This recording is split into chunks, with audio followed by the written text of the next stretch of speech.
Recorded books and one-click digital present Lie by Moonlight by Amanda Quick. Narrated by Louisa Jane Underwood.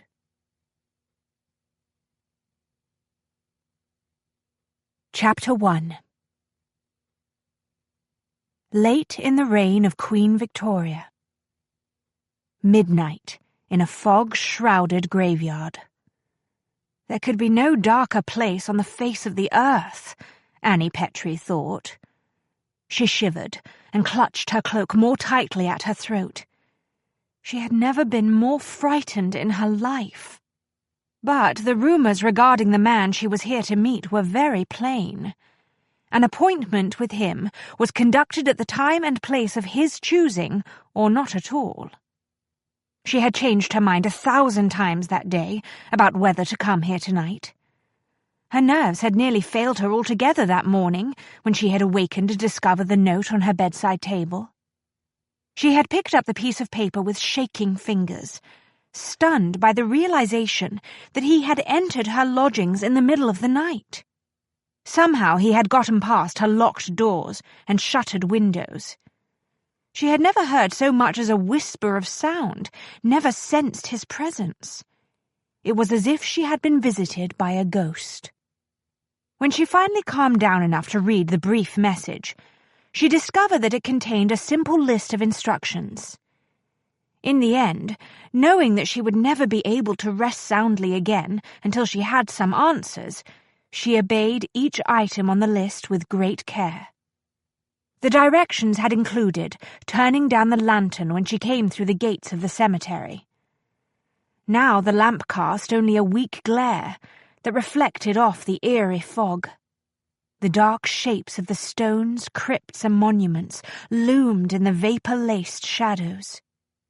It took every ounce of will that she possessed to keep moving forward. She had come this far, she told herself. She would not give up now. It was the least she could do for poor Nellie. "Good evening, Mrs. Petrie." The voice was as dark and ominous as the graveyard. It emanated from the doorway of a nearby crypt. She froze, too terrified to scream, let alone flee. A gentleman's voice, she thought. Somehow that knowledge only made her all the more anxious. She managed to turn slowly, straining to make him out in the shadows. But the limited light of the lantern did not spill into the cold darkness that marked the doorway of the old stone crypt. "I did everything on the list," she said, aware that her own voice was quivering uncontrollably. "Excellent. Would it surprise you to know that some who make an appointment with me never keep it?" "No, sir. It wouldn't astonish me in the least bit to learn that." She was startled to discover that she had a bit of nerve left after all. "There's not many who would fancy meeting a stranger with your reputation at this hour, in a place like this, and that's a fact." "True." He sounded amused. "But I find that such odd times and locations help to eliminate those who are not entirely determined upon their course of action." He paused. "I only work for clients who are resolved to obtain answers, no matter what the cost, you see." "I've made up my mind, sir." "I believe you. Now then, why don't we get down to business? I assume this concerns your sister's death 2 days ago." That comment rattled her. "You know about Nellie?" "When I got word that you wished to meet with me, I was naturally curious about your purpose. I made a few inquiries and learned that you had recently lost your sister in a tragic accident." "That's just it, sir. It weren't no accident," she rasped. "I know that's what the police said, but it's not true." "Nellie Taylor was found floating face down in a cold plunge in Doncaster Baths. All the evidence indicated that she slipped on the tiles at the edge of the pool, struck her head, fell into the water and drowned." The cool, emotionless recitation of the facts ignited the anger and frustration that had been simmering in her since Nellie's death. "I don't believe it, sir," she said stoutly. "My sister worked in those baths for over 10 years, ever since she turned 13. Started back in the days when Dr. Doncaster was still giving folks the water cure there. She knew her way around, and she was always careful about the wet tiles." "Accidents do happen, Mrs. Petrie." "Nellie didn't suffer an accident, I tell you." She clenched the handle of the lantern in her fist. "Someone killed her." "What makes you so certain of that?" He sounded politely curious. "Like I said, sir, I don't have any evidence." She swallowed hard and braced her shoulders. "I want you to find the answers for me. Isn't that what you do?" There was a long silence. "Yes, Mrs. Petrie, that's what I do," he said. "Tell me more about your sister." She took another steadying breath and reminded herself to be careful about what she said next. "Nellie worked on the women's side of the baths." "Her body was found in the cold plunge on the men's side." "Yes, sir, I know. That's one of the things that makes me suspicious, you see." "Did she ever have occasion to work in the men's section?" "Well, yes, once in a while." This was the uncomfortable part, she thought, the part she had hoped to avoid. "Some of the gentlemen will pay extra for a female attendant who will wash their hair or give them a rub-down in a private room." "I'm aware that such services are available," he said neutrally. Her stomach chilled with dread. If he believed that Nellie had been a prostitute, he would likely conclude the case was not worth his time. "It wasn't what you're thinking, sir. Nellie was a respectable, hard-working woman. She was no whore." "Forgive me. I did not mean to imply that she was." So polite, she thought, bewildered now. He actually sounded sincere. There weren't many men of his class who would bother to apologize to a shopkeeper such as herself. "I'm not entirely certain what took place in those private rooms on the gentlemen's side of the baths," she admitted. "All I know is that Nellie worked there occasionally. She said some of the customers asked for her and tipped handsomely for her services." The man in the doorway of the crypt was silent for so long she began to wonder if he was still there.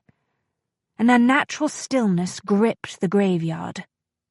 The gossip that had come to her ears claimed that he could materialize and vanish at will. When she had first heard the stories, she dismissed them as the wildest sort of nonsense. Nevertheless, standing here in a fog-draped cemetery in the middle of the night, it was all too easy to wonder if she had been conversing with a spirit from the other side. Perhaps by day he slept in a coffin inside that very crypt where he had been standing a moment ago. A thrill of horror electrified her nerves at that thought. "Do you think that one of Nellie's special gentleman customers murdered her?" he asked. "It's the only thing that makes sense to me, sir." There was another dreadful silence. The fog seemed to be growing heavier, blotting up what little moonlight remained. She could no longer see the outline of the crypt. "Very well, I will make inquiries for you," he said. "If you're truly certain that you want answers to your questions, that is." "What do you mean, sir? Why wouldn't I want them?" "It is not uncommon in affairs of this nature for clients to learn things that they would have preferred not to know about the deceased." She hesitated. "I understand what you're saying, sir, but Nellie was my sister. Like the rest of us, she only did what she had to do to get by. In her heart, she was a good person. I will not be able to face myself in the mirror if I do not at least try to find out who did that terrible wrong to her." "I understand, Mrs. Petrie. I will contact you when I have some answers." "Thank you, sir. I am grateful to you." She cleared her throat. I hear tell that you charge for your services. There is always a fee, Mrs. Petrie. That sent another shudder through her, but she held her ground. Yes, well, I expect that we had best discuss what I will be expected to pay. I make a fair living selling my parasols, but I'm not a wealthy woman. I do not charge money for my services, Mrs. Petrie. My fees are more in the nature of favours. Dread lanced through her. Begging your pardon, sir, I'm not sure I take your meaning. There may come a time when I will have need of a parasol or two. Should that occur, I will send word to you. Do you agree to those terms? Yes, sir, she whispered, baffled. But I cannot imagine that you'd ever find yourself needing a lady's parasol, sir. One never knows.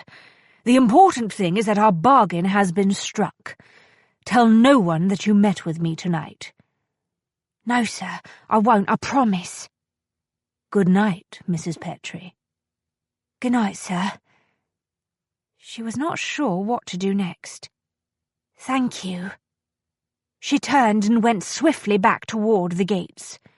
When she reached the entrance of the cemetery, she turned up the lantern and hurried toward the familiar comfort of her snug rooms above the parasol shop. She had done what she could.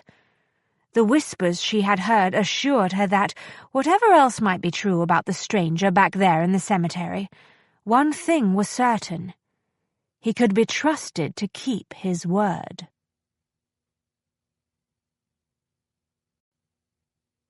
Chapter 2. The second explosion reverberated through the ancient stone walls that enclosed the secret staircase. The lantern Concordia Glade, clutched in one hand, swung gently in response. The low, glary light splashed wildly into the chilling darkness that surrounded her and the 4 young women behind her on the stairs. Everyone, including Concordia, flinched and caught their breaths. What if this stairwell collapses before we reach the bottom? Hannah Radburn's voice edged precariously toward hysteria. We'll be buried alive in here. The walls will not collapse, Concordia said with a good deal more conviction than she felt. She steadied the lantern and pushed her eyeglasses more firmly into place on her nose. You will recall that we studied the history of the construction of Aldwick Castle quite thoroughly before we decided where we would place the incendiary devices. This section has stood for several hundred years. It is the oldest and strongest part of the structure, built to withstand catapults.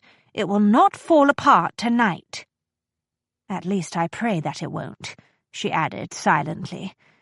The truth of the matter was that the force of the 2 muffled explosions had greatly exceeded her expectations, to say the least. The first one had taken out the windows in the new wing close to the chamber in which the 2 men from London had been enjoying their cigars and port after dinner. From her vantage point in the schoolroom in the old section, she had seen flames spring up with startling speed and violence. The second device, timed to burst into flames a few minutes after the first, sounded as if it had done even greater damage. That last one was quite loud, wasn't it, Miss Glade? Phoebe Leyland said uneasily. I wonder if there was some mistake in the formula we found in that old book.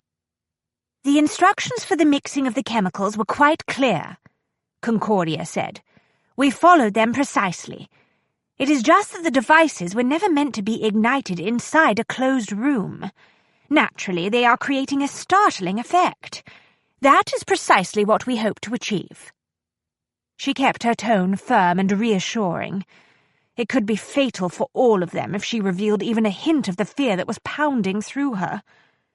The lives of the 4 girls behind her on the staircase were in her hands. If they were to survive and make good their escape, they must remain calm and follow her orders. Hysteria and panic would give rise to certain disaster. She could hear muffled shouts of alarm from the courtyard. The castle's small staff was responding to the fire. With luck, the flames would keep everyone busy long enough for her and the girls to get to the stables. They had to get out tonight or all was lost. The conversation she had overheard when she eavesdropped on the two men from London this evening had convinced her of that, but secrecy was paramount. She did not doubt for a moment that the coarse, sinister-looking guards who masqueraded as gardeners and workmen on the castle grounds wouldn't hesitate to slit a throat or shoot an innocent at the command of either of the two well-dressed villains from the city. "It is very dark in here," Hannah said in a small, thin whisper. Concordia held the lamp a little higher. The stairwell was not only dark, it was narrow and cramped. The descent had not been easy for any of them, but Hannah had a special dread of close, dark spaces. "We are almost at the bottom of the steps, Hannah," she said reassuringly. "I smell smoke," 16-year-old Theodora Cooper announced. Her twin sister Edwina gasped. "Maybe this wing is on fire too." The faint but unmistakable scent drifted ominously up the staircase. Another jolt of fear rattled Concordia's nerves, but she made herself speak with what she thought of as her classroom voice. "This section of the castle is quite safe," she said. "The only reason we can smell the smoke is because the wind is blowing in this direction tonight. Some of the vapours are seeping in under the door." "Perhaps we should go back, Miss Glade," Edwina whimpered. "Don't be silly, Edwina," Phoebe said flatly.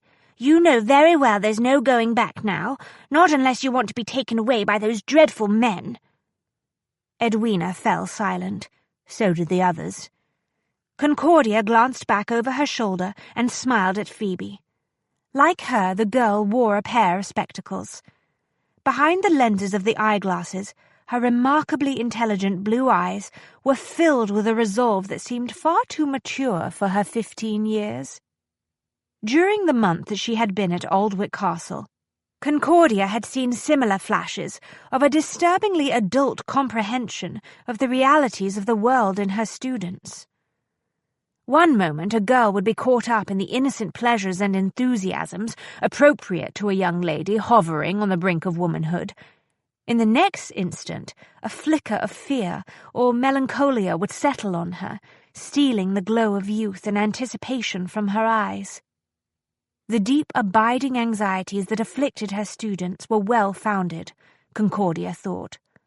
All had been orphaned at some point in the past few months, cast adrift into the merciless sea of life without the support of family or financial resources.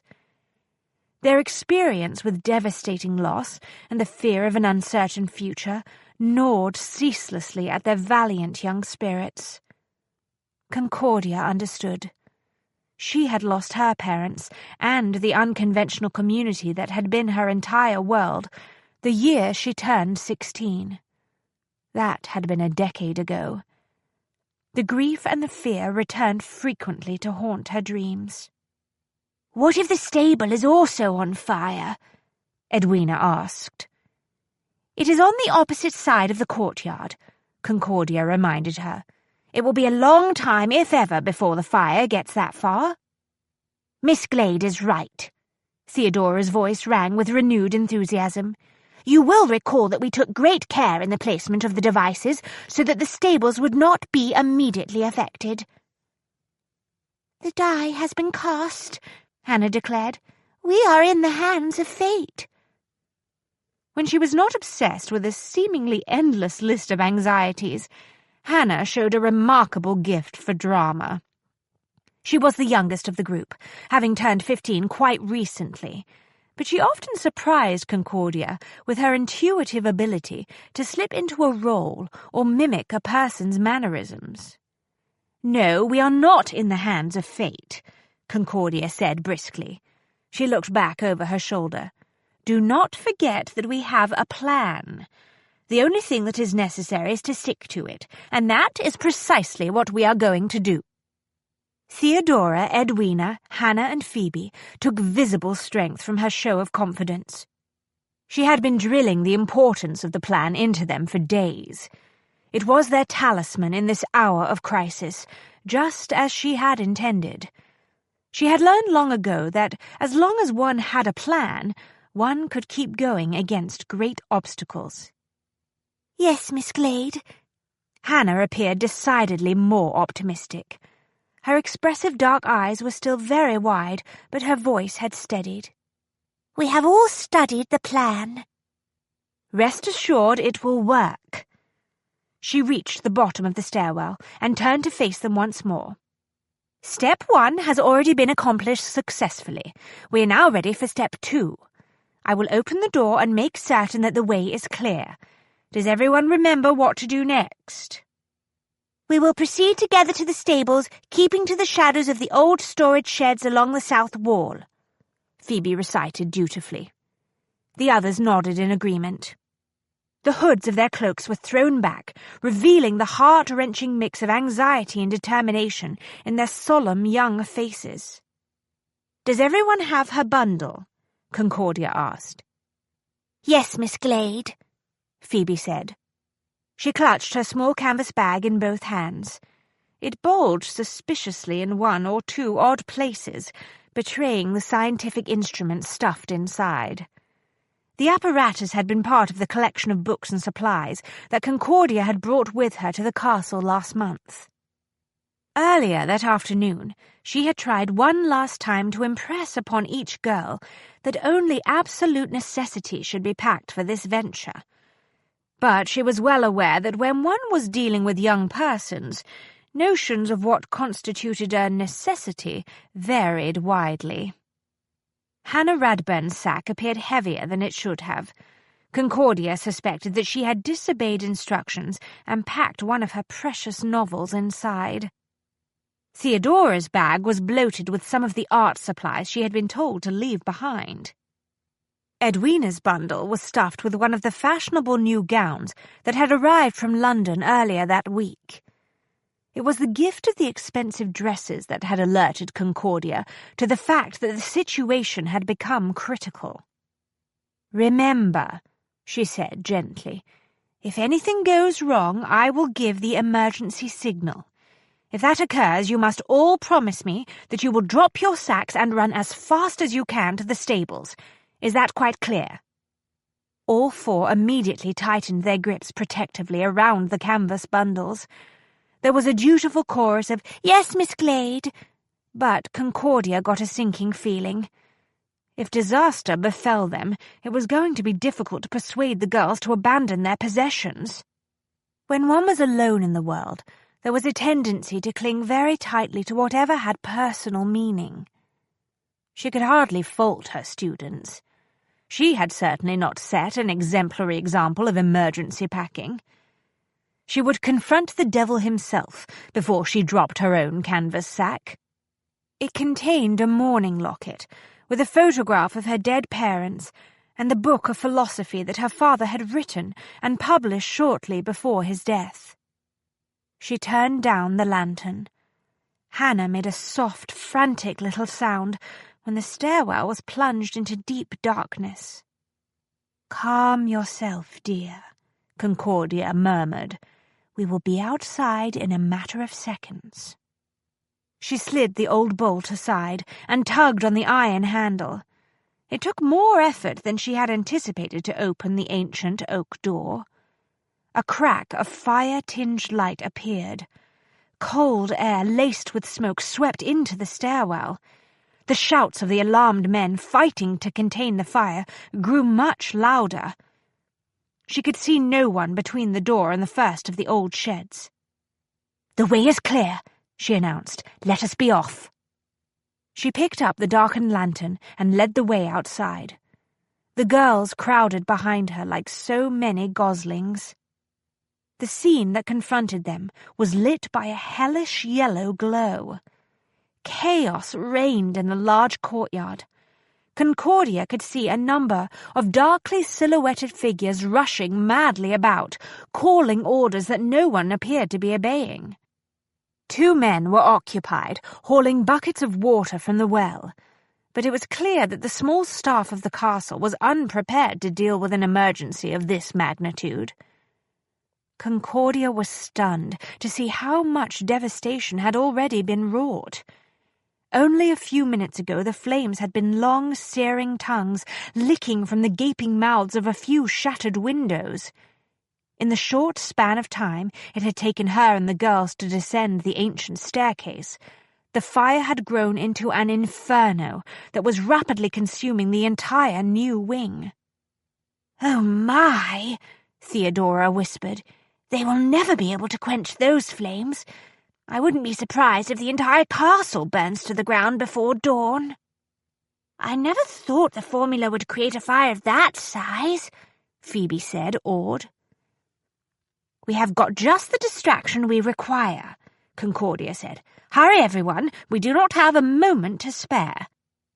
She went forward quickly, conscious of the weight of her cloak and gown. It was not just the long skirts and heavy material that made running difficult tonight. Over the course of the past few weeks, she had sewn a number of small items that looked as if they could be pawned into hidden makeshift pockets. The idea was that the stolen goods would eventually be used to sustain them when she took the girls into hiding. But at the moment, each item felt like a block of lead. The girls stayed close behind her, moving easily in skirts that had been stitched together to form wide-legged trousers.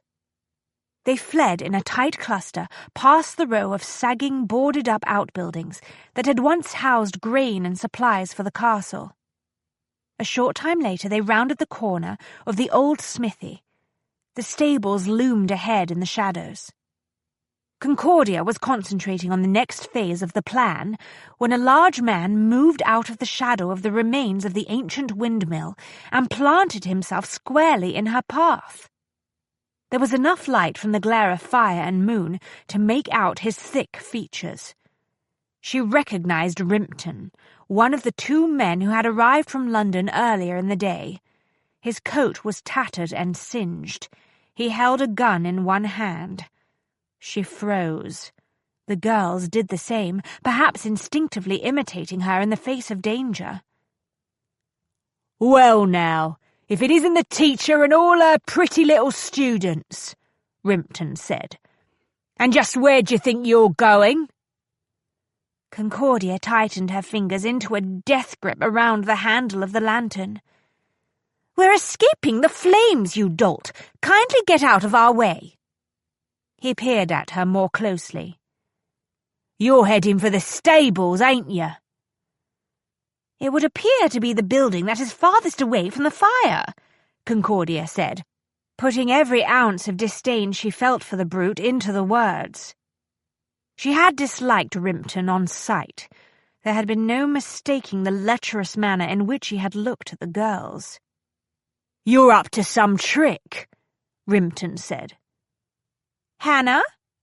Concordia said, not taking her eyes off Rimpton. "Yes, Miss Glade?"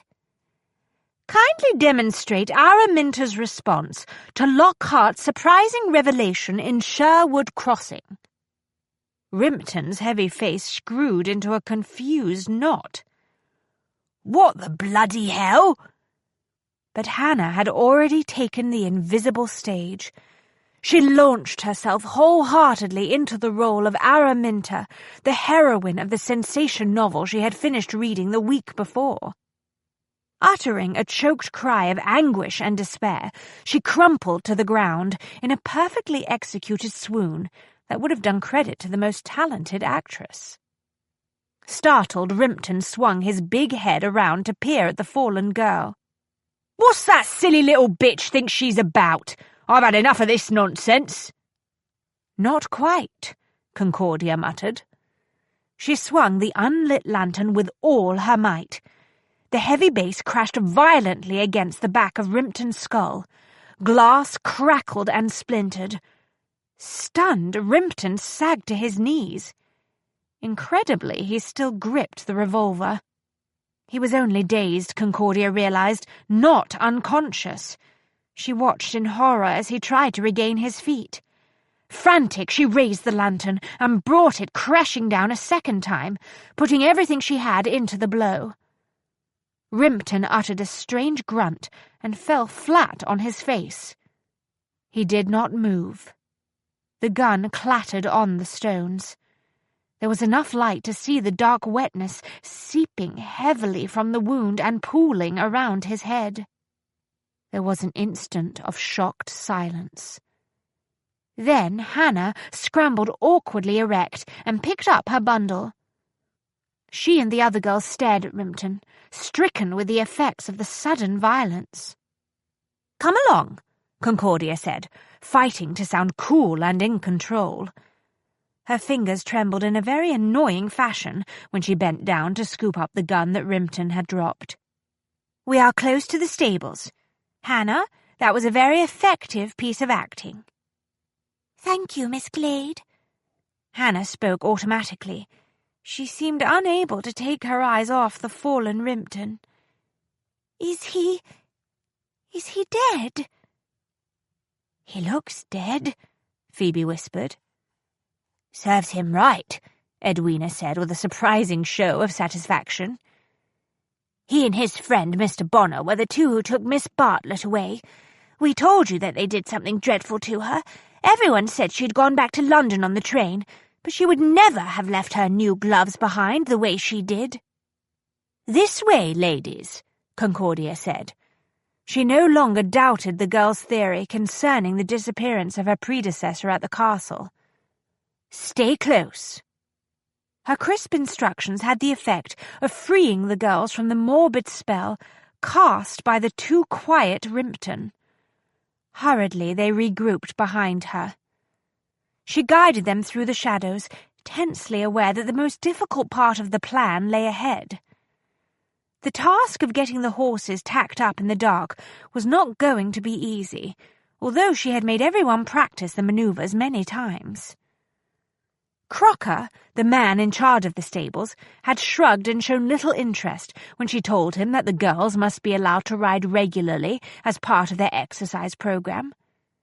There had been no proper side saddles available, but Crocker, after some prodding, managed to produce 3 worn farmer saddles and bridles to go with them.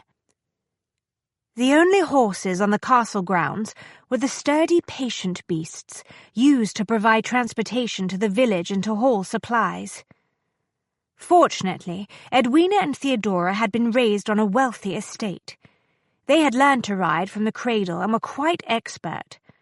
They had been able to serve as instructors to Phoebe, Hannah, and Concordia. In the way of youth, Phoebe and Hannah had picked up the basic skills very quickly. Concordia, however, had experienced considerably more difficulty. She doubted that she would ever feel entirely comfortable on the back of a horse. To her enormous relief, they did not encounter anyone else when they moved into the deeper shadows of the stables. As she had hoped, all of the men were occupied with fighting the fire. The 3 horses were alert and agitated. Concordia heard hooves stamp restlessly in the darkness. Soft, uneasy whickers rumbled from the stalls. There was enough fiery light to illuminate the 3 equine heads turned anxiously toward the entrance. Every set of ears was pricked violently forward. Although the building was not yet in any immediate danger from the flames, the animals had caught the scent of smoke and heard the shouts of the men. Concordia opened the door of the tack room, moved inside, and struck one of the lights she had brought with her. "Quickly, girls," she said. "We do not have a minute to spare. Put down your bundles and see to the horses." The students dumped their canvas bags on the floor and rushed to collect blankets, saddles, and bridles.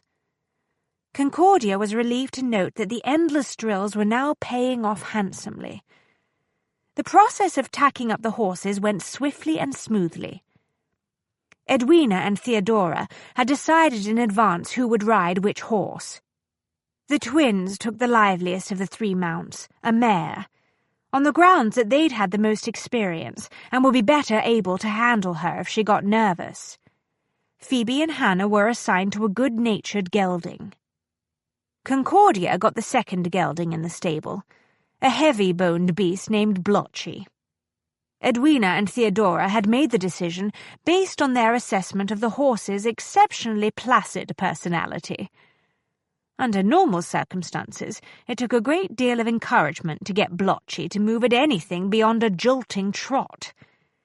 His great redeeming characteristic, according to the twins, was that he had virtually no inclination to startle, and was unlikely to bolt or throw Concordia to the ground. She put Rimpton's gun down on a wooden bench and held out the bridle, trying not to reveal her trepidation. Blotchy obligingly thrust his head into the leathers and took the bit. He seemed as eager to leave the premises as she and the girls were. "Thank you, Blotchy," she whispered, adjusting the bridle. "Please be patient with me. I know I'm a very poor rider, but I need your help quite desperately tonight. We must get these girls away from this evil place." She led him out of the stall and picked up the gun. With a soft rustle of straw and the squeak of leather, Edwina and Phoebe emerged from the other two stalls, each with a horse in tow. They got the 3 horses saddled. The canvas bundles were slung over the hindquarters of each animal and secured with straps. "Mount," Concordia ordered. In the systematic manner that they had rehearsed many times, each horse was led to the block. Edwina and Theodora got aboard the mare. Phoebe and Hannah swung onto the other horse with reassuring ease. Concordia waited until last, never taking her attention off the entrance of the stable. When her turn came, she pushed the folds of her cloak out of the way, stowed the gun in one of the pockets of the garment, and stepped up onto the block. "I appreciate your patience and understanding in this matter, Blotchy." She put the toe of her shoe into the stirrup and hoisted herself aboard Blotchy's broad back. The gelding started forward with unaccustomed eagerness. She seized the reins in both hands. "Steady," she said. "Please." A lantern flared at the stable entrance. A beefy-looking man stood silhouetted behind the light. The glow of the lantern danced on the gun in his hand. "So here's where all the pretty little trollops went," he said. "And their teacher, too. Had a hunch when I didn't find you in your rooms that you'd likely run off." Concordia's blood turned to ice. She recognized the voice. It belonged to Rimpton's companion, Bonner. "Step aside, sir," she said, forcing every ounce of authority she possessed into her voice. "I must take the students to a safer location." "Shut up, you stupid woman!" He swung the barrel of the gun toward her. "I'm not a fool. If you'd fled straight from your beds in mortal terror of the flames, you'd all be wearing your night clothes. Instead, you're all dressed for a walk in the park. I know full well what's going on here. You're trying to steal the girls, aren't you?" "We're attempting to get to safety," Concordia said coldly. "The students are my responsibility." "I'll wager you found out that the chits are valuable, didn't you? Thought you'd try your hand at turning a profit with them yourself, eh?" "I have no idea what you are talking about, sir." Surreptitiously, she transferred the reins to her left hand and touched the pocket that concealed Rimpton's gun. Unable to think of any other strategy, she kept Blotchy moving steadily forward. "You must be a complete fool to think you could get away with stealing Larkin's property, and that's a fact," Bonner snorted in disgust. "You're a dead woman, that's what you are." She slid her hand free into the pocket of her cloak. Her fingers closed around the gun. "Sir, you are speaking nonsense. These students are my responsibility, and I must get them away from the fire. The flames are spreading quite rapidly, in case you hadn't noticed." "I've noticed, and the more I think about it, the more I'm convinced that damned blaze was no accident." He finally became aware that Blotchy was bearing down on him. "Halt right there!" "You are putting these girls in jeopardy. If they are as valuable as you say, this Larkin person you mentioned will not be pleased to know that they are at risk." "If you don't stop that damn nag, I'll kill you right now," he warned. Blotchy abruptly lurched to the left. Concordia did not know if she had confused him with her less-than-expert handling of the reins, or if he simply had had enough of the alarming late-night activity and decided to go his own way. Whatever the reason, she was forced to remove her hand from the gun in her pocket in order to control the horse and maintain her balance. Blotchy responded to her sudden tightening of the reins by turning in a tight circle and tossing his head. "Control that bloody horse!" Bonner ordered, stepping hurriedly back out of the way. It dawned on her that he was even less familiar with horses than she. Bonner was clearly a city man born and bred. Only the wealthy could afford to keep private stables in town. Everyone else either walked or summoned a cab or an omnibus when they required transportation. The villain was expensively dressed, but his harsh accent gave him away. He was a product of the streets, not of society. It was doubtful that he had ever ridden a horse in his life. "Have a care with that weapon, sir," she said, struggling with the reins. "If you fire it in those close quarters, all of the horses will take fright. They will likely bolt for the entrance and trample everything in their path." Bonner looked quickly at each of the 3 horses. He finally understood that he was the only object standing between them and the entrance. He set the lantern down and took an uneasy step back. "See to it that you keep all those bloody nags under control." "We're doing our best, sir, but I fear you are making them restless." She tugged on the reins, urging Blotchy into another tight circle. Halfway around, she reached into her pocket, grasped the revolver and pulled it out. She could only hope to take the man by surprise and pray that she could keep her seat if Blotchy bolted when the gun fired. She came out of the circle clutching the gun. Before she could steady herself to fire the shot, the dark figure of a man materialized out of the shadows near the entrance. He glided soundlessly up behind Bonner and made 2 short, brutal chopping motions with his hands. The villain jerked violently, as though he had been shocked by a jolt of electricity. He crumpled to the ground. There was a deathly silence. Concordia and the girl stared at the stranger. He glided toward Concordia. "You must be the teacher," he said. She finally remembered that she was still holding a gun. "Who are you?" she demanded. "What are you about?" He did not pause. When he went through the lantern light, Concordia saw that he was dressed entirely in black. The light flickered briefly on dark hair and cold, stern features. Before she could get a closer look, he moved out of the light and back into the shadows. "I suggest we discuss the matter after we are all safe," he said, "unless you have some objections." He had just felled the man from London with a single blow. That certainly seemed to indicate that he was not on the side of the mysterious Larkin. An old axiom flashed across Concordia's memory. "The enemy of my enemy is my friend." She could use a friend tonight. "No objections whatsoever, sir." She put the gun back into her pocket. "I am relieved to hear that." He looked at the students. "Can these young ladies ride reasonably well?" "They are all very capable in the saddle," she assured him, not without a touch of pride. He caught hold of Blotchy's bridle and steadied the gelding. "That is the first bit of good news I have received on what has otherwise proven to be a rather disastrous night."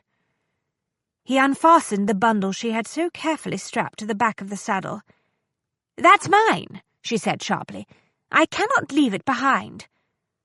"Then I suggest that you hold on to it." She tucked the bag under one arm, juggling the reins with her free hand. Powerful fingers closed around her ankle. Startled, she looked down. "What do you think you are doing, sir?" It was immediately clear that he was not interested in taking liberties. Instead, he deftly slid her foot out of the stirrup, inserted the toe of his boot into the iron, and vaulted smoothly up behind her. He took the reins from Concordia's fingers in one hand and then edged Blotchy closer to the other two horses. "Please give me the reins, ladies," he said. "The smoke has grown extremely heavy outside. It will provide good cover, but it will also make it difficult to see each other if we become separated." Edwina and Phoebe handed the reins to him without demur.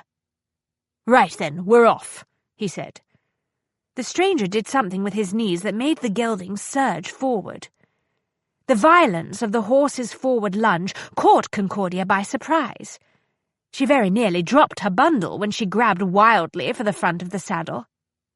"My students are all excellent riders, sir," she got out in a half-strangled voice, "but I regret to say that I, myself, am still something of a novice."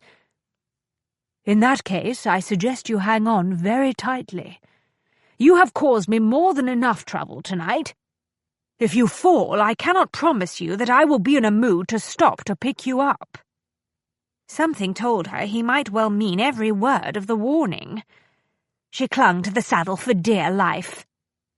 Beneath the cover of the dense smoke and the noise created by the catastrophic flames and the men's confusion, they galloped out of the stable and pounded toward the southern gate.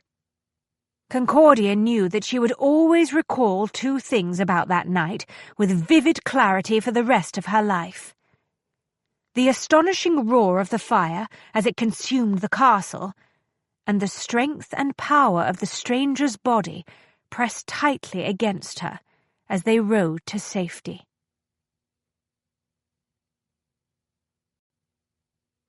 Chapter 3.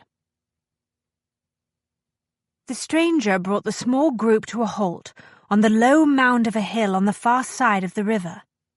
Unaccustomed to such sustained exertion, Blotchy and the other two horses were quite willing to stop. They stood, heads drooping, sides heaving, and blew heavily through flaring nostrils. Breathless from the reckless flight, Concordia looked back toward the fiery scene. The light of the moon bathed the landscape in an otherworldly glow. The flames were a red-gold torch in the night. The acrid scent of the smoke was strong, even from this distance. "Look!" Phoebe pointed. "The fire has reached the old wing. It is fortunate that we did not try to hide in one of the rooms in that section." "The entire castle will soon be in ashes," Theodora said, her voice soft with amazement. Concordia felt the stranger's hard body shift slightly behind her when he turned to study the scene in the distance. "I assume the fire is your work, ladies?" he asked. He sounded thoughtful, as if he were assessing and analyzing some new, extremely interesting discovery that had heretofore escaped his attention. "Phoebe and Miss Glade mixed the formula for the incendiary devices," Hannah said. "Edwina, Theodora, and I sewed the fuses. They had to be very long and thin, so they would not be noticed running alongside the edge of the wall behind the furniture. And they had to be fashioned of material that would not burn either too quickly or too slowly," Theodora added. "We ran several experiments," Edwina put in. "Miss Glade hid the devices and strung the fuses in the rooms where we knew that the men from London would likely take their cigars in port after dinner," Hannah explained. "Miss Glade lit the fuses," Phoebe concluded. "It all went just as we had planned."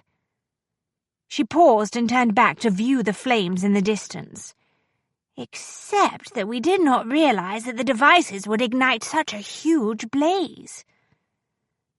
"Impressive indeed," the stranger said dryly. "Well, I have only myself to blame for this miscalculation. There were rumours in the village that there was some sort of girls' boarding school at the castle, but I thought it was merely a false story that had been spread around the neighbourhood to conceal whatever was really going on there." He handed the reins back to Edwina and Phoebe. Concordia was intensely conscious of him crowding behind her in what could only be described as an extremely intimate manner. The immediate danger was past. It was time to regain control of the situation. "We are indebted to you for your assistance, sir, but I must insist that you tell us who you are." "My name is Ambrose Wells." "I want more than a name, Mr. Wells," she said quietly. He kept his gaze on the fire. "I am the man whose carefully crafted plans have just been cast into complete disarray by you and your students." "Explain yourself, sir." "Will you oblige me with your name and the names of the young ladies first? I believe I deserve a proper introduction after what we have just been through together." She felt herself grow very warm at the implication that she had been rude. Ambrose Wells had been exceedingly helpful this evening, she reminded herself. The least she could do now was treat him with a modicum of civility. "Yes, of course," she said, softening her voice. "I am Concordia Glade. I was hired to teach these young ladies, Edwina and Theodora Cooper, Hannah Radburn, and Phoebe Leyland." "Ladies?" Ambrose inclined his head in a gallant acknowledgement of the introduction. The girls murmured polite responses. Good manners that had been learned young rarely failed even in a crisis, Concordia mused. "Now, may I ask why you happen to be so conveniently at hand to aid us in our escape?" she asked. He tightened the reins, turned Blotchy's head away from the view of the burning castle, and urged the horse forward. "The answer to your question is rather complicated, Miss Glade. I think it had better wait until we have settled into more comfortable circumstances. Your students are clearly an intrepid lot, but I suspect that they have had enough excitement for one evening. They will soon be exhausted. I suggest we find lodging for what remains of the night." "Do you think it's safe to put up at an inn?" Concordia asked. "Yes." She frowned. "No offence, but I do not agree with your opinion on that matter, sir. My plan was to ride as far as possible before dawn, keeping away from the main road. I intended for us to eventually stop in some concealed place, a stand of trees, perhaps, to rest and eat the food we brought with us." "Did you? That sounds extraordinarily uncomfortable to me. Personally, I think a bed and a meal at an inn would be far more pleasant." It was becoming clearer by the moment that Ambrose Wells was not accustomed to taking anyone else's advice or direction. "You do not appear to comprehend the full extent of the danger, Mr. Wells. I fear that once they have recovered their senses, those two men from London will search for us." "Rest assured, neither of those two villains will conduct any searches either tonight or in the future." The cold, too even tone of his voice sent an icy chill of dread through her. "Are you quite certain, sir?" she asked uneasily. "Yes, Miss Glade, I am certain. One is dead. When the other man awakens, he will be dazed and disoriented for some time." He adjusted the reins slightly, causing Blotchy to pick up his pace. "I assume it was you who felled the man I found on the ground near the old storage sheds?" She swallowed heavily. "You saw him?" "Yes." "And he was—" "Yes." She gripped her bundle very tightly. "I've never done anything like that before." "You did what was necessary, Miss Glade." The second blow she had struck with the lantern had indeed killed Rimpton after all. A shudder went through her. She felt a little ill. Another thought struck her. She swallowed hard. "I shall be wanted for murder now." "Calm yourself, Miss Glade.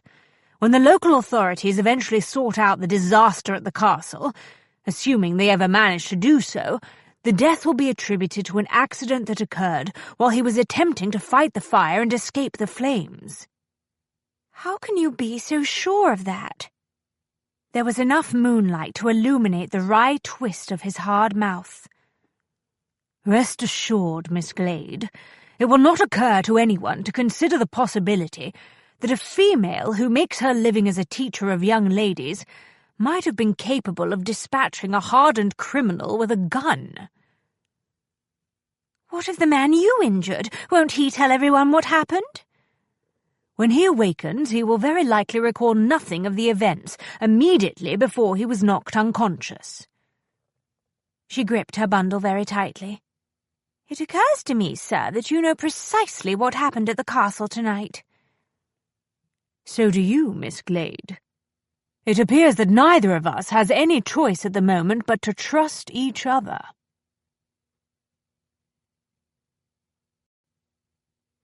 Chapter 4. Shortly after 1 o'clock in the morning, Ambrose at last found himself alone with Concordia in the inn's otherwise deserted public room. The flames of the fire that the innkeeper had rekindled for his late-night guests cast a mellow glow across furnishings that had been worn and scarred by generations of travellers. Upon their arrival, the weary students had been fed cold meat and potato pies by the innkeeper's sleepy wife, and then shepherded upstairs to their beds. The proprietors of the establishment had then locked up for the second time that evening and retreated to their own bedroom. Ambrose poured a glass of the innkeeper's sherry and handed it to Concordia. She frowned. "I really don't—" "Drink it," he ordered quietly. "It will help you sleep." "Do you think so?" She accepted the sherry and took a tentative sip. "Thank you." He nodded. She was still extremely wary of him, he thought. He could not blame her. He had some questions of his own concerning her role in the affair at the castle tonight. He went to stand at the hearth, one arm resting on the mantel, and considered his companion for a long moment. Firelight played on her sleeky, coiled brown hair and glinted on the round gold frames of her eyeglasses. She was somewhere in her mid-20s, he decided. Her features lacked the classically correct planes and angles that were traditionally associated with feminine beauty, but he nevertheless found her quite riveting. There was a deeply compelling aspect to her smoky green eyes. In them he saw the hard-learned caution of a far older and more experienced woman. The tight bodice of her gown revealed the outlines of small, elegant breasts, and the curve of a waist that was not quite as tiny as fashion decreed. The recent forced intimacy that had resulted from sharing the back of a horse with her had informed him that the lady possessed a charmingly rounded derriere. He had never been a strict follower of female fashions, he thought. Concordia's proportions might not conform to those illustrated in the magazines and journals of style, but they suited him very well. There was a pride and grace in the way she held herself. Intelligence and a certain vital inner force that he recognized as a sturdy, indomitable spirit marked her in a way that no cosmetics ever could. Even now, exhausted as he knew she must be, there was an irrepressible energy and determination about her that elicited admiration. No, not admiration, he reflected. Desire. That was what she elicited in him. It was disturbing, but there was no point ignoring facts. Part of his reaction was purely physical, he knew. It could be attributed to the familiar after-effects of danger, and those 2 hours spent riding behind her on the horse. Also, Concordia Glade was still very much a mystery. He was driven by nature and training to look beneath the surface for answers. But none of those entirely logical reasons fully explained the inexplicable fascination that he was experiencing for this woman tonight. He watched Concordia take another swallow of sherry. The glass trembled ever so slightly in her fingers. Tension, danger, and the effects of fear were catching up with her. He suspected that the worst was yet to come. That would happen when the reality of the fact that she was responsible for crushing a man's skull struck home. Such soul-shivering realizations tended to occur at night, he had learned. Dark thoughts thrived in the dark hours. If his personal experience with violence was anything to go by, Concordia would likely find herself awakening in cold sweats from time to time, not just in the days ahead, but weeks, months, or years from now. The knowledge that the act had been committed to save her students as well as herself would do little to quell the nightmares. His training had taught him to think of violence as a dangerous form of alchemy. It gave the one who wielded it a great power, but it exacted a heavy price. "If you would prefer, we can conduct this conversation in the morning after you've had some rest," he said, surprising himself with the offer. He had not intended to make it. He wanted answers immediately, not tomorrow. So much had gone wrong today. All of his carefully constructed plans had gone up quite literally in smoke. A new scheme had to be formulated as swiftly as possible. But he could not bring himself to push her any further tonight. "No." She lowered the sherry and faced him resolutely. "I think it would be best if we answered each other's questions now. To begin, I wish to know how and why you came to be at the castle tonight. What was your purpose there?" "I have been watching the comings and goings at the castle from the cover of an abandoned farmer's cottage nearby for 24 hours. I was waiting for a certain man to arrive. My informant told me that he was due soon. Tomorrow or the next day at the latest. Given events this evening, I think it's safe to say that it is more than likely he will not show up, however." "Who is this man?" "Alexander Larkin." He watched her closely to see if the name meant anything to her. Her eyes widened behind the lenses of her spectacles. "I heard the name Larkin spoken occasionally at the castle, but always in hushed whispers. It was clear that I was not meant to overhear any references to him. But tonight his name came up again in a manner of speaking." "What do you mean?"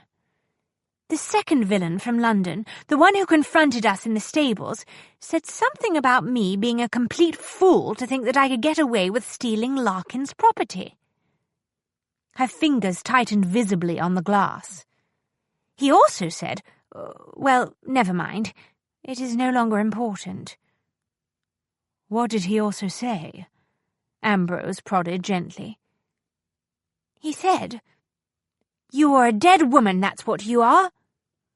She straightened her already very straight shoulders. "What do you know of this Alexander Larkin?"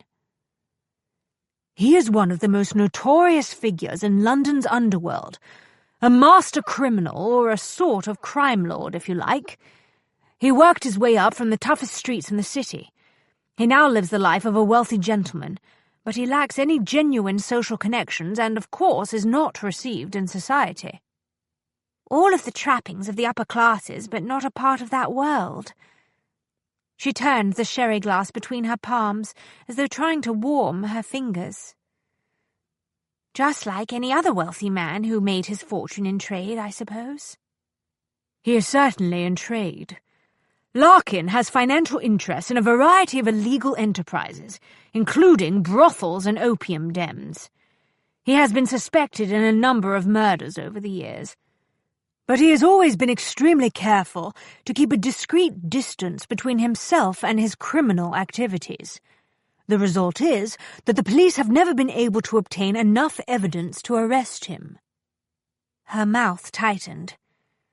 "That would appear to confirm my student's theory about what happened to my predecessor at the castle."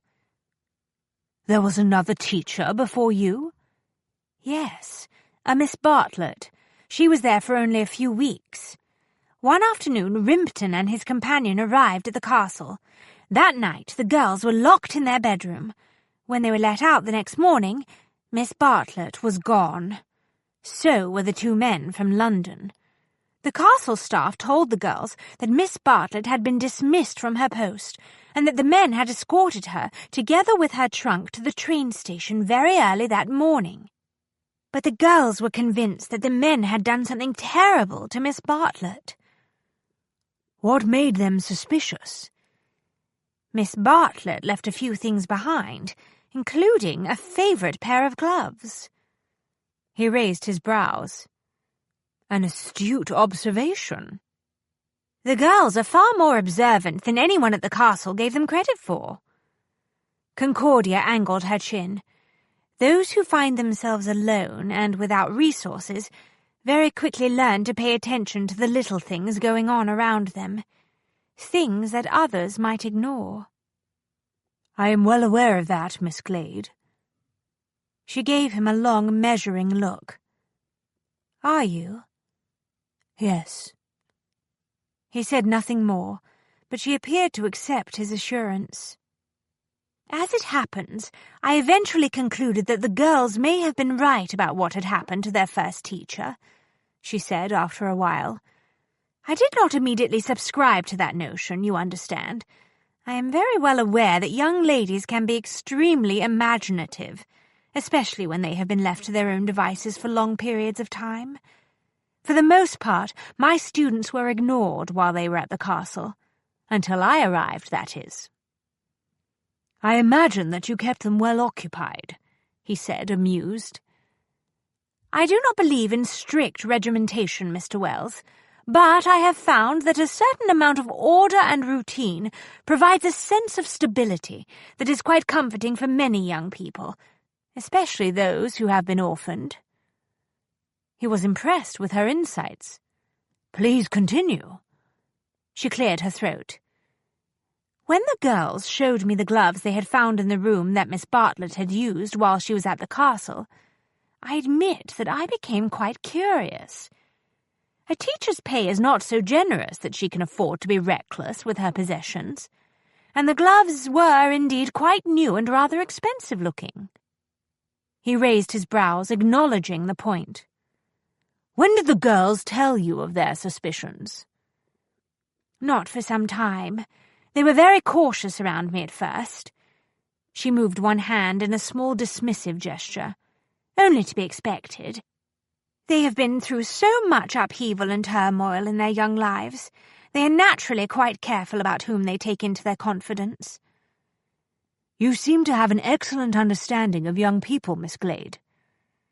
To be honest, by the time they told me of Miss Bartlett's mysterious departure, I had already begun to realize that there was something very odd, to say the least, about the entire situation. She sighed. Actually, I sensed from the start that matters were not as they seemed at Aldwych Castle.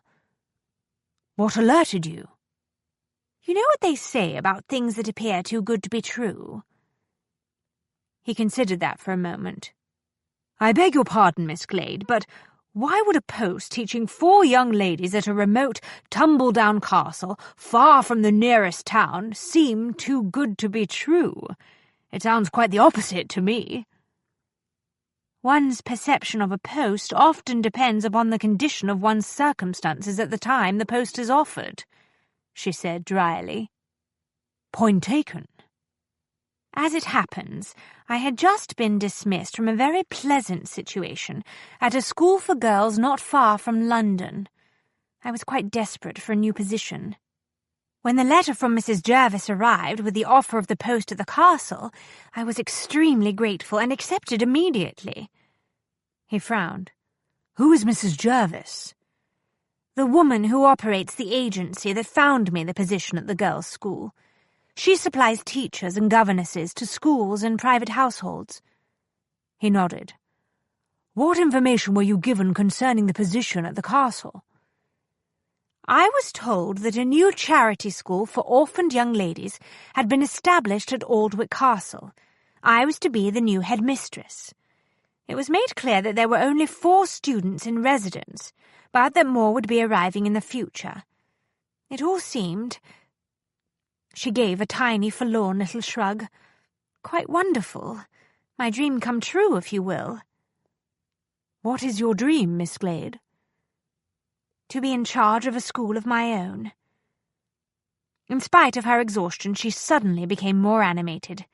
One where I can put into practice my personal philosophy and ideas concerning the education of girls. I see. Curiosity tugged at him, but this was not the time to pursue questions about her dream. "Were you told the name of the benefactor of the Girls' Academy at Aldwick Castle?" He did not realize how sharply he had spoken until he saw her stiffen warily. "The letter from the agency mentioned a certain Mrs. Jones," she said. "I was informed that she was a wealthy reclusive widow." "What else were you told?" "Very little. Only that I would have complete discretion concerning the instruction that I was to provide. Mrs. Jones' single requirement was that the reputation of the students be guarded with great care. After I got to Aldwick Castle, I was delighted with my 4 students. Phoebe, Hannah, Edwina, and Theodora proved to be intelligent, eager pupils. What more can a teacher ask? But, as I said, I knew that something was amiss." "I think it's safe to say that there never was a Mrs. Jones. What else beside the discovery of Miss Bartlett's gloves raised your suspicions?" "The housekeeper was a sullen creature who kept to herself as much as possible. I later learned that she was addicted to opium. I was forced to have several stern talks with the cook, who showed no interest in preparing healthy meals for the students. The man in charge of the stables was a lazy drunkard. The gardeners never tended the gardens, and," she paused, eyes narrowing slightly, "they carried guns." "Guards, not gardeners." "That was certainly how it appeared to me." She took one more sip of the sherry and slowly lowered the glass. "But the things that concerned me the most were the gowns." He looked at her. "What gowns?" 10 days ago, a dressmaker came all the way from London. She brought with her bolts of expensive fabrics and 3 seamstresses. Several lovely new gowns were made for all of the girls. I was told that Mrs. Jones wanted the students to be prepared to take their places in society. But that made no sense." "Why do you say that?" She did not bother to conceal her impatience with the question. "The young ladies were all born into respectable families. Indeed, Edwina and Theodora once lived a very privileged life. But all of them are now orphans. None can claim any property or inheritances or social connections. They have a few distant relations, but none who cared enough to step forward to take them into their homes." He contemplated that briefly. "I see what you mean. None of them can expect to move into society." "Precisely. At best, they can only look forward to careers as teachers or governesses. Why provide them with gowns that are suited to the ballroom and the theatre?" "Obviously, you suspected the worst." "Yes, Mr. Wells, I did." One hand clenched in her lap. "I came to the conclusion that my students were being prepared to be sold as expensive, fashionable courtesans." "It's a possibility, I suppose," he said, thinking it over. "As I told you, Larkin does have extensive interest in a number of brothels." "You must have seen some of the scandals in the press concerning the trade in young girls who were taken out of orphanages and sent to work as prostitutes. It is quite appalling, and the police have done very little to halt the business." "Yes, but your girls were not packed off to a brothel. They were sent to Aldwick Castle. A teacher was employed. You said yourself the girls' reputations were to be carefully preserved and guarded." "I do not believe that my girls were intended to become ordinary prostitutes. Consider the facts, Mr. Wells. All 4 of my young ladies were brought up in respectable circumstances. They are well-mannered, well-bred, and well-educated. They speak with the refined accents of their social class." "In other words, they did not come from the streets." "No. I am not naive, sir. I have been out in the world for some time. I am well aware that there is a market for exclusive courtesans who can emulate ladies who move in respectable circles." He managed to conceal his surprise. Her casual acknowledgement of certain realities was oddly disconcerting. Women of her class rarely discuss such matters, let alone in a matter-of-fact fashion. "True," he admitted. How much more valuable would those women be if they actually came from good social circles and possessed the airs and graces to prove it, to say nothing of innocence, youth, and pristine reputations?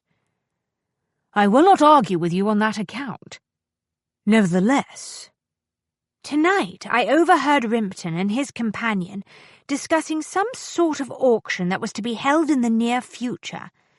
I am certain that they meant that my students were to be sold to the highest bidders. An auction? Her hand tightened in her lap. Yes. He hesitated, thinking it through, and then nodded slowly. You may be right. It would certainly explain a great many curious aspects of this situation. What is your interest in this affair, sir?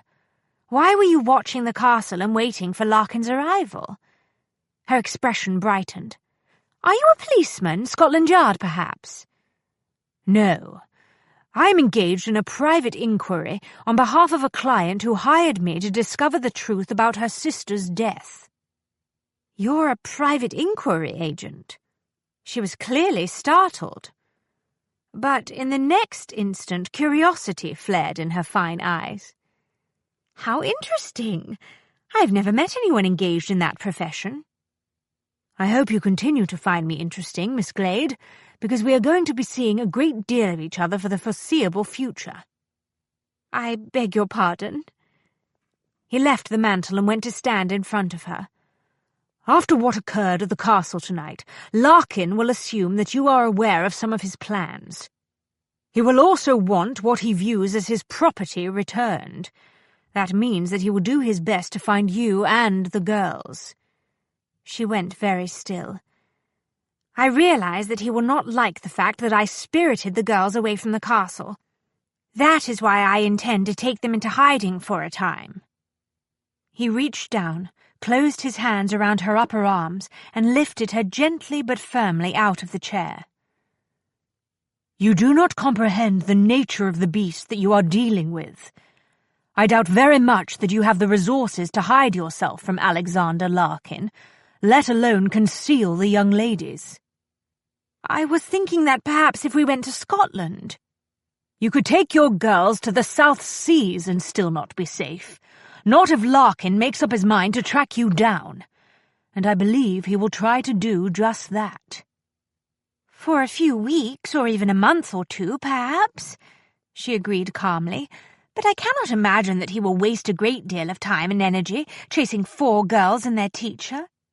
Surely a crime lord, as you call him, has more important matters to occupy his attention. Nothing is more important to Larkin than his own survival. I think it is safe to say that he will not rest until he has satisfied himself that you are no longer a threat to him. How can I possibly be any sort of a threat to a man like him? She was clearly exasperated. I am a teacher, for heaven's sake. I have no social connections, no power of any sort. I am in no position to do anything that could cause problems for Alexander Larkin. He must know that as well as I do. You are a loose end, Miss Glade. When Larkin weaves a pattern, he does not leave any dangling threads. As soon as he discovers that you escaped with the girls, he will conclude that you know far too much about him and his scheme. Trust me, if he finds you, he will kill you. She blinked 2 or 3 times, and then drew a slow, deep breath. I see, she said. Her composure was quite stunning, he thought. Few people, male or female, could have taken the news he had just delivered with such equanimity. Concordia Glade was, indeed, a woman apart. He released her. Go to bed, Miss Glade. You need sleep. We will discuss this situation again in the morning. She startled him with a wry smile. You can hardly expect me to sleep after what you just told me. Perhaps not, but you must try to rest. I intend for all of us to be away from here as early as possible in the morning. The wariness returned to her eyes. You sound as if you have some plans of your own for my students, Mr. Wells. And for you also, Miss Glade. What are they? Tomorrow we will continue on to the nearest train station. From there, you and the girls will travel to London in a first-class carriage. Any number of people will see you board the train. But if what you say about Larkin is correct, he will soon discover that we went to London. He will search for us there. He will search for 4 young women and their teacher. She studied him with renewed interest. What do you intend, sir? A feat of magic. Once in London, you will all disappear. What do you mean? She asked sharply. I will explain in the morning. She hesitated. He knew that she was torn between bidding him good night and demanding an explanation. Good night, sir, she said quietly. I must thank you for your assistance. I am not at all certain that we could have escaped safely without you. I do not doubt for a moment that you would have managed very well on your own, Miss Glade.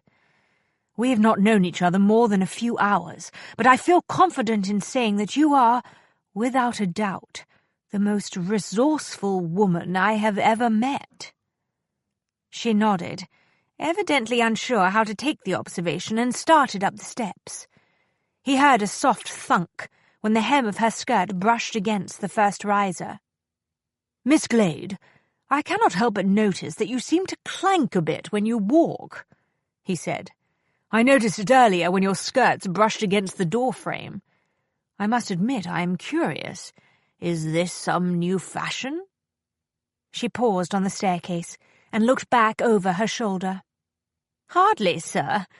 I knew that once we were away from the castle we would require money to survive.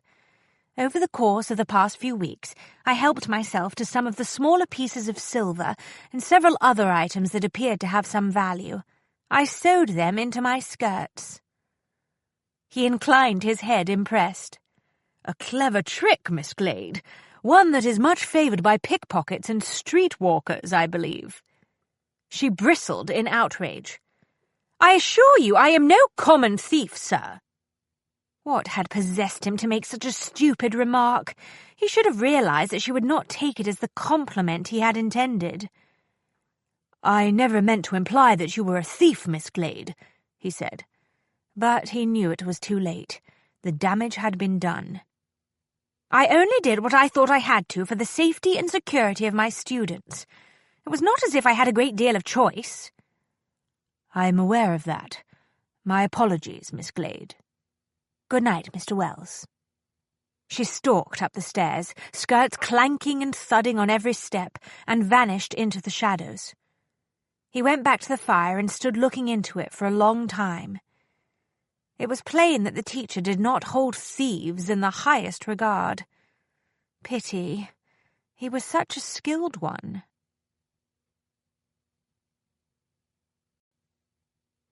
Chapter 5. She went swiftly down the hall to the door of the inn room. So he considered her little better than a common street thief or a prostitute who robbed her customers. Why should she care what he thought of her?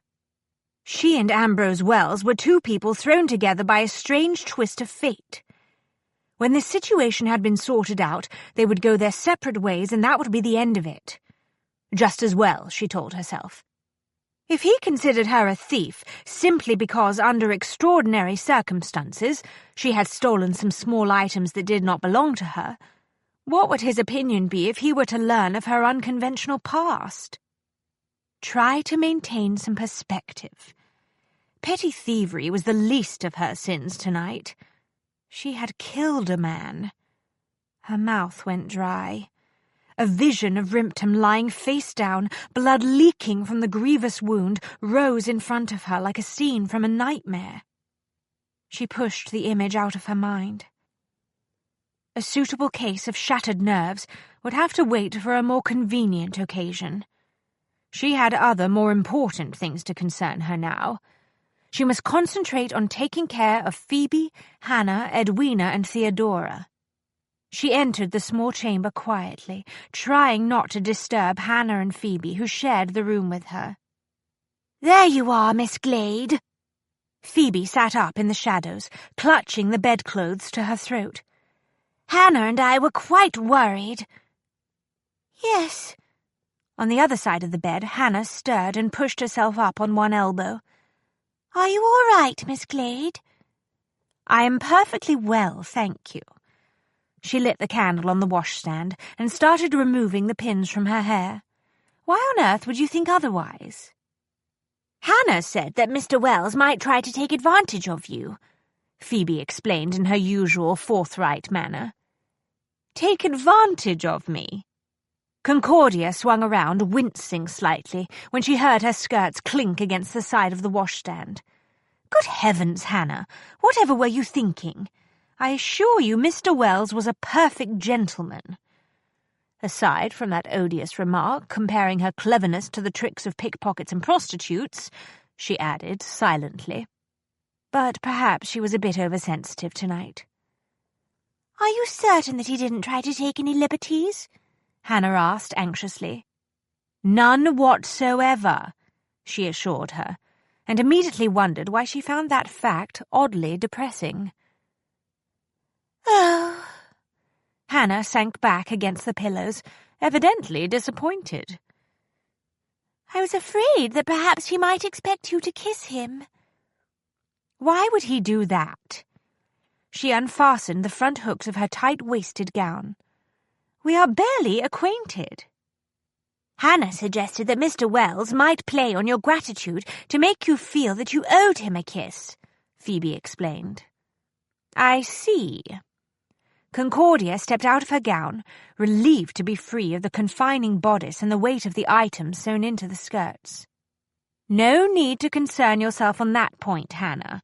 I am quite certain that Mr. Wells is not the sort to attempt such an ungentlemanly tactic." "How can you be sure of that?" Hannah queried. Concordia considered the question while she hung her gown on one of the hooks set into the wall. Why was she so certain that Ambrose Wells would not try to take advantage of a woman? "For one thing, I doubt that he would find it necessary to impose himself on a lady," she said eventually. "I cannot imagine that there is any shortage of females who would be more than willing to kiss him quite freely of their own accord." "Why would they do that?" Hannah sounded genuinely baffled. "He is not the least bit handsome. Quite fierce-looking, if you ask me, like a lion or a wolf or some other dangerous beast. And he is old," Phoebe pointed out matter-of-factly. Concordia stared at their candlelit reflections in the mirror, momentarily bereft of speech. Were they talking about the same person? Ambrose Wells was far and away the most compelling man she had ever met in her life. "Mr. Wells no doubt appears to be entering his dotage to you, Phoebe, because you are only 15 years old," she said, striving to keep her tone light. "I assure you he is not that much older than me." "Only a few years at most," she added silently. It was that air of grim, worldly experience, combined with cool self-mastery, that added the age to his eyes, she thought. Phoebe drew up her knees, beneath the covers, and wrapped her arms around them. "Perhaps, but I agree with Hannah. I cannot imagine ladies lining up to kiss him willingly." Concordia sat down at the foot of the bed and unlaced her scuffed ankle boots. "Wait until you are a few years older yourself. I have a feeling that you will discover that men like Mr. Wells are not only quite attractive, they are also extremely rare." Phoebe's mouth opened in astonishment. Then she burst into giggles. She clapped one hand across her lips to muffle the sound. Concordia gave her a quelling glare. "And just what are you laughing at, young lady?" "You would kiss Mr. Wells if he asked you, wouldn't you?" Phoebe was barely able to contain herself. "I'll wager you would be one of those ladies standing in line to let him embrace you." "Nonsense." She blew out the candle. "I would not stand in a line to kiss any man, no matter how attractive he happened to be." "You really do think that Mr. Wells is handsome?" Hannah said, intrigued now. But what if there was no line? Phoebe asked, methodical in her questioning, as usual. What if you were the only lady Mr. Wells wished to kiss? Would you allow him to embrace you in that case? Enough! Concordia used the moonlight to guide her toward the bed. I declare this ridiculous conversation to be at an end.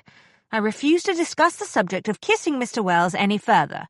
Good night, ladies. Good night, Miss Glade, Hannah whispered. Good night, Miss Glade. Phoebe settled down onto the pillow.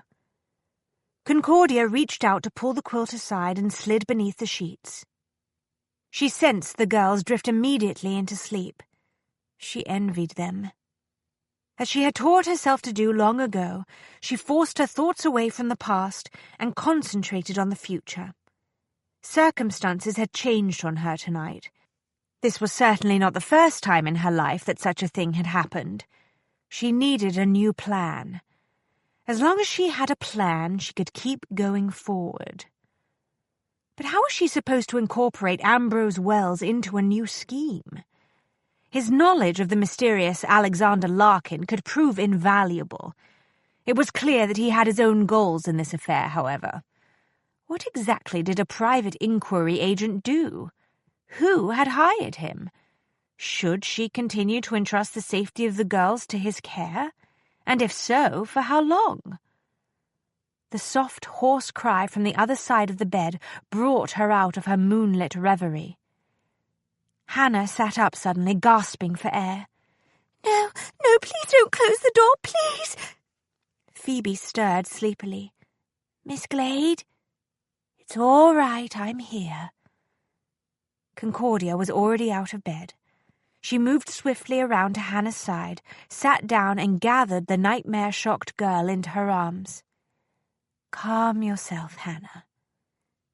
So dark. Hannah whispered in the disoriented voice of one who is caught between the world of dreams and full wakefulness. I'll be good. Please don't close the door. Hannah, listen to me. Concordia patted the girl's trembling shoulders. You are not inside the dark place. Look, you can see the moon.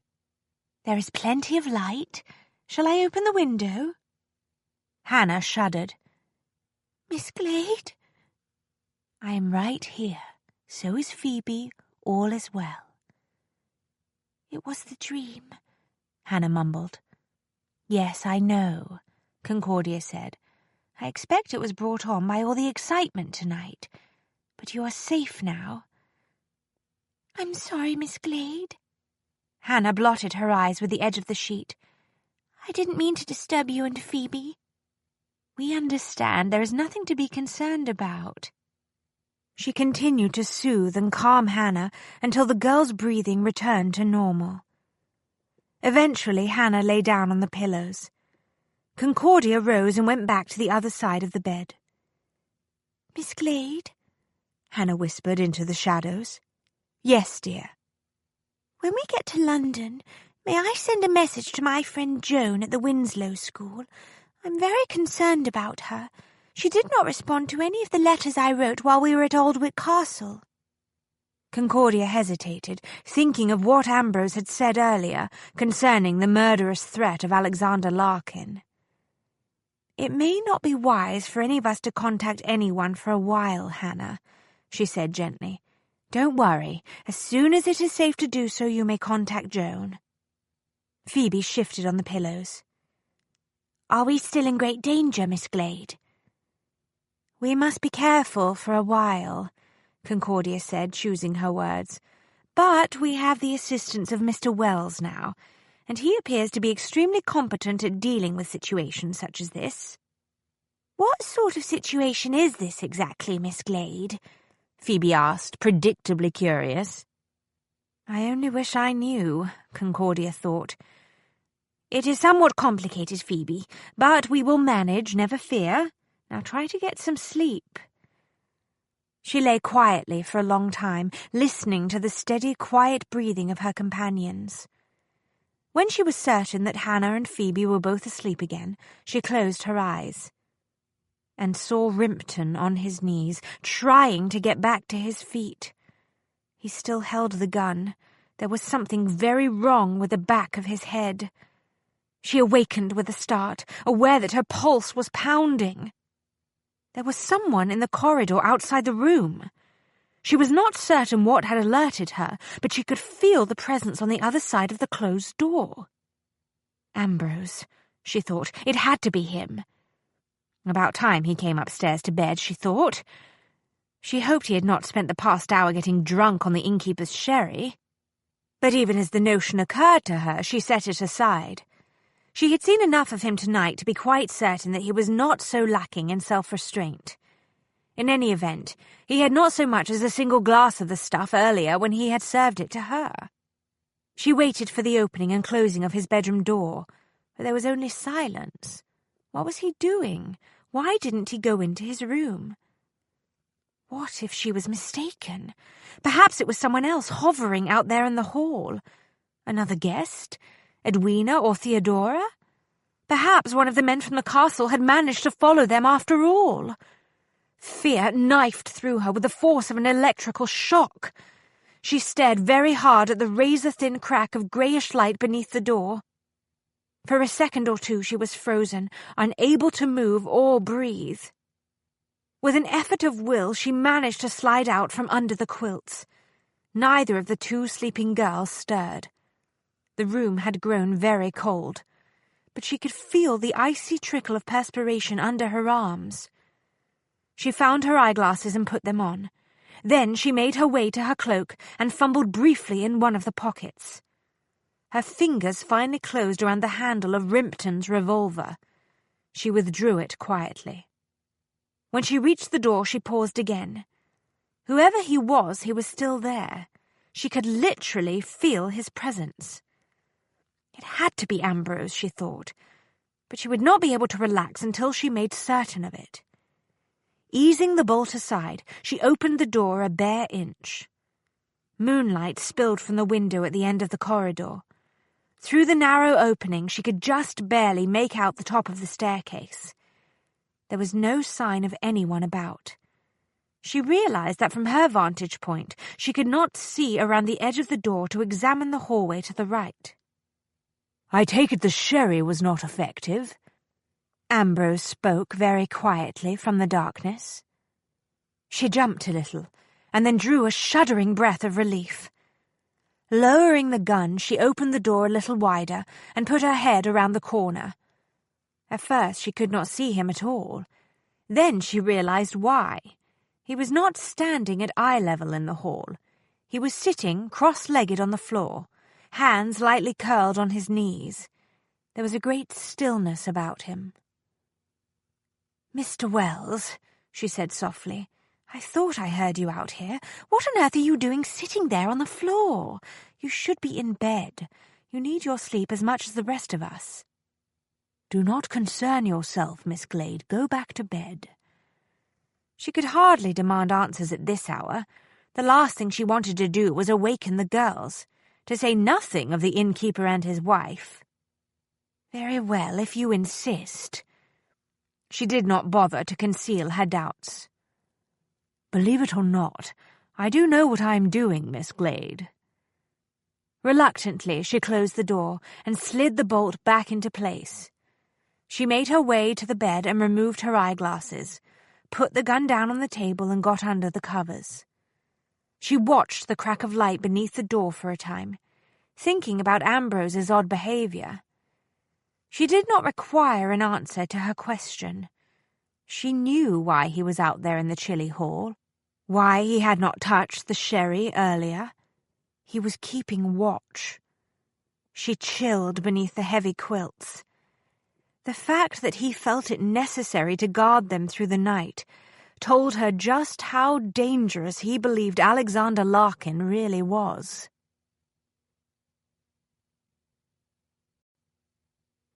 Chapter 6.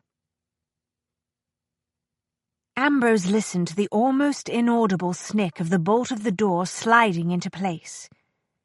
He waited a moment longer, cataloguing the sounds of the slumbering inn.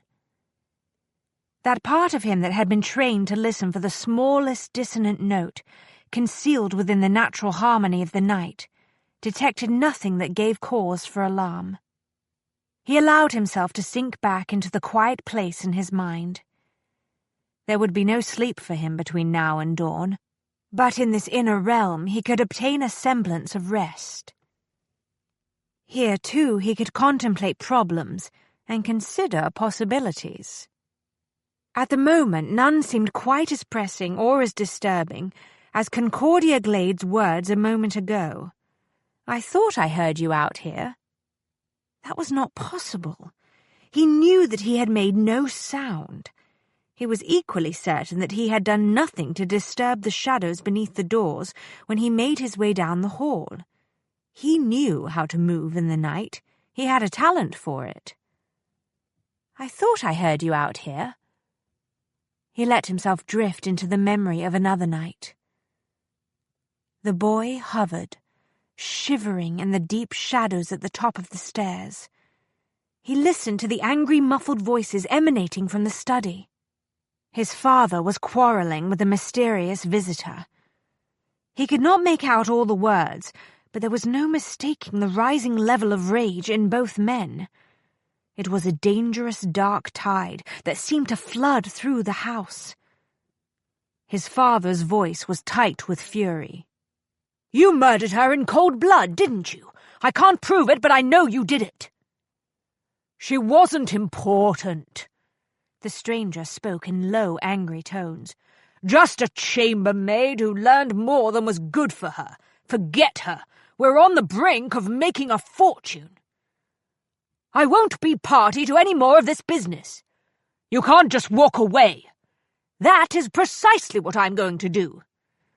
"You surprise me, Colton," the visitor said. "You've been a swindler and a fraud artist all your life. I believed you to be far more practical. Fleecing a few wealthy gentlemen who can well afford to lose several £1,000s is one thing. Murder is another. You knew I'd never go along with that." "Which is, of course, why I did not tell you," the stranger said. "Had a feeling you'd be difficult. Did you think I wouldn't suspect what had happened? She was just an innocent young woman." "Not so innocent." The stranger's laugh was mirthless. It ended in a harsh cough. "Rest assured, mine was not the first gentleman's bed she had warmed. Get out of here and don't ever come back, do you understand?" "Yes, Colton, I understand very well. I regret that you feel this way. I shall be sorry to lose you as a partner, but I respect your wishes. Rest assured you will never see me again." A sudden, sharp explosion reverberated through the house. The roar of the pistol shocked the boy into immobility for a few seconds. He knew what had happened, but he could not bring himself to accept the truth. Down below, the door of the study opened abruptly. He stood, frozen, in the shadows at the top of the stairs, and watched the stranger move through the light of the gas lamp that burned on the desk behind him. In spite of the boy's horror, some part of him automatically catalogued the details of the killer's appearance. Blonde hair, whiskers, an expensively cut coat. The man looked toward the staircase.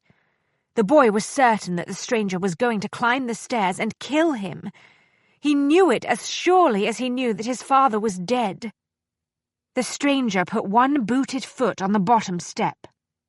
"I know you're awake up there, young man. Been a tragic accident, I'm afraid. Your father just took his own life. Come on down here, I'll take care of you." The boy stopped breathing altogether, trying to make himself one more shadow among many. The killer started up the steps. Then he hesitated. "Bloody hell, the housekeeper!" he muttered on another hoarse cough. The boy watched him turn and go back down the steps. The killer disappeared into the darkened hall. He was going to check Mrs. Dalton's rooms to see if she was there. The boy knew what the killer did not. Mrs. Dalton was not in her rooms because she had been given the night off. His father did not like any of the servants around when he conducted his illicit business affairs. When the stranger discovered that he had no need to worry about an adult witness, he would come hunting for the one person who could tell the police what had happened tonight. The boy looked over the railing and knew that he could not possibly make it down 3 flights of stairs to the front door and out into the safety of the night before the killer returned. He was trapped.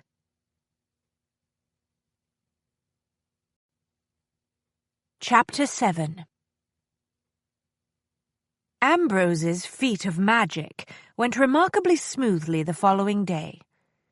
Concordia was more than merely impressed with the timing and the coordination. She was awed. Surely there were very few men in the world who could have organized such a vanishing act. "The trick is to keep it as simple as possible," Ambrose explained when he saw them off at the train station, "and to remember that people see what they expect to see." The next thing she knew, he had disappeared himself. But just before the train pulled out of the station, she caught a glimpse of a scruffy-looking farmer climbing into one of the crowded third-class carriages. Something about the way he moved told her that the man was Ambrose. A few hours later, after a number of stops in small towns and villages along the way that afforded the passengers the opportunity to stretch their legs, 4 well-bred young ladies and their teacher descended from a first-class carriage into a busy London station. They immediately got into a cab. The vehicle melted into the swollen traffic and the afternoon haze. An hour later, 4 working-class youths emerged from a thronged shopping arcade. They were dressed in caps, trousers, mufflers, and coats. They sauntered in the wake of a flower seller in a tattered cloak. The small group drifted through a busy vegetable market and climbed into an empty farmer's cart. A tarp was stretched over the back of the wagon to conceal the passengers. Through an opening in the canvas, Concordia caught occasional glimpses of the neighborhoods through which they traveled. Within a short time, the bustle and clatter of the market gave way to a maze of tiny lanes and cramped, dark streets. Scenes of prosperous shops and modest houses followed. That view, in turn, eventually gave way to one of a neighborhood of elegant mansions and fine squares. To Concordia's amazement, the farmer's cart eventually passed through the heavy iron gates at the back of one of the big houses and rumbled to a halt in a stone-paved yard. The canvas was whipped off the back of the cart. Ambrose, wearing a farmer's hat and rough clothing, looked down from the driver's box. "Welcome to your new lodgings, ladies." He tossed the reins to a tall, lanky, middle-aged man dressed in a gardener's attire. "This is Mr. Oates. Oates, allow me to introduce Miss Glade and her 4 students, Phoebe, Hannah, Theodora, and Edwina. They will be staying with us for a while." "Ladies?" Oates touched his cap. "A pleasure to meet you, Mr. Oates," Concordia said. The girls acknowledged him cheerfully. Oates looked oddly pleased and somewhat embarrassed by the polite greetings. He mumbled something unintelligible and turned red. 2 large, sleek dogs with sharply pointed ears and well-defined heads bounded forward and stopped directly in front of the small crowd. Their cold, intelligent gaze stirred the hair on the back of Concordia's neck. The animals reminded her of the portrait of a jackal-headed Egyptian god she had once seen in a museum. "Meet Dante and Beatrice," Ambrose said. Concordia eyed the dogs uneasily. "Will they bite?" Ambrose's smile was not unlike that of the dogs. "Of course. What's the point of having guard dogs that will not rip the throats of uninvited guests? But do not be alarmed. Now that you and the girls have been properly introduced, you are quite safe." "You're certain of that?" His smile widened. "Absolutely positive, Miss Glade." "I say, this was great fun." Phoebe jumped down from the cart without waiting for assistance from one of the men and rubbed the place behind Dante's pricked ears. "I very much enjoyed wearing these trousers, much more comfortable than the skirts we sewed together." She looked hopefully at Concordia. May I keep them, Miss Glade? I don't see why not, Concordia said. She relaxed when she saw that the dog appeared to be enjoying Phoebe's attention. They are quite practical in some ways. Beatrice trotted toward her and thrust her long nose into her hand. Concordia gingerly patted her. I want to keep my boys' clothes too. Hannah stood up in the back of the cart, hooked her fingers into the waistband of her trousers and struck a jaunty pose. In the blink of an eye, she metamorphosed into a youth who would not have looked out of place selling newspapers on a busy street corner. They're ever so much more comfortable than the skirts and petticoats. I feel like a different person in them. Edwina looked down at her own rough costume and wrinkled her nose. They may be comfortable, but they're certainly not very fashionable. It was rather fun masquerading as a boy, though, Theodora said, allowing Oates to help her down from the cart. Did you see the way the people got out of our path in the shopping arcade? I think that is because they were afraid we might try to pick their pockets, Hannah said wryly. Ambrose looked amused.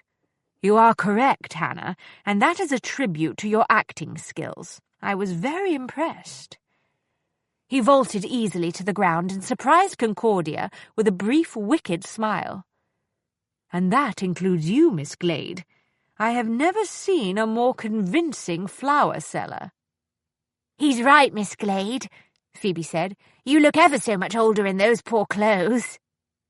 Concordia sighed and unknotted the tattered scarf she had used to cover her hair. Thank you, Phoebe. How in the blazes did you come by this old cart and that broken-down nag? Oates muttered to Ambrose. A helpful farmer loaned them to me. Oates looked sceptical. Loaned them, eh? No need to look at me like that, Oates. Ambrose clapped him on the back. I made it worth his while. He'll be wanting his fine equipage back, however. Will you take care of the matter for me? I told the man I'd leave his horse and cart in Brink's Lane near the theatre. Aye, sir. Oates climbed up onto the box and flapped the reins. He did not appear even mildly astonished by the unusual nature of Ambrose's arrival, Concordia thought. She got the feeling that Oates was accustomed to such eccentricities.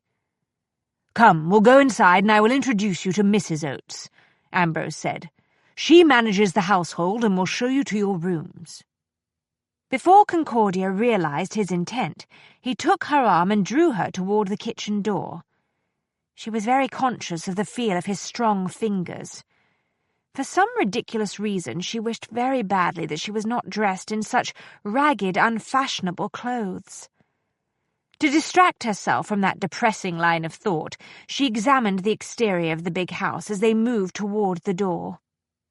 The mansion was a handsome building in the Palladian style, with tall, well-proportioned windows and fine columns. It was surrounded by high stone walls and well-tended gardens. The effect was quite elegant, but she could not help but notice that the big house possessed, in a subtle, understated manner, the air of a secure fortress. Dante and Beatrice added the final touch. The excited, chattering girls rushed enthusiastically into the back hall, accompanied by the dogs.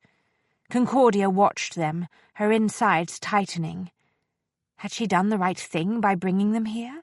Had there been a better choice? She hesitated briefly before stepping over the threshold of the mansion. "This is a very grand home, Mr. Wells," she said, keeping her voice low so the girls would not overhear. "I assume it belongs to you?" "As a matter of fact, it does not." She stopped quite suddenly. "What on earth do you mean?" "It is the property of a man named John Stoner." She frowned. "Is he here?" "No," Ambrose said. "As it happens, he is not in residence at the moment." It seemed to her that he spoke a little too casually about the absence of the mysterious Mr. Stoner. "Are you quite certain that he will not mind having us as house guests?" she asked. "Unless he returns unexpectedly, he will not even be aware that he is playing host to you," Ambrose assured her. She did not like the sound of that. "I don't understand. Where is Mr. Stoner?" I believe that he is on the continent at the moment. Difficult to say, really. Stoner is unpredictable in his habits." "I see. May I ask what your connection is to this Mr. Stoner?" He thought that over for a few seconds. "You could say that we are old acquaintances." "No offence, sir, but that sounds rather vague." "Do not be alarmed, Miss Glade," Ambrose said very softly. "You have my word that you and your charges will be safe here." A frisson of acute awareness fluttered across her nerves. Her intuition told her that the girls would come to no harm from Ambrose Wells. She was not nearly so certain about the safety of her own heart.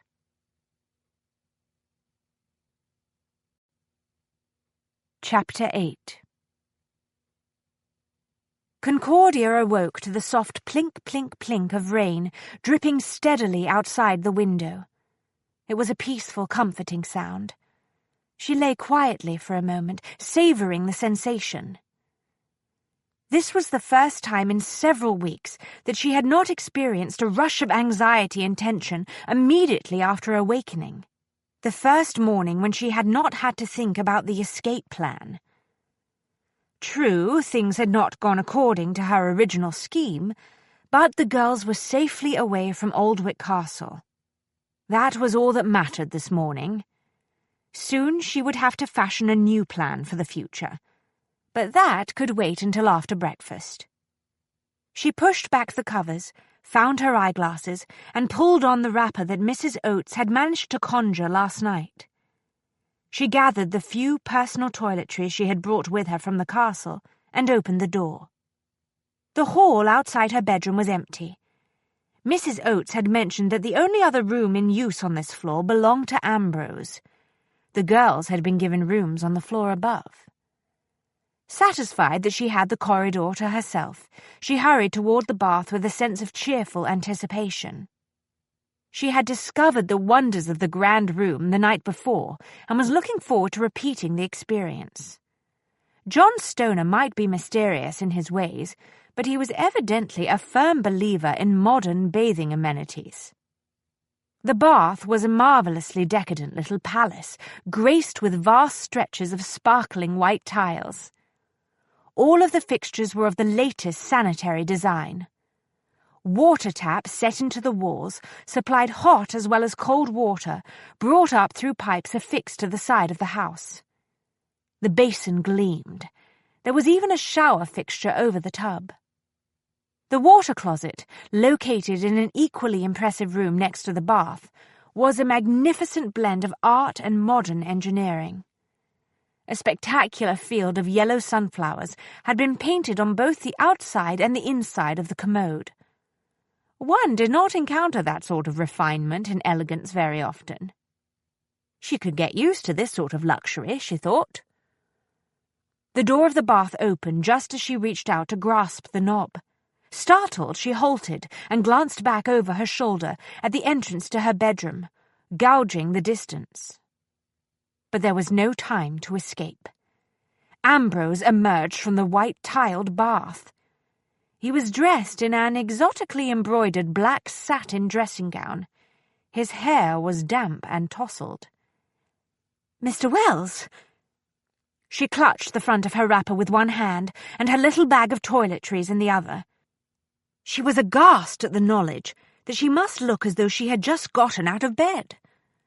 It was the simple truth, of course, but somehow that only made matters worse. She was violently aware of the fact that Ambrose was likely quite nude under the robe, and she had on only a nightgown under the wrapper.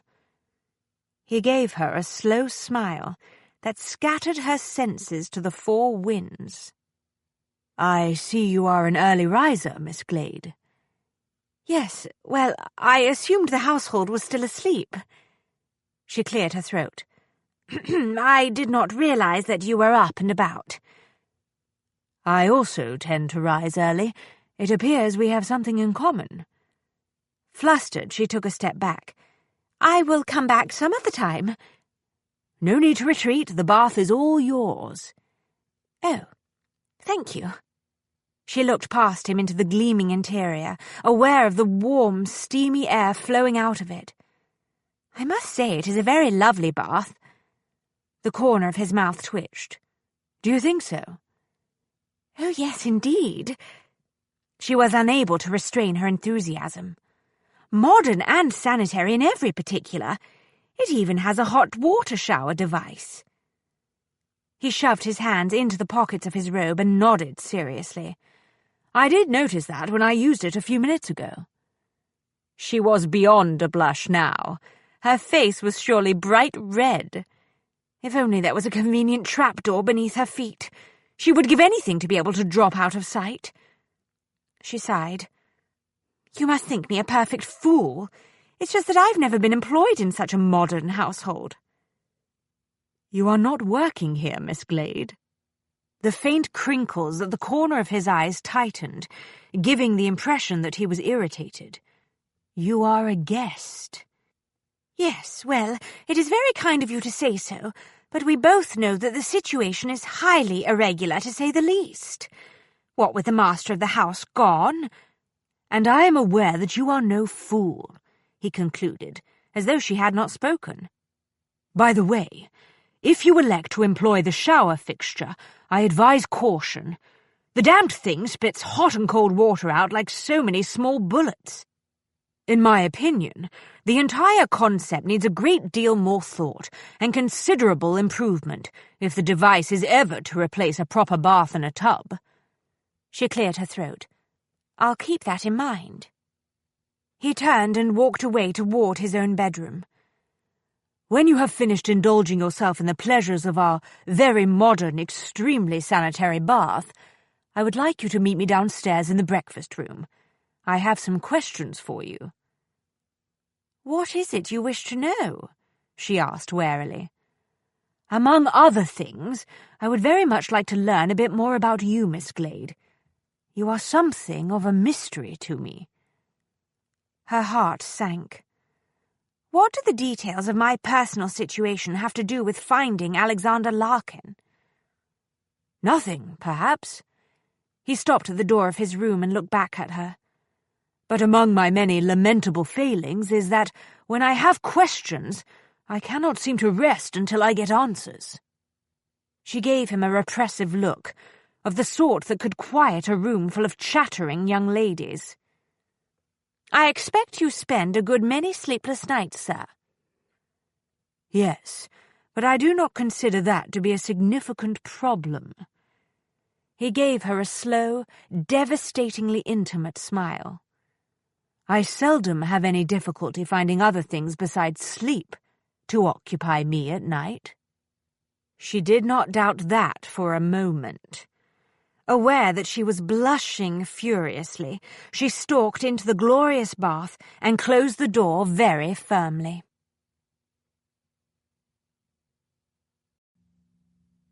Chapter 9.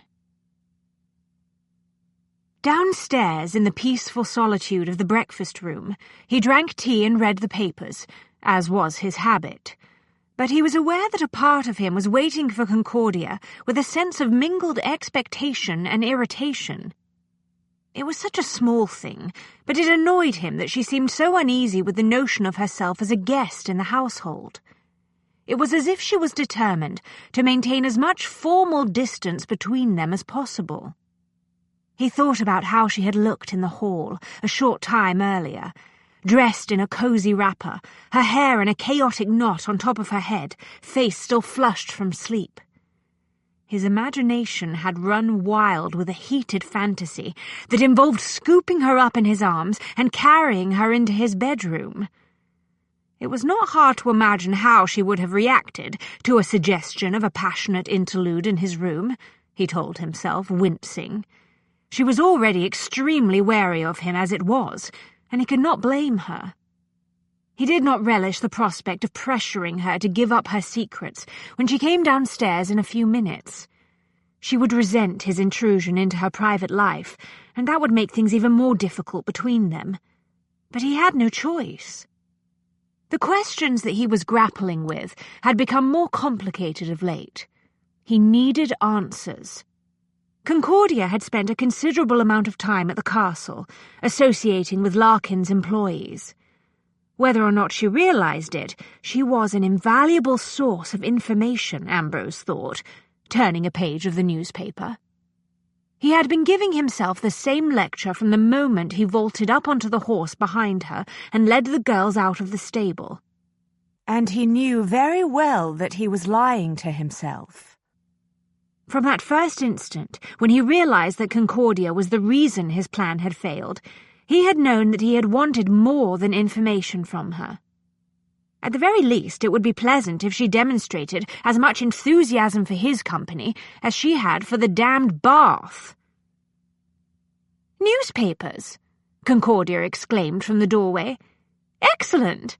I have not seen any since I left for the post at the castle." The warm, bright sound of her voice sent a flash of acute awareness through him, tightening his insides and causing his blood to beat more heavily in his veins. He looked up and saw her standing in the opening. Her dark hair was now pinned into a neat twist at the back of her head.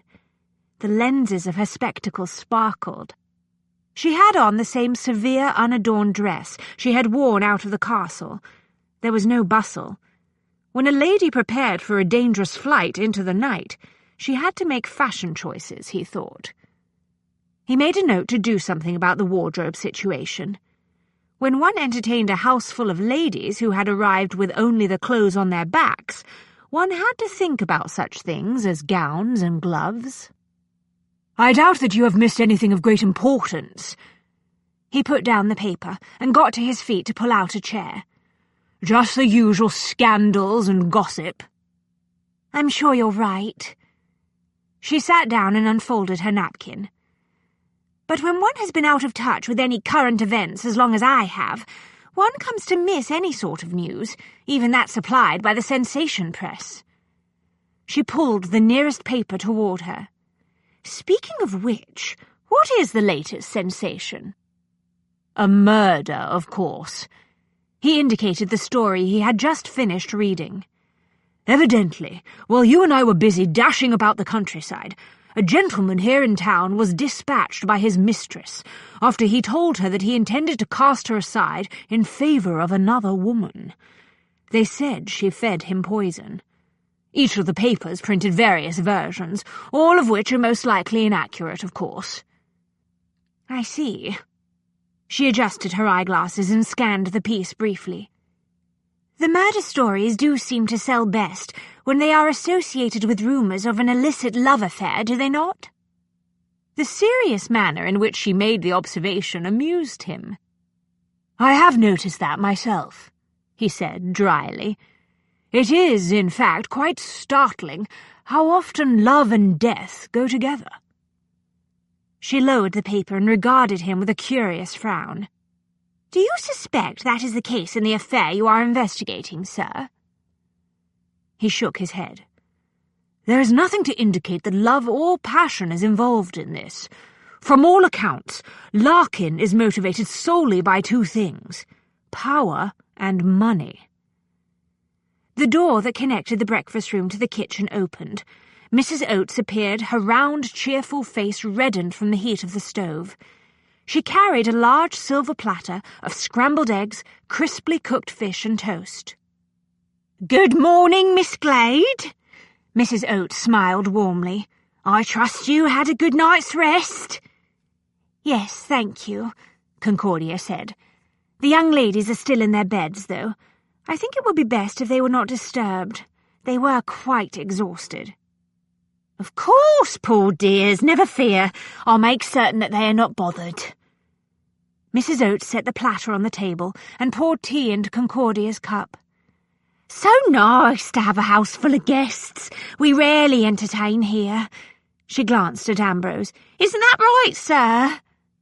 "Yes," Ambrose said. Concordia cleared her throat very delicately.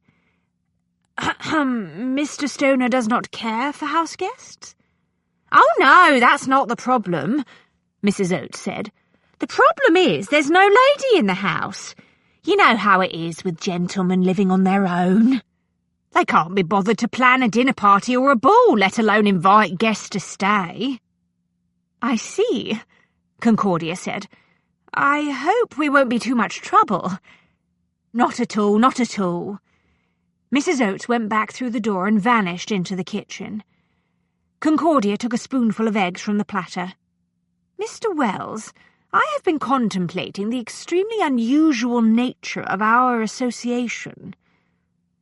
"Damnation," he thought. That did not bode well. "Odd situations necessitate unusual associations," he assured her. "I am aware of that." She picked up her fork.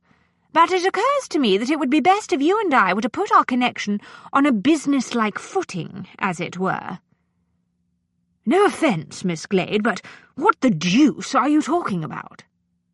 She looked at him with a level gaze. "You mentioned that you are a private inquiry agent." "Yes," he said, cautious now. "Very well. I wish to employ you to make inquiries on behalf of my 4 students." He sat back slowly. "There is no need to hire me, Miss Glade. I am already investigating the situation in which you and the girls are involved on behalf of another client."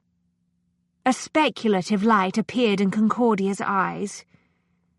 "You have yet to tell me any of the details of that situation." "My client has engaged me to look into the circumstances surrounding the recent death of her sister. She believes that it is a matter of murder, not simply an unfortunate accident as the authorities assume." "I see." She frowned. "How did you come to be at the castle?" "In the course of my inquiries, I spoke with an informant who hinted that there might be a connection between the woman's death and whatever was going on at Aldwick Castle. I went to make some observations. You know the rest." Her mouth tightened at the corners. "Yours is an exceedingly mysterious business, sir. All the more reason why I would feel more comfortable if we secured our arrangement with a formal contract." For some reason he found that suggestion thoroughly irritating. "I see no necessity for a contract." Her fine brows came together above the rims of her spectacles. "In spite of Mrs. Oates' kind remarks, my students and I are not really guests in this household. For heaven's sake, the master of the house does not even know that we are here." "Don't worry about Stoner." She ignored that.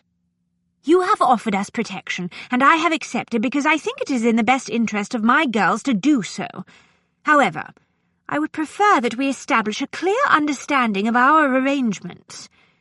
Hiring you would seem to be the most straightforward way to accomplish that."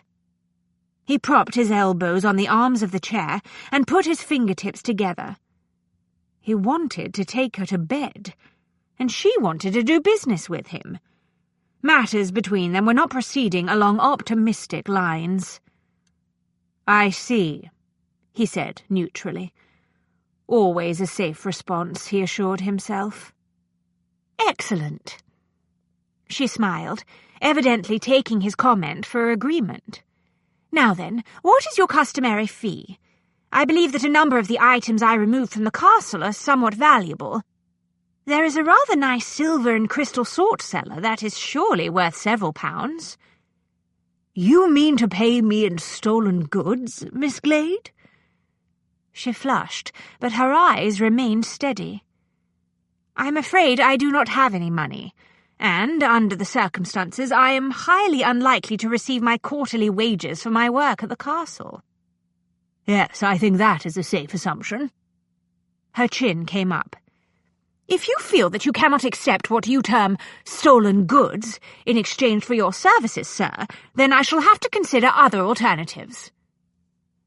"You have no other alternatives, Miss Glade, and I think you know that as well as I do."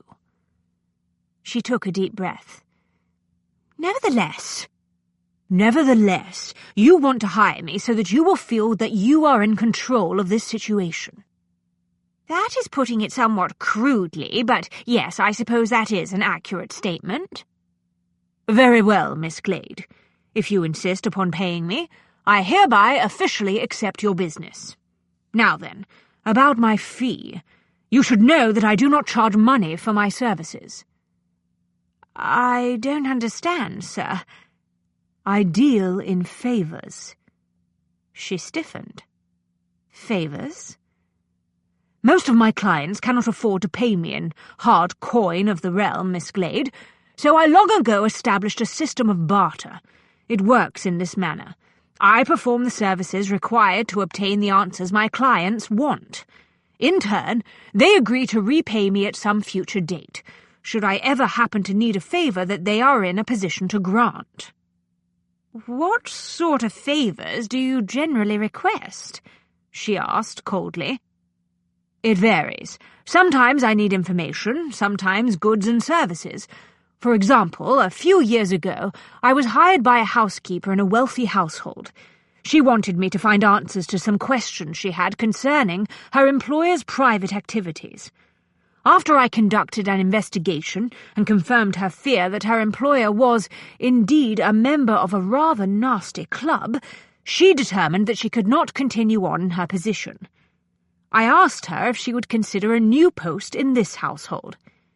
She and her husband, who happened to be a skilled gardener and very good with tools, accepted positions here. That is how you obtained the services of Mr. and Mrs. Oates? He nodded. Nan, the maid, came with them. She is Mrs. Oates' cousin. It has worked out well. She cleared her throat discreetly. You say that you personally hired Mr. and Mrs. Oates and Nan? Mr. Stoner was not involved in that decision? Stoner had no objections, and as it happened, we were in need of new staff. It strikes me as a trifle odd that the master of the house left something as important as the hiring of the staff in someone else's hands. Stoner is more interested in his scholarly research, his writing and his travels, than he is in the management of this household. How often is Mr. Stoner in residence? He comes and goes at his own whim. How convenient for you, she said dryly. It would appear that you are able to enjoy all the comforts and advantages of a grand house without the necessity of having to actually pay for it, as it were. The situation has worked out rather nicely. He sat forward and picked up his fork. Then there is my current case. The woman who recently employed me to investigate the death of her sister is a shopkeeper. She has promised to repay me in ladies' parasols, should I ever happen to require some. Good heavens! Concordia blinked. What possible purpose might you ever have for parasols? One never knows. In some quarters, such a manner of conducting one's business would be deemed eccentric, to say the least. I do not concern myself with those particular quarters. Obviously, she sighed. Very well. I believe that I comprehend how you conduct your business. What sort of favour might you request from a professional teacher? I have no notion. Thoroughly annoyed now, he put down his fork and assumed what he hoped was an air of intimidation. Never worked for a teacher before. I shall have to think upon it for a while.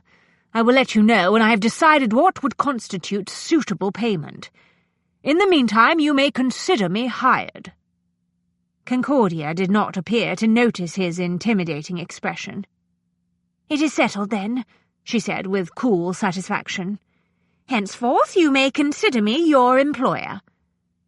It doesn't work like that, Concordia. The logic is quite plain. I have hired you to conduct an investigation. That makes me your employer. Now that the nature of our association has been established, I wish to make it clear that, as your client, I expect to be kept informed and involved in this case. I do not allow my clients to become involved in my investigations, he said evenly. I am not one of your usual clients, sir. Indeed, I am already deeply involved in the inquiry. In point of fact, had I not conducted my own investigation at Aldwych Castle, I would never have initiated the escape plan. I will allow you that much. However, in addition, you must also admit that I have been able to provide you with some very valuable information concerning Larkin's scheme." This was not going well. "Huh," he said. As a clever riposte, it was somewhat lacking, but he could not come up with anything better. "I will take that as an acknowledgement of the fact," she said. "Furthermore, as matters progress, it may very well transpire that I and my girls will be able to supply you with other details or observations that will prove even more useful to you. Can you deny that?" "No." She smiled, looking quite satisfied. He raised his brows. "In hindsight, I suppose it should have been obvious to me that one ought never to engage in a debate with a professional educator." She was pleased. "Now that the terms of our relationship have been settled, I suggest that we move on to more important matters." "Such as?" he muttered. "Solving the case, of course. What is your next step?" He wanted nothing more than to get to his feet, go to her end of the table, haul her up out of her chair, and kiss that look of feminine triumph off her face.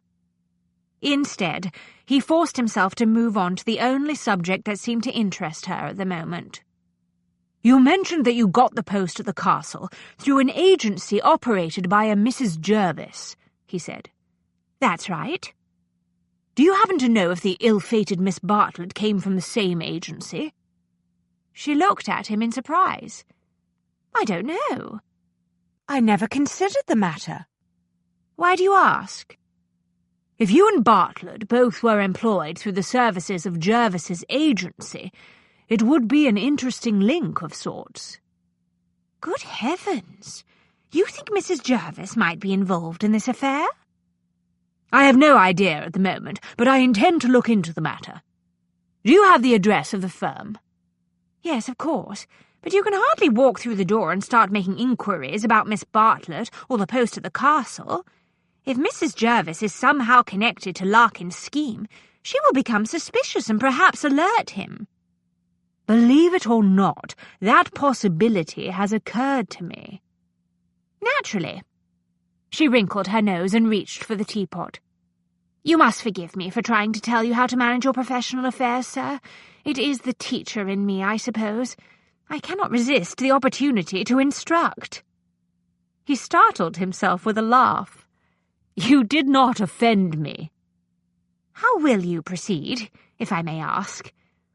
"I will start by examining Jervis's files." "She's highly unlikely to allow you to go through her files." "I do not intend to ask her permission." Concordia's cup paused in mid-air. "You are going to break into her office when she is not there?" "I think that would be the most efficient approach, but I believe I will wait until tomorrow night. This evening I intend to speak with an acquaintance who has some knowledge of Larkin. In addition, it looks as though it is going to rain for most of the day." She stared at him. "What on earth does the weather have to do with it?" He shrugged. "I prefer not to conduct that sort of business on wet nights, if it can be avoided. Too much danger of accidentally leaving a footprint behind." "I see." She looked a little dazed. "Well, regardless of the weather, your scheme sounds risky, sir. What if you were caught?" He raised a finger. "Ah. Now that is the truly cunning aspect of my plan. I do not intend to get arrested." A disapproving frown tightened her brows. "You appear to have some expertise in this sort of thing."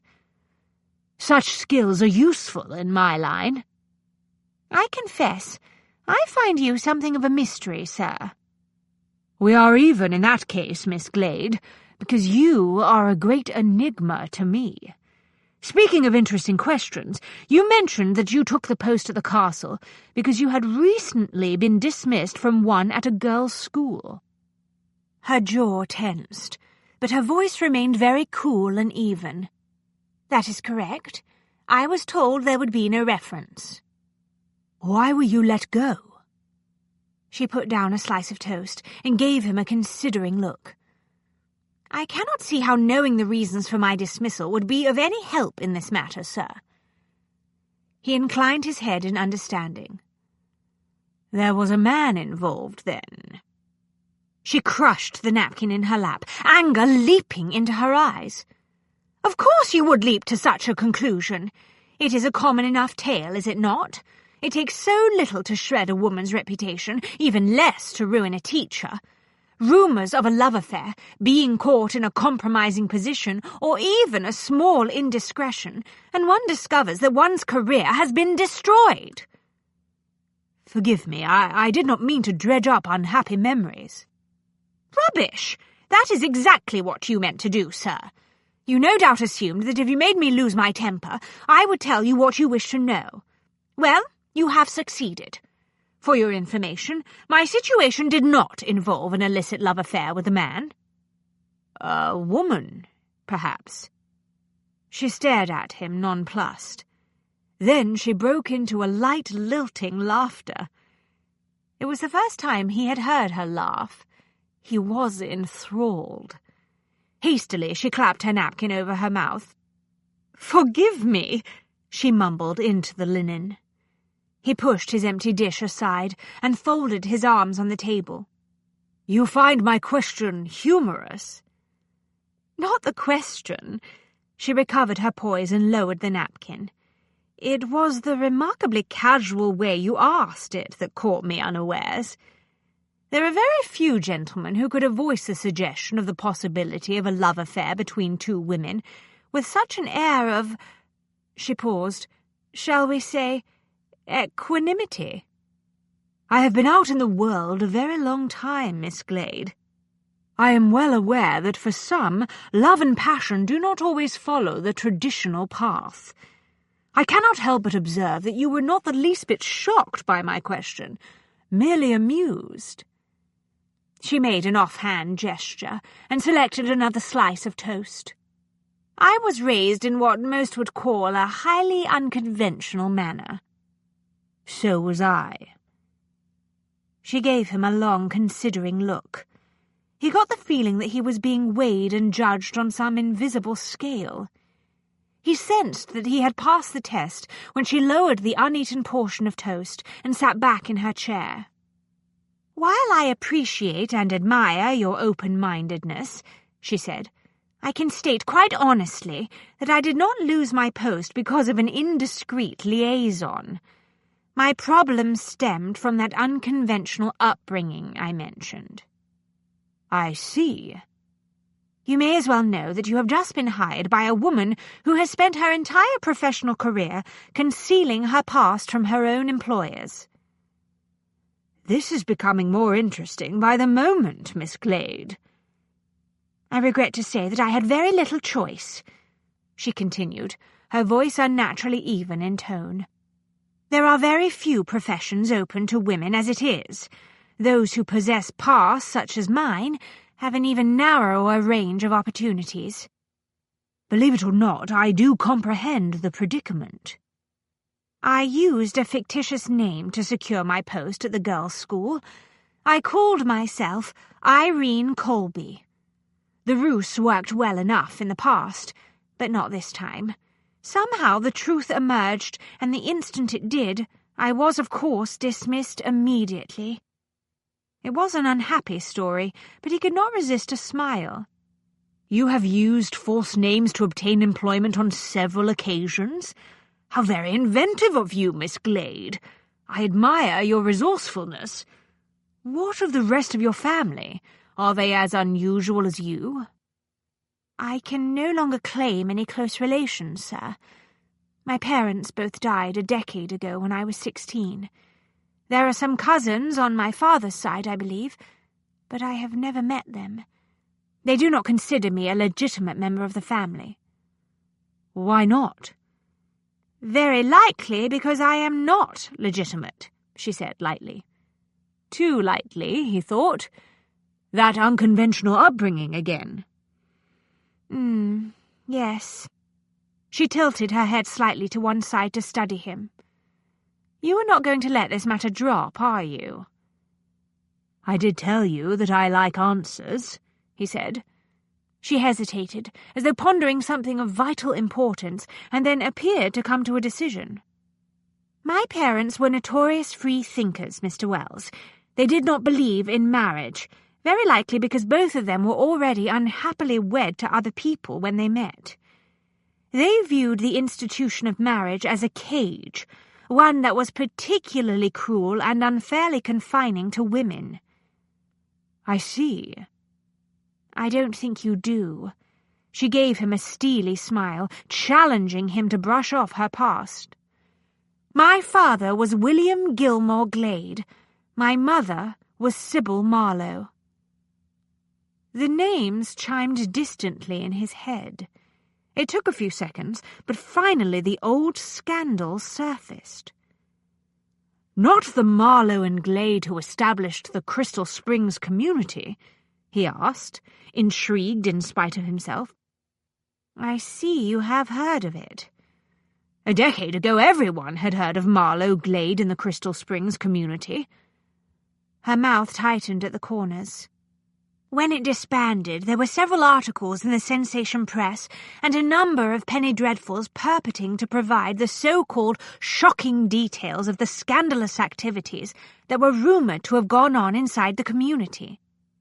I recall some of the pieces. Most of the reports were utter rubbish. Naturally. He brushed that aside with a slight movement of his fingers. The press is not known for accuracy.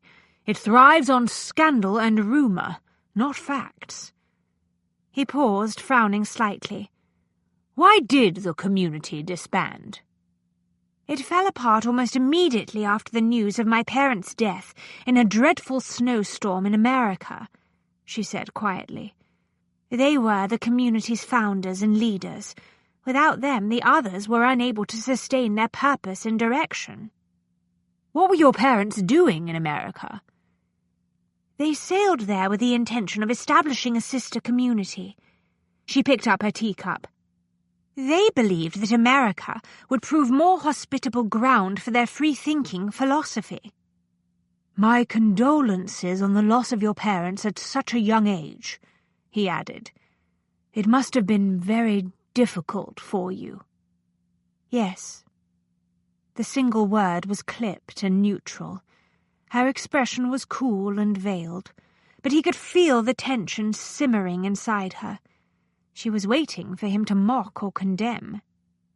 I am not well acquainted with the philosophy of the Crystal Springs community, he said, choosing his words with great care.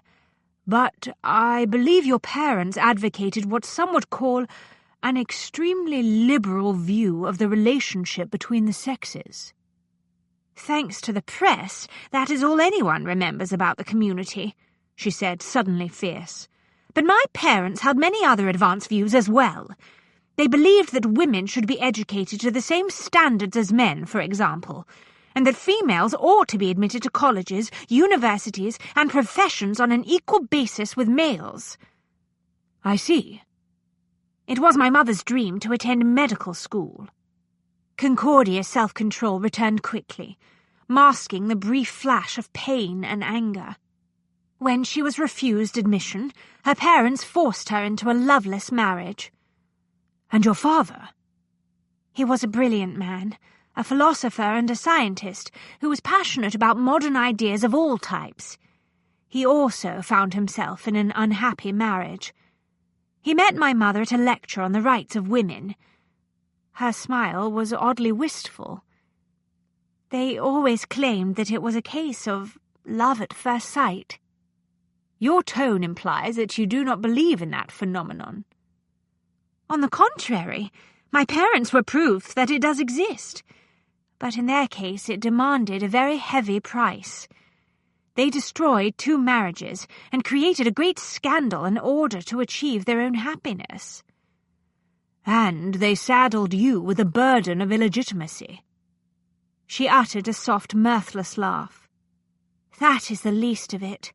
The most difficult problems I face arise from the assumptions that others make when they discover that I was raised in the community. These assumptions concern your personal behaviour. Precisely, Mr. Wells. She set the cup down on the saucer with enough force to make the fine china clang loudly. When people discover that I am the offspring of William Gilmore Glade and Sybil Marlowe, they conclude that I practice a similar modern philosophy concerning the relationship between the sexes. I can see why you go to some lengths to conceal your past from potential employers. There are very few people who are willing to hire a teacher who was raised with such modern notions. As I said, when my past was exposed at my previous post at the girls' school, I was dismissed instantly. He gave that some thought. You were perfect for Alexander Larkin's purposes, weren't you? I beg your pardon? You were desperate for a position, and you possessed no family connections. If you had disappeared after Larkin was finished with you, no one would have asked any questions. She shuddered. A chilling thought. I wonder if Miss Bartlett fit the same requirements. What do you... Oh, I see. It does appear that way, does it not? She vanished from the castle, and as far as I know, no one came to inquire after her. Concordia hesitated. Then again, no one would have mentioned any such inquiries to me. I was just the teacher, after all. For the most part, I was ignored. He nodded slowly, a familiar sense of awareness uncurling inside him. This was the sensation he always experienced when he knew himself to be closing in on the answers he sought. Something tells me that you are the key to this affair, Concordia, he said softly. I think that when it came to you, Larkin made his fatal blunder, the one that may well bring him down. What do you mean? He underestimated the teacher.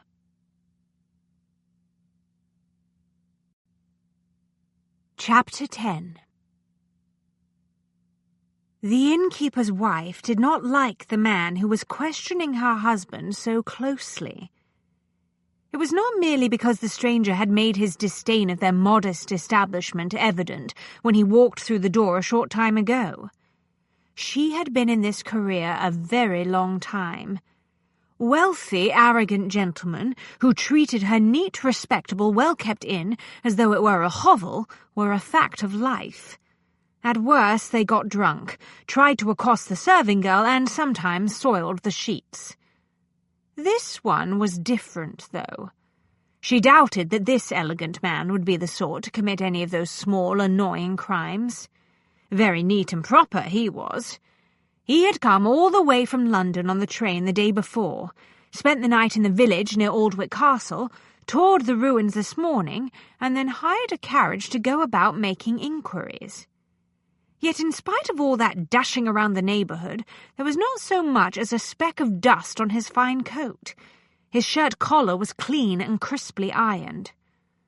Over-nice by half, she decided. The type who travelled with his own sheets and towels because he did not trust the cleanliness of inns such as the one she and her husband operated. She sat in the office, pretending to busy herself with accounts, while Ned spoke with the man. But the door was open. She could see the front desk out of the corner of her eye and hear everything that was discussed. 4 young ladies and their teacher put up here for the night? The man from London tossed some coins onto the counter. They left early yesterday morning? Ned did not touch the coins. Something was said about wanting to be at the station in time to take the morning train to London. Did they remark on the fire at the castle? The stranger asked sharply. No, sir. The old castle is a fair ride from here. We didn't get the news of the blaze until after the ladies had left for the station yesterday. Ned shook his head somberly. Heard the place was burned right down to the ground, and that one man died in the flames. Yes, that is true. The stranger's words were edged with impatience, as though the loss of the man was more of a nuisance than a tragedy. The cause of his death is somewhat uncertain, however. I beg your pardon, sir. Never mind, it's none of your affair. Is there anything else you can tell me about the young ladies and their teacher?" "No, sir. Like I said, they arrived very late and left quite early." The gentleman's jaw flexed. "Wonder what they did with the damned horses," he said, speaking more to himself than to Ned. "I can tell you that, sir," Ned said. "Left him at the livery stable next door to the train station." The man flung a few more coins onto the counter. "How did the teacher pay for the rooms that she and the girls used? Did she have money?" "Don't know about the state of her finances, sir." Ned raised one shoulder in an elaborate shrug. "She wasn't the one who paid the bill." The expression on the face of the gentleman did not change by so much as the flicker of an eyelash, but the innkeeper's wife suddenly found it hard to breathe. "Who paid for the rooms?" the man from London asked in a deadly soft voice. "Why, the man the teacher hired to protect them while they were on the road," Ned said, stunningly calm. The stranger's hand tightened abruptly around the gold-headed handle of his walking stick. He studied Ned with eyes as cold as those of a fish. "She hired a bodyguard?" "Very sensible, I thought. She and her students were obliged to travel at night, after all." "What was the name of the guard?" "Smith, I think." Ned opened the register and ran a finger down the page. "Yes, here it is. Mr. Smith. Gave him room number 5. The teacher and her girls used 3 and 4. "Let me see that." The man whipped the register around with a short, brusque movement and studied the name on the page. "The handwriting looks the same as that of the teacher." "She signed the register for all of them, the girls, herself, and Smith." "Describe Smith." Ned shrugged again. "Nothing remarkable about him. Medium height, I'd say, rather ordinary-looking, to tell you the truth." He glanced back over his shoulder. "Lizzie, can you recall anything about the man who accompanied the teacher and her girls the other night?" She forced herself to turn slowly, as though the question had distracted her from more important work. "I believe that he had brown hair," she said politely. "Is that all you can recall?" the stranger demanded angrily. "I'm afraid so, sir. Like Ned here said, there was nothing in particular to remark about him." "Where in the blazes would she find a hired guard around here?" the gentleman asked. They both looked at him, politely blank-faced, and said nothing. "I'm wasting my time," he muttered. Without another word, he turned on his heel, walked out of the inn and got into the waiting carriage. Ned scooped up the coins on the counter and walked into the office. He put a comforting hand on Lizzie's shoulder. Together they watched the vehicle roll out of the yard and turn in the direction of the village and the train station.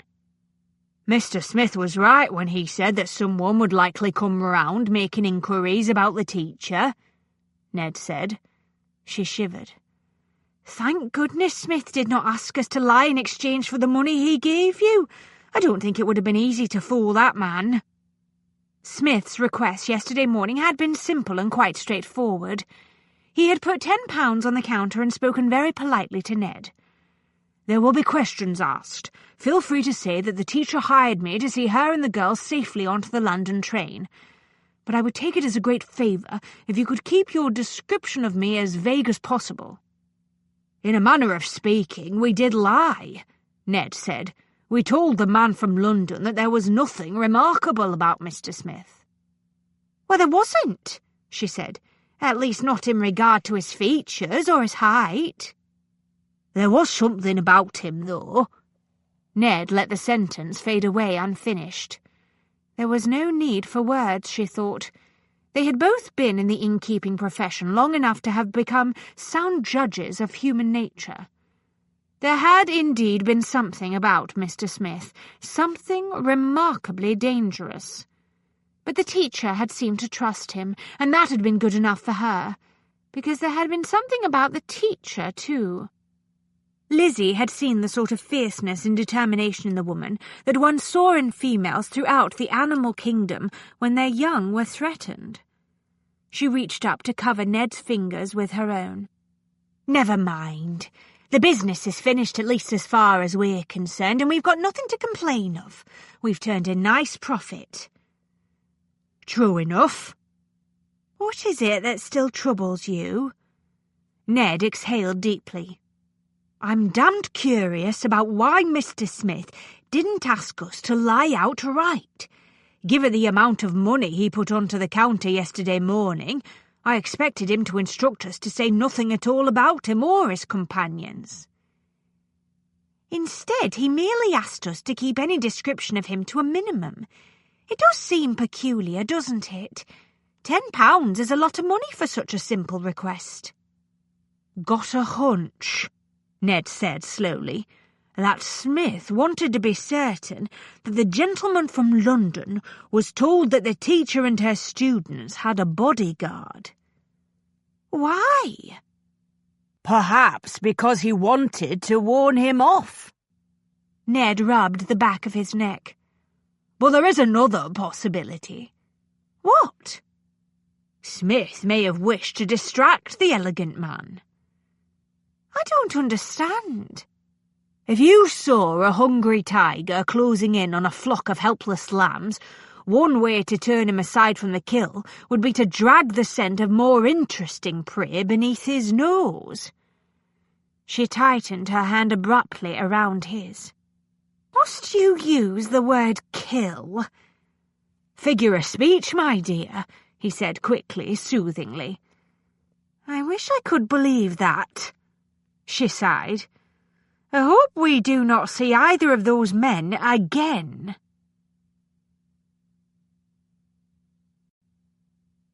Chapter 11. "The blue and sea-green gowns are perfect for Edwina and Theodora," Concordia announced. She looked at the girls and Mrs. Oates. "Don't you agree?" There was an affirmative murmur of approval. "Lovely," Mrs. Oates said, studying Edwina and Theodora with warm admiration. "The dresses go ever so nicely with their pretty blonde hair." Edwina and Theodora held the gowns up in front of themselves and examined their images in the mirror. Their faces were aglow with delight. Behind them, Hannah and Phoebe were waiting to take their turns in front of the looking-glass. It was 5 o'clock in the afternoon. Most of the assortment of gowns that had been ordered yesterday morning had yet to arrive from the dressmakers, but enough had shown up a short time ago to provide everyone with a much-needed change of clothes. In addition, Mrs. Oates had made the trip to one of the large department stores on Oxford Street and returned with a variety of ready-made essentials such as shoes, hats, gloves, and lingerie. Dante and Beatrice, who had already become the girls' constant companions, had been temporarily banished into the hall to avoid any unfortunate canine-related accidents to the pretty clothes. Virtually everyone in the room was bubbling with excitement. Phoebe was the sole exception. She stood defiantly to the side, dressed in the inexpensive boys' trousers and shirt that had comprised her disguise after the return from London. "You were right when you specified the yellow and brown material for Hannah," Mrs. Oates said, looking quite satisfied with the gown Hannah was trying on in front of the mirror. "The colour goes very well with her eyes." "It has very pretty flounces at the hem," Hannah said. "I wish Joan could see it." Concordia did not like the whisper of sadness that she heard in Hannah's voice. "Don't worry, she will see your new dress very soon." Hannah brightened. "It would be wonderful if she could have one just like it." "Not likely," Edwina said. "At least not as long as she's at Winslow. All of the students have to wear those dreadful grey dresses, you know that." "Yes, but when she turns 17, she will leave, and then she can have a gown like mine," Hannah insisted. "Joan will become a governess, or a teacher like most of the other girls who attend Winslow," Theodora said in thoroughly squelching tones. "Women in those careers do not get to wear such pretty clothes." Hannah's lower lip quivered. She blinked several times very hard. "Please do not cry, dear." Concordia thrust a handkerchief into her hands. "When this affair is concluded, we will see about Joan." Hannah wiped the moisture from her eyes. "Thank you, Miss Glade."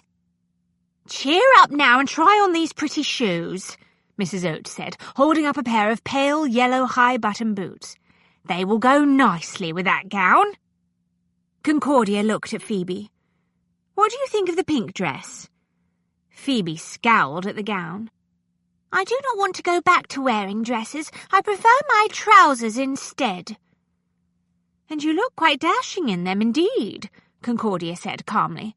"You may wear them as often as you like, but just in case you want an occasional change, what do you think about the pink gown?" Mollified by the knowledge that she was not going to be forced back into a dress, Phoebe studied the gown with a critical eye. "It will do for tea, I suppose." "Right then, that is settled," Concordia said. Mrs. Oates nodded sagely. "I expect the gowns will need a bit of taking in here and there, but Nan is a fine hand with needle and thread. I'll send her up to have a look."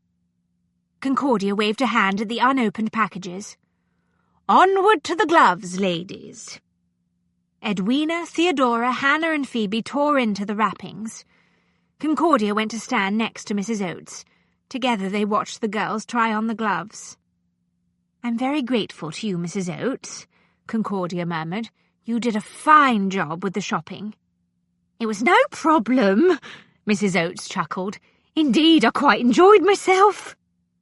"I must say I was astounded that the dressmaker was able to supply so many dresses on such short notice. She must have put off all her other projects in favour of satisfying this order." Mrs. Oates raised her brows and looked knowing. "I'm sure she did precisely that." "The dressmaker is a friend of Mr. Wells?" Concordia inquired smoothly. "A former client, more like. She was no doubt happy enough to pay her bill at last." Concordia stared at the expensive gowns, shocked. "Good heavens! Do you mean to say that the fee Mr. Wells charged for his services amounted to the cost of these gowns?" No, Miss Glade." Mrs. Oates waved that aside with a chuckle. "Mr. Wells paid full price for the dresses. The favour he asked was that they'd be made up and delivered as quickly as possible. That was how the dressmaker settled her account with him." "I see. Mr. Wells handles his business in a most unusual manner, doesn't he?" "Yes, Miss Glade, he does at that." "There is something that confuses me, Mrs. Oates." "Yes, Miss Glade." "If Mr. Wells does not charge money for his services, and instead merely collects favours when he needs them, I assume that he is a wealthy man." "He is quite comfortably fixed, and that's a fact." "Yet he occupies another man's house," Concordia added. "Oh, Mr. Stoner doesn't mind him living here." "Yet they are not blood relations?" "No, Miss Glade, not related in any way. Just good friends." "Very good friends, evidently." "Aye, Miss Glade, that they are. "Mr. Stoner obviously places a great deal of trust in Mr. Wells," she said as tactfully as possible. Mrs. Oates rocked slightly, acknowledging the comment. "That he does." Very good friends. Concordia thought about the casual manner in which Ambrose had referred to the possibility that a woman might take another woman as a lover. Was he at ease with the subject because his own personal physical interests were directed at members of his own sex? It might explain the odd connection between Ambrose and the mysterious Mr. Stoner. It was also, from her purely personal and private point of view, quite depressing. Then again, it was not as if she had ever had any real expectations of indulging in a passionate liaison with Ambrose Wells, she reminded herself. "Would you look at the time?" Mrs. Oates gave a small start. "How did it get to be so late? I must be off to see about the preparations for dinner. If you will excuse me, Miss Glade, I'll leave you and the young ladies to the new clothes." She bustled out the door and disappeared. Concordia tapped one finger against the top of the dressing table, absently listening to the girls discussing the matching of shoes, gloves, and dresses. So much for her attempt to elicit information about the odd workings of this household. Obviously, she would have to take a more crafty approach in the future, if she wished to learn anything useful.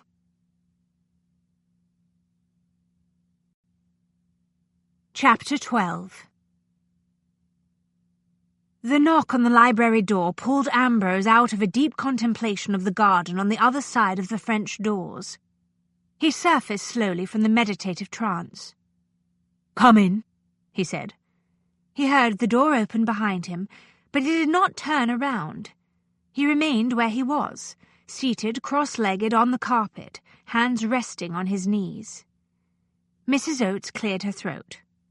"My apologies for intruding on you, sir, but I thought you should know that Miss Glade has started asking questions about Mr. Stoner." "It was inevitable, Mrs. Oates. With luck, the mystery will occupy her attention while I take care of other matters." "If I were you, I would not depend on Miss Glade becoming so distracted that she ceases to pay heed to what is going on around here, sir." "Thank you, Mrs. Oates. I will keep your warning in mind." "Very good, sir." "Are all the young ladies pleased with their new clothes?" "All except Miss Phoebe, sir. I believe she has developed a great fondness for trousers." He smiled. "Ours is an unconventional household. She is free to wear them here." "Yes, sir. Will you be dining in tonight with Miss Glade and the young ladies?" "I am looking forward to it." He paused. "But I intend to go out later after our guests are in their beds. There is no need for anyone to wait up for me. I will likely be quite late." "Very good, Mr. Wells." The door closed with a hushed sound. Ambrose went back to his meditation on the garden. The past whispered through his thoughts. He had just turned 18 the night he entered John Stoner's elegant townhouse through a rear window on an upstairs floor. His career as a burglar had begun his first night on the street, but his survival instincts had been keen, even at the age of 13. He made his way to the nearest cemetery, burgled the lock on the back door of the small chapel, and spent the remaining hours until dawn holed up behind the altar. He did not sleep that night for fear of the dreams he was certain awaited him. He knew even then that the events of the night would haunt him for the rest of his life. He forced himself to do what his grandfather and father had taught him to do before tackling a new enterprise. He made a plan. When it was finished, he allowed himself the cold comfort of a few tears. The next morning, taking to heart the old axiom that the Lord helps those who help themselves, he helped himself to some of the church silver. He selected a rather nice pair of candlesticks and 2 cups, said a prayer, and set out to make his way in the world using the family talents. He knew full well how to go about pawning the items. His father and grandfather had visited the pawn shops often enough in the past when business was not good. On the whole, a life of crime had proved to be an excellent career choice, he thought, as he paused to study John Stoner's bedroom. It was not as if he had not been raised and trained for the work. He came from a long line of professional swindlers, fraud artists, and cheats.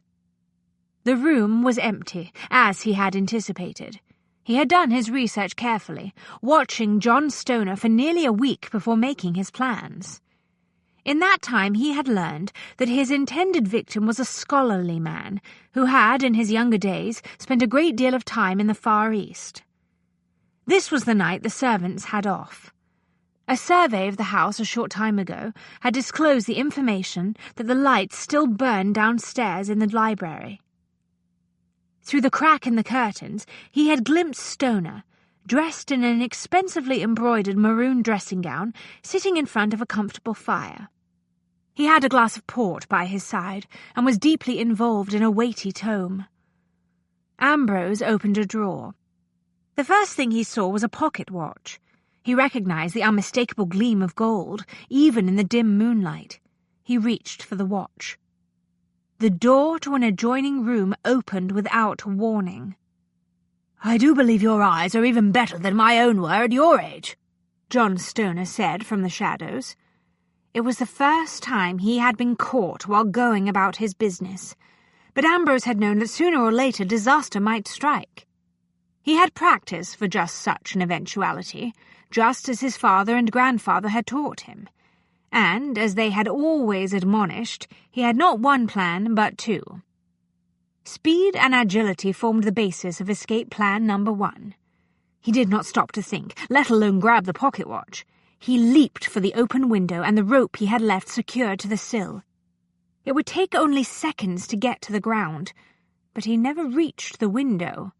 His legs went out from underneath him. A split second later, he found himself flat on his back on the floor. The jolt of the fall stunned him and stole his breath. "Do not move!" Ignoring the command, he sucked in a lungful of air and hauled himself to his knees. His only thought was to reach the window. A booted foot caught him at the ankle. He plunged headlong back to the floor. Before he could rise a second time, Stoner leaned over him and seized first one of his wrists and then the other. Ambrose tried to struggle. He was much younger and stronger than his opponent. In addition, he was desperate. He should have had every advantage, yet in seconds his hands were bound behind his back by a strong cord. He kicked out with both feet. Stoner sidestepped easily. "I admire your determination, young man, but I'm not going to let you go. At least not yet." Stoner looked down at him. "There is an old saying, 'Do not hurl yourself against a fortress wall. Dig a tunnel beneath it.'" Ambrose fought the panic that threatened to overwhelm him.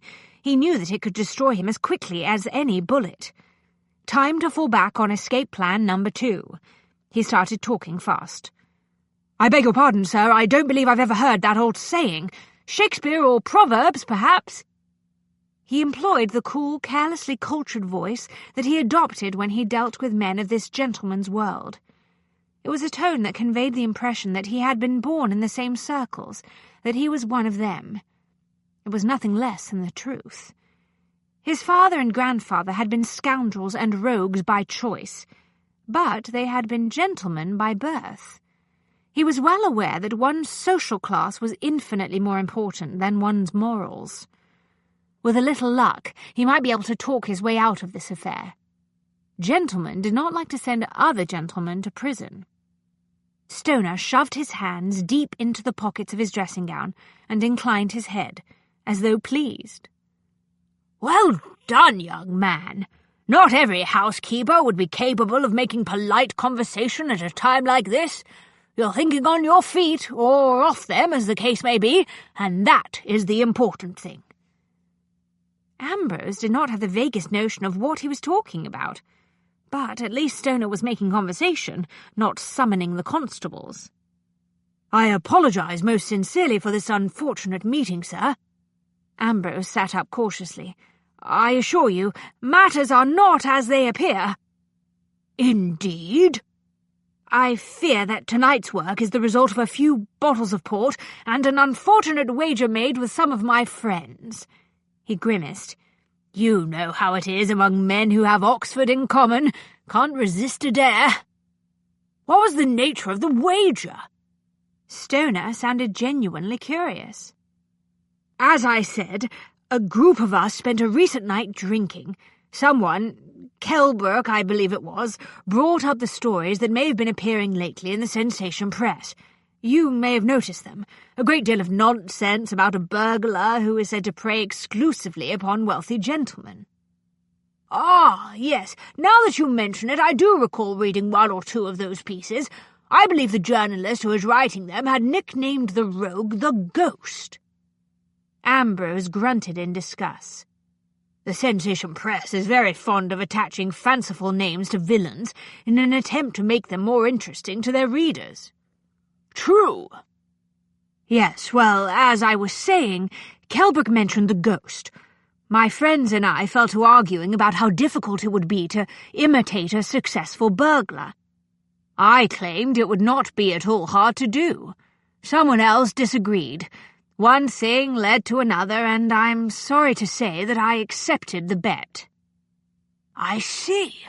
What made you choose my window for this experiment? Ambrose exhaled deeply. I'm afraid that you match the description of the type of victim the ghost is said to prefer. Stoner chuckled. You really are quite quick, young man. I will give you credit for that. What is your name? Ambrose Wells, Ambrose said, using the name he had invented for himself the night he had fled his father's house. If he got out of this, he would come up with another. What do you say we go downstairs and have a cup of tea while we discuss your future, Mr. Wells? Tea? I thought you might prefer it to the other option I am offering. What is the other option? A meeting with a police detective. I doubt if you would be likely to get any decent tea in that case, however. Tea sounds like an excellent notion. I thought you would see it that way. Come along, then. Let us repair to the kitchens. We shall have to see to the business ourselves. This is the servants' night off, but then you knew that, didn't you? Ambrose sat lashed to a wooden chair and watched in silent astonishment as his host made tea. Unlike the vast majority of men of his rank and station, John Stoner appeared quite familiar, even comfortable, in his own kitchen. In a matter of minutes, he had the kettle on the stove and tea leaves spooned into an elegant little pot.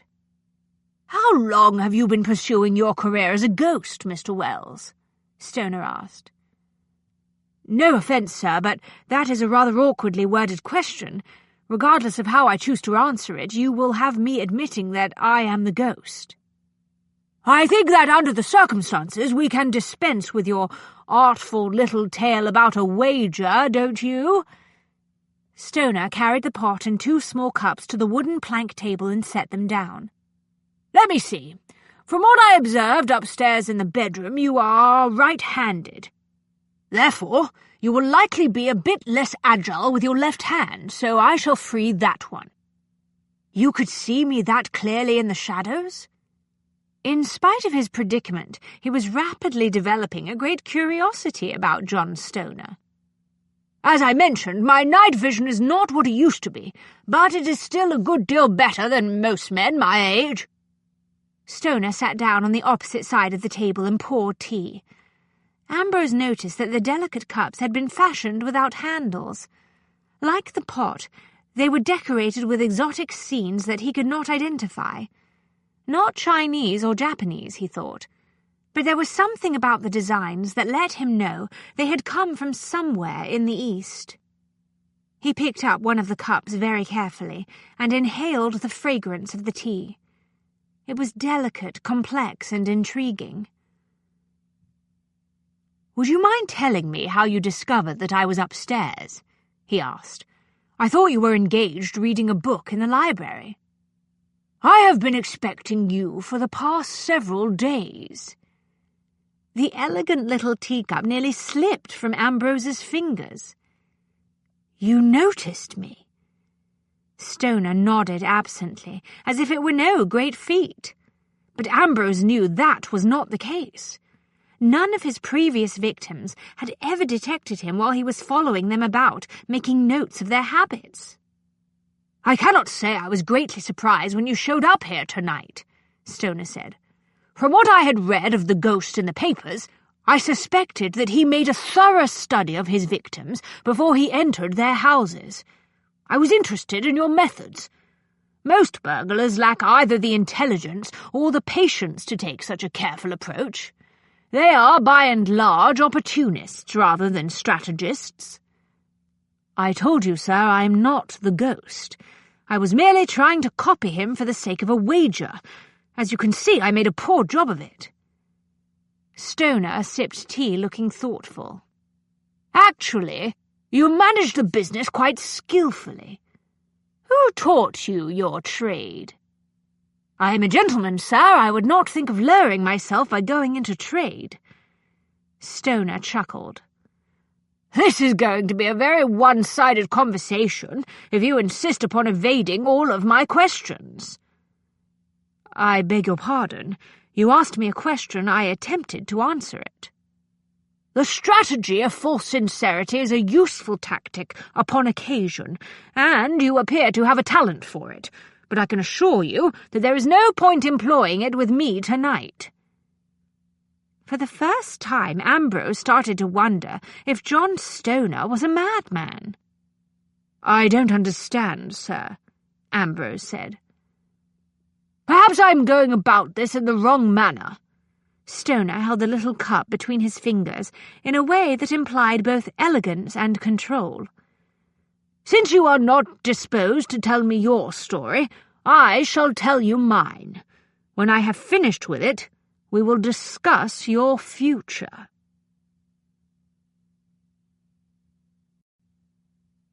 Chapter 13. The offices of the Jervis Agency were on the top floor of an ugly stone building located in an unfashionable part of town. Shortly after midnight, Ambrose let himself inside with the aid of a lockpick. He moved into the room, closed the door, and stood quietly for a moment, savouring the familiar frisson of excitement that flooded through him. He suspected that he had been born with an addiction for the rush of icy energy that he experienced at moments like this one. It ignited all his senses and left him feeling as though he could fly like some great night bird. The drawback was that, like any other powerful drug, there were after effects. It would take some time for the feeling of intense arousal to evaporate from his bloodstream. The reception room had been closed up for a long time. An invisible miasma of stale air and the vague taint of another, more unpleasant odour drifted through the space. Tonight, there was more than enough moonlight slanting through the undraped window to enable him to see that there was nobody in the room. Yet he would have been willing to wager a great deal of money that death had occurred here at some point in the recent past. The area around the heavy desk was littered with broken glass, papers and pens. There had been a struggle. He went through the desk drawers, but there was nothing out of the ordinary inside, just the usual assortment of notebooks, stationery, extra bottles of ink and sealing wax. He found a black muff in the bottom drawer. He crossed to the filing cabinets and opened the first one. It was crammed with papers. He struck a light and went through the folders in a swift, methodical fashion. He was not greatly surprised to discover that there was no file for anyone named Bartlett. There had, after all, been nothing to indicate that she had been employed through the agency. The fact that there were no records for either a Concordia Glade or an Irene Colby, the false name Concordia had used in her previous post, was, on the other hand, extremely interesting. He closed the drawers, put out the light and stood, thinking for a time. After a while he went back to the desk and reopened the bottom drawer. He took out the muff. There was a small pocket inside, but when he slid his fingers into it, he discovered only a handkerchief. He started to return the muff to the drawer, but something about the proportions of the interior space made him pause. They seemed slightly off. The drawer was too shallow. Crouching, he felt around inside with his right hand, probing gently with his fingertips. The small depression in the wood was at the very back. It would have been nearly invisible to the casual observer, even in broad daylight. He'd had some experience with false and secret drawers. He pressed cautiously and felt a tiny spring respond. The bottom of the drawer rose with a tiny squeak of hidden hinges, revealing a concealed compartment.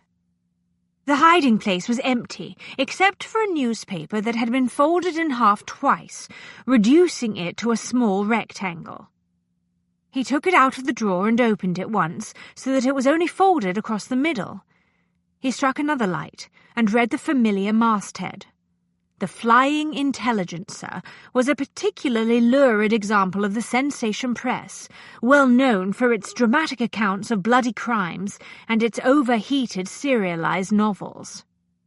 Why had Jervis gone to the trouble of concealing a newspaper?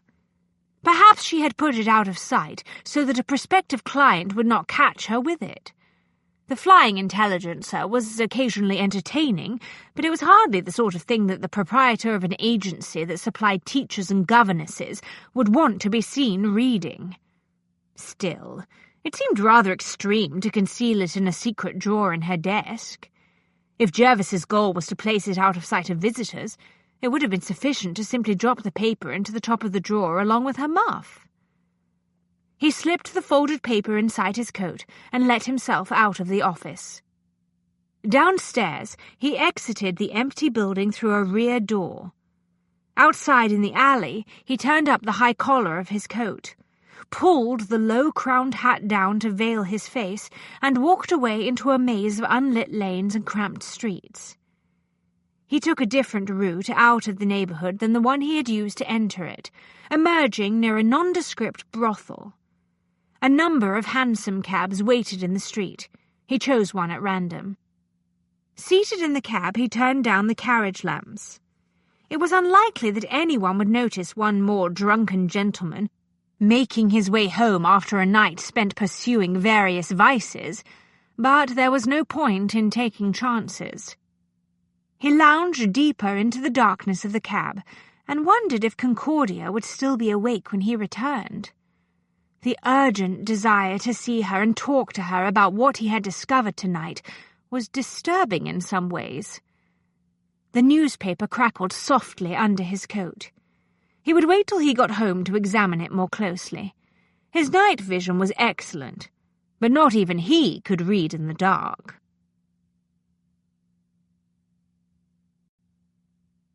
Chapter 14.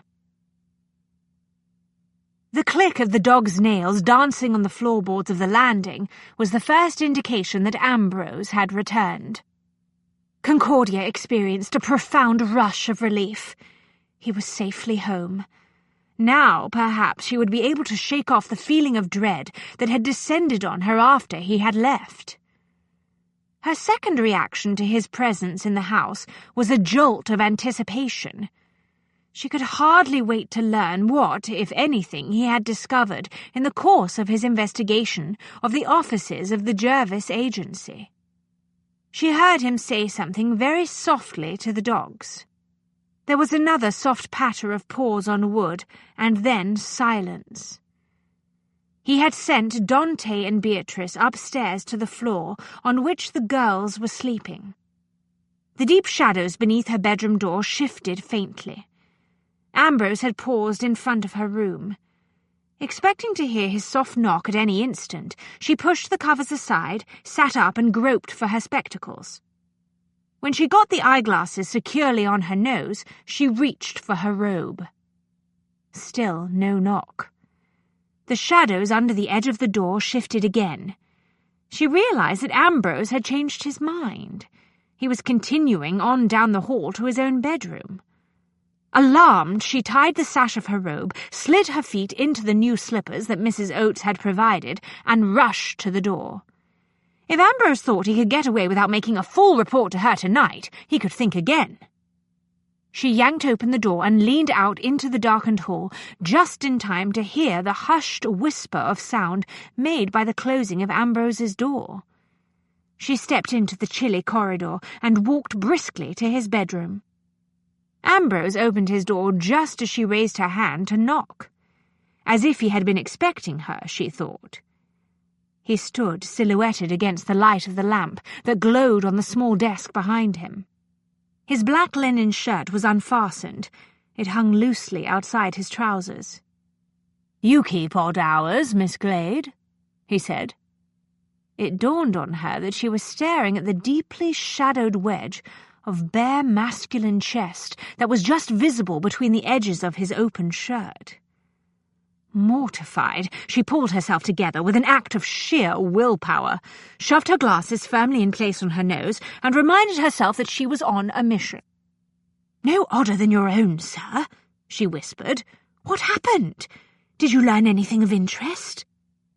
"I can't be certain, but I strongly suspect that Mrs. Jervis is dead. There are signs of a violent struggle in her office. I found no files for you or for Bartlett." Dear heaven! A numb sensation seized her. She grasped the doorframe to brace herself and focused on the most astonishing part of his dreadfully succinct report. Mrs. Jervis is dead. I have no proof of that yet. I will make inquiries tomorrow morning, but such news would not come as a surprise, given the fact that she may well have been involved with Alexander Larkin. If you are right, it means that there have been 3 deaths thus far in this affair. Your client's sister, Miss Bartlett, and Mrs. Jervis. She shuddered and tightened her grip on the lapels of her robe. Larkin must consider my girls very valuable indeed. I agree. He shoved his fingers through his hair in what struck her as an uncharacteristic gesture of restlessness. Would you mind waiting a few minutes for the details? He asked. I would like to wash my face and hands and clean up a bit. The hansom in which I returned was not the cleanest. What? Oh, yes, of course. She stepped quickly back out of his way. I beg your pardon. I suggest you go downstairs to the library. I will meet you there in a few minutes and tell you what little I know. Very well. She hesitated uncertainly. Are you all right? You were not hurt. I am fine. He moved past her with an air of impatience. Now, if you will excuse me. Sorry, she mumbled. He crossed the hall and wrapped his fingers around the knob of the door. I won't be long. One moment, if you don't mind, she whispered, unable to restrain herself. Did you find any clues? He looked back at her over his shoulder. Not unless you count the newspaper. What newspaper? The one that is on my writing desk. He angled his chin to indicate the interior of his bedroom.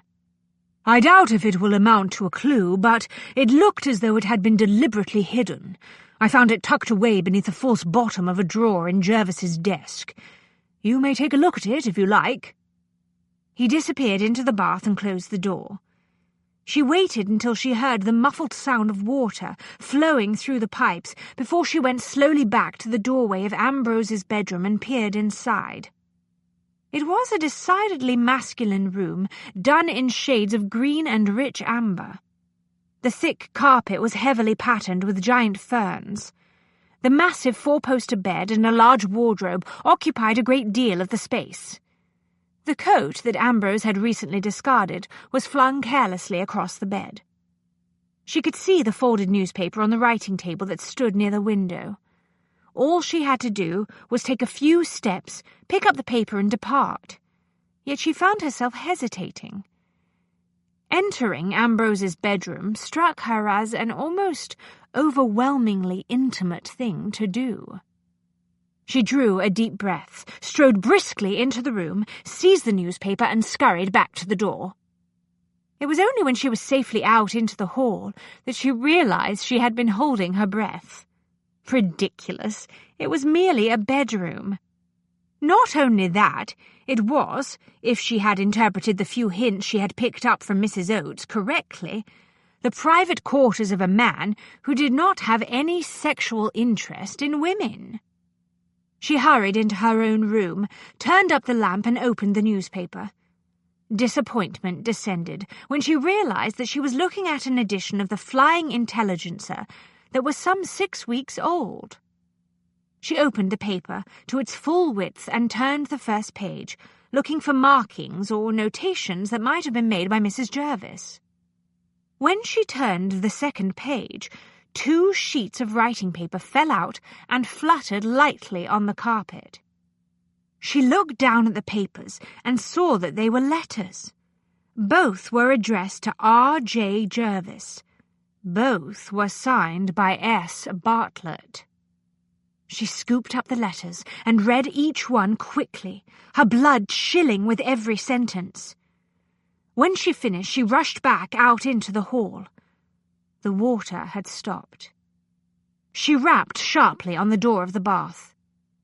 "Mr. Wells," she said, struggling to keep her voice from rising. The last thing she wanted to do was awaken any of the students upstairs. "Mr. Wells, you must see what I found in the newspaper." He opened the door with an air of grim resignation.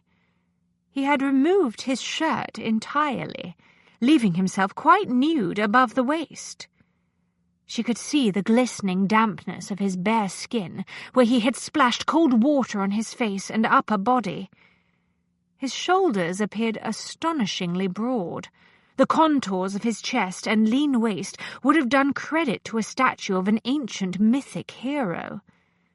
A triangle of dark hair angled downward and disappeared beneath his trousers. "What is it now, Miss Glade?" he asked politely. She stared at him, aware that her jaw had dropped. "Good heavens, sir! Is that a tattoo?" He glanced down at the small flower on his upper right chest. "It is indeed, Miss Glade. Very observant of you to notice." "Good heavens," she said again. She drew a deep breath. "I have never met anyone with a tattoo." "It appears that I have at last succeeded in shocking your extremely modern sensibilities." "No, not at all," she said hastily. "It's just that, well, a tattoo." She peered more closely at the small design. "It is a flower of some sort, is it not? I do not recognize the species." "I will likely regret this," Ambrose said.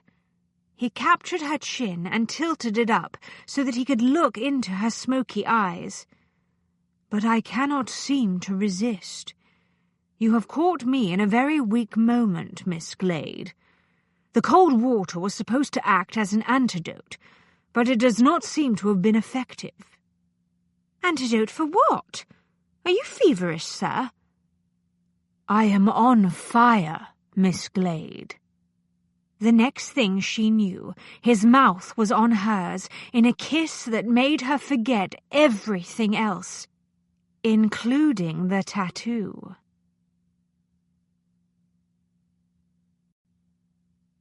Chapter 15. He had not meant to kiss her. Not yet. Not tonight. It was too soon and the timing was wrong. That was why he had tried to send her downstairs a few minutes ago, why he had come in here to douse himself with a great quantity of icy water. But instead she had come to him. The sight of her standing in the doorway of the bath, dressed in her robe, her soft mouth open in shock at the sight of the tattoo, was too compelling, too intimate. Logic and good sense did not stand a chance. He kissed her slowly, heavily, achingly aware that it would no doubt prove to be a grave mistake. But she was the one who had come knocking on the door of the bath tonight, he reminded himself. And this was Miss Concordia Glade, the very unconventional daughter of the notoriously free-thinking William Gilmore Glade and Sybil Marlowe. She was not some inexperienced milk-and-water miss. For a timeless instant, she simply stood there, as if she had been frozen into immobility. He caught the back of her head with one hand and deepened the kiss, desperate for a response that would indicate she felt at least some of what he was feeling. She trembled. Her mouth softened. A tiny little moan of pleasure sighed through her. "Mr. Wells," she whispered in soft, wondering tones, "it would appear that you are, indeed, attracted to women after all." He went quite still. Then, very cautiously, he raised his head. "What the devil are you talking about?" he asked. "It was something Mrs. Oates said. I got the impression that perhaps you and Mr. Stoner were more than just good friends." "I see." Amusement welled up inside him. "Serves me right, no doubt." "Never mind. It doesn't matter now." "No, it does not. Allow me to correct the small misunderstanding." He tightened his hold on her and kissed her again, very thoroughly this time. She put her arms around his neck and kissed him back with an enthusiasm that made his head whirl. A hot tide of desire and a euphoric sense of exhilaration surged through him.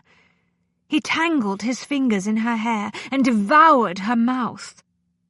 A long moment later, he was forced to surface briefly for air.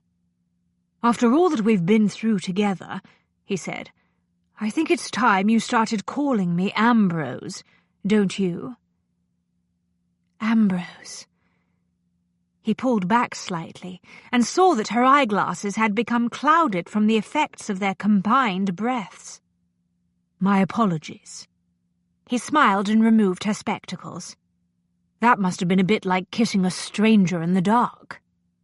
"No," she said. She blinked once or twice and searched his face in an unfocused way. "I know exactly who you are." "Concordia," he heard himself whisper, "what are you doing to me?" He pulled her tightly to him, desperate to feel the soft warmth of her against his own heavily aroused body. Nothing else could assuage the hunger that was clawing at his insides. She clung to him, seemingly as ravenous as he was. He reached down and undid the sash of her robe. When his hand closed over her breast, she stiffened. He managed to drag his mouth away from hers. "What is it?" Her eyes were very wide and shadowed. She released him and took a quick step back. "Good heavens, I almost forgot." She shoved a hand into the pocket of her robe. "Forgot what?" "The letters."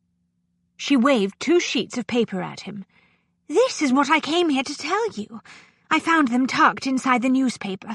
They are from Miss Bartlett. She wrote them to Mrs. Jervis while she was at Aldwick Castle. The last one is dated shortly before she disappeared." He made himself refocus his attention on the 2 sheets of paper being waved in front of his face. "Let me see those." She handed them to him. "Miss Bartlett discovered that something was amiss with the situation at the castle. In her first letter she mentions that no mail can be sent or received there. She says she got her letters posted by bribing one of the farmers who delivered produce to the castle kitchens." He handed her the eyeglasses. "Go downstairs to the library. I will join you in a few minutes." 10 minutes later, garbed in his dressing gown, he stood at his desk in the library. The 2 letters from Miss Bartlett addressed to Mrs. Jervis were spread out before him on top of the blotter. "It is obvious that she and Jervis were well acquainted," he said. "Yes." Concordia paced back and forth in front of the desk. "They communicate in the manner of 2 people who have known each other for some time." In the first letter, Miss Bartlett tells her that she believes she has stumbled onto some sort of illicit scheme involving the girls she was hired to teach. "She came to the same conclusion that I did." Concordia's fine mouth tensed. "There can be no mistake about it now. That vile Alexander Larkin was indeed attempting to set himself up in the business of procuring high-class courtesans." He contemplated the letter for a moment. "The implication is that Phoebe, Hannah, Edwina, and Theodora may have been experiments, as it were. If all went well, the project was to continue using other orphans." "Despicable man!" Ambrose thought for a moment. "She doesn't mention Larkin by name. Very likely she was unaware of his connection to the business." "You did say that he is careful to keep himself at arm's length from his illegal enterprises." "Yes." She clenched both hands into small fists. "Dreadful, odious, vile creature!" Ambrose planted his palms on the desk and read aloud from the first letter. "There is little doubt about what is going on here. If the first auction is successful, there will be more. I see no reason why you and I should not take a portion of the profits." Concordia stopped abruptly. "It sounds as though Miss Bartlett was suggesting that she and Mrs. Jervis engage in blackmail, doesn't it?" "Yes. Unfortunately, the name of the intended victim is not mentioned in either letter." She frowned.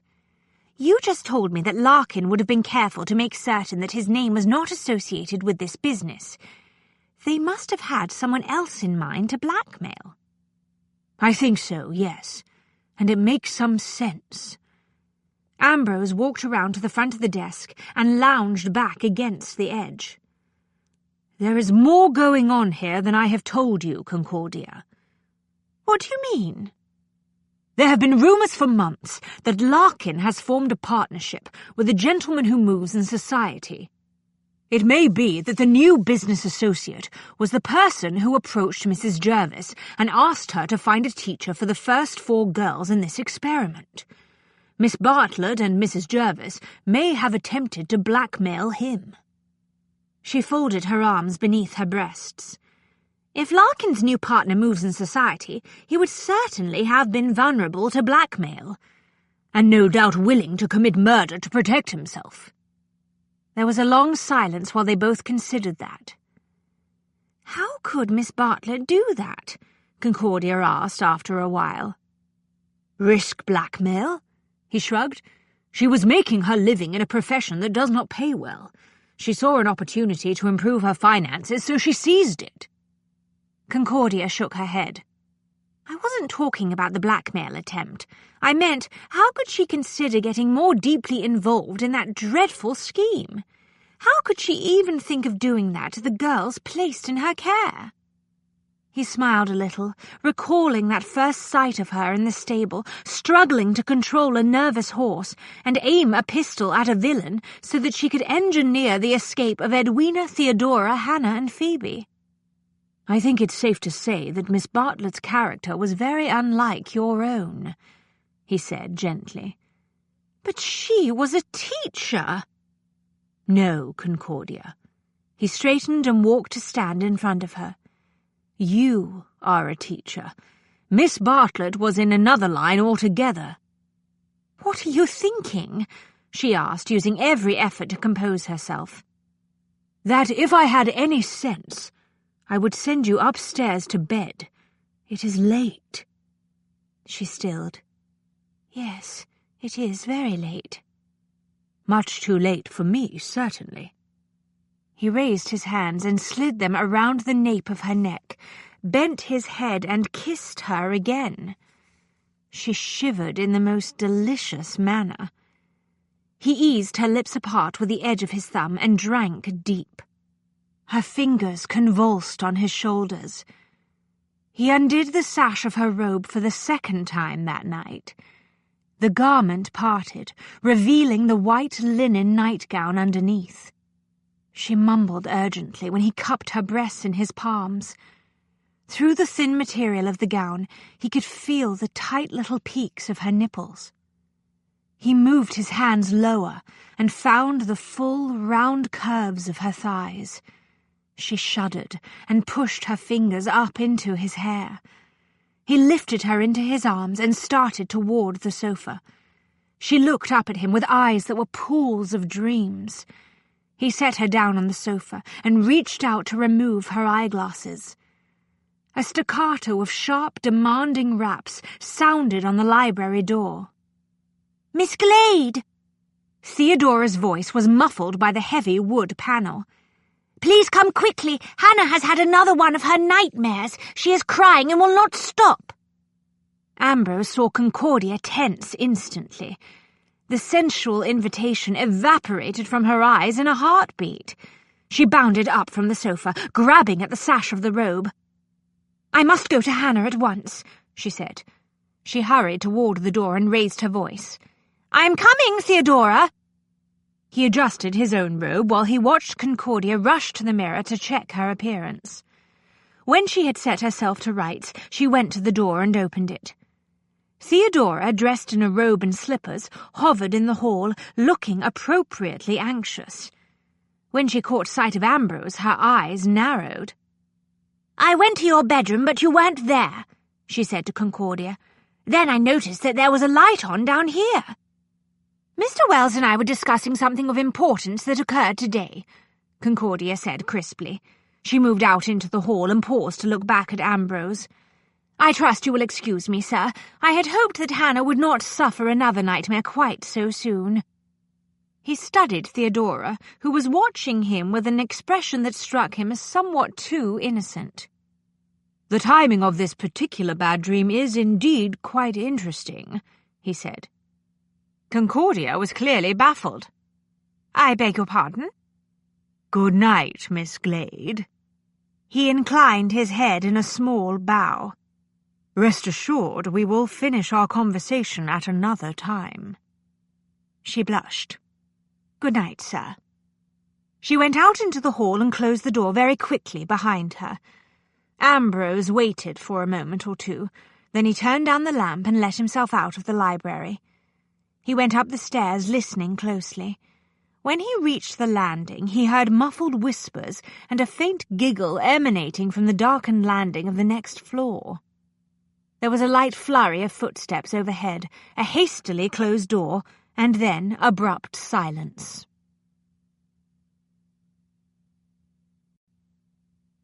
Chapter 16. The following morning, Ambrose surveyed the crowded breakfast room from his seat at the head of the table. Concordia occupied the chair at the opposite end. He thought she looked very good in that position, as though she belonged there, right where he could see her first thing every day. Her hair was pinned up into another neat, elegant coil. She wore one of the new gowns he had ordered from the dressmaker. This one was of a pretty bronze material, patterned with stripes the colour of red sealing wax. The girls were all in excellent spirits this morning, he noted, a tribute to the resilient powers of youth. Hannah, in particular, appeared remarkably cheerful after her supposedly troubled night. Phoebe, seated next to her, was bright and happy-looking in her boy's trousers and shirt. He made a note to send a message to his tailor to commission some more male attire of better quality for her. Edwina and Theodora sat on the other side of the table, angelic in green and blue. They talked enthusiastically about the tour of the conservatory that Oates had promised to provide. Ambrose ate his eggs and toast and listened to the lively conversation going on around the table.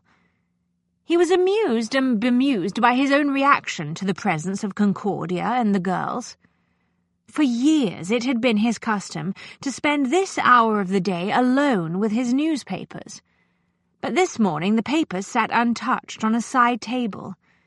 It would have been impossible to concentrate on them in any event, given the students' chatter, he told himself. He could always read the papers later. "I intend for us to resume some of our studies this morning," Concordia said decisively. Her announcement was met with near universal amazement and some consternation. "But, Miss Glade," Theodora said earnestly, "we do not have any books or rulers or globes or maps." Concordia gave Ambrose a challenging smile. "I'm sure Mr. Wells will not mind if we turn the library into a temporary schoolroom." Ambrose considered that proposition briefly and then shrugged. "No, Mr. Wells does not mind." "Thank you, sir." Concordia gave him an approving look. Phoebe turned to Ambrose, dubious. "Are there any books about chemistry in the library, sir?" "You will find chemistry texts in the second bookcase on the right as you walk through the door," Ambrose said. "What about ancient Egypt?" Edwina asked. "That is my favourite subject." "Ancient Egypt is on the balcony just at the top of the staircase. There are also a large number of volumes on China, America, India, Africa, and a number of other locales." She brightened. "Really?" "Really." He forked up another bite of eggs. "Mr. Stoner spent many years travelling the world. He wrote some of the books that you will find in the library." The girls were fascinated. Concordia looked politely suspicious. "You will also find some interesting artifacts that Mr. Stoner brought back from some of his journeys. One in particular may intrigue you. It's called a Cabinet of Curiosities. Legend has it that there are 101 drawers concealed inside, but no one has ever been able to find and open that many." "A cabinet filled with secret drawers?" Phoebe was enthralled. "How exciting!" May we attempt to open some of them, Mr. Wells? Be my guest. Edwina looked hopeful. Does the library include any of Mrs. Browning's work? I adore her poetry. Elizabeth Barrett Browning and her husband are both there, he assured her, shelved right next to each other. Seemed only fitting.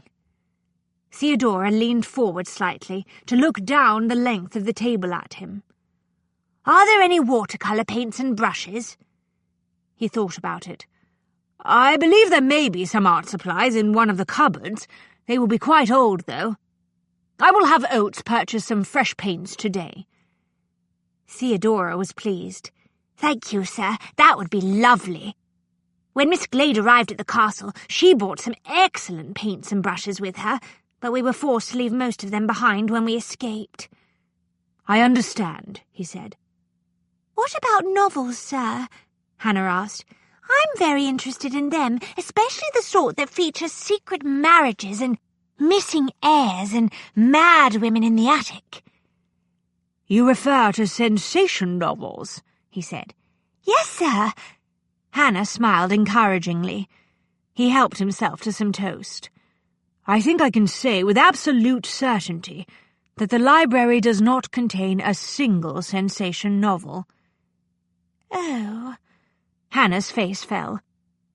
The enthusiasm on the faces of the other three girls dimmed somewhat also. How unfortunate, Hannah mumbled. He studied their disappointed expressions.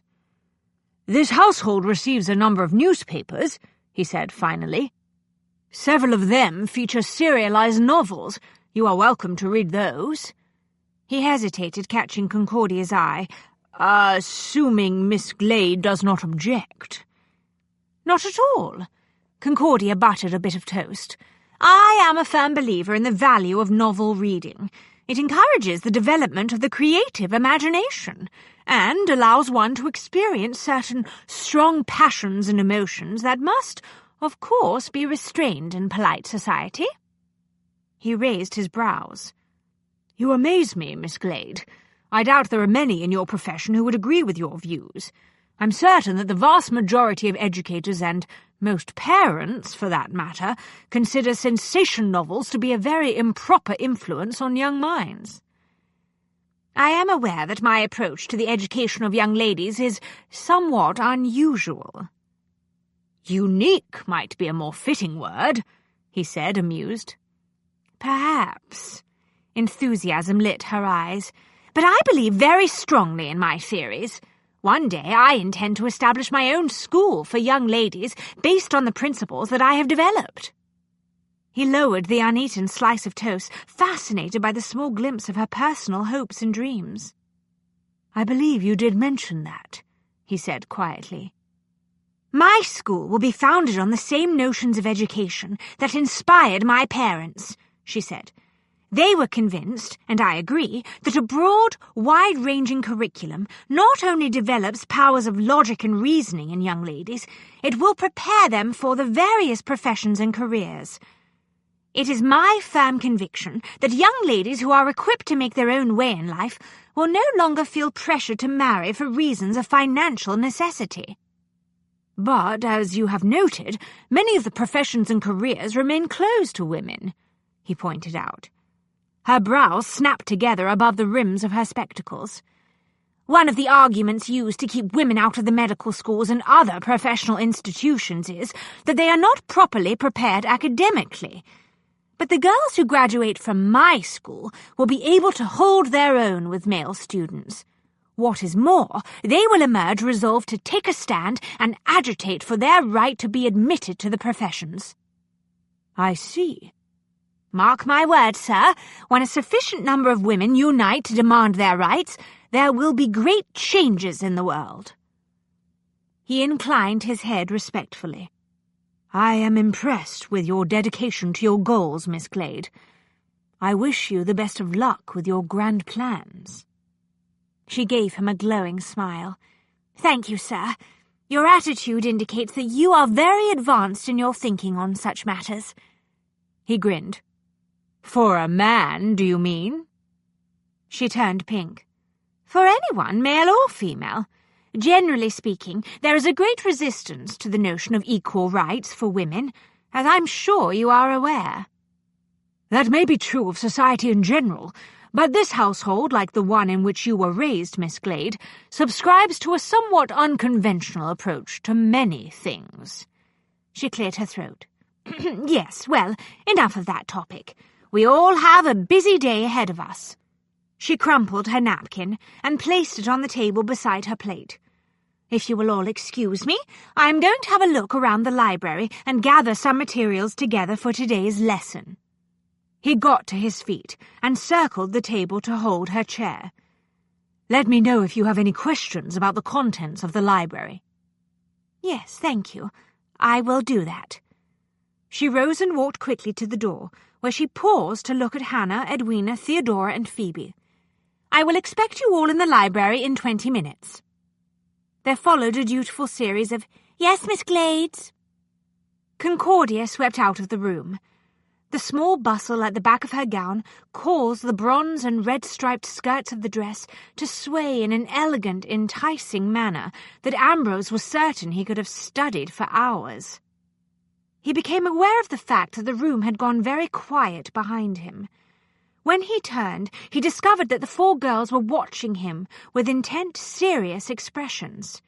He went back to his chair at the head of the table and sat down. Is there something wrong? He asked politely. Hannah, Theodora, and Phoebe shifted their gazes to Edwina. Evidently, having decided to accept the responsibility that had been silently thrust upon her, Edwina rose, went to the door, and closed it very firmly. She returned to her chair and sat down, resolved. We are all very concerned about Miss Glade's situation, sir, she said. Ambrose poured more tea into his cup. Her situation? In this household, Theodora clarified. Right, then. He sat back. I believe I've got it straight now. You are very concerned about Miss Glade's situation in this household. Phoebe bobbed her head quickly, seemingly pleased that he had grasped the concept so readily. That is correct, Mr. Wells.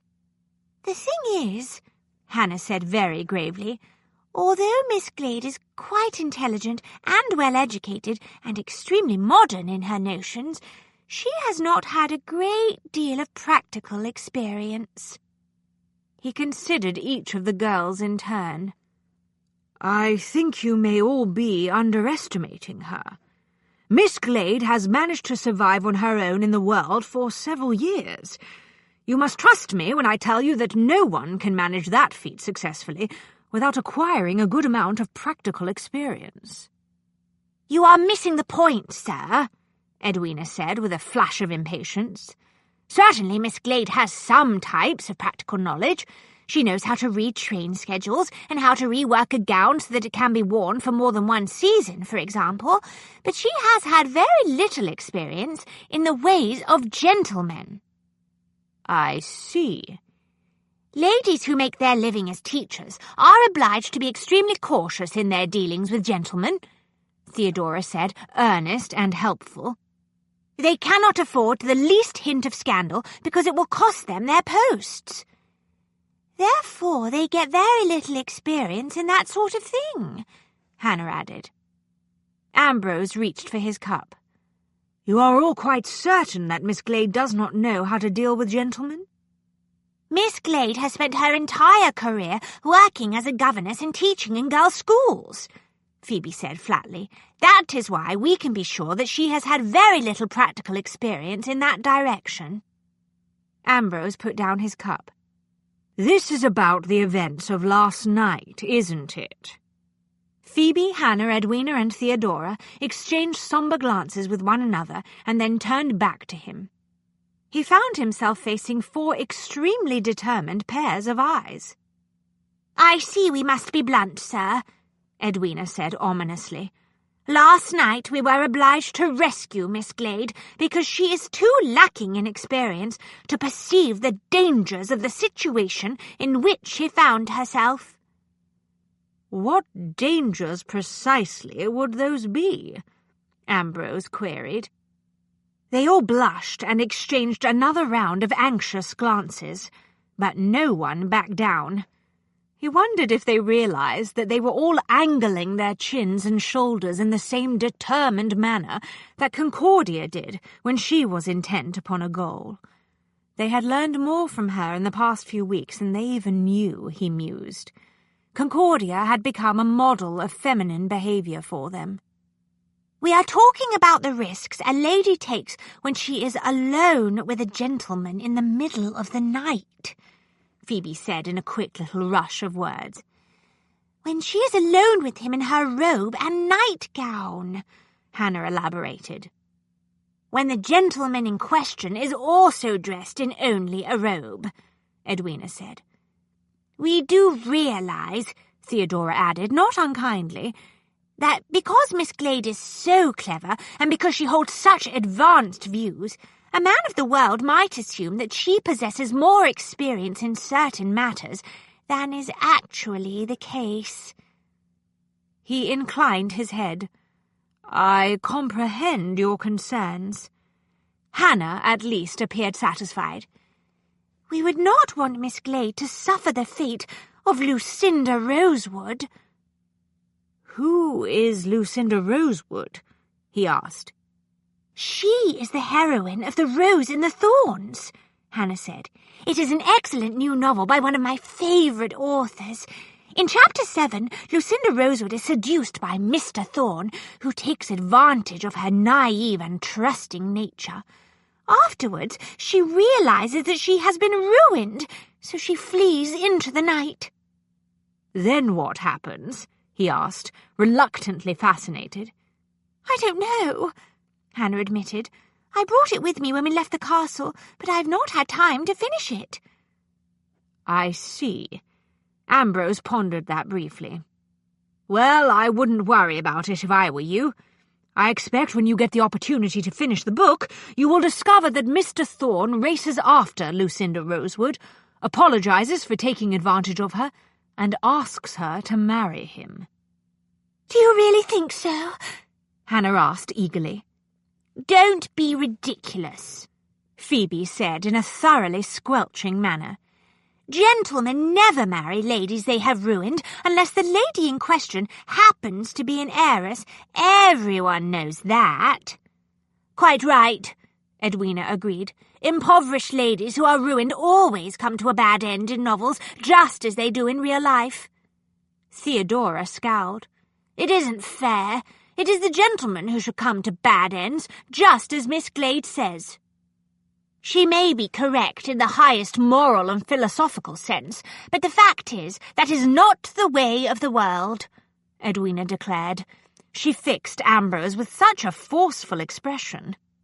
"But it is precisely because she holds such advanced views that Miss Glade may inadvertently give a worldly gentleman a false impression." "You have made your point," Ambrose said. Edwina seemed satisfied with that. She looked around at the others. "We had best be off to the library before Miss Glade comes in search of us." "I cannot wait to see the Cabinet of Curiosities," Phoebe declared. "And the books of poetry," Theodora exclaimed.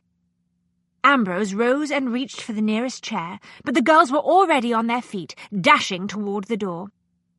"One moment, if you don't mind," he said quietly. They halted obediently in the doorway and turned with inquiring expressions. "Yes, sir?" Edwina asked. "You were all living in an orphanage before you were sent to the castle, I believe." It was as if a cloud had materialized overhead in the previously sunny breakfast room. All the light went out of the girls' faces. "That is correct, sir," Theodora said in a very small voice. "Did you all come from the same institution?" he asked. "Yes, sir," Phoebe whispered. "Please don't send us back to that dreadful place, sir." Hannah's hands clenched at her sides, her eyes filled with tears. "We will be very, very good." Theodora's mouth trembled. Phoebe blinked several times. Edwina sniffed. Ambrose felt like an ogre in a fairy tale. Of all the damnable nonsense! That produced a round of startled expressions. He reminded himself that one did not swear in front of ladies, especially young ones. My apologies. He yanked out a handkerchief and shoved it into Hannah's fingers. Dry your eyes, girl. No one is contemplating sending you back to the orphanage. Thank you, sir. Hannah bobbed an elegant little curtsy and hastily turned back toward the door.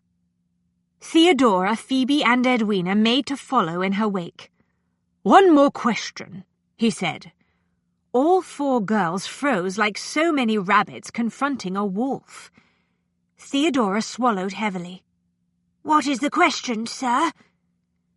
I would like to know the name of the charity school where you resided before you were sent to the castle. They gave that a moment's careful consideration, clearly still wary of his intentions. Edwina finally faced him. It is called the Winslow Charity School for Girls. And the address? He prompted. Number 6 Rexbridge Street, Phoebe said. She looked as though the words had been dragged out of her by force. It is a terrible place, sir. Hannah was beyond tears now. She had turned quite pale. Miss Pratt, the headmistress, punishes anyone who does not obey the golden rules for grateful girls by locking them in the cellar. Sometimes they have to stay down there in the darkness for days. It is very frightening. The cellar was the source of her nightmares, Ambrose realized. Enough, he said. None of you will be sent to any institution against your will. The cloud that had darkened the breakfast room miraculously vanished. Sunlight returned.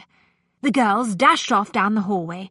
Their lilting voices echoed cheerfully in the big house. Finding himself alone at last, Ambrose sat down. He looked at the stack of newspapers for a moment and then reached for the Times. After a while, he realized that the breakfast room, the place that had always been his early morning sanctuary, felt strangely empty.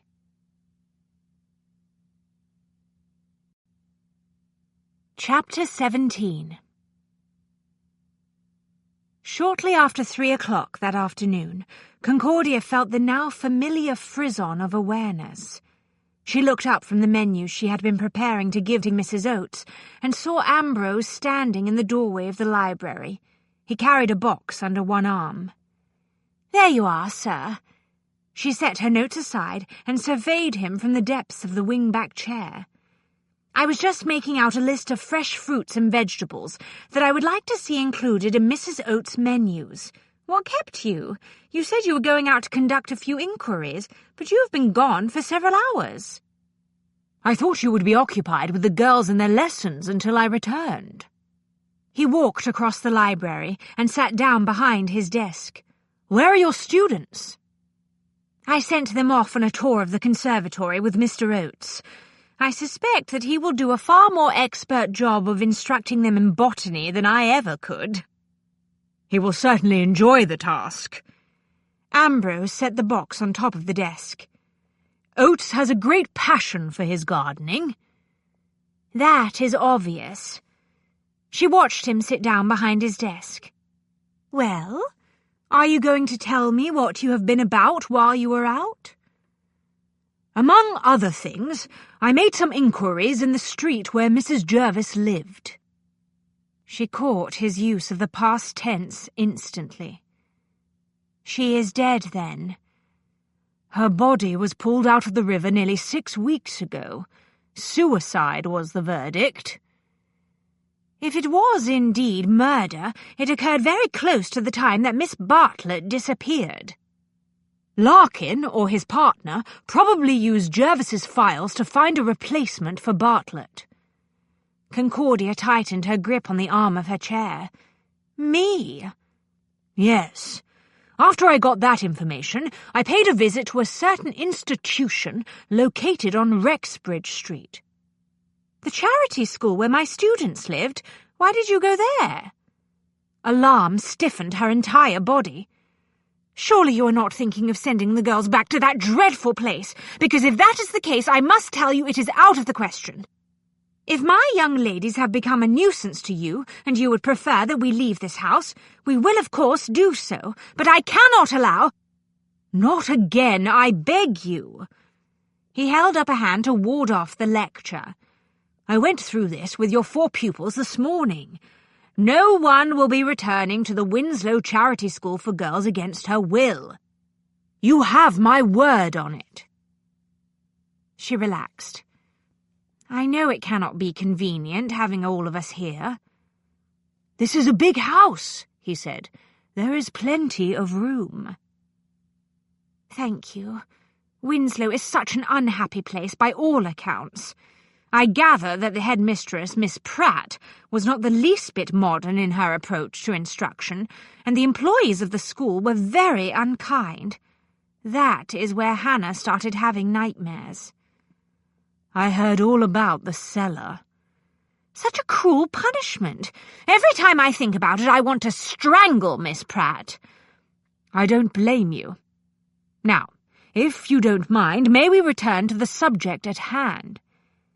Yes, of course. She clasped her hands in her lap and assumed an attentive expression. Concerning my expedition to Rexbridge Street. He leaned back in his chair, extended his legs, and laced his fingers behind his head. It occurred to me this morning that the charity school was the one thing all 4 girls had in common. You're right. It is a connection of sorts, isn't it? Yes. With that in mind, I walked through the neighbourhood today to study the place. Did you go inside? No. I could see no convenient way to do so without calling attention to myself. I would prefer not to do that at this point. I understand. But surely you cannot mean to go in at night, as you did when you searched Mrs. Jervis's offices. It is a possibility, he conceded, looking thoughtful, but with so many people living in the building, there is a very high risk of wandering down the wrong hall and accidentally awakening one of the girls or blundering into a member of the staff who happens to be up and about for some reason. Quite true. He looked at her with a considering expression. You said you wished to be involved in this investigation. Did you mean that in the literal sense? Certainly. Excitement made her catch her breath. You want me to go into the school? Only if you feel comfortable with the notion of playing the spy. It sounds quite thrilling. He frowned. It is my fondest hope that there will be nothing the least bit thrilling about this venture. You are to go there on a matter of routine business. You will not say or do anything that refers to Edwina, Hannah, Phoebe, or Theodora. Nor will you make any mention of Aldwick Castle or other recent events. Is that quite clear? Yes, absolutely.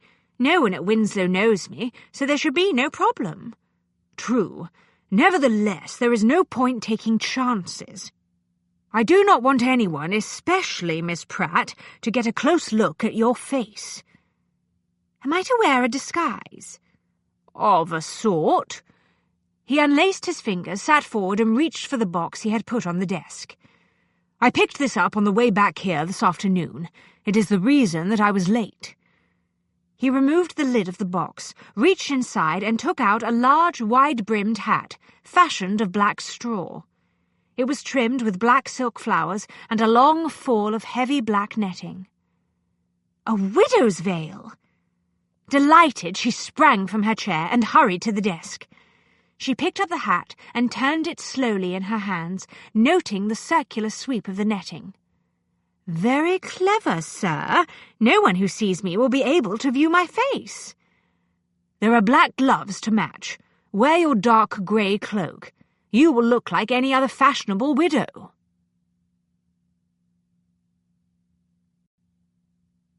Chapter 18. Alexander Larkin looked at his business partner seated across from him on the carved marble bench and felt his back teeth grind together. The temperature in the private hot room was high enough to make any normal man sweat, but Edward Trimley appeared as cool and elegant as if he were ensconced in a chair in his club. But then Trimley was a gentleman, Larkin reminded himself. The bastard had not been born in the stews. He spoke with cultured accents and carried himself with a refined arrogance that only those in the upper classes could successfully achieve. Trimley had never had to steal food to survive, Larkin thought. He had never learned to sweat the way you sweated when you faced another man who held a knife and you knew in your vitals that the cove would cheerfully cut your throat just to take your boots. "Are you certain that the fire was not the result of an accident?" he asked. "The kitchens at the castle were old, after all." "Trust me, it was no kitchen fire," Trimley said. Trimley's certainty irritated him. At the start of their arrangement, he had been eager enough to learn everything Larkin could teach him, but lately he had begun to act as if he were the senior partner. They were both draped in large white linen sheets. Larkin felt awkward and faintly ridiculous in his. He had to keep a firm hold on the front of the damned thing in order to prevent it from sliding off. But Trimley somehow managed to resemble one of those statues of ancient Romans that the wealthy used to decorate their mansions. Larkin had made certain that a vast number of them were installed in the front hall of the fine big house that he himself had purchased a few years ago. "What about that gas geyser in the bath in the new wing?" He rose and began to prowl the small tiled chamber. "Everyone knows they're unpredictable." "The fire did not start in the bath." Trimley sounded impatient. "I talked to every member of the staff who was there that night. They all agreed that there were 2 explosions, and both occurred in the vicinity of the dining room." Larkin grunted. "Part of a scheme designed to steal the girls." "So it appears." "Bloody hell!" Larkin reached the tiled wall, turned and started back in the other direction. "No one even saw the girls and the teacher leave?" Trimley shook his head. "It was the middle of the night and there was a great deal of smoke and confusion. A couple of men told me that they heard the sound of horses' hooves at one point, but they both assumed that someone had freed the animals so that they could escape the flames." "Why in hell didn't anyone see to the girls as soon as the fire started?" Larkin demanded. "My men knew that I considered them valuable." "Evidently Rimpton did tell the others that he was going to take care of the young ladies." Trimley moved one hand in a dismissive gesture. "But he disappeared and never returned that night. The next day his body was found near some old storage sheds. And no one even considered the possibility that the teacher and the girls had escaped until the following day. At first it was assumed that they had all perished in the blaze." Trimley shifted slightly on the bench, making himself more comfortable. "It was a reasonable enough conclusion under the circumstances. Given the enormous amount of smoking rubble and fallen timbers, it wasn't easy to conduct a thorough search of the ashes." "Bloody hell!" Larkin felt the old familiar hot bubbling sensation deep inside him. "All that careful planning wasted. The auction was only days off. I can't believe it's come to this." The old rage suddenly boiled up, threatening to choke him. He slammed a fist against the gleaming white tiled wall. "Bloody damn hell!" That did not satisfy, so he picked up the jug of water that sat on a small table and hurled it into the corner. The ceramic container exploded. The bits and pieces of broken pottery danced and rang on the tiles. Instantly he felt calmer, back in control. But he was already regretting the outburst. He took a deep breath and released it slowly, letting his blood cool. The occasional raw flashes of fury had afflicted him all his life. He could control them now when he chose to do so, but sometimes he let them sweep over him. Generally speaking, they made others nervous. He considered that a good thing. It never paid to have one's employees and business associates get too comfortable. But the elegant Mr. Trimley did not respond to such showy exhibitions of power the way the others did. Larkin sensed that the outburst elicited nothing but amused disdain in the arrogant bastard. He tightened his grip on the sheet and swung around quite suddenly, trying to catch Trimley off guard, wanting to see if he could surprise a little fear in the man. But, as usual, there was nothing to be deciphered in his partner's veiled expression. "Everything depended on those 4 girls," he muttered. "And now they're gone thanks to that damn teacher. Why in the blazes did she do it?" "We must assume that she developed some suspicions concerning the fate of her predecessor and concluded that her own life was in jeopardy," Trimley responded calmly. "That would explain why she fled the castle, but it doesn't tell me why she took the girls with her. It makes no sense. She had to know that they would only slow her down. She must have realised that her odds of a successful escape would have been considerably improved without the added baggage of 4 young ladies." "Now that," Trimley said softly, "is a very interesting question. I spent most of the journey back to London contemplating it." Larkin stopped and turned sharply. "You have some notion of what this is all about?" "I agree with you that it seems less than rational for a woman who was in fear of her life to burden herself with 4 girls." Trimley paused deliberately. "But I think that it is safe to say the teacher was not working alone." "What the devil are you talking about?" "I do not believe that Miss Glade, clever though she may be, was the one who arranged to remove the young ladies from the castle." "She had help? One of the guards?" "Well, it isn't the first time that I've been betrayed by a member of my own organisation, but such things don't happen often, and that's a fact. Everyone knows the penalty." "Not one of your people," Trimley said. "I was able to get a bit of a description of him from the proprietors of the inn where he put up for the night with the teacher and the girls." An intrigued expression darkened his eyes. "They described him as well-spoken and well-mannered. In short, a gentleman." "They're certain this man was a gentleman?" Larkin asked. "Not just acting the part?" Trimley quirked a brow. "Forgive me for pointing out that the role of gentleman is not an easy one to play, unless one has been born into the part. In any event, it has been my experience that innkeepers, like shopkeepers, are invariably correct when it comes to judging the class of their customers. They have that much in common with you, Larkin, in that their livelihoods depend upon a certain degree of skill in that regard." Larkin willed himself to ignore that. Trimley considered himself good enough to associate with when it came to business affairs, but the bastard's contempt for those he considered his social inferiors was never far below the surface. "Did these innkeepers have any other useful information?" "No. Only that the ladies and their escort were bound for London. I checked with the station master. He remembered the girls and their teacher quite well. They travelled first class." "What of this gentleman who accompanied them?" Larkin asked swiftly. "Interestingly enough, the station master did not recall any male companion.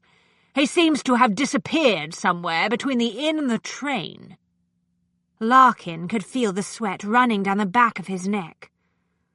"Well, at least the man's presence does explain a few things.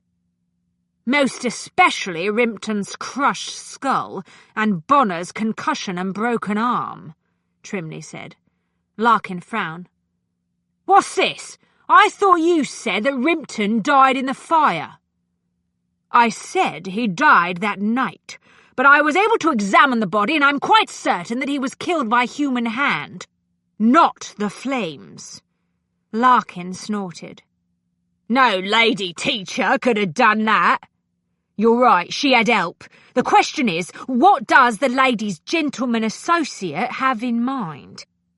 Even if he is aware of the details of our plans, he can't hope to duplicate them on his own. It took us months to make the arrangements for the auction.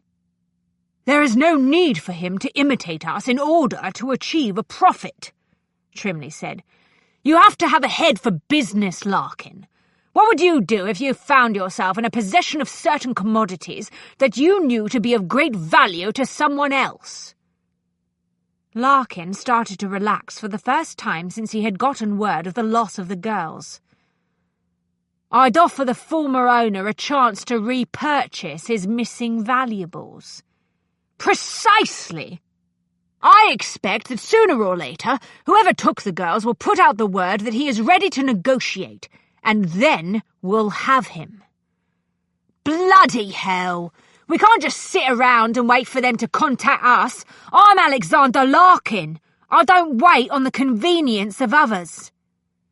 Calm yourself, Larkin. Trimley got up from the bench and walked toward the door. The last thing we want to do is draw attention to ourselves.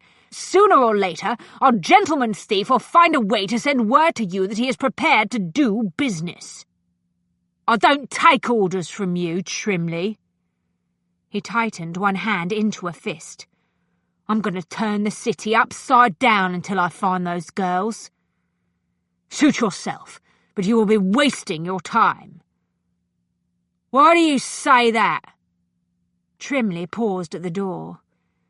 I would be the last to deny that you have excellent connections in certain quarters in London, but we both know that you do not go into respectable circles, and it appears that is where our man moves. Larkin went cold in spite of the heat. Trimley smiled slightly.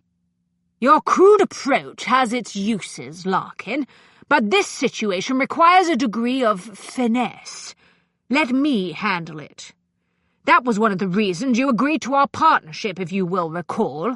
I have connections in places where you will never be allowed to set foot.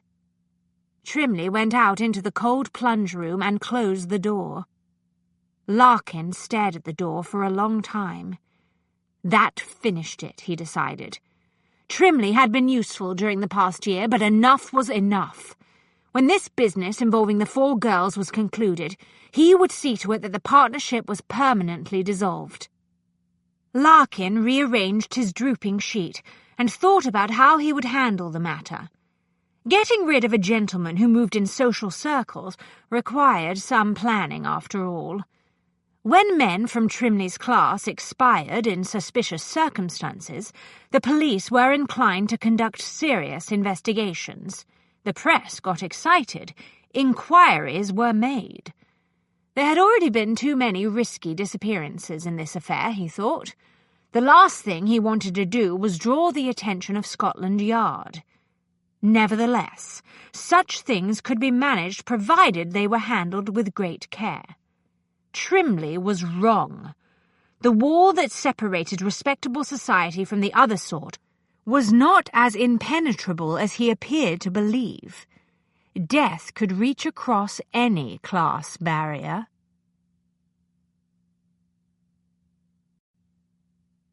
Chapter 19.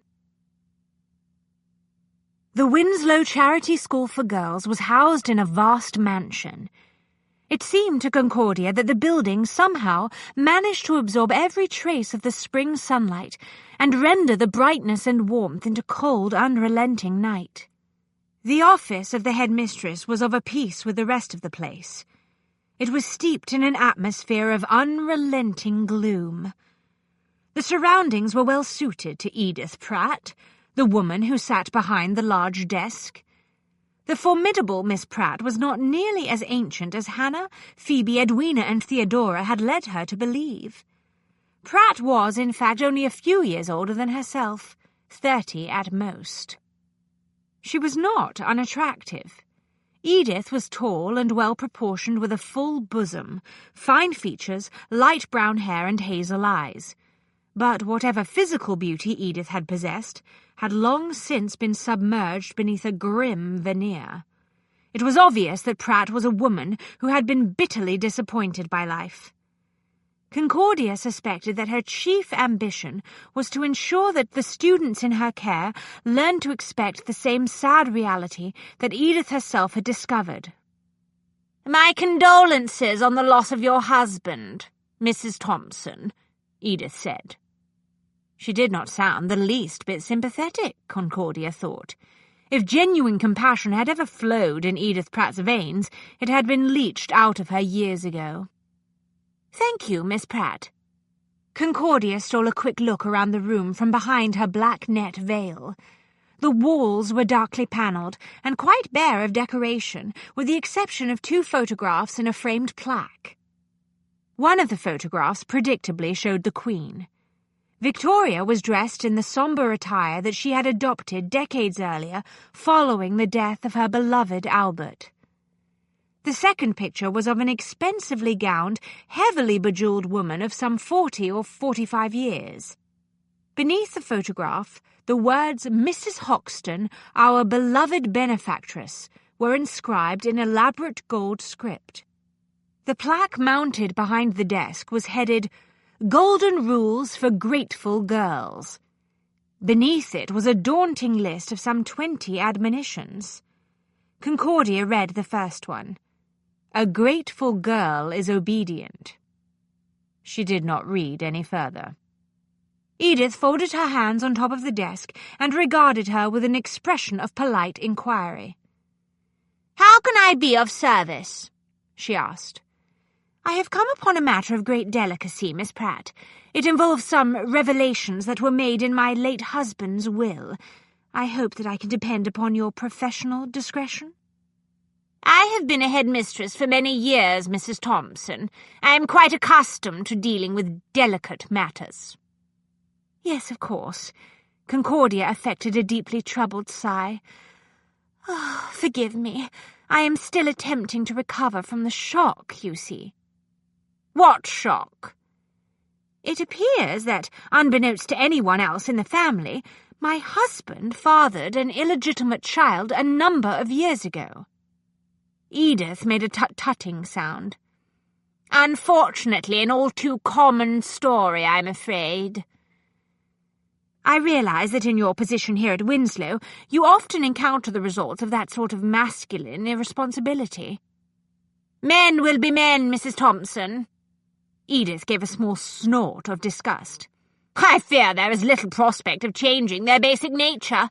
No, in my opinion, the only hope of reducing the number of illegitimate children in this world lies with women. They must be taught to practice restraint and self-discipline in all aspects of their lives, most particularly when it comes to the darker passions." "The darker passions?" "Those foolish women who allow themselves to be led astray by the blandishments of men will always pay the price, and so will their unwanted offspring." The bitterness in the headmistress's voice spoke volumes, Concordia thought. She would have been willing to wager a great deal of money that at some point in Edith's past she had fallen victim to some man's faithless promises. Concordia cleared her throat.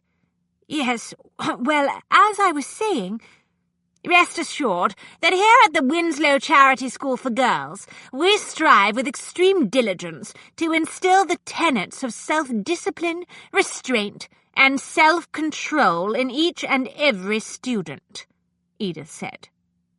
Concordia suppressed a shudder and reminded herself that she was there to study the interior of the mansion and this office and to observe Edith Pratt, not to engage in a philosophical argument regarding the proper method of educating young girls.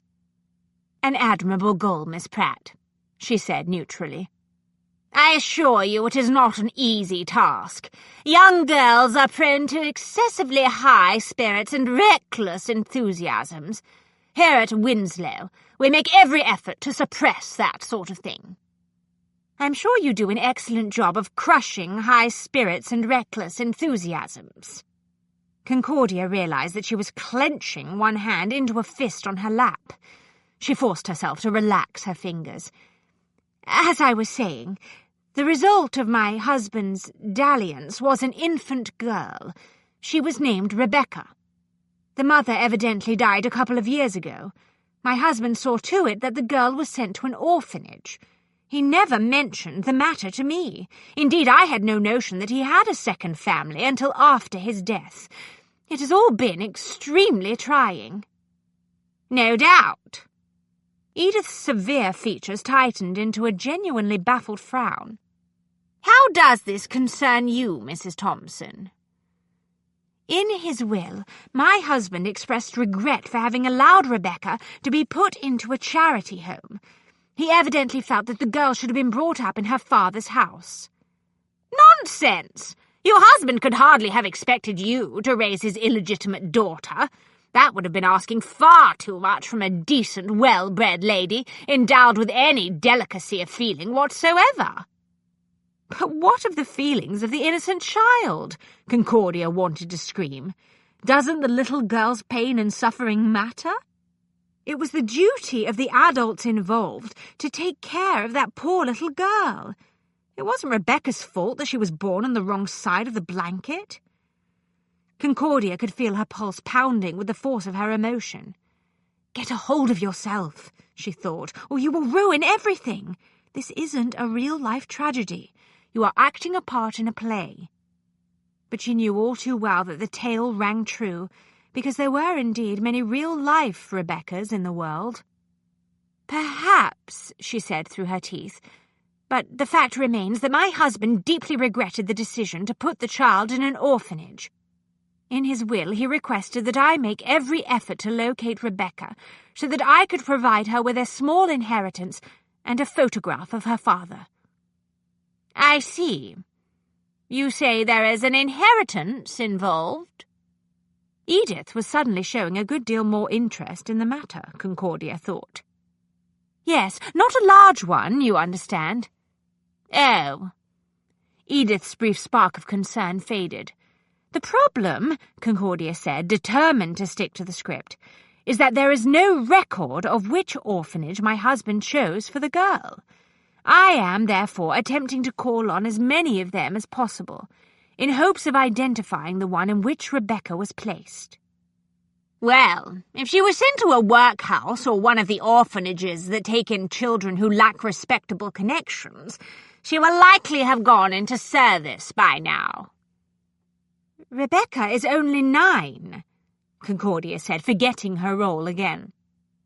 "Old enough to be put to work in the kitchen of a respectable household, certainly," Edith said. "Children who are destined to become servants must be taught early in life that they will be expected to work hard if they wish to obtain good posts and keep themselves off the streets."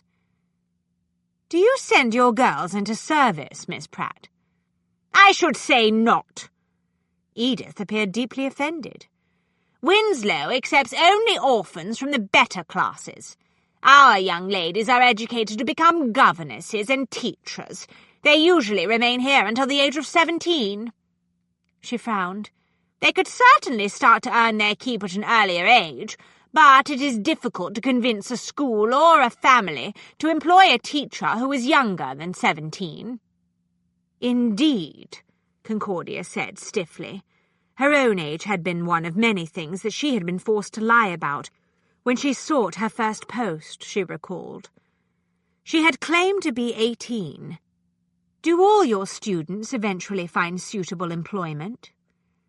"Those who learn to comport themselves in a modest, unassuming manner, and who strive to live according to the golden rules for grateful girls, generally find a post, yes." Edith spread her hands. "Naturally, there is the occasional failure." "I see." Concordia realized that she was clenching her hand again. "What happens to them?" "Oh, they usually find themselves on the streets," Edith said casually. "Now then, about your husband's illegitimate daughter. We have 37 girls here at Winslow. There are 2 Rebeccas, I believe. I will be happy to check the records to see if either of them has any connection to a family named Thompson." "That is very kind of you." Edith cast a considering look at the row of filing cabinets. I'm a very busy woman, Mrs. Thompson. It will require some time to conduct a proper search of the files." The hint could not have been more obvious. "Naturally, I insist upon compensating you for your trouble." Ambrose had been right, Concordia thought. Edith expected a bribe. She reached into her muff and withdrew the banknote that Ambrose had provided for just this purpose. She placed it on the desk. "Very well. I shall see if there is a file for a Rebecca with a father named Thompson." Edith made the banknote disappear into the pocket of her gown. "Do you happen to know the mother's name?" "No, I do not." Edith rose and crossed the room to the filing cabinets. She opened the one labelled P to T. Concordia could see that it was crammed with folders and papers. She felt her insides clench. So many sad little histories trapped in that dark drawer, she thought. A knock sounded on the office door. "Come in, Miss Burke," Edith said without looking around. The door opened. Concordia saw the faded little wren of a woman who had opened the door for her a short time ago. "I'm sorry to disturb you, Miss Pratt, but you did say you wanted to be notified immediately when the men who delivered the coal arrived." "Quite right, Miss Burke." Edith slammed the drawer closed and whirled around with an astonishing display of vigour. "You must excuse me for a few minutes, Mrs. Thompson. It is necessary that I have a word with these delivery men. We are using far too much coal here at Winslow, considering that it is spring. I intend to reduce the standing order." "Of course," Concordia murmured, thinking that it had been rather chilly to date this year. Edith strode across the office and went out into the hall. With an apologetic nod at Concordia, Miss Burke shut the door. Concordia found herself alone in the office. She looked at the filing cabinets. Then she looked at the closed door. Edith Pratt's forceful footsteps were receding rapidly. The opportunity was simply too good to ignore. She jumped to her feet, hurrying to the filing cabinets and yanked open the A to C drawer. There were several Coopers, but no Edwina or Theodora. She closed that drawer and tried the one that should have contained a file for Phoebe Leyland. That search, too, proved futile. There was no file for Hannah Radburn either. It was as though the girls had never existed. Disappointment and frustration flashed through Concordia. There had to be some record of the four. They had all come from the Winslow Charity School for Girls. Recalling Ambrose's success with the search of Mrs. Jervis's desk, she went to Edith Pratt's heavy desk. The first thing she saw was a large, leather-bound journal. She flipped it open and found herself looking at an appointment calendar and schedule typical of the sort most headmistresses kept. It came as no surprise to discover that Edith Pratt maintained meticulous records. The details of daily classroom assignments, weekly menus, and the monthly change of sheets on the beds were all carefully noted in small, very precise handwriting. The sheets were only changed monthly? Outrageous, Concordia thought. Fortnightly was the rule in respectable schools and households. Evidently, Pratt had found yet another way to save money. True, the washing, drying, and ironing of sheets took up a great deal of time and effort, but it was absolutely necessary to perform the task frequently and regularly in order to achieve a healthful standard of cleanliness. She studied the entries for the past week, but nothing out of the ordinary jumped off the page.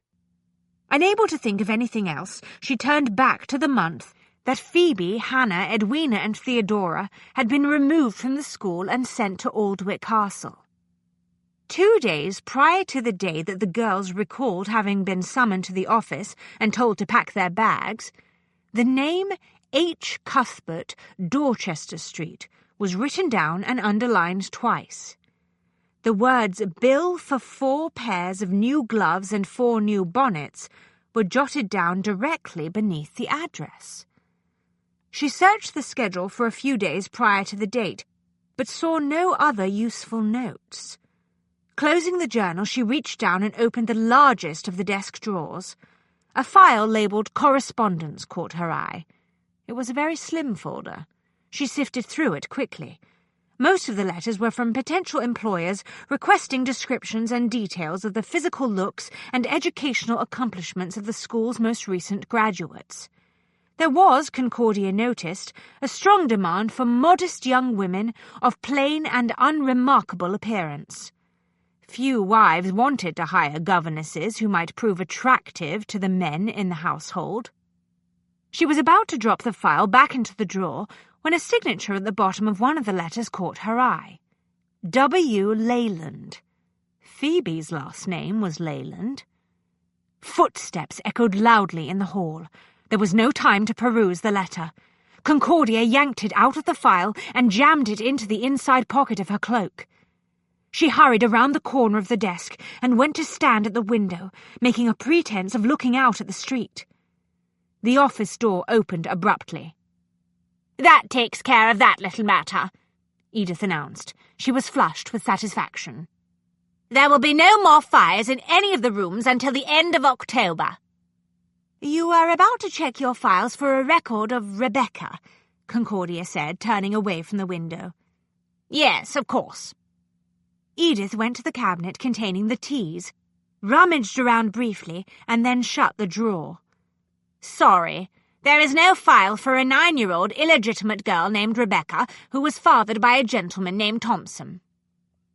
"Thank you, Miss Pratt." Concordia went to the door. "You've been most helpful." Outside in the hall, it took all of her self-control to walk sedately toward the front door. Every instinct she possessed was urging her to flee the suffocating atmosphere of the school.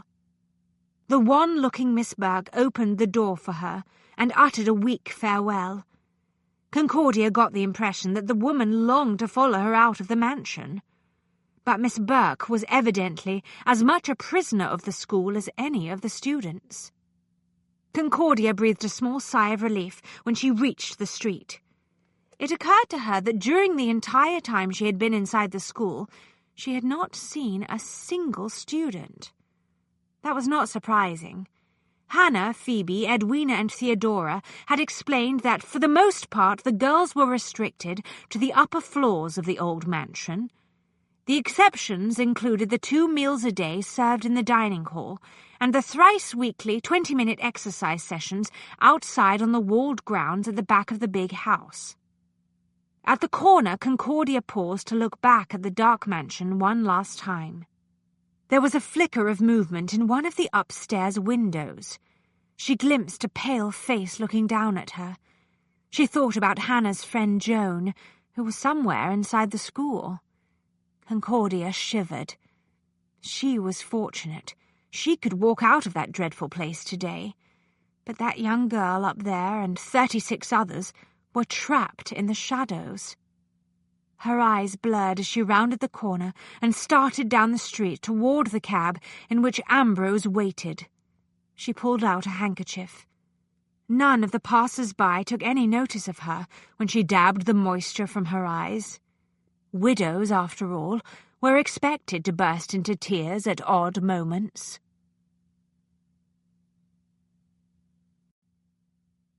Chapter 20. "Did you take complete leave of your senses?" Ambrose demanded from the opposite carriage seat. "What the devil did you think you were doing?" It dawned on Concordia that he was furious. His reaction baffled her. When she had returned to the cab a few minutes ago, she had expected praise and admiration for her display of initiative. Instead, she was receiving a blistering reprimand. "I merely took a quick look through the files while Miss Pratt was out of the room." Annoyed, Concordia crushed the black veil up onto the brim of her hat and glared at him. "I fail to see why you are so agitated, sir. Had you been in my shoes, I'm certain you would have done the same thing." "What I would or would not have done is beside the point. I gave you very precise instructions concerning how you were to conduct yourself while you were in that place. I specifically said that you were not to do anything that might arouse suspicion." "No suspicions were aroused, I assure you." Only because you had the good fortune not to be caught in the act of searching the files." "It was not good fortune that prevented me from being caught," she retorted. "It was my own caution and cleverness. Furthermore, I resent being lectured to in this fashion by a gentleman who appears to have made a career out of taking very similar risks." "We are not discussing my career." "That is true, isn't it?" She gave him a falsely sweet smile. "In fact, you have told me very little about yourself. You are a man with many secrets, are you not, Mr. Wells?" "Do not try to change the subject. It is your actions that we are discussing here." "For heaven's sake! You are acting as if you have the right to give me orders. I would remind you that I am the client." "And I am the expert in this affair. It is only reasonable that you take instructions from me." "Indeed. And what do you know about the filing arrangements commonly used in girls' schools? Very little, I expect. I, on the other hand, have spent my entire career working in such places." "You are a teacher, damn it, not a detective." "This is ridiculous. Why on earth are you overreacting so dramatically to what was essentially nothing more than a bit of clever sleuthing on my part?" "If I am overreacting, it is because you scared the hell out of me, Concordia Glade." She blinked. "I beg your pardon?" He groaned and reached for her. His hands closed around her upper arms. Before she realized his intent, he hauled her onto his thighs. "There is no hope for me, is there?" He sounded resigned. "You are going to drive me mad." She clutched at her hat, which had been knocked askew by the abrupt change in the seating arrangements. "What on earth are you talking about?" His mouth trapped hers with a fierceness that stopped the words and stole her breath. The world outside the swaying, jostling cab ceased to exist. A shimmering, glittery sensation swept through her. She put her fingertips on Ambrose's shoulders. This was the second time he had kissed her, she reflected. It provided an excellent opportunity to practice what she had learned the first time. She opened her mouth in an experimental fashion. He muttered something low and urgent, and immediately deepened the embrace. A very satisfactory experiment, she concluded. By the time he raised his head, she was hot and flustered, and her eyeglasses were fogged. She yanked off the spectacles. "This is really most annoying." He watched her very steadily, his expression unreadable. "I suppose you want an apology." "For clouding my eyeglasses?" She wiped the lenses carefully with a clean handkerchief and held them up to check for smudges. "I hardly think that is necessary. It is not your fault that when warm, moist air, such as one's breath, comes in contact with a glass or mirrored surface, it creates a fog-like vapour. It is merely a scientific fact." She popped the spectacles back onto her nose and discovered that Ambrose was gazing at her with a wry, bemused expression. She frowned. "Is there something wrong, sir?" He shook his head as though dazed. "Nothing that I could even begin to explain in a remotely rational manner." She could feel the muscled strength of his thigh and the unmistakable hardness of his aroused body pressing against the side of her leg. She was the cause of that particular physical change in his anatomy, she thought, rather dazzled by the newfound sense of feminine power. The cab jolted over some rough pavement. The movement caused her to settle into an even more intimate position. Reality came crashing back. They were in a hired cab, for heaven's sake, she thought. It was certainly not the place for this sort of thing. She cleared her throat. "Perhaps I should return to my seat." His mouth curved faintly, but the heat in his eyes stirred her senses in a way that made it difficult to breathe. "Perhaps you should, Miss Glade." Well, at least he no longer appeared angry, she thought. That seemed like a good sign. Taking command of herself, she collected her skirts and moved back to the other side of the cab. "Now then, if you have finished lecturing me, perhaps you would like to know what I found in Miss Pratt's office," she said. He frowned. "I thought you said there were no files for any of the girls." "True. It was as if they had never resided in the school," she said patiently. "However, I found 2 items of interest in her desk. The first was a note in Pratt's appointment journal concerning a bill for 4 pairs of new gloves and 4 new bonnets, to be sent to an H. Cuthbert on Dorchester Street." "Who is Cuthbert?" "I don't know, but his name was written down in the journal only 2 days before the girls were handed over to Miss Bartlett to be escorted to the castle. I think the fact that the bill was for exactly 4 pairs of gloves and 4 bonnets has to be something more than a mere coincidence, don't you? Obviously, the girls were being outfitted for the journey to the castle." His brows climbed. "My apologies, Concordia. You are indeed starting to sound like an expert detective." "Thank you." Pleased, she reached into the pocket of her cloak. "The other item of great interest that I discovered was a letter signed by a W. Leyland." Recognition flashed in his eyes. "A connection to Phoebe?" The hunter in him had returned to the fore, she thought, greatly relieved. It was much easier to deal with Ambrose when he was in this mood. "Perhaps," she said. "I have not yet had an opportunity to read it." She opened it carefully. "As you can see, it is somewhat wrinkled. The moment I discovered it in the drawer, I heard Miss Pratt returning. I was obliged to stuff it rather quickly into my pocket." "In other words, it was a very near thing. Just as I feared. You were almost caught."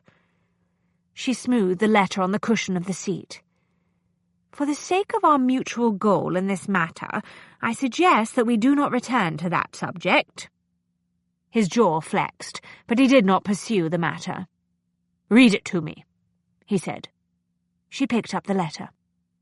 "To whom it may concern, I write to inquire whether or not my niece resides in your school. Her name is Phoebe Leyland. She was lost in a boating accident 4 months ago. Her body was never recovered. The authorities are convinced that she drowned. Unlike most girls, Phoebe was taught to swim and was quite expert. It has occurred to me that she may have survived the accident, but perhaps lost her memory as a result of the shock or a blow to her head. On the off chance that Phoebe was found and placed in an orphanage because of her inability to identify herself or to recall the details of her past, I am writing to as many institutions as possible to ask that records be searched for a girl matching my dear niece's description. Following are the particulars." Concordia quickly read a description that matched Phoebe in every way. When she was finished, she looked at Ambrose. "It is signed W. Leyland," she said quietly. "Phoebe often speaks fondly of a maiden aunt named Winifred Leyland. Her father had intended that she go to live with Winifred after he died, but an uncle on her mother's side of the family took her instead.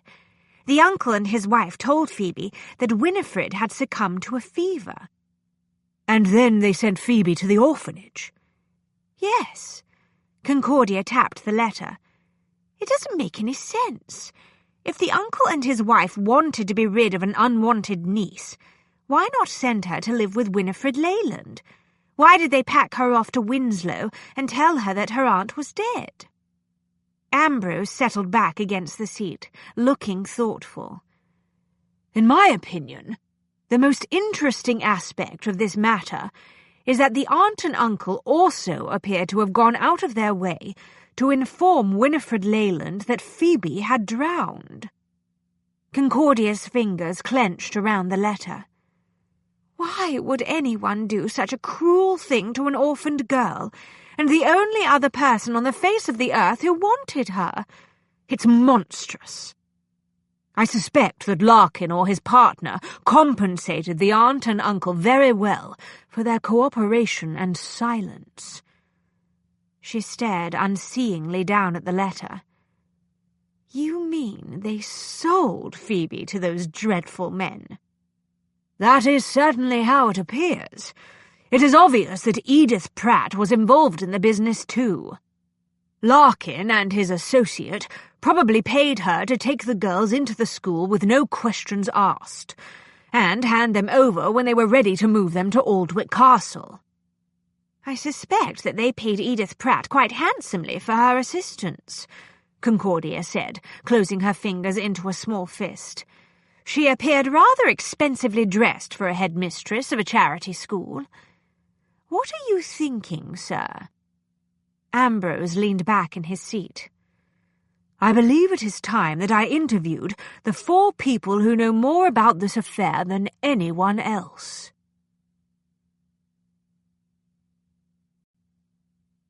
Chapter 21. He sat down behind his desk and looked at Hannah, Phoebe, Edwina, and Theodora. They were seated in front of him in a neat row. Curiosity, expectation, and excitement lit their faces. Concordia occupied the wing-back chair near the window. Unlike the girls, she appeared serious and more than a little anxious. He knew that she was concerned that his questions would force the girls to recall some of the unhappiest moments of their young lives. He wasn't looking forward to this any more than she was, but he could see no way around it. He needed answers, and Phoebe, Hannah, Edwina, and Theodora very likely knew a good deal more than they realized. "Miss Glade said that you would like our help with your investigation," Theodora said. "We will be happy to assist you," Edwina assured him. "Does this mean that we are now assistant detectives?" Phoebe asked eagerly. Behind the lenses of her spectacles, her eyes sparkled with enthusiasm. "That is precisely what it means," Ambrose said. "How thrilling," Hannah whispered. "Just like in a novel." Concordia smiled for the first time since they had gathered in the library. "That is true, Hannah. The 4 of you are, indeed, involved in a mystery story of your very own. We are attempting to identify the villain of the piece." "What do you want to know?" Phoebe asked. He looked at her. "For starters, Phoebe, we have some reason to believe that your aunt, Winifred Leyland, may still be alive and that she is searching for you." "Aunt Winifred?" Phoebe stared at him, clearly stunned. "Alive? But Uncle Wilbert said she died of a fever." Ambrose glanced at the date of the letter in front of him. "As of a little more than 2 months ago, she was alive and living in a village named High Hornby." "That is her home," Phoebe whispered. "She has lived there for many years, but why would Uncle Wilbert and Aunt Mildred say that she had died?" Her face started to crumple. Concordia was out of her chair and at Phoebe's side in a heartbeat. She put her arm around the girl's shaking shoulders. "It's all right, dear," she said quietly. "Rest assured, if your aunt really is still alive, we will find her." Phoebe sniffed a couple of times and looked blankly at Concordia. "I don't understand, Miss Glade." "None of us do as yet," Ambrose said, "but we will sort it out all eventually. Now then, your aunt's letter indicates that she was told that you drowned in a boating accident. Do you have any idea how that tale might have come about?" Phoebe shook her head slowly. "My father used to take me boating on the river. He taught me to swim in case I ever fell into the water, but I haven't been in a boat since shortly before he took ill and died." Ambrose folded his hands on top of the desk and looked at the girls. "I know this will be painful for all of you, but I want each of you to think back to the time when you were taken to Winslow. I want the names and addresses of the relatives who delivered you to Edith Pratt." The request seemed to confuse the girls. "But my uncle did not take me to the school," Phoebe said, brow crinkling a little. Concordia frowned.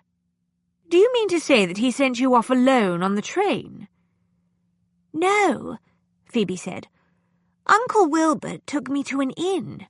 There was a gentleman waiting in a private carriage. I was told to get into the carriage and that the man inside would escort me to my new home. It was a very long journey. Hannah's eyes welled. That is how it was with me, too. My aunt gave me over to a stranger who took me away in a private carriage. I have not seen her since. That is how we came to leave our home, too, Edwina said. Isn't that right, Theodora? Theodora nodded mutely and seized a handkerchief. Dear God! Concordia sank to her knees in front of the girls and grabbed their hands in her own. You never mentioned that each of you was sent off alone with a man. You must have been terrified. Did he hurt you in any way? No, Edwina shrugged. He was not rude or unkind. As I recall, he barely spoke a word to us during the entire journey. Isn't that right, Theodora? He spent most of the time reading some newspapers, Theodora agreed. The gentleman who took me to Winslow ignored me for the most part, Hannah said. I was not afraid of him, just of where we were going. Phoebe nodded in agreement. He did not hurt me, Miss Glade, truly. Concordia gave them a watery smile. You relieve my mind. Ambrose looked at them. Did this gentleman who escorted you to the school give you his name? All four girls solemnly shook their heads. Can you describe him for me? Ambrose asked. Edwina glanced at Theodora. He reminded me of Mr. Phillips. Theodora nodded quickly. Yes, that's true. Ambrose picked up a pen and reached for a sheet of paper. Who is Mr. Phillips? Father's man of affairs, Edwina explained. He retired shortly before our parents died. The gentleman who took me to the school acted just like a man of affairs also, Hannah said. She hunched her shoulders, lowered her chin, and squinted while she pretended to read something in her hand. Yes, that is exactly how he sat in the carriage for the entire journey, Phoebe exclaimed. Ambrose met Concordia's questioning eyes and shook his head. Not Larkin, he said quietly. The gentleman partner, perhaps. Concordia turned back to Theodora. You are a very fine artist, dear. Can you draw this man? Everyone looked at her and then at Theodora. Ambrose realized that he had gone very tense with anticipation. I could try, Theodora said slowly, but it has been several months since I saw him. I will not be able to recall his features precisely. We all saw him, Phoebe reminded her. Perhaps, if you start to draw him, Theodora, we could each add bits and pieces and come up with a useful picture. A brilliant suggestion, Phoebe. Ambrose rose. Come and sit at my desk, Theodora. I'll find some more paper. It would help if Hannah assumed his posture in the carriage seat again, Theodora said, sitting down in Ambrose's chair. Hannah immediately elevated her shoulders. Ambrose was impressed with the transformation that came over her. She went from being a lively young lady to a stooped, middle-aged gentleman with poor eyes in an instant. He was perfectly bald, Theodora said, picking up a pencil. I recall that quite clearly. And what hair he did have was very pale grey, Edwina added. She wrinkled her nose. His suit and shoes appeared to be quite cheap. The girls crowded around Theodora, offering suggestions. A moustache and whiskers, Phoebe said, and don't forget about the spectacles. Theodora was suddenly very busy with her pencil and paper. An hour later, Ambrose was once again alone with Concordia in the library. They stood together in front of the desk and looked at the portrait that Theodora had produced. He does have the appearance of a somewhat less than prosperous man of affairs, doesn't he?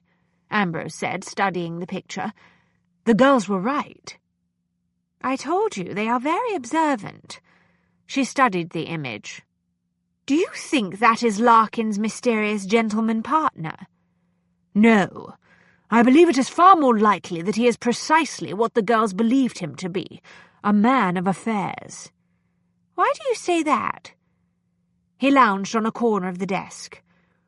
From start to finish, this situation has the appearance of being a rather complicated piece of business. A great many financial arrangements were made, teachers were hired, relatives were paid to hand over unwanted young relations. Carriages were procured in order to avoid travelling by train. The list of details must have been quite extensive. I see what you mean.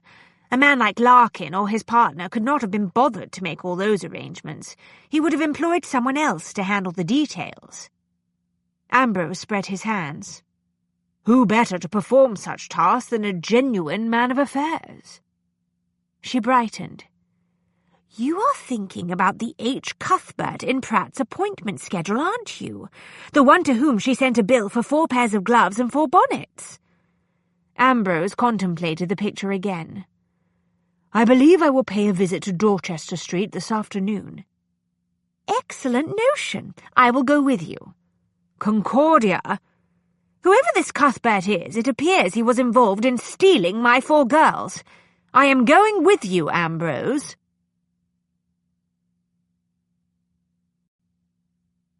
Chapter 22. Thank you for seeing us without an appointment, Mr. Cuthbert. Ambrose held a chair for Concordia and then took his own seat. He adjusted the crease in his trousers, placed the point of his walking stick on the carpet between his knees, and stacked his gloved hands on the hilt. Concordia murmured something vague and coolly polite. Herbert Cuthbert did not appear to hear the thinly disguised loathing in her voice, but Ambrose was very aware of it.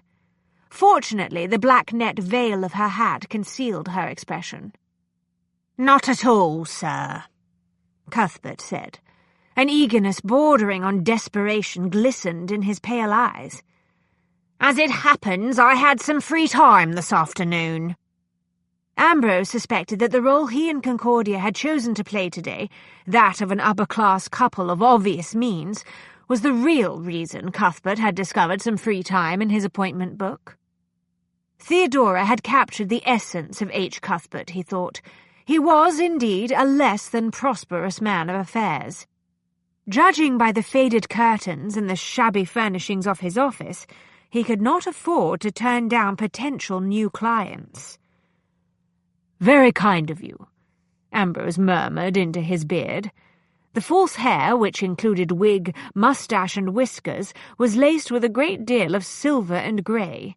It was not his favourite costume, because it tended to become uncomfortably warm after a time, but it was an effective disguise. The impression of advancing years was further enhanced by his conservatively cut coat and the heavy scarf around his neck.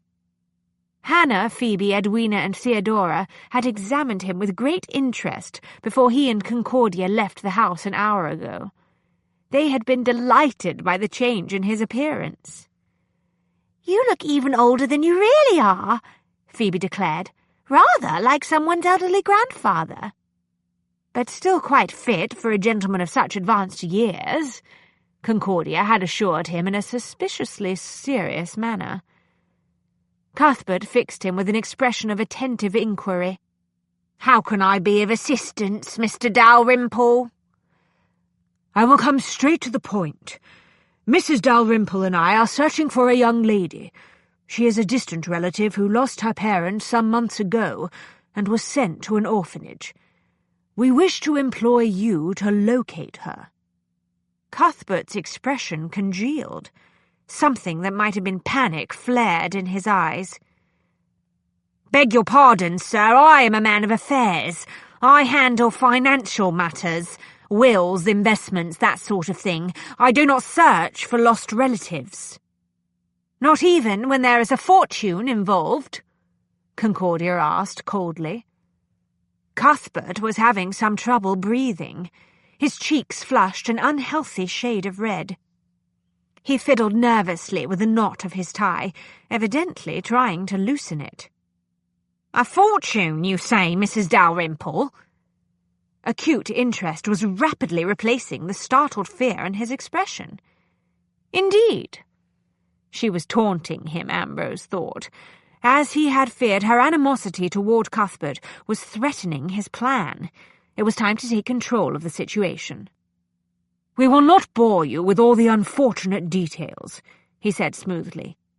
"Suffice it to say that an elderly relative on my wife's side of the family died recently. She had been bedridden and decidedly senile for some time. It was assumed that her money would go to my wife. It was not discovered until after the aunt expired that she had changed her will, leaving everything to the girl I mentioned." Cuthbert cleared his throat. "I understand how upsetting this sort of thing can be, but I really don't see how I can help." "You can find her for us, that is how you can help," Ambrose said, letting impatience edge his words. "The dam will stipulates that if the young lady is not available to receive the money, the entire inheritance goes to an even more distant cousin. We cannot allow that to happen. My wife was supposed to receive the inheritance." Cuthbert contrived to appear sympathetic. "An unhappy state of affairs, I grant you, but locating the girl would not be a simple task. There are, as it happens, a vast number of orphanages and charity homes in London." He paused, frowning. "How old is this young lady?" "By my calculation, she turned 15 within the past few months," Concordia said. Cuthbert sighed. "That makes the situation even more complicated. By the age of 15, many orphans have been sent out into the world to make their livings.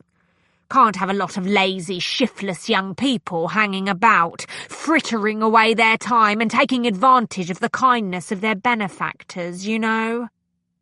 "If that is what occurred in this instance, surely there will be a record of where the young lady is currently employed," Ambrose said. "That may be true," Cuthbert agreed slowly. "Nevertheless—" Ambrose rapped the point of his cane once, very sharply on the floor. Cuthbert twitched violently in reaction. "Let me make myself quite clear," Ambrose said. "I consider finding the girl a matter of considerable importance." "I understand. Nevertheless—" "The chit is worth a great deal to us," Ambrose continued meaningfully. "I am willing to reward the person who helps me locate her very handsomely. Do I make myself clear?" Cuthbert grunted. "How handsomely?" "Shall we say £1,000? Cuthbert's mouth opened and closed twice before he found his voice. "That is a very generous reward indeed." He cleared his throat. "I suppose I could make a few inquiries. What is the name of the young lady?" "Hannah Radburn." Cuthbert stiffened. He looked as though he was being strangled by his tie. "Radburn?" he whispered hoarsely. "Are you certain?" "Quite certain," Concordia said icily. Ambrose reached down into his coat and took out a piece of paper. "My wife wrote down a list of particulars concerning Hannah, place and date of birth, the names of her parents, and so forth. Please be thorough in your inquiries. Wouldn't want to get the wrong girl now, would we?" Cuthbert looked hunted. "Sir, If it transpires that she has indeed left the orphanage as you suggested," Ambrose continued without pause, "we would be extremely grateful if you could provide us with some clue to her present whereabouts." "Orphaned girls do not always end up in the most favourable positions when they go into service," Cuthbert said weakly. "I regret to say that a few just seem to disappear." "I expect you mean that they end up on the streets or in brothels," Concordia snapped. "And just who do you think is to blame for that state of affairs? As long as women lack the same opportunities to seek honest employment that are available to men—" Ambrose got to his feet, put one hand on her shoulder and squeezed once, quite firmly. Concordia lapsed into a simmering silence. Ambrose looked at Cuthbert, who was staring at Concordia with an expression of utter astonishment. "You must excuse my wife, sir," Ambrose said. "She has not been herself since we discovered that her entire inheritance was left to Hannah Radburn." "Yes, of course." Cuthbert collected himself. "Very upsetting state of affairs, more than enough to shatter a lady's nerves." "Indeed," Ambrose said. "To return to the matter of hand, the fact is we must locate Hannah, even if she has been ruined. The girl's worth her weight in gold, literally. As I said, I'll pay £1,000 if you produce the chit." Cuthbert sighed. "I may not be able to produce her, as it were, but I might be able to find out where she is currently residing. Would that be worth anything to you?" "It would be worth £500, no questions asked, if you can provide me with even the name of anyone who knows anything about Hannah," Ambrose said softly. Cuthbert's eyes were stunned. £500? Just for a name? "We are quite desperate to find her," Ambrose said. "Any clues at all will be greatly appreciated. If she is, indeed, in a brothel or in some other unfortunate circumstance, I certainly do not expect you to retrieve her. I will take care of that end of things." Cuthbert flapped his hands. "Sir, this is a most unusual piece of business." Ambrose gripped the handle of the cane very tightly and narrowed his eyes. "Get me a name and you shall have at least £500. Do I make myself clear?" "Quite clear," Cuthbert rasped. "Very well, then. We will not take up any more of your time." Ambrose removed a card from the pocket of his coat. "If you come across even the smallest shred of information concerning Hannah Radburn, send word to me at my club immediately. The management knows how to contact me. I will come around to see you as soon as I get your message." He dropped the card on the desk. Concordia got to her feet. He could feel the angry tension in every inch of her body as they walked to the door. Neither of them looked back at Cuthbert.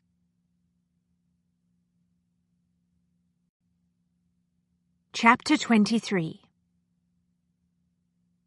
Outside, the afternoon haze and fog were thickening rapidly. A cab appeared out of the mist. Ambrose hailed it and opened the door for Concordia. She got inside, sat down and arranged her skirts. She was still vibrating with anger. She wanted nothing more than to storm back into Cuthbert's office and tell him that she intended to inform the police of what he had done. But that small satisfaction would have to wait. "That dreadful Cuthbert most certainly recognized Hannah's name," she said. "Yes." Ambrose leaned forward and rested his forearms on his thighs, fingers loosely clasped between his knees. He contemplated the busy street. "That much was obvious. He was alarmed. But I have dealt with his sort before. In the end, his greed will overcome his anxieties." "I agree. But what do you suppose he will do? He can hardly pretend to find Hannah for you. She has, for all intents and purposes, disappeared." "If I am right, Cuthbert knows a great deal about this matter. He will try to sell me some information." She cleared her throat very delicately. "You told Mr. Cuthbert that he could send word to you at your club?" "Yes." "I was not aware that you belonged to a club, sir." "They are excellent sources of gossip and rumours," he said somewhat absently. "In my business I depend upon both." "I see." She kept her voice as casual as possible. "If you are a member of a club, I assume the other members know you." He continued to contemplate the street, but the corner of his mouth twitched a little. "They know an eccentric gentleman named Dalrymple." "Fascinating." She smoothed her gloves. I will admit that I'm not particularly knowledgeable about such arcane matters, but I was under the impression that a gentleman was considered for admission to a club only upon the recommendation of a member in good standing who knew the candidate quite well. I am very well known to the gentleman who recommended me. She wrinkled her nose. Mr. Stoner. Stoner's name opens many doors in this town. She sighed. You are enjoying this game, are you not? He appeared politely surprised by the question. What game is that? You know very well what I mean. Asking you personal questions is like trying to examine moonlight. One can see it quite clearly, but one cannot quite grasp it. He was silent for a moment, the corners of his mouth no longer kicked up. I am not in the habit of explaining myself to others, he said eventually. Neither am I. He leaned back and rested his arm on the back of the seat. I am aware of that. It appears that, for the sake of our careers, we have each gone to great lengths to construct a certain curtain of privacy around our personal lives. He reflected on that for a moment, and then inclined his head in a sombre fashion. What is your point?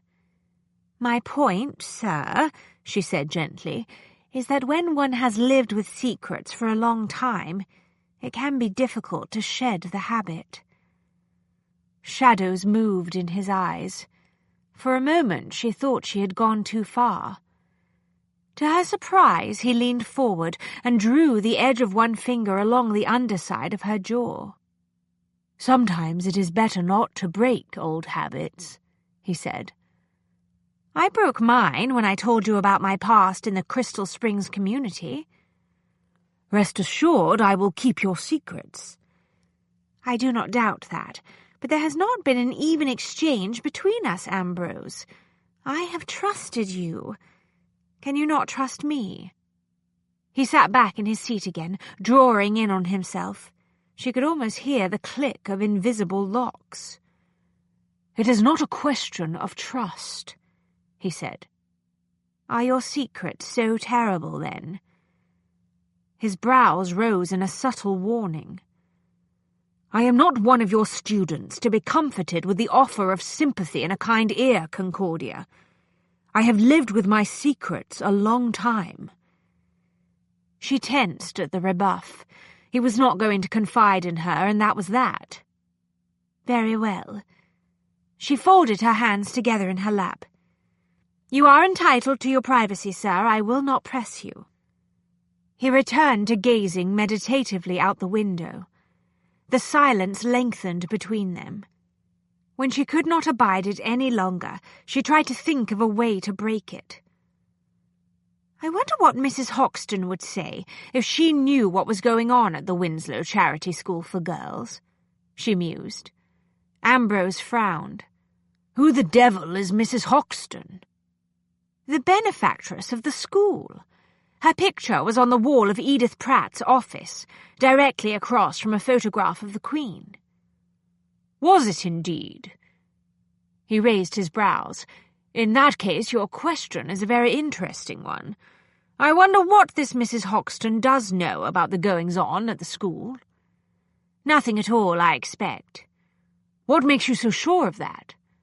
Concordia grimaced. Judging from what little the girls told me about her, Mrs. Hoxton is typical of many women in her position who engage in philanthropy. They do so only because they believe that a bit of charity work elevates their status in society. The Mrs. Hoxtons of this world take no real interest in the schools and orphanages that they support. Did the girls ever see this Mrs. Hoxton? Only once. She made an appearance at Christmas and stayed just long enough to bestow a pair of mittens on each girl. Phoebe, Hannah, Edwina, and Theodora said that all of the students were summoned into the dining hall for the occasion. Miss Pratt made a little speech, along the lines of how fortunate they all were to have such a gracious, generous benefactress. The girls sang some carols, and then Mrs. Hoxton took her leave. He shook his head in disgust. That must have made for a memorable Christmas for the students. I think it's safe to say that Mrs. Hoxton does not take a great deal of interest in the day-to-day operation of her charity school." "I believe you," Ambrose said. "Nevertheless—" "Yes?" "It might be interesting to ask Mrs. Hoxton a few questions about her generous charity work." Concordia stared at him, astonished. "You're going to interview Mrs. Hoxton?" "Yes. It will have to wait until tomorrow. It is too late today." "Are you acquainted with her?" "Never met the woman," he admitted. She widened her hands. "She is evidently a very wealthy woman who moves in society. How on earth will you persuade her to allow you through the front door?" "I intend to call upon a higher power." "I beg your pardon." He smiled slowly. "Society is composed of several ascending circles. Mrs. Hoxton will view any person who moves at a level that is higher than her own as a god of sorts." "I see. And do you happen to know one of these higher-ranking gods?" "In society one is always outranked by someone," Ambrose shrugged, "unless, of course, one happens to be the Queen. Something tells me that Mrs. Hoxton is nowhere near that particular circle." Herbert Cuthbert sat alone in his office and pondered his unexpected good fortune. There were 2 ways to play this new hand of cards he had just been dealt, he decided. 2 ways to turn a profit. He would have to be very careful about how he handled the matter, of course. Larkin and Trimley were both extremely dangerous men. They would, however, be very eager to receive the information that he was in a position to give them. With luck, their gratitude would translate into a sizable sum of money. As for the second arrangement, that would pose no significant problems that he could see. He would simply sell a fraudulent name to Dalrymple, pocket the £500, and take himself off to his favourite gambling hell. His luck had changed at last.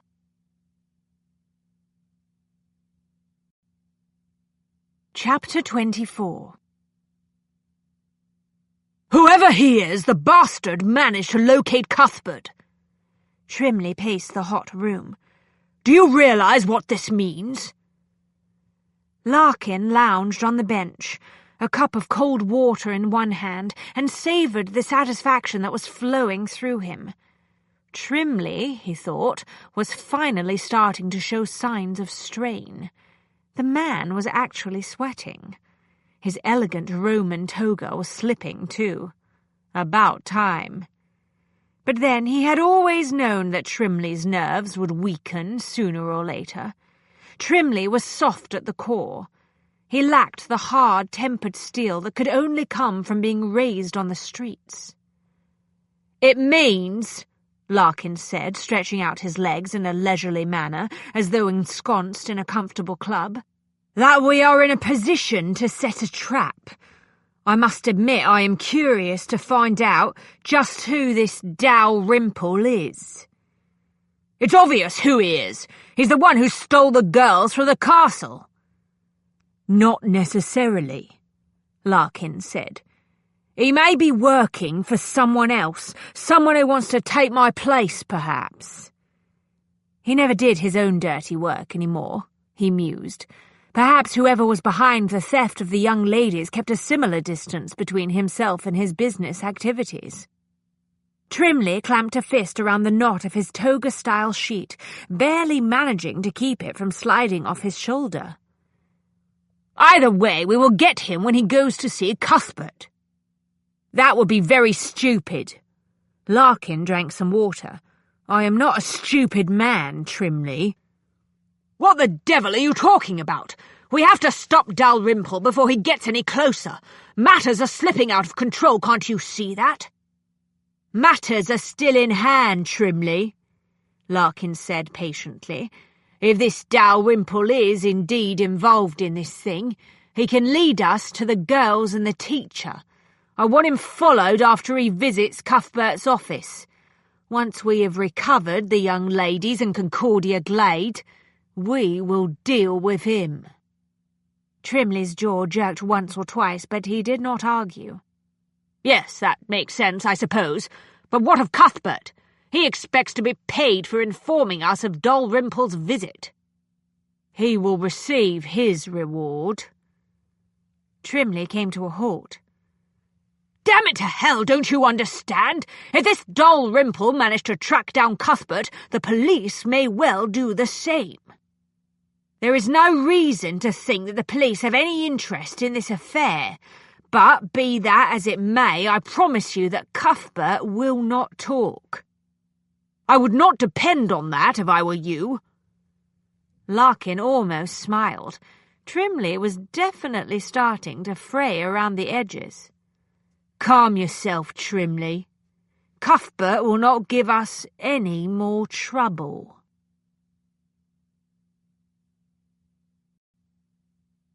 Chapter 25. Dorchester Street was drowning in a sea of fog and shadows. A row of gas lamps stood sentinel against the night, but the balls of glary light did not penetrate far into the dense mist. Ambrose stood in a doorway at the corner and surveyed the scene. The message from Cuthbert had reached him less than an hour ago. The urgency in the cryptic scrawled note had been unmistakable. "I have news of interest. Meet me at my office, 11 o'clock tonight. Come alone. Kindly bring a bank draft for the agreed-upon amount." The shops on the street level were locked and shuttered. Most of the windows in the rooms above the ground floor were also darkened, but Ambrose saw a thin outline of light around the edges of the curtain that masked the window of Cuthbert's office. The street was empty except for a lone cab. The driver, shrouded in a heavy coat, his hat pulled down low over his ears, was slouched on his box. He looked as if he had gone to sleep. His bony nag stood waiting patiently, head lowered, no doubt lost in a dream of fresh hay and a warm stall. Ambrose watched for a while longer. Nothing and no one moved in the shadows. The rim of light continued to burn steadily in Cuthbert's window. One thing was certain. He was not going to learn anything more if he remained in the shadows of the doorway. He walked toward the entrance to Cuthbert's office, allowing the heels of his shoes to echo hollowly on the pavement. Mr. Dalrymple was not the furtive sort. He was a respectable, prosperous gentleman who maintained a membership in an exclusive club and patronized an expensive tailor. He had come here on a matter of business tonight, and he was in a hurry to conclude it. The door of Cuthbert's building was unlocked. Ambrose let himself into the dark hall and waited a moment, absorbing the feel of the space. When he sensed that it was empty, he climbed the stairs to the floor above and looked down the corridor. The only light was the razor's-edge glow that came from beneath Cuthbert's office door. He went along the hall, moving silently now. Methodically, he checked the office doors on either side of Cuthbert's. Each was securely locked. Satisfied that Cuthbert was the only one present on this floor, aside from himself, Ambrose went to the office and checked the knob. It turned easily in his hand. He did not bother to knock. Instead, he thrust the door open very quickly, giving no warning of his presence. The attempt at a startling effect was for naught. Cuthbert was not at his desk. The office was empty. He studied the lamp on the desk. Why had it been left burning? Had Cuthbert gone off for some reason, intending to return shortly to keep the appointment with Mr. Dalrymple? Or had the man of affairs become frightened and fled in such a great hurry that he had not taken time to lower the lamp? Ambrose closed the door and turned the key in the lock. He did not want to be unpleasantly surprised while he searched the premises. He had spent a lot of time on this case, dealing with files of various sorts, he reflected. Not like the old days when the object of his searches had been intriguing little items that glittered and flashed and gleamed in the light.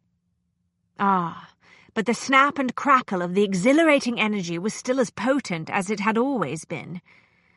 Pity he could not find a way to bottle and sell this intense experience. The potential for profit would have been enormous. He made short work of the small filing cabinet. There was nothing to interest him amid the assortment of aged business papers. Judging by the names and addresses in the various files, most of Cuthbert's clients were single women of modest means. There were a number of widows, retired housekeepers, governesses, and others who survived on meagre pensions and small investments. He closed the last drawer in the filing cabinet and went to the desk, expecting little. He was not disappointed. Most of the drawers and cubbyholes were filled with the usual assortment of paper, business cards, pens, pencils, and spare bottles of ink. Inside the centre drawer was a small leather-bound journal. He flipped through it quickly. The pages were filled with figures and sums. A journal of accounts, he concluded. One could often learn a great deal about a man by examining his finances. He tucked the little journal into his coat pocket, closed the drawer, and went to the window. Flattening himself against the wall, he peered through a crack in the curtain. Down below in the street nothing had altered. Fog still veiled the gaslights. The dark shape of the cab with its dozing driver was still parked where it had been earlier. Ambrose detected no movement. He went back across the office, unlocked the door, and let himself out into the darkened hall. Once again he paused for a moment, using his excellent night vision to examine his surroundings. Satisfied that there was no one else about, he went back downstairs. Outside on the street he walked deliberately toward the hackney. His footsteps rang loudly in the fog-bound silence. "Driver, I'd like a word with you, if you please," he called, using his Dalrymple accent. The driver stiffened and turned his head very quickly to watch Ambrose approach. His features were all but lost in the shadows cast by his high collar, heavy scarf, and low-crowned hat. "Sorry, sir, I'm not for hire tonight, waiting for a fare." "Are you indeed?" Ambrose kept walking. "Aye, sir, if it's a cab you're needing, I expect you'll find one in the next street." "I do not require a cab," Ambrose said. "I merely want to ask you a few questions." He was less than 10 paces from the vehicle now. The lights inside the carriage had been turned down. The curtains were drawn across the windows. Out of the corner of his eye he could see a damp patch on the pavement, directly below the crack at the bottom of the closed passenger door. Either the nag or the driver had relieved himself during the long wait for a fare, he thought. Not enough volume of liquid for a horse, though, and no taint of the familiar, extremely pungent stench. "Rest assured I'll make it worth your while." Ambrose reached into his pocket and withdrew some coins. The driver shifted uneasily. "What is it you want to know?" "I am looking for the man of affairs who keeps an office in that building that I just left. We had an appointment tonight, but he failed to appear. Did you happen to see anyone come or go from that address before I arrived?" He was closer now, only a couple of strides away from the cab. There was something quite troubling about the damp pavement. Why would a cab driver relieve himself directly beneath the door of his own vehicle when there was an alley not more than a few steps away? "I didn't see no one," the driver mumbled. Electricity danced through Ambrose. His already painfully alert senses shifted into that intense, near preternatural state in which even the slightest movement, sound, or shifting of shadows took on great significance. "What of your fare?" he asked. "You must have seen him recently." "Got himself a little doxy in this street. She lives in a room over one of the shops. He went up there about an hour ago, told me to wait, that's all I know." "Indeed," Ambrose said, studying the dark pool on the pavement. He was directly alongside the carriage now. He grasped the handle of the door and yanked it open. An arm that had evidently been wedged against the door flopped down and dangled grotesquely in the opening. Ambrose saw the shadowy outline of the rest of the body, crumpled on the floor of the cab. There was just enough light from the outside carriage lamp to gleam on the blood that had flowed from the mortal wound in Cuthbert's chest. "It appears your fare finished his business somewhat earlier than he intended," Ambrose said.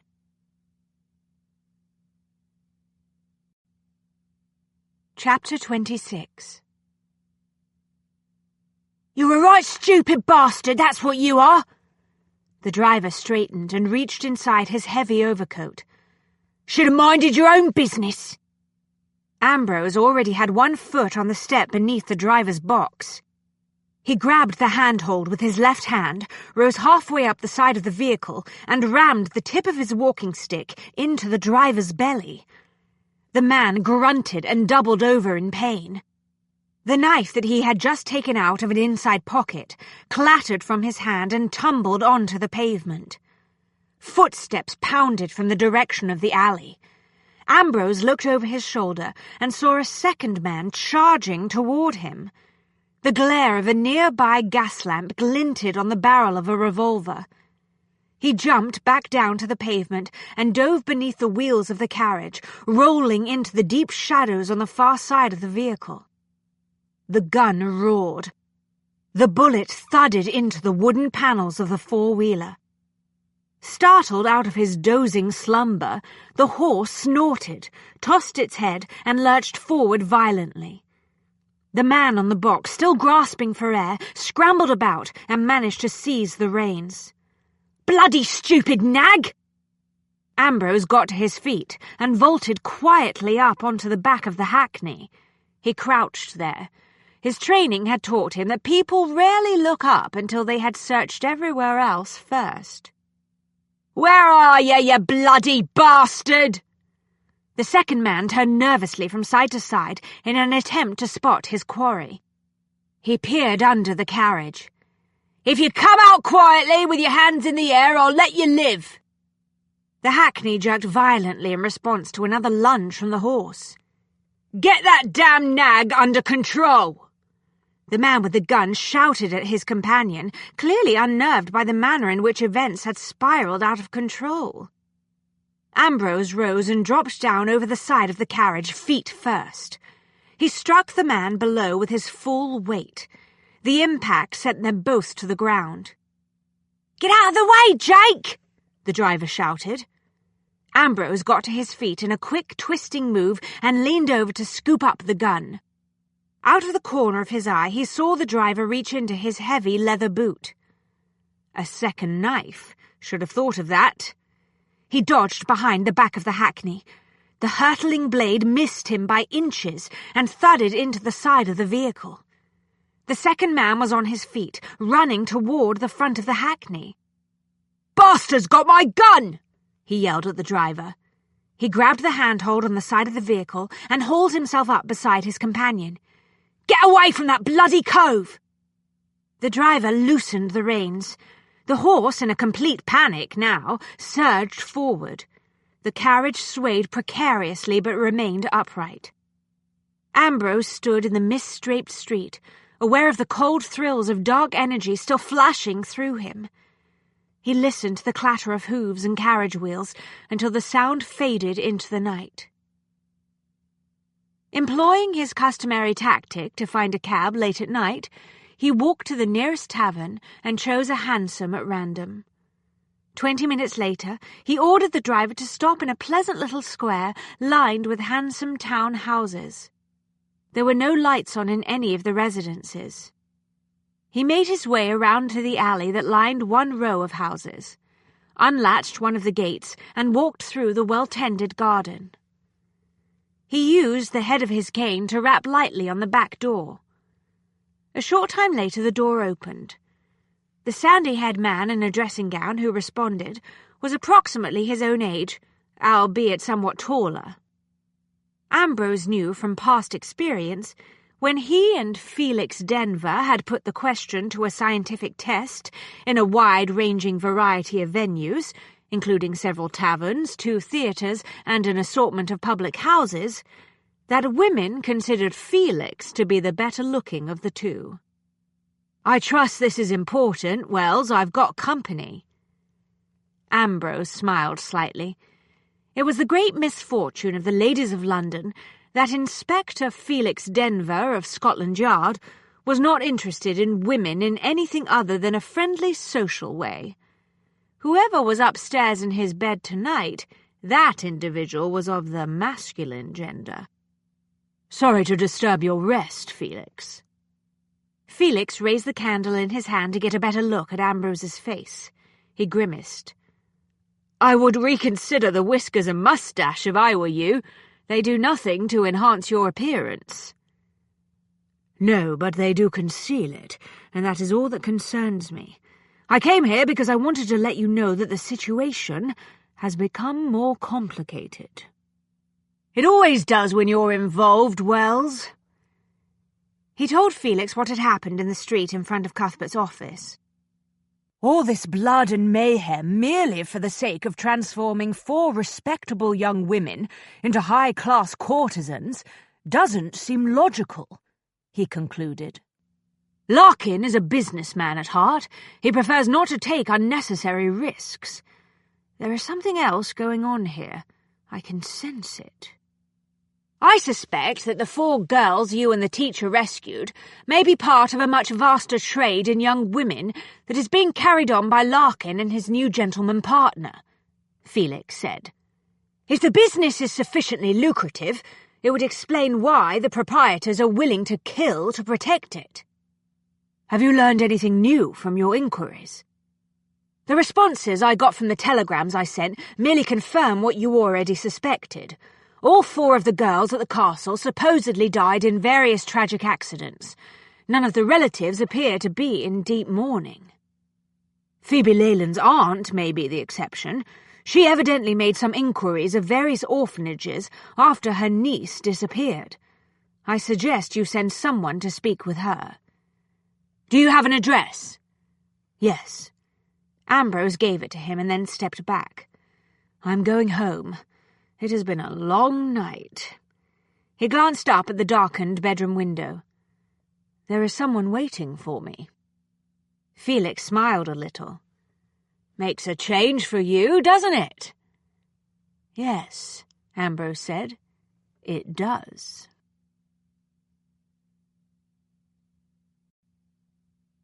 Chapter 27. Concordia gripped the lapels of her dressing gown, turned and paced the length of the library again. She had lost count of how many times she had walked this path in the past hour. Her anxiety increased with every step. Ambrose should have been home by now. Something terrible had happened. She could feel it in her bones. He should not have gone alone. He should have allowed her to accompany him. The big house was silent and still around her. The girls had gone upstairs to their rooms hours ago. Mr. and Mrs. Oates and Nan had vanished to their quarters after checking all the locks. Dante and Beatrice had wandered in to join her when everyone else had taken to their beds, and were now dozing in front of the low-burning fire. She came to a halt in front of the old cabinet of curiosities and looked at the clock. The hands had only advanced 5 minutes since she had last checked the time. Another shiver flickered through her. The room was comfortably warm, but the heat from the fireplace was not at all effective against the small frisms of dread that had been disturbing her nerves all evening. Ambrose should have taken her with him when he went to meet with Cuthbert. When he returned, she would make it very clear to him that he was not to leave her behind again. She was his client, his employer. She had rights in this matter. Dante raised his head and regarded her intently. She knew he had sensed her anxiety. "Has your master told you his secrets?" she asked the dog. Beatrice opened her eyes. Both dogs rose and padded across the carpet to where she stood. She bent down and rubbed them behind their ears. "I'll wager that neither of you cares a jot about your master's secrets," she said. "When this affair is concluded, I will probably never see him again, so why am I obsessed with discovering whatever it is he is intent upon concealing?" Dante lowered himself onto his haunches and leaned blissfully against her leg. Beatrice showed a number of teeth and a vast yawn. Neither beast bothered to respond to the question. The clock ticked into the heavy silence. She opened the front doors of the cabinet and looked at the beautifully decorated box of secrets. The design of the exotically painted and inlaid woods was distinctive, quite unlike any pattern she had ever seen. The carefully worked, exquisitely detailed triangles and diamond shapes had clearly been intended to deceive the eye. "You are just like this cabinet, Ambrose Wells," she whispered. "For every compartment that is discovered, there is another one that remains hidden." Phoebe, Hannah, Edwina, and Theodora had amused themselves by trying to locate all of the secret drawers. She unfolded the drawing they had left inside the cabinet to mark their progress. It was clear from the diagram that thus far they had identified only 23 compartments. The location of each one was carefully marked on the sketch. She studied the picture for a long moment. Then she examined the interior of the cabinet. There were a lot of drawers left to find. She drew the tips of her fingers along the surface of one of the intricately inlaid panels, feeling for the invisible crevices that marked some of the drawers, pressing gently to test for the hidden springs and levers that opened others. Experimentally, she opened some of the compartments that Phoebe and the others had explored. Most were empty. A few contained small relics that had evidently been stored in the chest and then forgotten. There was a little unguent jar with Roman markings in one drawer, a ring set with a red carnelian in another. It would be amusing to discover a drawer that the girls had not yet succeeded in locating, she thought. The search would pass the time, while she waited for Ambrose to return. She set to work. 20 minutes later, she had failed to find a single new compartment. "This is a lot harder than one would think," she informed the dogs. Dante and Beatrice had returned to the hearth. They twitched their ears but did not open their eyes. She walked around the cabinet, examining it from every angle, intrigued by the puzzle of the thing. Then she returned to the front and took a closer look at one of the drawers that had already been discovered. A sudden thought occurred to her. To test it, she inserted her hand inside one of the compartments and felt around very carefully with her fingertips. Nothing. She went on to explore some of the other drawers.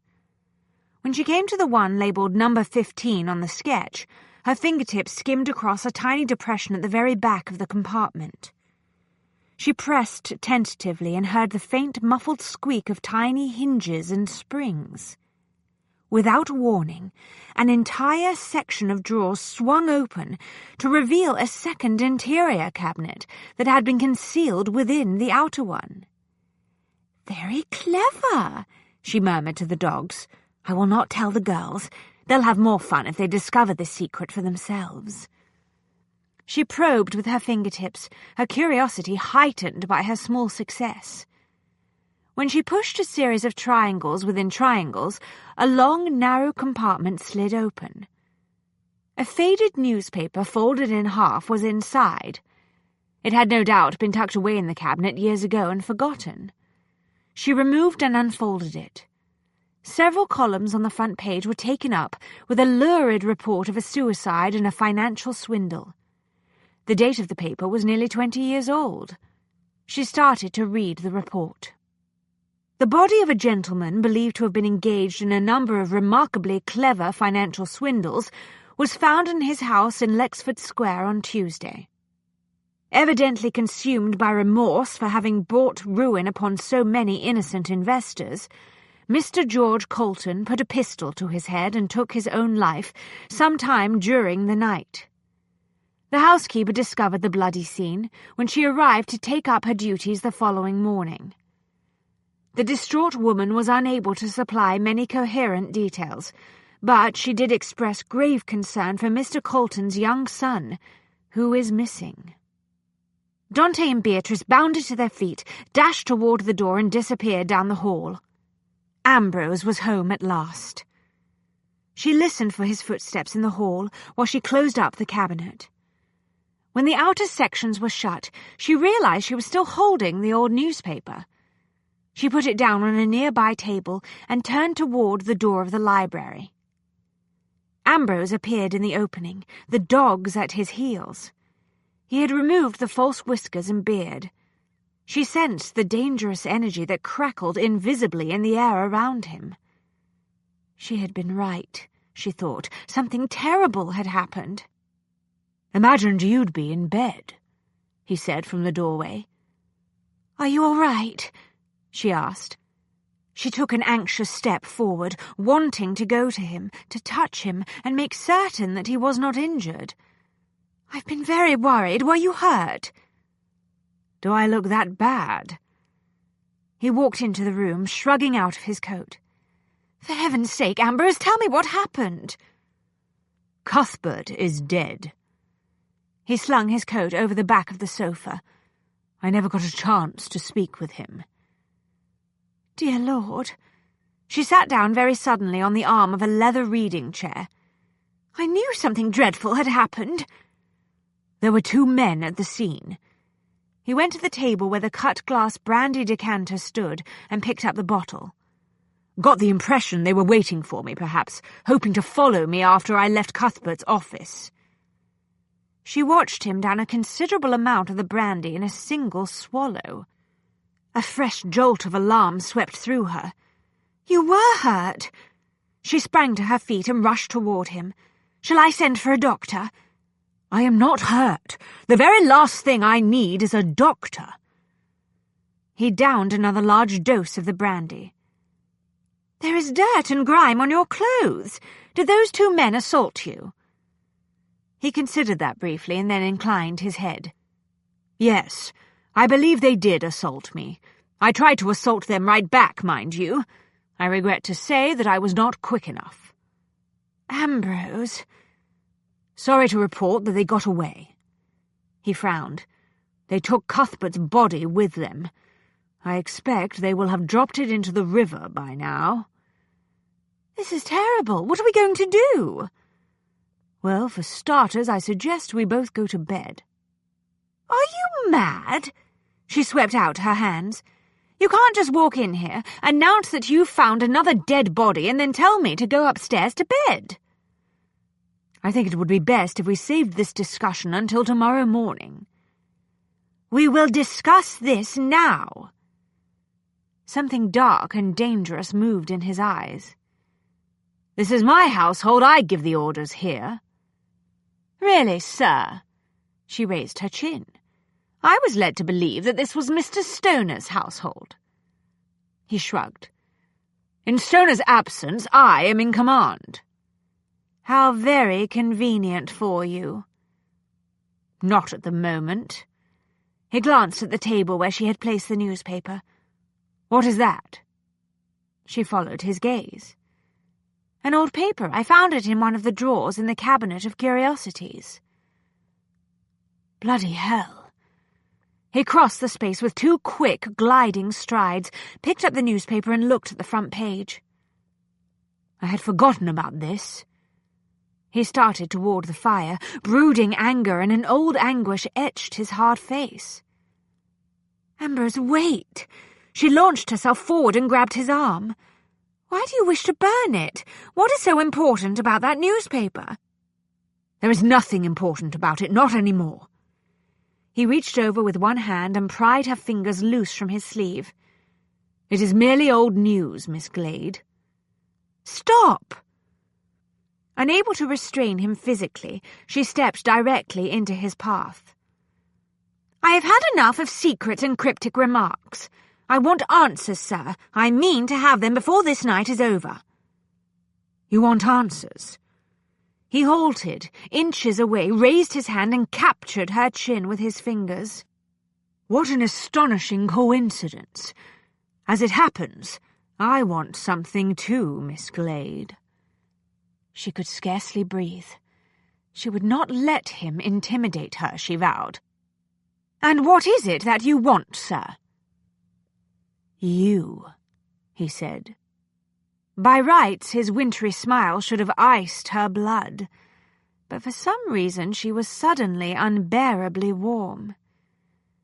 "You are trying to frighten me," she whispered. "Yes, Miss Glade, I am indeed trying to frighten you." "Well, you won't succeed. I'm not leaving this room until you answer some of my questions." "You want answers. I want you. It is an interesting dilemma, is it not?" "I am quite serious about this." So am I. The good news is that unless you run, not walk to that door, and take yourself straight upstairs to bed, one of us is going to get what he wants tonight. I beg your pardon.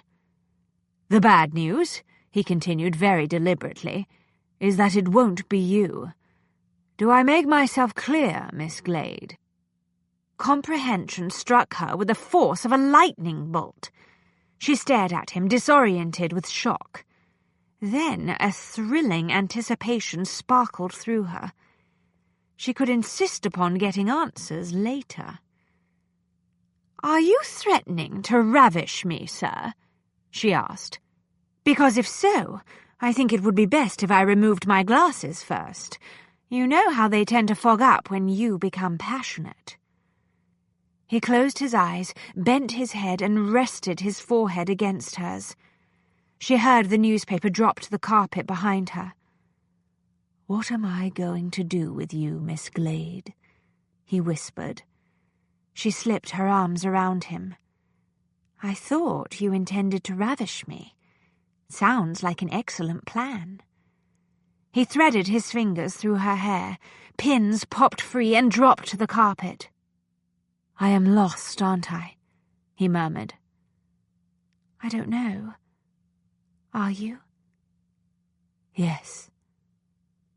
He raised both hands and removed her eyeglasses with great care. She felt him reach around behind her to set them on the mantel.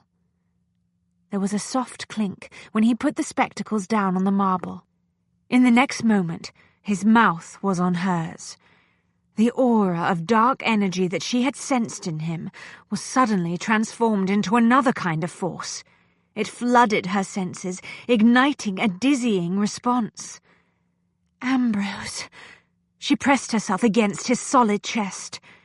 He reacted to the small muffled cry and the tightening of her embrace by scooping her up into his arms. Without breaking off the kiss, he carried her across the room toward the door. Dante and Beatrice, evidently assuming that everyone was about to depart the library, got to their feet and bounded ahead so as not to be left behind. She heard the dog's claws on the polished wooden floorboards in the hall. When Ambrose reached the opening, however, he did not go through it. Instead, he used one booted foot to shut the door. "Lock it," he said against her mouth. "What? Oh, yes, right." She reached down and fumbled with trembling fingers. "Hurry," he whispered. "Sorry." She finally managed to get the door locked. The instant Ambrose heard the unmistakable clink of iron against iron, he carried her back across the room to the sofa. He set her on the cushions, straightened and turned down the gas jet so that the library was lit only by firelight. She watched, fascinated, as he unfastened his shirt with quick, impatient movements. He left the garment hanging loosely and sat down on the edge of the sofa. She heard one boot hit the floor with a soft thud, and then the other. He turned and leaned over her, caging her between his arms. For a moment he just looked at her, as though he needed to commit her to memory, because she might vanish at any moment. "I knew that you would be waiting for me," he said. She looked up into his haunted eyes and smiled. "Is that a bad thing?" she asked gently. "I am not accustomed to having someone waiting for me," he said, as if that explained everything. In some strange way it did, she thought. An oddly wistful sensation whispered through her. "Neither am I," she said. "I want you." "It's all right." She touched his jaw with her fingertips. "I want you, too." He never took his eyes off her while he untied the sash of her dressing gown. She could see some of the curling hair on his chest and the strange flower tattoo. Intrigued, she slipped her hands inside the edges of his open shirt and flattened her fingers on his bare skin, enthralled by the heat and strength of him. The dressing gown fell away, leaving her in her nightgown. He reached down her leg. When she felt his hand on the inside of her bare thigh, she drew a sharp breath. The intimacy of his touch left her shaken, utterly consumed with a great need. He kissed her throat and undid the bodice of the nightgown. Then, quite suddenly, she felt the edge of his teeth on her nipple. The sensation electrified her senses. She clenched her hands in his hair. A violent shudder swept through her. Ambrose! He opened his trousers and pushed himself against her bare thigh, hard and heavy and demanding. When he touched the damp, aching place between her legs, she became shatteringly aware of the compelling tension that was building within her there. She lifted herself against his hand, and he responded with slow, deliberate strokes of his fingers that drove her to the brink of madness. Sensation after sensation coursed through her, leaving no room for uncertainty, let alone any sense of modesty. She was caught up in the whirlwind, and she could not wait to see where it would take her. Desperately curious, she circled him with her fingers. He responded with a hoarse groan that could have reflected either intense pleasure or intense pain. "Did I hurt you?" she asked anxiously. "I am in agony."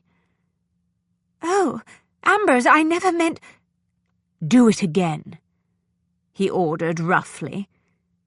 She explored him while he rained kisses on her throat, shoulders, and breasts. Abruptly, but with obvious reluctance, as though he yearned for more but feared he could not tolerate the sensation, he levered himself up and away from her. His fingers closed around one of her ankles. He raised her leg. Assuming that he was going to complete their union, she braced herself. But he did not enter her. Instead, to her great shock, he draped her leg over the back of the sofa and moved down the length of her body. When she felt his tongue on her in the place that he had just finished caressing, she was so stunned she could not utter a single word, let alone protest. By the time she finally found her voice, it was too late. Her entire body was clenched as tight as a fist. Without warning, a dazzling sense of release burst through her. The sensation was so overwhelming that she barely noticed that Ambrose had changed positions and was now looming over her.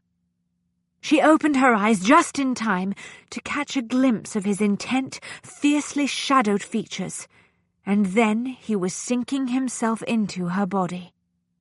It was too much. She could not endure the alchemical brew of pain and pleasure. Her lips parted on a small scream. Ambrose sealed her mouth with his own, silencing her before the cry escaped. He groaned, and then, as though he could not help himself, as if he had lost some portion of the self-control he valued so highly, he began to move within her. She clutched his shoulders and clenched her teeth against the uncomfortable, impossibly tight feeling, knowing that he needed this release, aware that it was a gift that she could give him. He stroked into her again and again. Then, quite suddenly, he went absolutely rigid. It was as if he was engaged in a battle of some kind. "Hold me," he begged against her throat. The words seared her soul. The discomfort she had been experiencing did not matter. The only important thing in the entire universe in that moment was holding Ambrose as close as humanly possible. His climax surged through him. Time stood still, and the night burned.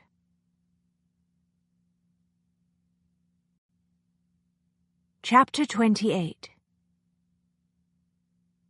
A long time later, she felt Ambrose move. He eased himself away from her body and got to his feet. She opened her eyes and watched him close his trousers. The act made her acutely aware of her own nakedness. The atmosphere in the room had changed. The night was no longer white-hot. In spite of the glowing embers on the hearth, there was a chill in the air. She sat up quickly and pulled the dressing-gown around herself. Ambrose went to the mantel, retrieved her spectacles and came back to the sofa. He positioned the eyeglasses gently on her nose, took her hand and pulled her to her feet. "Are you all right?" he asked quietly. "Yes, of course." She adjusted the folds of the wrapper, ignoring the slightly bruised sensation between her legs and the small stains on her nightgown. All perfectly natural under the circumstances, she thought. "Why would you think otherwise?" He smiled wryly. "Determined to play the unconventional, free-thinking modern woman to the hilt, aren't you?" "It is not an act. I am unconventional, free-thinking and modern." "You are also a virgin." She frowned. "See here, you are not going to allow yourself to be guilt-stricken about that small fact, are you? If so, I can assure you that regrets are entirely unnecessary. I certainly do not have any." "Are you quite sure of that?" "Positive. All in all, it was an extremely instructive experience." Instructive? He did not seem to know quite what to do with the word. "I would even go so far as to call it enlightening." She went to the mirror on the wall and fumbled with her hair. "There is a great deal to recommend virginity when one is a young woman, but it is a far less interesting condition when one has arrived at a certain age." "I see." She met his eyes in the mirror and was unable to resist a chuckle. He looked so serious and intense. "Calm yourself, sir. It was the right time, you were the right man. Had you not taken the initiative tonight, I would no doubt have felt compelled to do so, and that would have been so very unconventional." He came to stand behind her and put his hands on her shoulders, watching her in the mirror. "How did you know that I was the right man?" She hesitated, uncertain how to put it into words. She could not tell him that she loved him. It would only add to his guilt. "I just knew." She put one of her hands on top of his. "I was very attracted to you from the start." He tightened his grip on her shoulders and bent his head slightly to kiss her ear. "I had a similar reaction to you." Her spirits rose. "Did you?" He startled her with one of his rare smiles. Then he released her and went toward the brandy table. "Told myself it was merely the effect of having shared the back of a horse with you for an extended period of time, of course." She turned around very slowly. "It was a very intimate experience, wasn't it?" "It was indeed, one that I will certainly never forget." Better to leave it at that, she thought. A modern, free-thinking, unconventional woman would certainly do so. He poured brandy into 2 glasses and set down the decanter. "Shall we drink a toast to your new enlightened status?" "Certainly." She took the glass from his fingers, feeling very worldly. She was now a woman of experience. He raised his own glass. "To you, Concordia Glade." "And to you, Ambrose Wells." She took a small sip, lowered the glass and looked pointedly at the newspaper on the floor. "Whoever you are." The ghosts returned to his eyes. He picked up the newspaper and looked at the front page for a long time. She knew that he was reading the piece about the suicide. "Who was he?" she asked gently. He did not look up from the paper. "My father." "Oh, Ambrose, I was afraid of that." She went to him and put her hand on his sleeve. "I'm so very sorry." She glanced at the date on the old newspaper. "How old were you at the time?" 13. He refolded the paper with great care and put it on a nearby table. "Dear heaven," She tightened her grip on his arm. To lose a parent in that way is such a dreadful thing. My father did not commit suicide. He took another swallow of brandy and lowered the glass. He was murdered. She frowned. You know that for certain? Yes. He turned away, freeing himself from her hand. I was there that night. I was the only one, with the exception of the killer, who knew the truth. Ambrose, you must tell me what happened. He slanted her a strange, veiled look. It is not a pretty story. Obviously, but now that you have told me this much, I must know the rest. He turned the glass between his palms, seemingly lost in the play of the light on the faceted crystal. She knew he was choosing his words carefully, deciding how much to tell her. My father sent me upstairs early that night, he said. He gave me strict instructions not to come back down for any reason. He was expecting a late-night visit from a gentleman with whom he had business dealings. What of your mother? Where was she? My mother died when I was born. My father never remarried. Tragedy upon tragedy, she thought. I see. My father had been tense and distracted all day. I knew that the man who was to call on him was the cause of his agitation, but I did not know the nature of the threat. I was still awake when the visitor arrived. He came to the back door. I got out of bed when I heard my father greet him, went to the top of the stairs and stood in the shadows. I saw the two go into the study. What happened? There was a quarrel, a violent one. My father and the other man were partners in an illicit financial scheme. He glanced at the newspapers. The press got that much right. They argued about their business affairs. Ambrose nodded. Something had gone wrong. A maid had discovered some details of the swindle.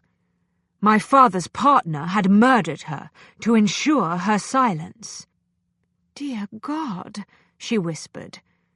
His mouth twisted humorlessly.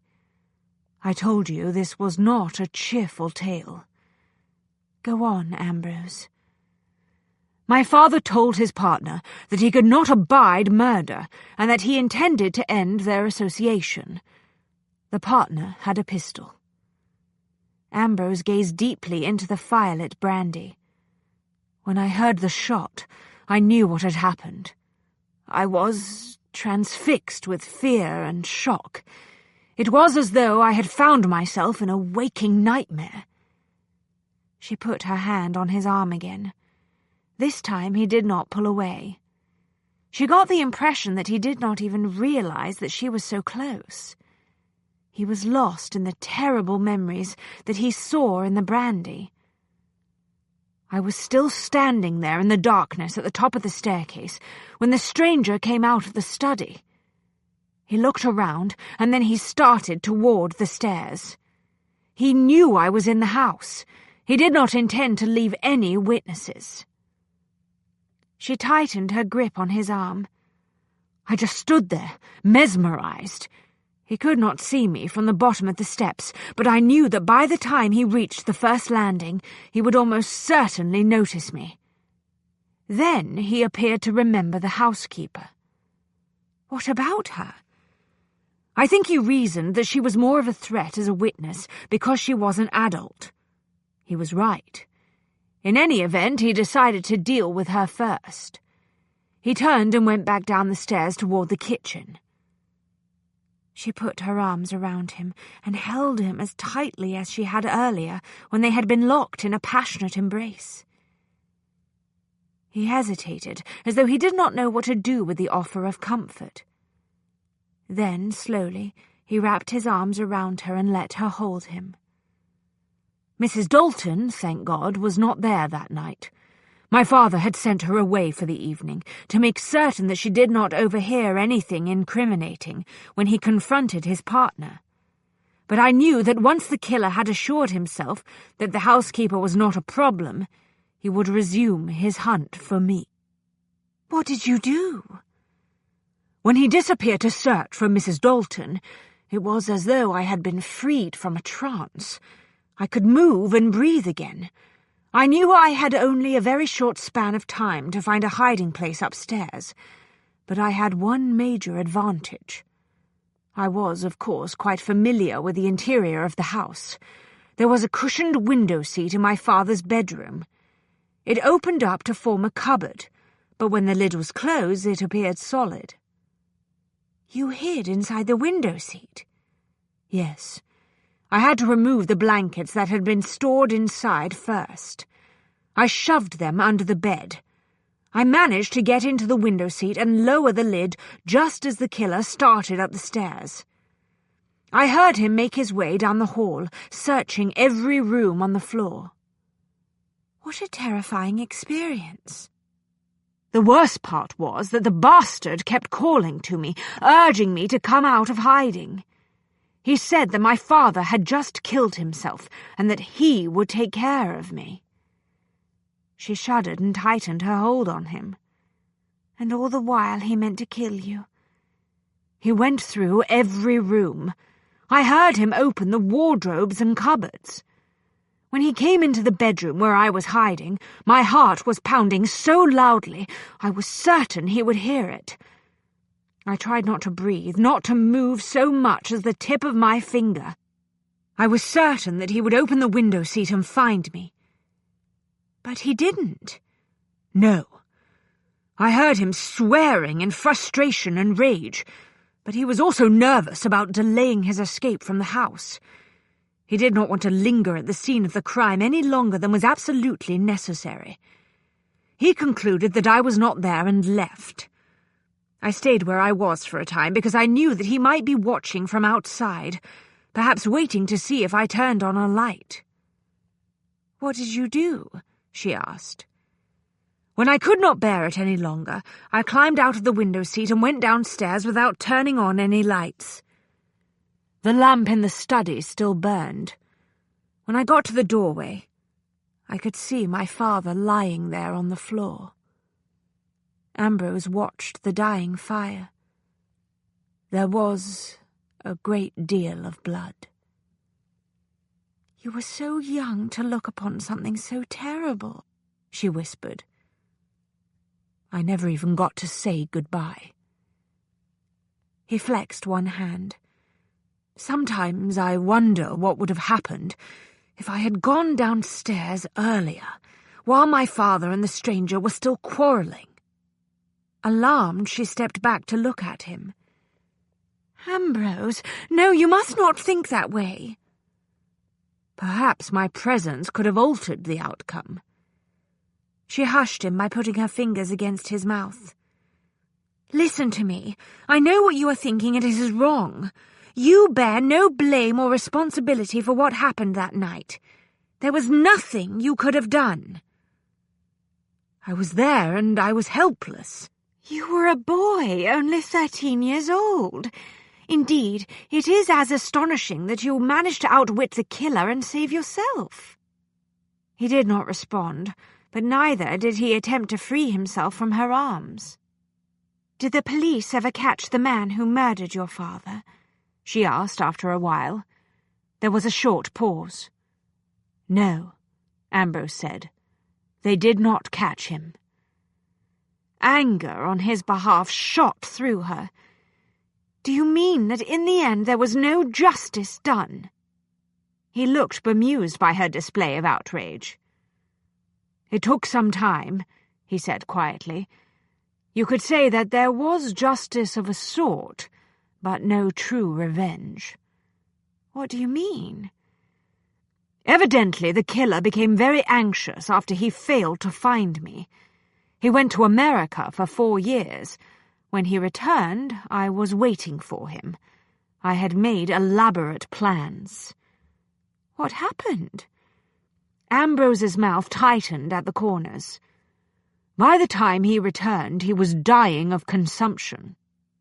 And you decided to let nature take its course, didn't you? Nature and the smoke of London, he shrugged. It seemed to me that killing him would have been akin to an act of mercy. Did you go to see him? No. I sent a message to him, letting him know who I was and that I was out there, somewhere, watching and waiting for him to die. He lasted less than 6 months. What happened to you after your father was killed? She asked. Did you go to live with relatives? I had no close relatives. My grandfather died a year before my father was killed. There was no one else. Did you end up in an orphanage or the workhouse? No. What did you do? You were only 13 years old. He raised his brows. I was no innocent, Concordia. I come from a long line of rogues and criminals. My grandfather moved in society, but he survived by stealing the jewels of the wealthy people who invited him into their drawing rooms and ballrooms. My father was a professional swindler. By the age of 13, I had been well trained to survive by my wits. Given my particular talents, education, and background, there was little doubt about my career path. She cleared her throat. I see. On the night my father was killed, I changed my name.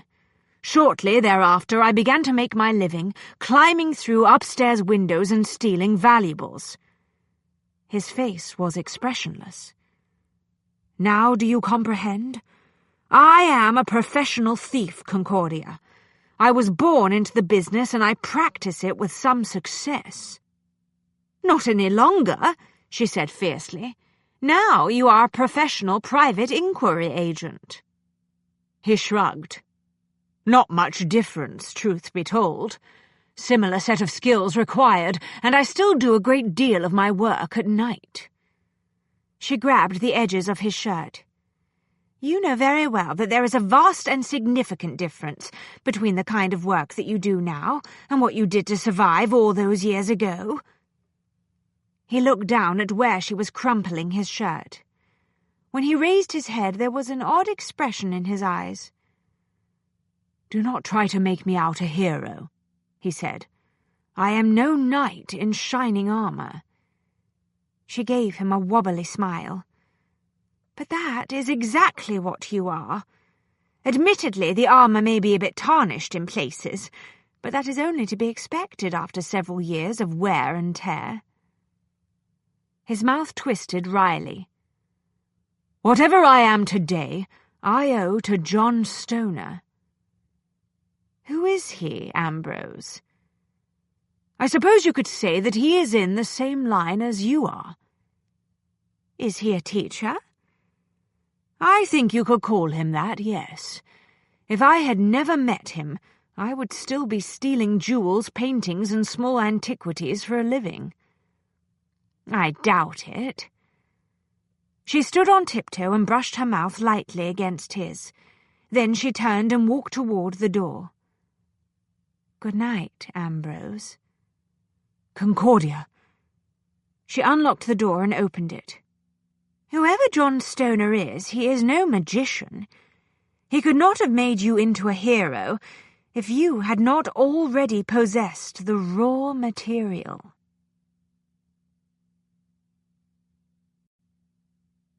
Chapter 29. He poured himself another glass of brandy after Concordia left. Then he sat cross-legged on the carpet in front of the dying fire, looked deep into the flames, and thought about the conversation in John Stoner's kitchen all those years ago. The memory was as clear to him as if the events had happened yesterday. When I was about your age, I found myself in a situation that is not unlike the one in which you are in tonight. Stoner poured more of the fragrant tea into the tiny cups. I was alone and on my own. I eked out a living in the gaming hells. Occasionally I resorted to cheating when I could not pay my rent. I was rather good at it. Cheating at cards? Stoner shrugged. What can I say? It's a talent. But cheating at cards is extremely risky work. Back in those days it was not anything out of the ordinary for men to conduct duels at dawn over a disputed hand of whist. My grandfather used to tell me that. I believe there was a saying, pistols for two, breakfast for one. Stoner smiled reminiscently. The world was a different place in those days. The Queen, God bless her, had not yet come to throne. Waterloo was still an all-too-recent memory, and ladies' gowns were a good deal more revealing and more charming than the current fashions. More revealing? Ambrose asked, greatly interested now. Never mind. Stoner cleared his throat.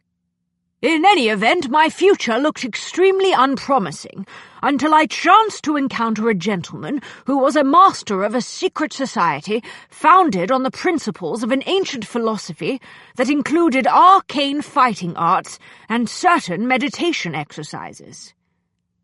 Curiosity flickered in Ambrose. Who taught him such strange things?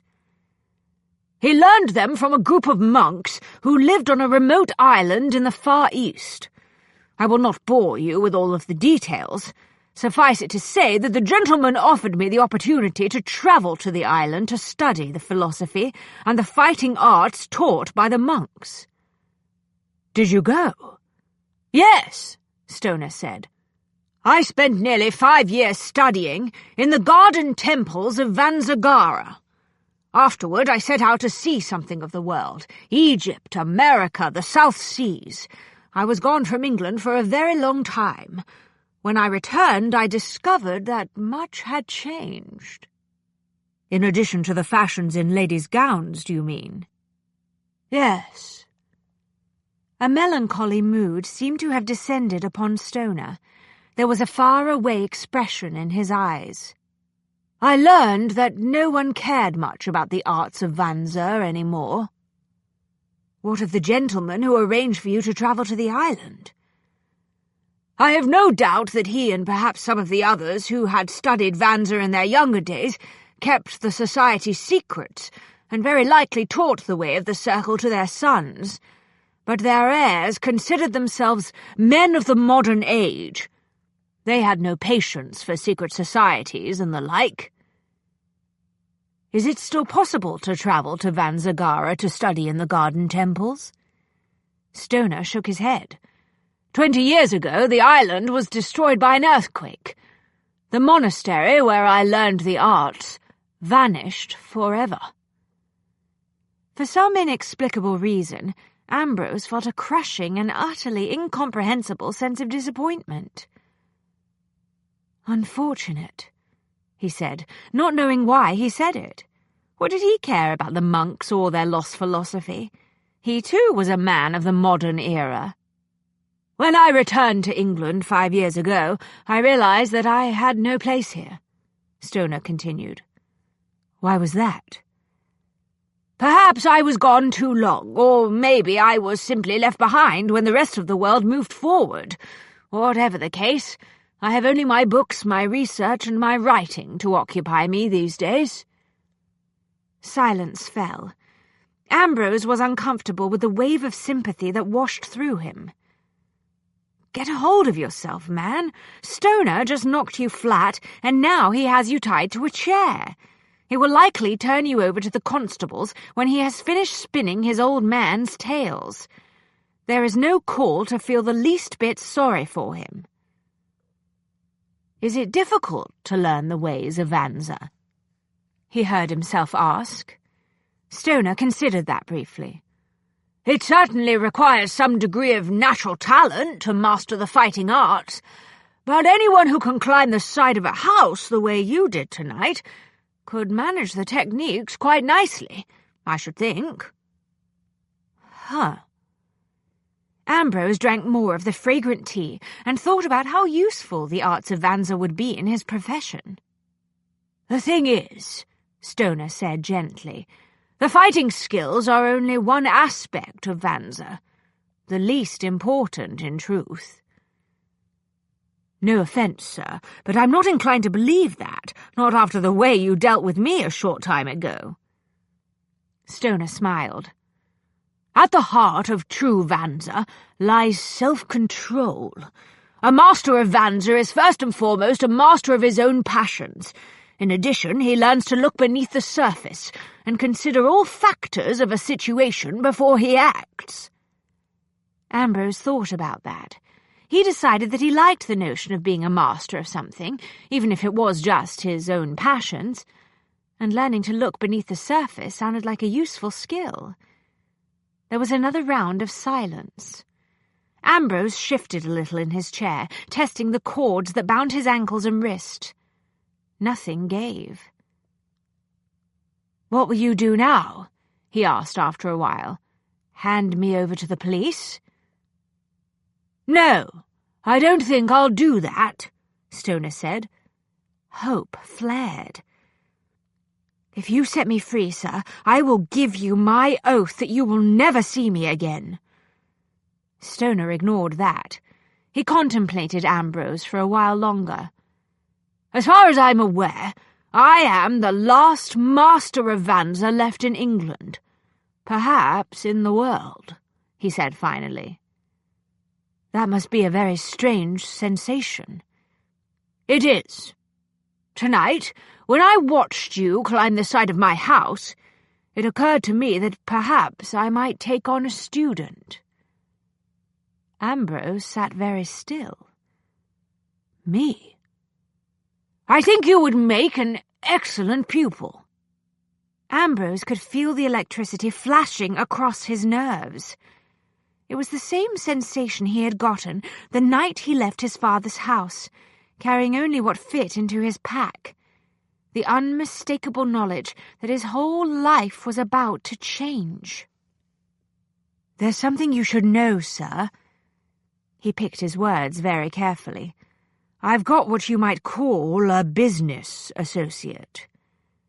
"The young man keeping watch across the street?" Ambrose was dumbfounded. "You saw him, too?" "Of course. The two of you are remarkably clever, but you both lack the wisdom that only time and proper instruction can provide." "The thing is, I couldn't abandon my associate to go into training with you." Ambrose shrugged. "We're friends." Stoner nodded in an agreeable manner. "I don't see why I cannot take on 2 students. It is not as though I have anything else of great importance to occupy my time."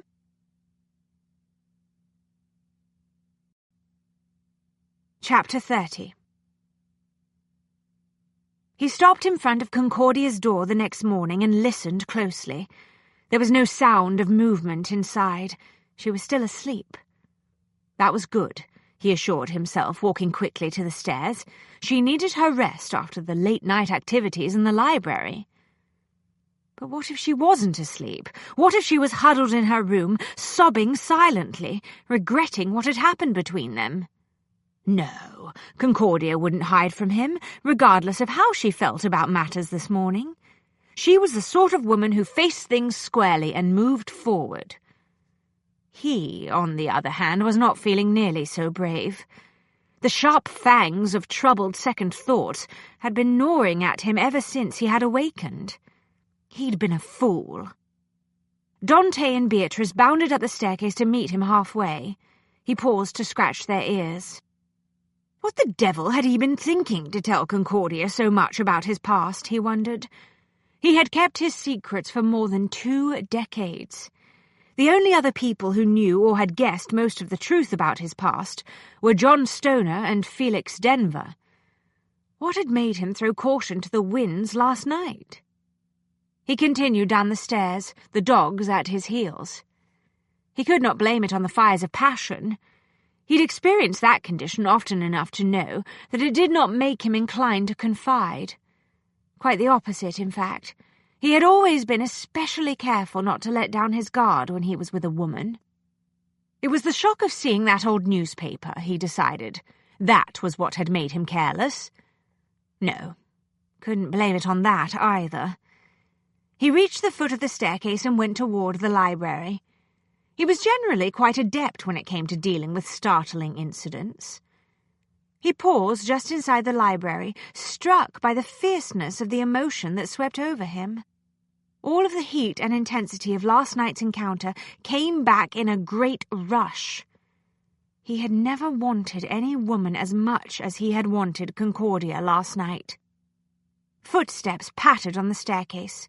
Phoebe, Hannah, Edwina, and Theodora were on their way downstairs to breakfast. He was not looking forward to facing Concordia's valiant guardians this morning. He could only hope that they had remained fast asleep in their beds while he was making love to their teacher. Making love.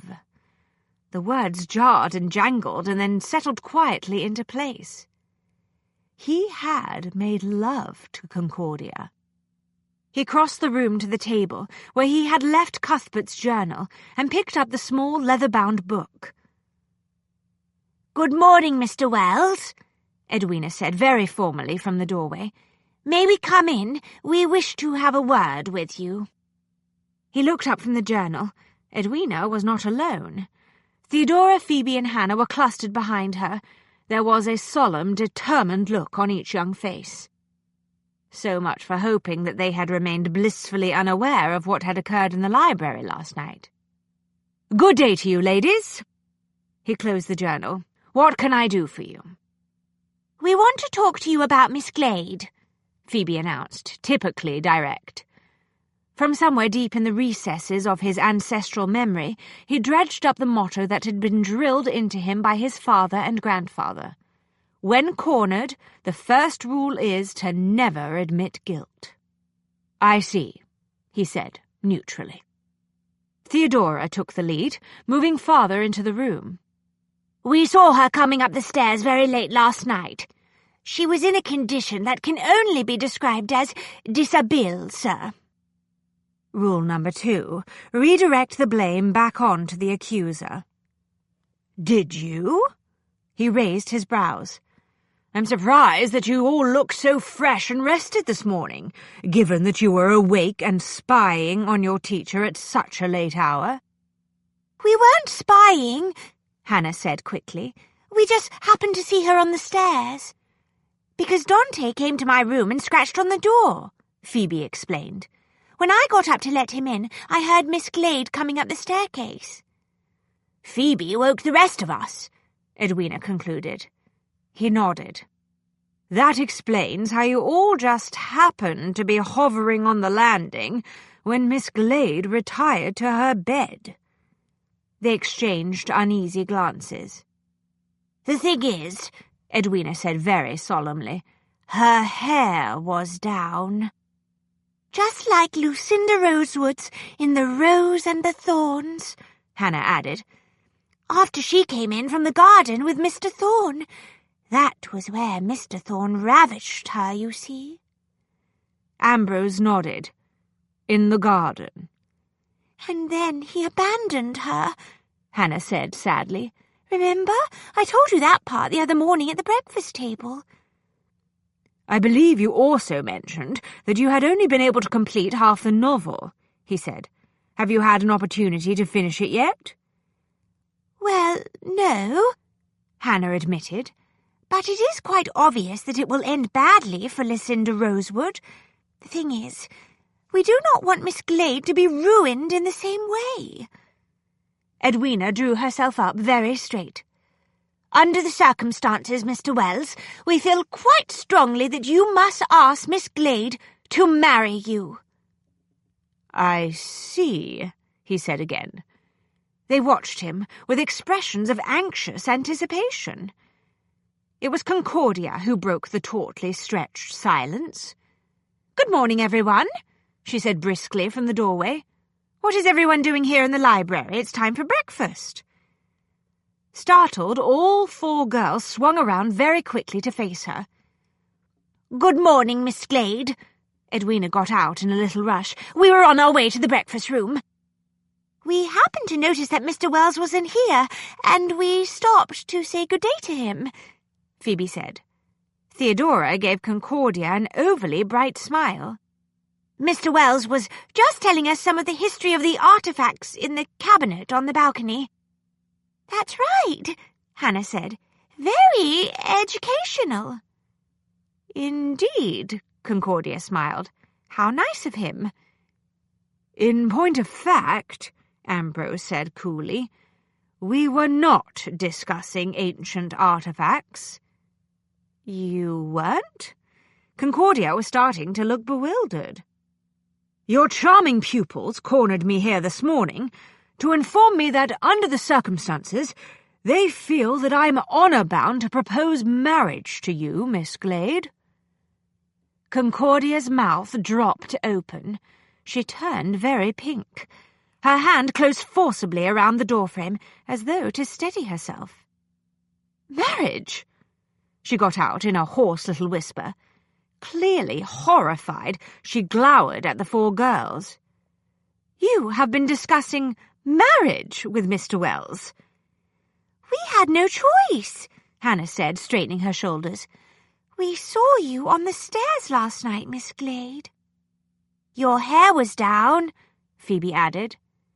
"It appeared that you had been ravished," Theodora said, "so naturally we told Mr. Wells that he must marry you." "That is what a gentleman is supposed to do if he ravishes a lady," Edwina explained. "But sometimes the gentleman doesn't do the right thing, and then the lady is ruined forever. We don't want that to happen to you," Edwina concluded. Concordia turned her stricken gaze on Ambrose. He got a sinking sensation. "I was just about to explain to the young ladies that ours is not a conventional situation," he said quietly. "I was going to remind them that you are a modern, unconventional woman who does not feel obligated to follow the old-fashioned, straight-laced rules that society dictates for women." "Quite right." She pulled herself together with an obvious effort. "Furthermore, appearances are often deceiving." She beetled her brows at Phoebe, Hannah, Edwina, and Theodora. "How many times have I told you that one must not leap to conclusions without sufficient and very solid evidence to support them?" "But, Miss Glade," Phoebe said, "your hair was down." "The pins had given me a headache earlier in the evening," Concordia said. "I removed them." Hannah frowned. "But, Miss Glade—" "Appearances aside," Concordia continued brusquely, "I would also remind the four of you that it is incumbent upon all well-mannered people to respect the privacy of others. It is not the place of young ladies who are still in their schoolroom to intrude into the affairs of their elders. Do I make myself clear?" The unhappy hush that followed in the wake of the lecture made it clear that the girls were not accustomed to such stern talk from their beloved Miss Glade. "Yes, Miss Glade," Edwina whispered. Hannah's mouth quivered. "Yes, Miss Glade." Phoebe bit her lip. Theodora inclined her head unhappily. "We're sorry, Miss Glade. We only meant to help." Concordia softened immediately. "I know that. But rest assured that nothing occurred between Mr. Wells and me last night that need cause any of you the least bit of concern. Isn't that correct, Mr. Wells?" "I would remind everyone present that in a situation such as this, there is more than one person's reputation involved," Ambrose said. They all looked at him. "I beg your pardon?" Concordia said. She sounded as though she spoke between clenched teeth. "It is true that society is concerned primarily with the reputation of the lady, but there is also the not insignificant matter of the gentleman's honour," he said quietly. Concordia's expression turned stony. "Mr. Wells, this conversation appears to have lost direction. I suggest that we all repair to the breakfast room immediately." He ignored the interruption. "Given that I am the gentleman in question, I cannot help but feel that I have some rights in this matter." "I fail utterly to see how your rights have been in any way affected, sir," Concordia said. Her voice had become very tight. "Naturally, I would not wish you to think that I do not fully respect your modern sensibilities, Miss Glade," he continued, "so I believe that a compromise is in order. I would like to offer an alternative to the usual method of dealing with this sort of situation." Phoebe, Hannah, Theodora, and Edwina began to look quite interested. "What are you talking about, sir?" Concordia asked, spacing each word with ominous emphasis.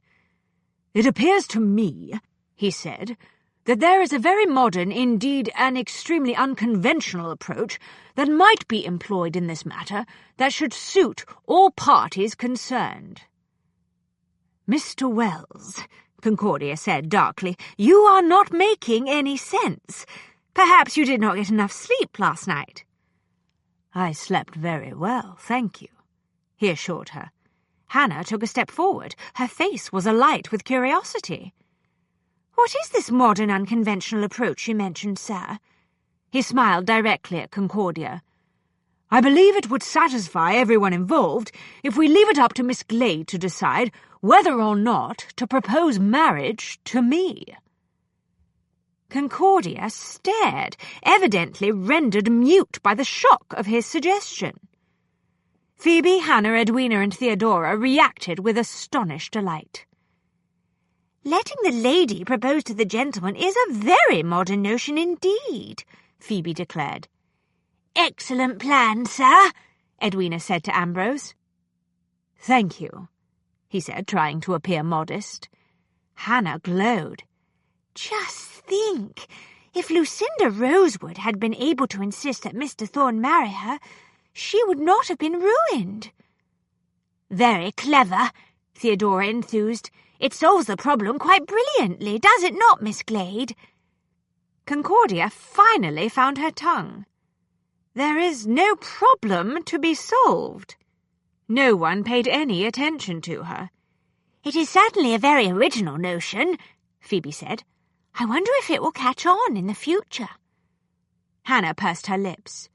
"But what if Miss Glade does not ask Mr. Wells for his hand in marriage?" Theodora's brows bunched together. "Or what if she does ask him, but he refuses?" That brought an abrupt halt to the conversation. The girls looked at Concordia.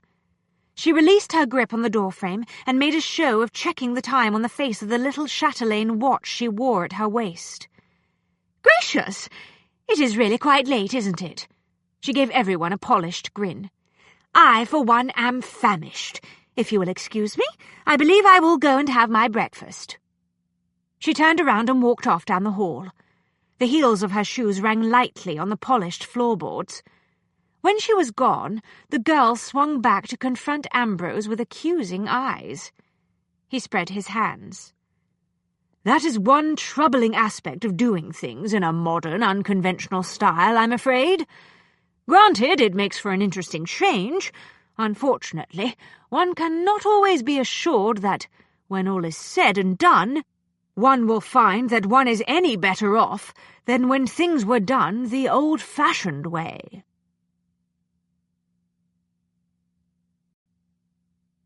Chapter 31. Concordia adjusted the black glove on her left hand with a snapping motion of her fingers and peered at Ambrose through the black net veil that concealed her face. She was very conscious of the chaotic mix of strong emotions that was still twisting through her. She did not know whether she was unsettled, angry, or depressed. She decided in favor of anger. It seemed the safest course. "I cannot believe that you allowed that conversation in the library to become so outrageous this morning," she began. "Don't you know that when one is dealing with young people, one must take great care to remain firmly in control of the subject matter of the discussion at all times?" Ambrose regarded her from the opposite seat of the cab. He was wearing whiskers, a moustache, and spectacles. Together with a frumpy coat that had been padded around the midsection, a stiff, high collar, and conservatively cut trousers, he appeared every inch the unfashionable man of affairs. "I regret to say that my own experience with persons, especially young ladies of that age, is considerably more limited than yours," he said. It worried her that she could not tell if he was teasing her. She should know if he was amusing himself at her expense, she thought. They were on their way to Mrs. Hoxton's residence. This was the first time she had been alone with Ambrose since the disastrous meeting in the library before breakfast. She had convinced herself that she had regained her composure, but now she was discovering that her nerves were still distressingly unsettled. "Really, sir, what were you thinking to put that notion into their heads?" "What notion was that?" he asked. "Do not try to play the innocent with me. You know very well that I am referring to that extremely poor joke you made in the library." He somehow managed to appear crushed by the accusation. "I do not recall making any jokes this morning." His bold-faced denial was too much. She lost what little remained of her temper. "I am talking about your ridiculous comments regarding the appropriate behaviour of a lady and gentleman following... Words failed her. She was obliged to resort to waving her gloved hand about in an embarrassing manner. When she realised what she was doing, she quickly clenched them together in her lap. "You know very well what I mean." "Following a night of inspired passion that left the gentleman in question too enchanted, enraptured, and enamoured to be able to think clearly the next day?" Any man who can insert enchanted, enraptured, and enamoured together in one sentence is thinking with perfect clarity. He sank deeper into the cushions. "I thought you, of all people, would appreciate how deftly I handled that awkward scene with your pupils." "You consider the suggestion that it is up to me to do the right thing by you an example of deft handling?" "Well, you must admit that it was, at the very least, quite a modern way of dealing with the matter." She sighed. "You are impossible, sir." There was a short pause. "Would you have preferred that I did the traditional thing?" he asked neutrally. "Should I have asked you to marry me this morning?" She tensed and fixed her attention on the view outside the window. "Because of a single night of passion in which we engaged as equals? Of course not. You did not take advantage of me, sir. There is no need for you to atone with an offer of marriage." "What if I were to make the offer?" he said. She scowled. "I would refuse it, of course." "Because you are so very modern and unconventional?" He was deliberately goading her now, she decided. "No," she said brusquely. "I would refuse it because I would know that it was your own sense of gentlemanly honour that had obliged you to make the offer. I will not marry any man for such a reason." He gave her an unreadable look. "I believe that you may be overestimating the degree to which I am guided by my gentlemanly honour." "Nonsense! You are a deeply honourable man, Ambrose. I sensed that much the first night we met, and that is why I would be forced to refuse any offer you made. I could not marry you under that sort of duress." "Duress," he repeated. "What an unpleasant word." "Yes, well, there you have it. A marriage contracted for reasons of old-fashioned, misguided notions of honour, or to appease the dictates of respectable society, is all too likely to result in a lifelong sentence in a prison without walls for both parties." "An opinion held by your parents, I presume?" She could not respond to that comment. It was the truth. How often she had heard her parents take precisely that stand. Indeed, she had grown up with that admonition ringing in her ears. "You fear that if you were to contract a marriage for those reasons, it would be a betrayal of the memory of your parents, and all that they taught you, do you not?" Ambrose asked gently. She collected herself and raised her chin. "I would not subject either of us to a miserable marriage." "Are you certain, then, that we would be miserable together?" Her mouth went dry. Fortunately, the cab rumbled to a halt at that moment. Ambrose reached for the door-handle. "Given your obviously devout feelings on the subject," he said, "it appears that we are left with my ingeniously modern, unconventional approach." "I beg your pardon?" "As I told you this morning in front of your students, I shall leave the matter of marriage up to you. If you decide to ask me for my hand, you know where to find me." He was well aware that he had gone too far with that last remark, and that he would no doubt soon regret it. It had been obvious all morning that Concordia was balanced on some internal tightrope fashioned of inflamed nerves. In hindsight, it had been clearly a mistake to raise the subject of marriage in the first place, let alone suggest such an unconventional approach to it. But what was he supposed to do after Phoebe, Hannah, Edwina, and Theodora cornered him in the library? At the time, it had seemed a positively brilliant way out of an untenable situation. He knew very well that if he had asked Concordia to marry him that morning, she would have refused. For his part, he was grimly aware that he would not have tolerated the rejection well. By placing the burden of proposing on her shoulders, he had attempted to ease them both out of a potential quagmire. It only went to show that for all its emphasis on self-control and calm logical thinking, his Vanza training had its limits.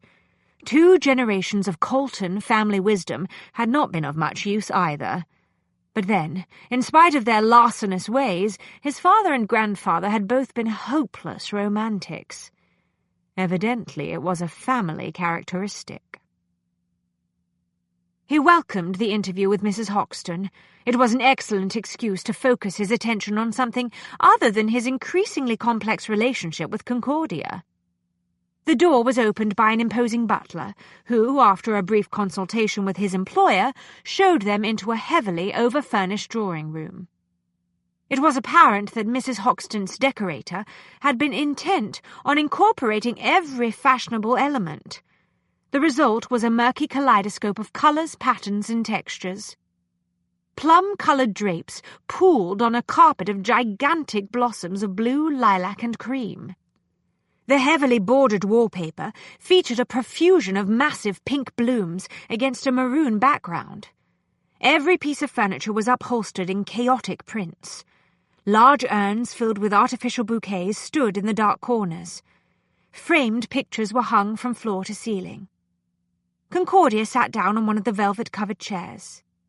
"Thank you for seeing us on such short notice today, Mrs. Hoxton. Very kind of you." Ambrose was impressed with the smooth manner in which she had slipped into her role. If he hadn't known better, he would have believed her to be exactly what she purported to be, a wealthy, fashionable widow. "Not at all, Mrs. Nettleton." Mrs. Hoxton's round face glowed with an ingratiating smile. "Any friend of Lady Chesterton's is, of course, welcome in this household."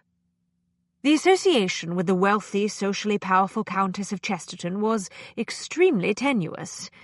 Ambrose had, in fact, invented it a few minutes ago, when he had jotted the lady's name on the card that he handed to the impressive butler. The gossip he had picked up in his club concerning Mrs. Hoxton's social climbing aspirations had proved accurate. She had been unable to resist the lure of entertaining a close personal friend of Lady Chesterton's. "This is my man of affairs." Concordia waved a black-gloved hand somewhat vaguely in Ambrose's direction. "No need to pay any attention to him. I brought him along to take notes. He deals with all the boring details associated with my rather extensive financial affairs." "I quite understand." Mrs. Hoxton gave Ambrose a cursory glance and instantly dismissed him as beneath notice. She turned eagerly back to Concordia. "What did Lady Chesterton tell you about me?" "Cynthia gave me your name and assured me that you could advise me on the matter of establishing a charity school." Concordia accepted a cup of tea from the maid. "She mentioned that you have successfully undertaken a similar philanthropic project?" The maid disappeared discreetly, closing the door of the drawing-room softly. Ambrose realized that no one was going to offer him any tea, so he took out the little notebook and pencil he had brought along and did his best to fade into the floral print upholstery of his chair. "Lady Chesterton, I mean Cynthia, is aware of my philanthropic efforts?" Mrs. Hoxton could scarcely contain her delight. "I hadn't realized." "Yes, of course," Concordia said. "She has heard about the good works you are doing at the Winslow Charity School for Girls." Mrs. Hoxton nodded happily. "I see." "My late husband left me a rather large sum of money," Concordia explained. "It is my dearest wish to use a portion of it to establish an academy for orphaned girls, but I am not quite certain of how one goes about that sort of thing. I hope you can give me some practical guidance in the matter." Mrs. Hoxton's expression went blank. "What sort of practical guidance?" "Well, for example, how much of your time must be devoted to managing the charity school?" "Oh, I see what you mean." Mrs. Hoxton brightened. "No need to concern yourself on that point. I find that being the school's benefactress requires very little time. I give out a few gifts to the girls at Christmas and allow them to express their gratitude to me, but that is the extent of it, I assure you. One extremely dull afternoon a year is all that is required." "I don't understand," Concordia said. "What about hiring the staff?" "One leaves that sort of thing in the hands of the headmistress, of course." "But who hires her?" Mrs. Hoxton appeared momentarily perplexed. Then her features cleared. "In my case, there was no need to hire anyone. The Winslow Charity School for Girls was already established when I chose to become its benefactress. Miss Pratt was the headmistress at the time, and there was no reason to let her go. Every reason to keep her on, in fact. She is an excellent manager, maintains a very close eye on expenditures, never a penny wasted." "What happened to the school's previous benefactor?" Concordia asked. "He died. Ayres didn't want to be bothered with the school. As it happened, I was looking around for a suitable charity project at the time. It was all quite convenient." Concordia sipped tea. "How did you discover that the school was available, as it were?" "That was a simple matter. My very good friend Mr. Trimley learned of the situation and recommended that I consider becoming the benefactress." Concordia paused, her cup in mid-air. It was impossible to see her expression through the heavy veil, but Ambrose knew that she was watching Mrs. Hoxton closely. He was doing the same, but making very sure not to reveal his interest. "I don't believe I am acquainted with Mr. Trimley," Concordia said delicately. "He is a very charming, very elegant gentleman," Mrs. Hoxton said. "I am entirely dependent on him when it comes to matters of fashion and taste." "Fascinating," Concordia commented. "How did you meet him?" "We were introduced at the Dunnington soiree last year." Mrs. Hoxton assumed an air of polite inquiry. "I expect you were there also, Mrs. Nettleton. I don't recall meeting you, though. But then it was a dreadful crush, wasn't it?" Damn, Ambrose thought. He had not prepared Concordia for this sort of question. "I was not going about much at the time," Concordia said smoothly.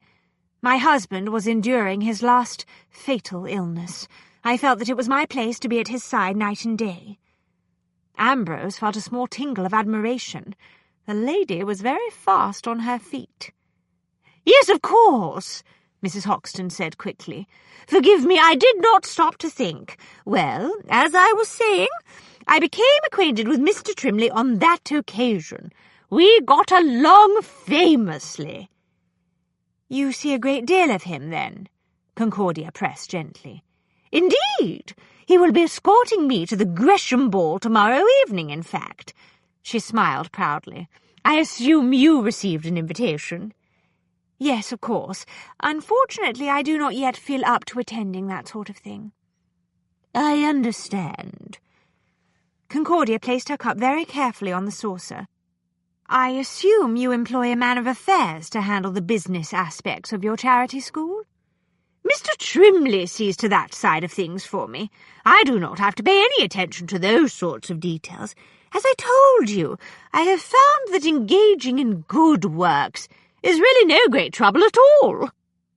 "Mr. Trimley sounds extremely helpful," Concordia concluded. "I do not know what I would do without him," Mrs. Hoxton said. A short time later, feeling quite proud of her performance, Concordia allowed Ambrose to take her arm and escort her down the front steps of Mrs. Hoxton's townhouse. They turned and walked toward the corner. "I trust you enjoyed yourself back there in the drawing-room," Ambrose said. He sounded wryly amused. She concentrated on maintaining an air of aloof, fashionable dignity. "Whatever do you mean by that? I thought I did a very creditable job of acting." "You did. In fact, I got the distinct impression that you rather fancied playing the role of arrogant employer to my humble man of affairs." "If it is any comfort to you, sir, you were excellent in your part.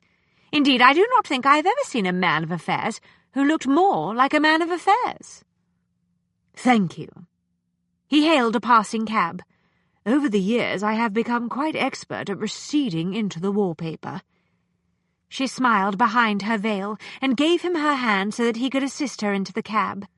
"You do possess the most astonishing array of skills, Ambrose." "So do you, Concordia." He closed the door and dropped down onto the seat across from her. "My admiration for the teaching profession increases every day." "Well?" She looked at him through the veil. "I assume the next step is to find out more about this mysterious Mr. Trimley." "I think so, yes." Ambrose turned his attention to the window. "He seems to be an important figure in this affair. Perhaps he will prove to be Larkin's gentleman partner." "I think it is safe to say that Mrs. Hoxton is not one of the conspirators. She obviously views the charity school strictly as a means of enhancing her image in the eyes of society." "I'm inclined to agree with you," Ambrose said. "I suspect that her very good friend, Mr. Trimley, is manipulating her. It would certainly not be the first time that a gentleman scoundrel has latched on to a wealthy woman in society and used her for his own purposes. He appears to have been equally successful convincing Edith Pratt to cooperate in the scheme." Concordia wrinkled her nose in disgust. "I suspect that obtaining Miss Pratt's assistance would merely require a suitable bribe." "You have her measure." "How will you go about finding Trimley?" she asked, very curious now. "Will you keep a watch on Mrs. Hoxton's townhouse to see if he visits her?" "That is certainly one way of handling the matter," he said, "but it is very likely that I would waste a considerable amount of time lurking in doorways, waiting for him to put in an appearance. I think there is an easier approach." "What is that?" "Mrs. Hoxton mentioned that Trimley would be escorting her to the Gresham Ball tomorrow night. I will also attend. There will be a great many people around. It should prove relatively easy to observe Trimley in the crowd." She stared at him, astonished. "You're joking!" He frowned. "Why do you say that?" "You cannot be serious about attending a fashionable ball." "Why not?" "For starters, there is the little matter of an invitation." "Easy enough to forge were it necessary," he said, "but in this instance I see no need to go to the trouble. Lady Gresham's affairs are always crushes. No one will take any notice of an extra person." "I wish I could go with you," she said. "I could help you make observations." He gave her a long, thoughtful look. He said. She shook her head. "Impossible, I'm afraid, but I thank you for considering it." "I don't see why you cannot come with me. As a woman, you might be in a position to learn things that I could not." "There is the little matter of the proper gown, sir," she reminded him. "The dresses that you had made up for me are quite lovely, but none of them is suitable for a ball." "The gown will not be a problem." "Are you certain?" He smiled. "Quite certain." Excitement spiraled through her. "It sounds very exciting. I've never been to a ball. I shall feel just like Cinderella." "Nothing like a good fairy tale, I always say." Ambrose stretched out his legs and folded his arms. "On another topic, I've been meaning to tell you that I took a close look at the little book that I found in Cuthbert's desk last night. I thought it might be a journal of accounts, and it is, in a way. What sort of accounts? Do they relate to the charity school? No. I think the entries are actually a running tally of his gaming losses. Ambrose paused. Evidently, Cuthbert was not a particularly lucky player. He owed someone a great deal of money at the time of his death. Alexander Larkin? I suspect that was the case, yes. She reflected for a moment. Do you suppose Larkin and Trimley used the gaming debts as a way of forcing Cuthbert to assist them in their scheme? It seems very probable, yes. She shivered. And now Cuthbert is dead. People who get involved with Alexander Larkin often end up that way, but in the past most of his victims have been other villains or members of the less respectable classes. It is safe to say that, in general, they were the sort of crimes that did not make sensations in the press, nor did they inspire the forces of the law to conduct serious, in-depth investigations. But now Larkin and his new partner seem willing to take more risks. I see what you mean. The recent murders have included a professional educator, the proprietor of an agency that supplies teachers to schools, and a man of affairs. None of them moved in society, of course, but they were all considered to be more or less respectable. Unlike the case of my client's sister, such murders do draw attention. But only when they are discovered, Concordia reminded him. Miss Bartlett simply disappeared. Mrs. Jervis supposedly committed suicide, and Cuthbert's body has yet to turn up. True. Nevertheless, it strikes me that Larkin and his associate must consider your 4 students very valuable indeed.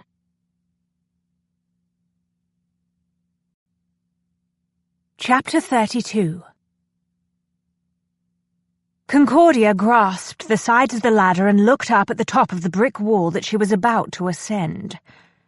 You will never believe this, Ambrose, but when you told me that we would attend the Gresham Ball tonight, I pictured myself in a slightly different style of gown. He clamped both hands around the rails of the ladder to steady it for her. Rest assured, you look very fetching as a lady's maid. The cap and apron suit you. At least I am spared the indignity of that flashy footman's costume that you chose to wear. I thought I explained the logic behind these disguises. A hostess of Lady Gresham's rank will have taken on extra staff for tonight's affair. No one will notice one additional maid and a spare footman. She started up the ladder, aware that he had brought it along solely for her convenience. He could have scaled the wall quite easily without one. Now I understand why you were not concerned with obtaining an engraved invitation, she said. Why bother with trivial details when one can simply climb a garden wall? I suppose that is a very practical way of looking at things. She reached the last rung on the ladder and paused to hoist the folds of her grey cloak and her skirts out of the way. Gingerly she swung first one leg and then the other over the top of the wall. The heavy linen drawers she wore beneath the plain servant's dress protected the skin of her thighs from the rough bricks. When she was safely seated atop the wall, she found herself looking into a vast moonlit garden. The lights of the Gresham mansion glowed in the distance. Music drifted out into the night from the ballroom. She had a fleeting image of herself, dressed in a fairy-tale gown, waltzing in Ambrose's arms. In her private fantasy, her hair was fastened in an elegant chignon, studded with jewelled flowers. Ambrose, of course, looked spectacularly handsome in formal black and white. She smiled to herself. "What the devil are you thinking?" Ambrose asked from the top of the ladder. She jumped a little at the sound of his voice right next to her ear. She had not heard him come up beside her. "Nothing important," she said lightly. "Try to pay attention. I don't want any mistakes this evening." "There's no need to lecture me, Ambrose. I am well aware of what I am to do tonight." "I certainly hope so." He hauled the ladder up and lowered it to the garden side of the wall. "Remember, you are not to take any chances. If you run into any difficulties or feel uneasy for any reason, signal me immediately."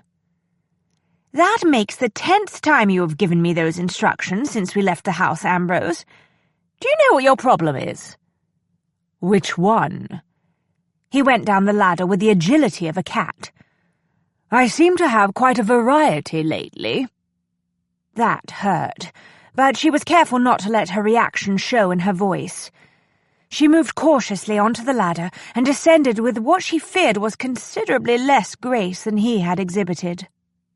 He was waiting for her at the bottom. When she was standing in front of him again, she reached up to adjust her spectacles. "Your problem is that you do not appreciate initiative in a partner," she said. "Perhaps that is because I'm not accustomed to working with one. Haven't had a partner in years." That piqued her interest. "You once had a partner?" "Back at the beginning," he said absently. He removed his coat. "How do I look?"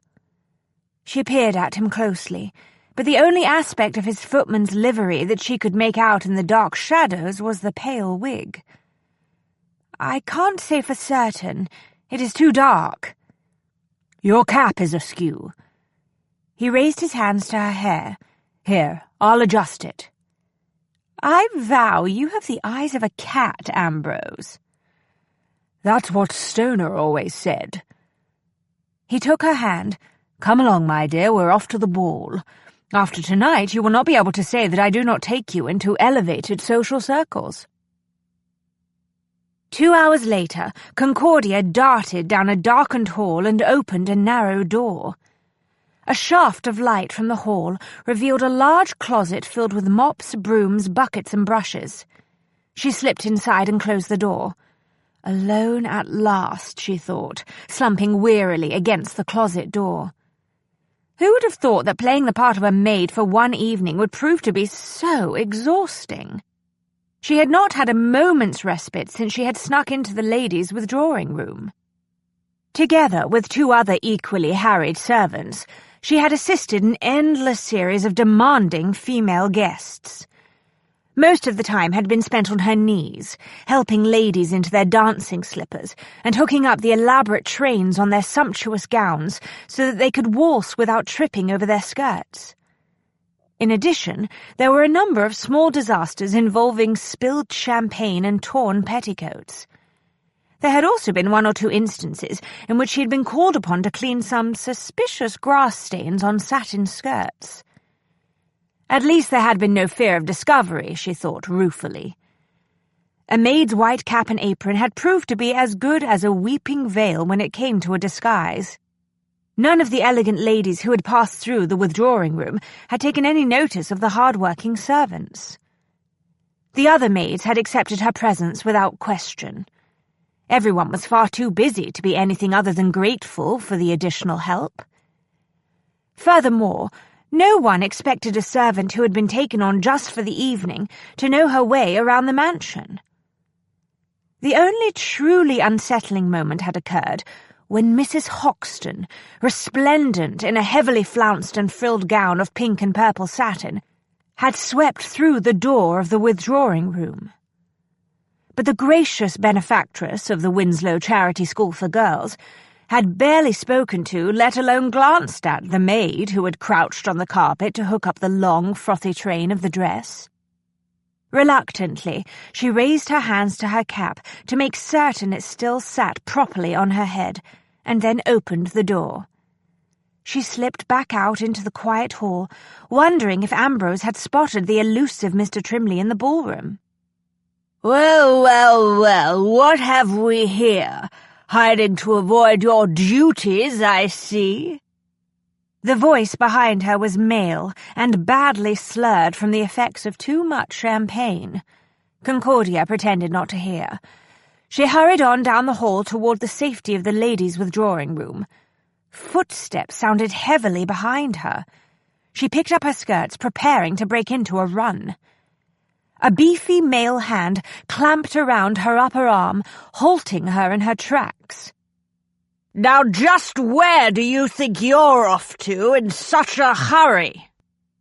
The hand on her arm forced her to turn around. She found herself confronting a large, stout gentleman, dressed in expensively tailored black and white formal attire.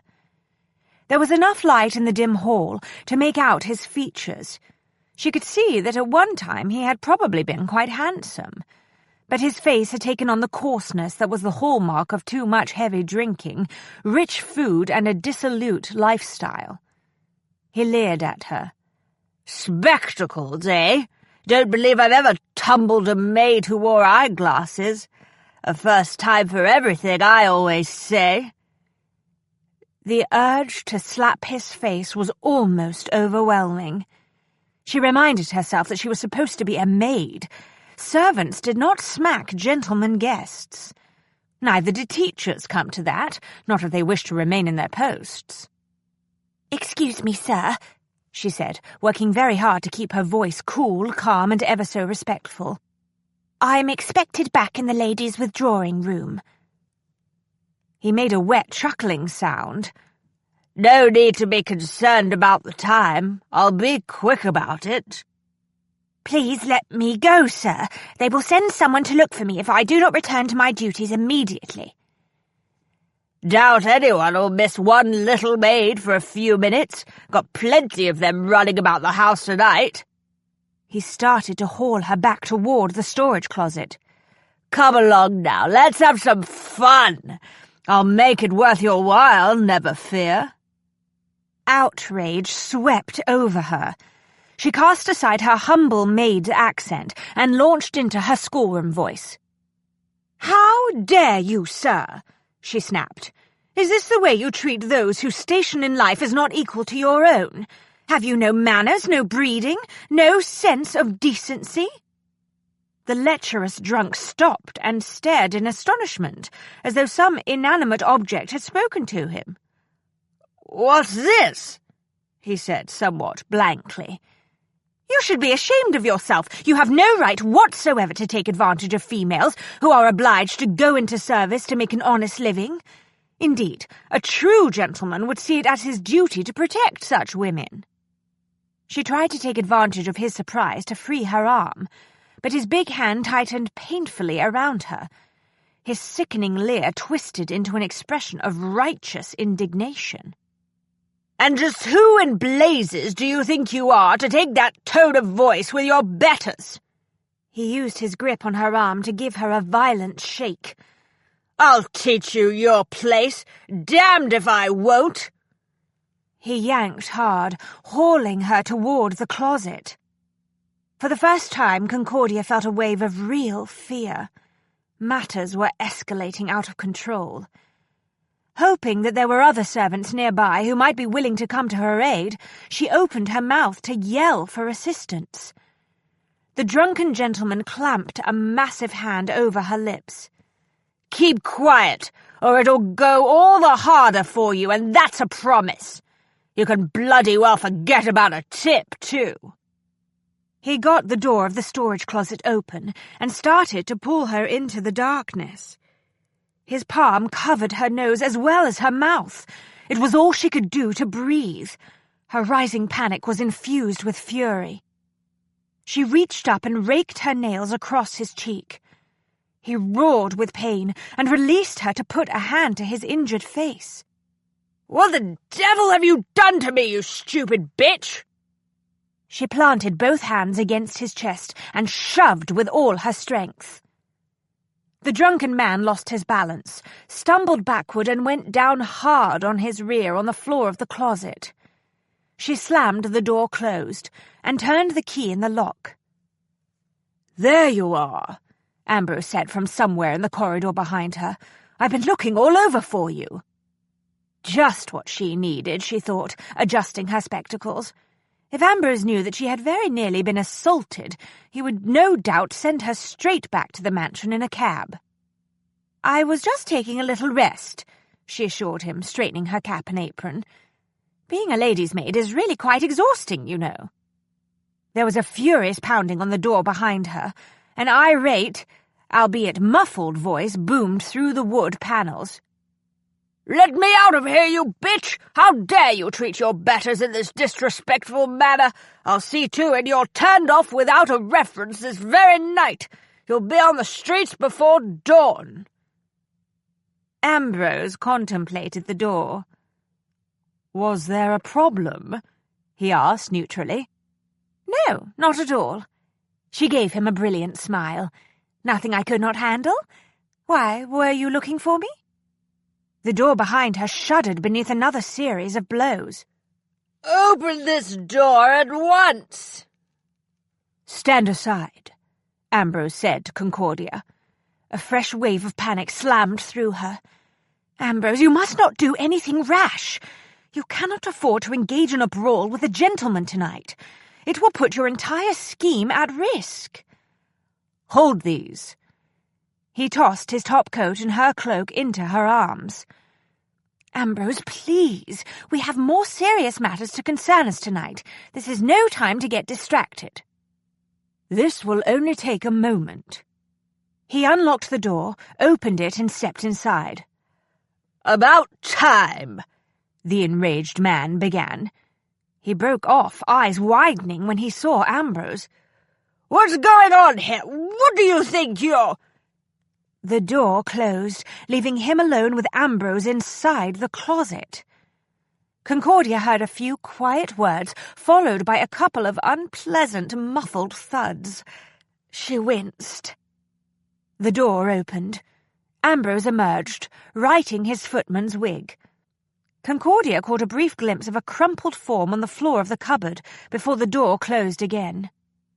"Right then, that's that," Ambrose said. "Let's be on our way. We have lost enough time as it is." "You didn't kill him, I trust," Concordia said anxiously. "I didn't kill him," Ambrose agreed, ushering her swiftly along the hall. "It was not my fault." "No, it was mine for allowing you to participate in this venture tonight. I should have known better." "Now, Ambrose, that's not fair. I thought I dealt with the situation very effectively." "You did. That is not what concerns me." "What does concern you?" she demanded. "The fact that he got a close look at your face and could describe you to someone else." "No need to fret about that," she assured him. "Between the poor lighting and the fact that he was quite drunk, not to mention whatever you just did to him, he will recall very little, if anything, about what took place tonight. I am certain that he would not be able to describe me. Besides, no one remembers the maid." "We will discuss the matter later. At the moment, there is no time to waste."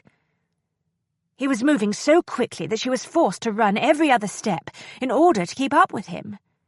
"How did you find me?" "One of the other maids working in the withdrawing room said that you had disappeared down this hall." They went along a balcony that overlooked the ballroom.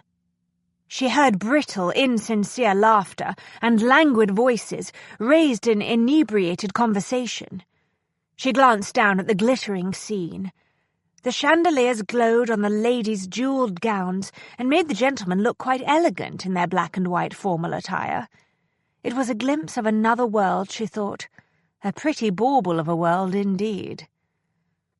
"I regret that you were not able to enjoy your fairy tale," Ambrose said quietly. "I am quite certain that nothing that is happening down there in that ballroom could be half as exciting as the adventure we are sharing. Your profession is a most interesting one, Ambrose." He looked startled, then he gave her a slow smile. "It is rarely dull." "Why are we rushing like this?" she asked. "What has happened? Did you spot Trimley?" "Yes, he arrived with Mrs. Hoxton and has been hanging around her all evening." "Excellent! But why did you come looking for me? I thought your plan was to observe him." "It was, but a short time ago one of the footmen handed him a note. Whatever news it contained seemed to concern Trimley greatly. He made some excuse to Mrs. Hoxton and the others, and exited very quietly out of the ballroom. I followed him and heard him call for his hat, coat, and a hansom." "He is leaving?"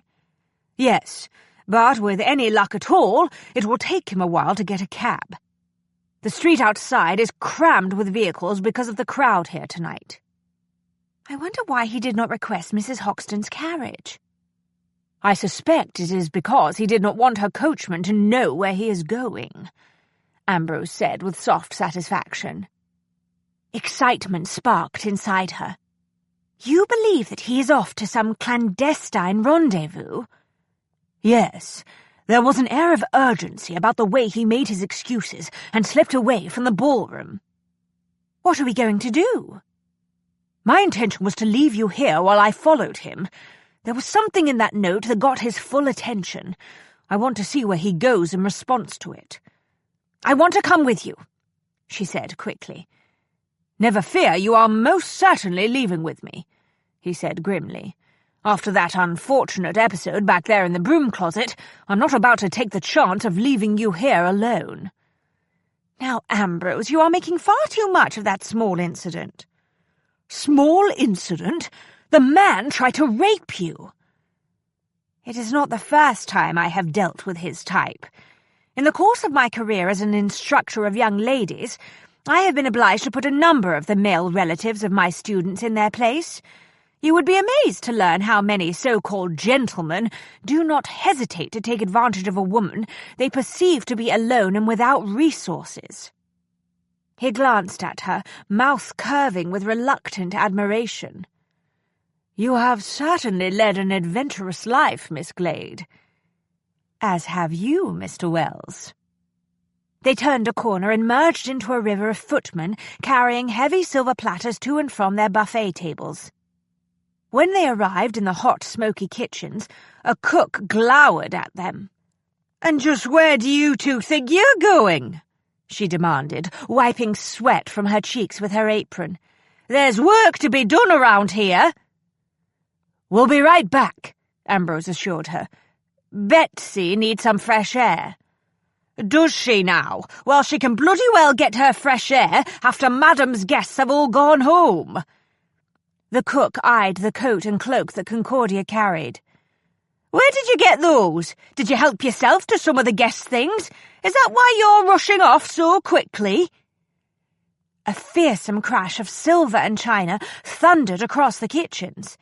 Everyone, including the annoyed cook, turned to look at the hapless footman who had just dropped his tray. "Look what you've done, you bloody fool!" the pastry cook shouted. "It took hours to prepare those lobster pies. Madam will be furious when she finds out how much food you wasted tonight. You'll be turned off without a reference, I wager." "Come along," Ambrose whispered, pulling Concordia toward the door. They escaped out into the gardens. Ambrose paused long enough to toss his white wig, hat, and an elaborately trimmed footman's jacket behind a hedge. "Give me the coat," he said. "Put on your cloak. I do not want anyone observing a footman and a maid getting into a hansom near this house." He surveyed her briefly, and then reached out to pluck the white cap from her head. "Servants do not ride in hansom cabs." "Respectable ladies do not ride in them either," she reminded him. "At least not with men who are not their husbands. They are supposed to go about in carriages or omnibuses. The driver will no doubt assume I am very fast if I get into a hansom with you." "Can't be helped." He turned and led the way through a maze of hedges. "Keep the hood of your cloak pulled up to shield your face. Stay close to me." They went back through the gardens to the place along the back wall where they had entered 2 hours earlier. Concordia did not see the ladder lying on the ground until she tripped over it. "Careful," Ambrose said, catching her easily. He leaned down, picked up the ladder, and propped it against the brick wall. "I'll go up first this time." She followed him, struggling with the folds of her cloak and skirts, intensely aware of his impatience. A moment later they were both on the ground on the other side of the wall. "This way!" Ambrose caught her wrist and started toward the street. "Quickly! I don't want to lose Trimley." "What about the ladder?" "Leave it. We won't be needing it again." The street in front of the Gresham mansion was thronged with private carriages. A short distance away, lined up in a neat row alongside the park in the centre of the square, Concordia could see the light of several cabs. She heard a familiar whistle. one of the footmen was summoning a hansom. In response, the first cab in the line started toward the front of the big house. "That will be Trimley's," Ambrose said. "He is going down the steps now." He led her quickly through the shadows to the row of waiting cabs and selected the hansom at the end of the line. The driver, seated on the box up behind the covered section where the passengers rode, gave Concordia a cursory glance. But he showed no great interest when she and Ambrose climbed the narrow steps and sat down in the open-fronted cab.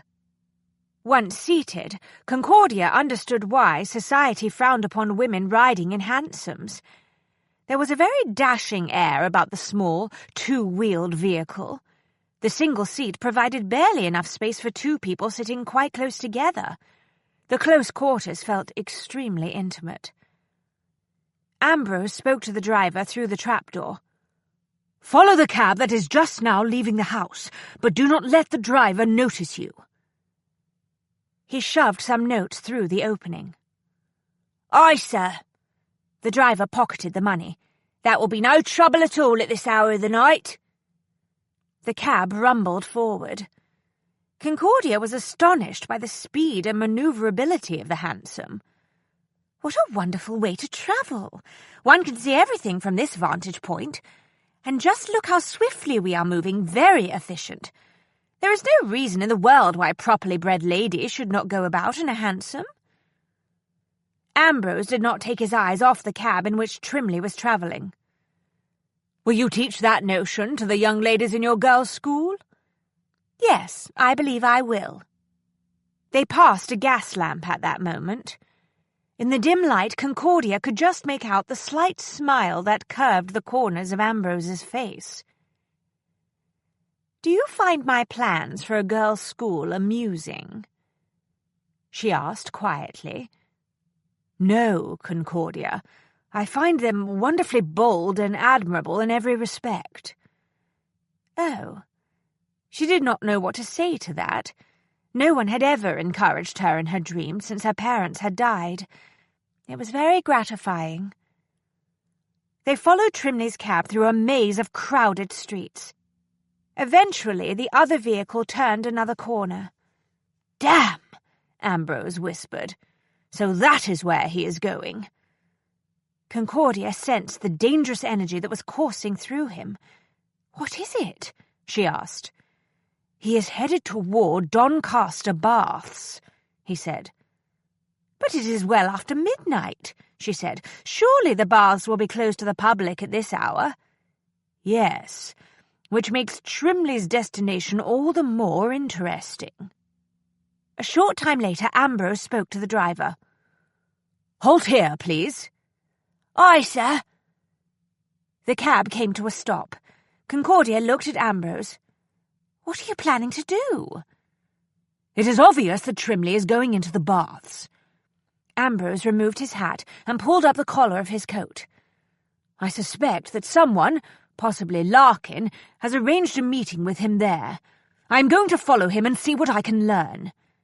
She looked around at the darkened street. Fog was starting to shroud the gas lamps. A shivery sensation sifted through her. "I think I should come with you," she said. "Impossible. You will remain here with the driver until I return." The response was flat, unequivocal. She knew him well enough by now to realize that argument was futile. There were times when she could reason with him and other times when she could not. This was one of those other times. "I do not like this, Ambrose. Promise me that you will be very, very careful." He was already on his feet, preparing to step down to the pavement. But he paused to lean over and kiss her once, very briefly, very hard on her mouth. "If I am not back here within 15 minutes, or if you grow anxious for any reason, instruct the driver to take you to number 7, Ransom Heath Square. Ask for Felix Denver. Do you understand?" "Who is Felix Denver?" "An old acquaintance," he said. "Tell him what has happened. He will help you and the girls. Do you comprehend me, Concordia?" "Yes, but Ambrose—" He was already on the pavement.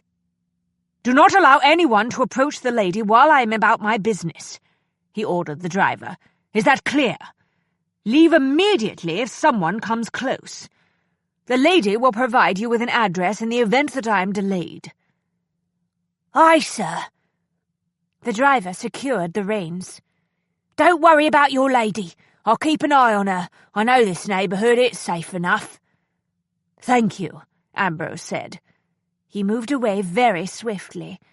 Concordia watched until he vanished into the shadows and fog.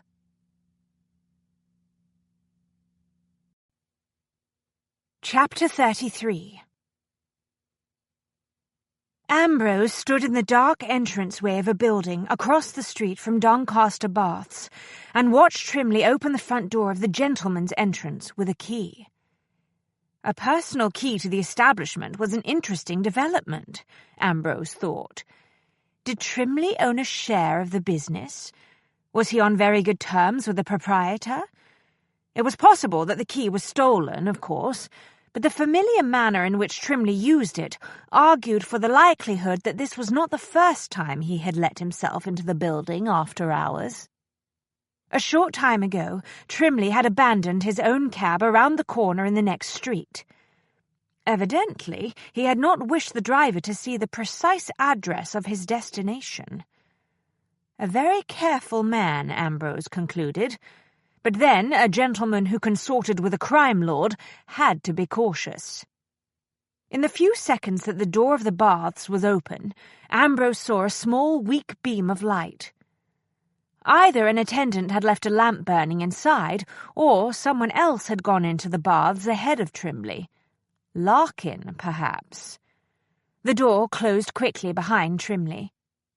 Ambrose waited a few more minutes, allowing his quarry time to settle into whatever business he intended to conduct inside the baths. Then he crossed the street and discovered that Trimley had left the door unlocked. The implication was that he did not intend to stay long.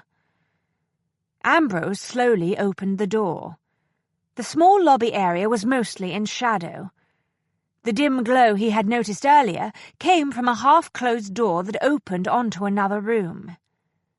He moved into the lobby, closed the door very softly behind him, and crossed the space to the other door.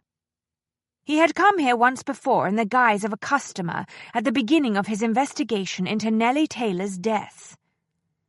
That visit had provided him with a good notion of the interior of the baths. The establishment had been designed by an architect who favoured the dark Gothic style. High, vaulted ceilings and deep doorways left a great deal of space for shadows. He eased the door of the dressing room open a little wider and studied the row of curtained booths. A single wall sconce gave off enough light to reveal the large stack of white toweling sheets on a table.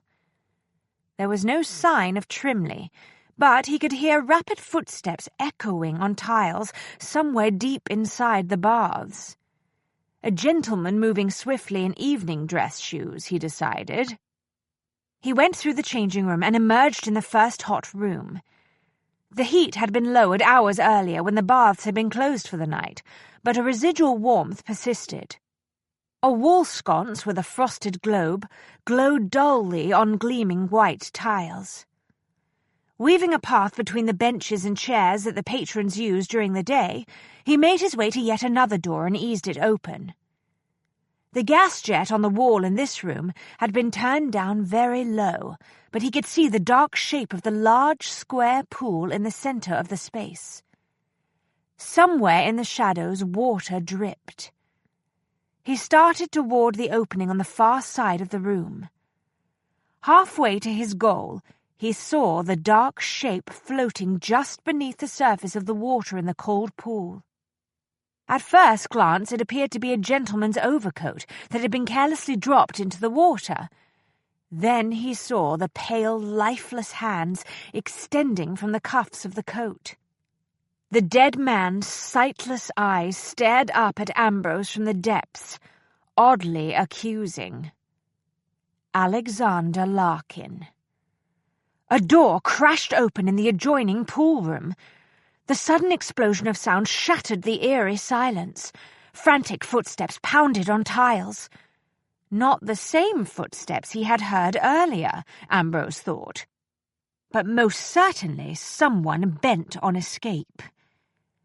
He went through the doorway into the hot plunge room, in time to see the figure of a man circle the wide pool and hurtle toward the high vaulted entrance to a darkened hall. Ambrose broke into a run. He was closing the distance when the panicked man abruptly skidded to a halt in the opening and flung up his hands. "Don't shoot!" He started to dance backward. "Please, no, I won't tell anyone, I swear it." Ambrose stopped and then drifted toward the shadows of the curtained booths to his right. He could see the man he had been chasing more clearly now. He was thin and stooped with age and a lifetime of hard work. His cap and heavy waterproof apron marked him as a bath attendant. Ambrose recognized him. The man was known in the baths as Old Henry.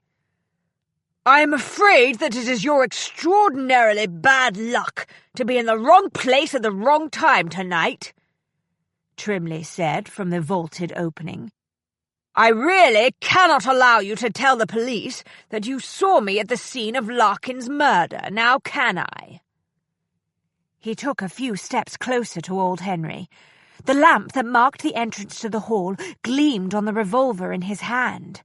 He raised the gun. "Please don't kill me, sir," Henry begged. Ambrose moved deliberately, making a small, soft sound. Trimley stiffened and swung quickly around, searching the shadows. "Who's there?" he demanded. "Show yourself!" "Let the attendant go, Trimley," Ambrose said from a veil of darkness. "He has nothing to do with this." "It's you, isn't it?" Trimley stared hard in the direction of the curtained booths. "You're the one who took the girls away from the castle. Have you finally decided to do business with us? We'll make you a handsome offer for the girls. We'll want the teacher, too, of course. Can't let her live. She knows too much." "Let the attendant go and we can discuss that subject." "Why does the damned attendant matter so much to you?" Trimley asked. "Does he know something of importance?" To a man like Trimley, other people had value only if they could help further one's own goals. Money and power were clearly the prime motivators for him. "Rest assured," Ambrose said meaningfully, "he is more important than you can even begin to guess." Trimley cast a quick, frowning glance at the trembling attendant. "I find that difficult to believe." Ambrose thought about the lamps that had been lit throughout the baths that evening and decided to gamble on the logic of the situation. "Larkin never told you about the attendant, did he?" he said. "What are you talking about?" "Use your head, Trimley. Why do you think Larkin trusted him to come here tonight to turn up the lamps?" "He's just a servant. Turning up the lamps is one of his tasks." "You didn't know Larkin very well, did you? There were very few people on the face of the earth whom he trusted completely. Evidently, you were not one of them." "That's not true!" Trimley seemed offended. "He considered me his partner. He trusted me." "Partner?" Ambrose laughed humorlessly. "Yet he never told you the reason why this attendant was here tonight." "What in the blazes do you mean by that?" "Larkin and the attendant were old acquaintances," Ambrose said, spinning out the tale in the easy, effortless manner his father and grandfather had taught him. "Throw in a few ounces of detail, lad, and they'll buy the whole pound of smoke. They came up out of the stews together. This man saved Larkin's life once, a long time ago. Larkin did not forget that sort of service." Old Henry whimpered, but he seemed to comprehend what was happening. He did not contradict the claim of a long-time association with a master criminal. "How do you know all this?" Trimley asked sharply. "I've been watching Larkin for a long time," Ambrose said. "You could say I've made a study of the man." "Bloody hell," Trimley said. "He told me that someone was out to take over his empire, but I thought he was merely somewhat paranoid." Ambrose said nothing. Water splashed lightly on tiles somewhere in the darkness. The sound echoed eerily. "Show yourself!" Trimley ordered. "You sound like a gentleman. No reason we can't do business. I'm in the market for a new partner, as you can see." Ambrose moved forward until he was standing next to a stand that held 2 large empty pitchers of the sort used by the hair-washing attendants. He kept the lamp at his back so that his face remained in shadow. The pool separated him from the other 2 men. At this distance and in this light, it was highly unlikely that Trimley could use the revolver against him to any useful effect. But the attendant was still in mortal danger. "What are you proposing?" Ambrose asked softly. "Stop right there." Trimley sounded calmer. He was obviously feeling more in command of the situation, now that he could see Ambrose's silhouette. "Put up your hands. I want to see if you have a gun." "I'm unarmed." Ambrose held up his palms. "But bear in mind that if you kill me, you'll have an even bigger problem than if you kill the attendant." "What do you mean?" "It's true that I was watching Larkin. But someone else is closing in on you, Trimley. I'm the only one who can tell you the name of the police inspector who has concluded that you and Larkin were partners." "You're lying. No one knows about me, no one. I'm a gentleman, damn you, not a member of the criminal class. Why would an inspector take any notice of me?" "I have news for you, Trimley. The police are not above suspecting members of the upper classes. It is just that they find it more difficult to make arrests in those circles.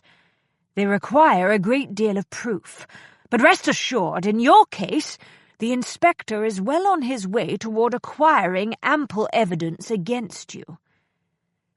"How do you know all this?" "Isn't it obvious? I'm the man he paid to obtain the evidence he needed." Trimley was dumbfounded. "Impossible! You're lying!"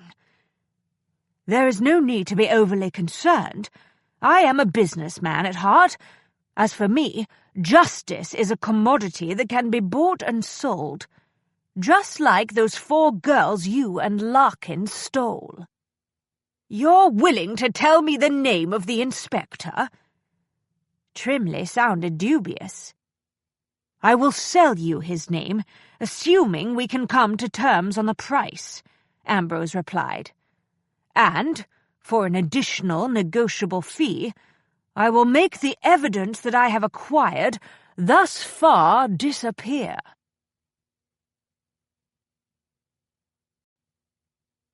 Chapter 34. Ambrose should have returned by now. Concordia shivered and pulled her cloak more snugly around herself. Something had gone wrong. She was as certain of that as she had ever been of anything in her life. She leaped to her feet and jumped down from the cab. "Here now, where are you going?" the driver demanded. He peered at her, alarmed. "I'm supposed to keep an eye on you for the gentleman." "I believe he may be in grave danger somewhere inside the Doncaster Baths.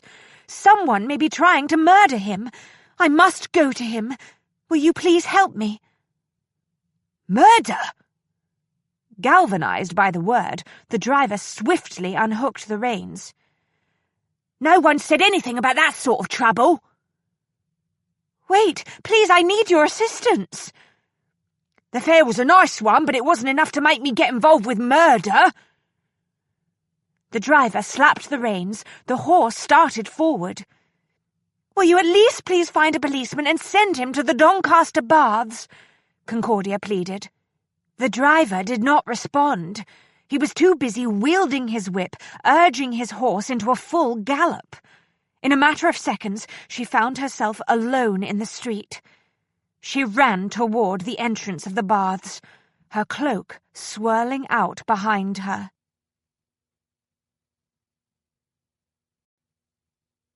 Chapter 35. "You are the man of business who called on that foolish, social-climbing cow, Rowena Hoxton, aren't you?" Trimley said. "Who was the woman who accompanied you, the one who said she wanted to start a charity school?" "She's not important," Ambrose said. "An actress I employed to play the role." "That silly bitch Hoxton was the one who put you onto me, wasn't she?" Trimley's voice was laced with disgust. "That's how you learned my name. You must have been at the ball tonight. You followed me when I came here." "Perhaps," Ambrose allowed. "I almost had you the other evening when you went to see Cuthbert at his offices, you know." "Your men were somewhat less than efficient." "They weren't my men," Trimley snorted. "They were Larkin's. When Mr. Cuthbert attempted to sell me information about a certain Mr. Dalrymple, who had sought him out to inquire about a girl named Hannah Radburn, I realized at once what had happened." "You agreed to purchase the information from Cuthbert, and then you had him send the message to me at my club. When you had no further use for Cuthbert, you got Larkin to arrange for him to be murdered." "The plan was to follow you when you left the office that night. I wanted to know who you were and where you had hidden the girls. But things went wrong." "Just as they did at the castle," Ambrose said. "By the way, were you the one who had the bath attendant, Nellie Taylor, murdered, or did Larkin give the order?" "Was that her name?" Trimley asked without much interest. "Yes." "Actually, I had nothing to do with her death. She was one of Larkin's little Turkish bath whores. He was very fond of tumbling the female bathing attendants. Nellie Taylor was his favourite of the moment, I believe. I suspect she learned more about his business than was good for her." "So he got rid of her?" "Obviously." Trimley's voice sharpened. "Forget Taylor. She wasn't important. I suggest we discuss our business instead. What is the name of the police inspector you say is watching me?" "Come now, you don't really believe that I'm going to give you that information as long as you're holding a gun, do you? I'm unarmed. You have nothing to fear from me. Put down your weapon and we will talk this over like gentlemen." "I can't see you very clearly. Come into the light." Ambrose moved a little farther into the small circle of light from the nearest wall sconce, closer to the water pitchers. "Can't you see my empty hands?" he asked, holding them up, palms out. Trimley peered intently in his direction and finally seemed satisfied. "Very well, then. What is your price for the girls? It had better be reasonable, or—" He broke off abruptly when a faint rumbling sound echoed from the corridor behind him. "What's that?" he rasped, his earlier agitation returning in full force. "Who's there?" Damn it to hell, Ambrose thought. Stoner would have been proud of him. The strategy of negotiation had been working rather well. But as his father and grandfather had often said, a smart man is always prepared for a sudden reversals of fortunes. "It would seem we have a visitor," Ambrose said. He took advantage of Trimley's distraction to pick up one of the heavy water pitchers. "One of your men?" Trimley demanded. His head swiveled back and forth between the darkened hall and Ambrose. "Definitely not one of my men," Ambrose said, keeping the pitcher in the shadows alongside his right leg. "One of Larkin's, perhaps?" The rumbling grew louder. Trimley rounded on the shivering attendant. "Do you recognize that sound?" "Begging your pardon, sir," old Henry said in a shaky voice. "I think it's one of the linen carts. We use them to move the sheets and towels about the place." "Damn it to hell and back! Is there another attendant here tonight?" "No, sir, I'm the only one, sir," the man replied. "Least I thought I was." A cart, heaped with a mountain of linens, appeared in the entrance to the corridor. The stack was so high and so wide that it was impossible to see who was on the far side. "Stop!" Trimley ordered. There was no time to get around the pool, Ambrose realized. He would have to throw the pitcher across the water. At that moment, the cart jolted forward suddenly, picking up speed. Whoever was pushing it had just given it a strong shove. "Damn you!" Trimley shouted, completely unnerved now. He fired the gun wildly in the direction of the laundry cart. Ambrose hurled the pitcher, but Trimley was already in motion, scrambling to one side in an effort to avoid being bowled over by the laundry cart. The pitcher struck him on his shoulder instead of hitting him in the head, as Ambrose had intended. Trimley howled, but he did not go down. He lost his grip on the revolver, however. It clattered on the tiles. Frantic, he staggered and then whirled around to search for the gun. Ambrose broke into a run, circling the pool. He could see the revolver on the floor very near the water's edge. "Get his gun!" he shouted at the dazed attendant. Old Henry recovered and turned to search for the pistol in the shadows.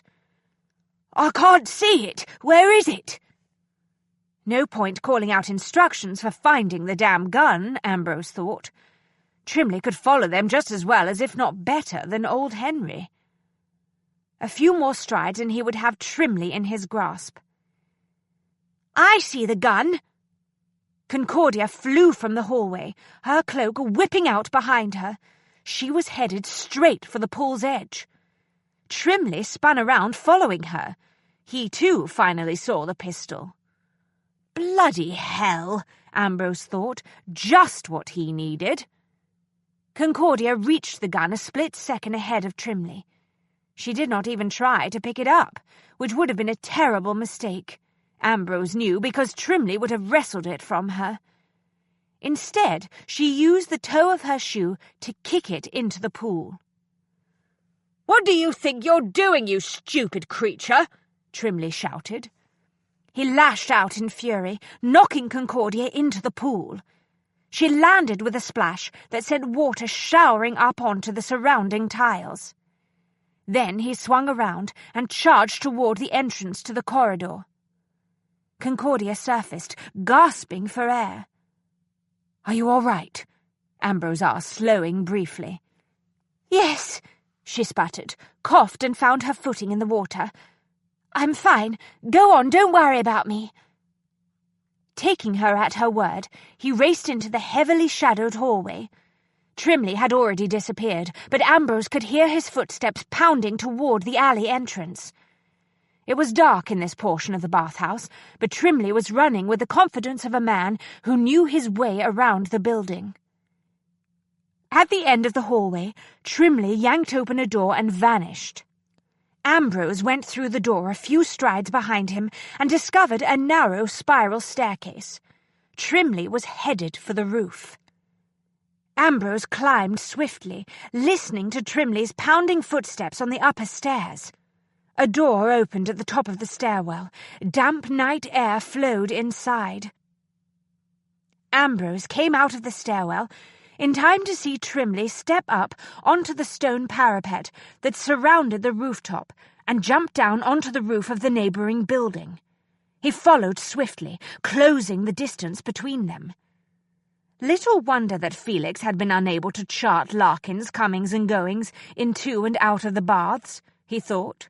The crime lord had devised a secret route. He wondered if Larkin had ever realized that his gentleman partner had discovered it. Evidently, concluding that he could not outrun his pursuer, Trimley stopped suddenly, bent down and picked up an object that had been lying on the roof. He turned swiftly. In the fitful moonlight, Ambrose could see the length of pipe in his hand quite clearly. "I don't know who you are, but you've been a damn nuisance," Trimley said. He rushed forward, swinging the pipe in a heavy, lethal arc designed to connect with Ambrose's head. Ambrose threw himself flat onto the hard surface of the roof. The pipe slashed through the air, only inches overhead. He rolled to his feet and went toward Trimley. "No, stay away from me!" Trimley skittered backward. "Stay away, damn you!" He raised the pipe for another blow. Ambrose feinted to the left. Trimley shifted position again to stay out of reach. Ambrose lashed out with his right foot. Trimley tried to evade the blow. The back of his leg came up hard against the edge of the stone parapet. He staggered, lost his balance, and toppled over backward. "No!" The scream reverberated through the night. It ended with a shocking suddenness on the pavement of the street below.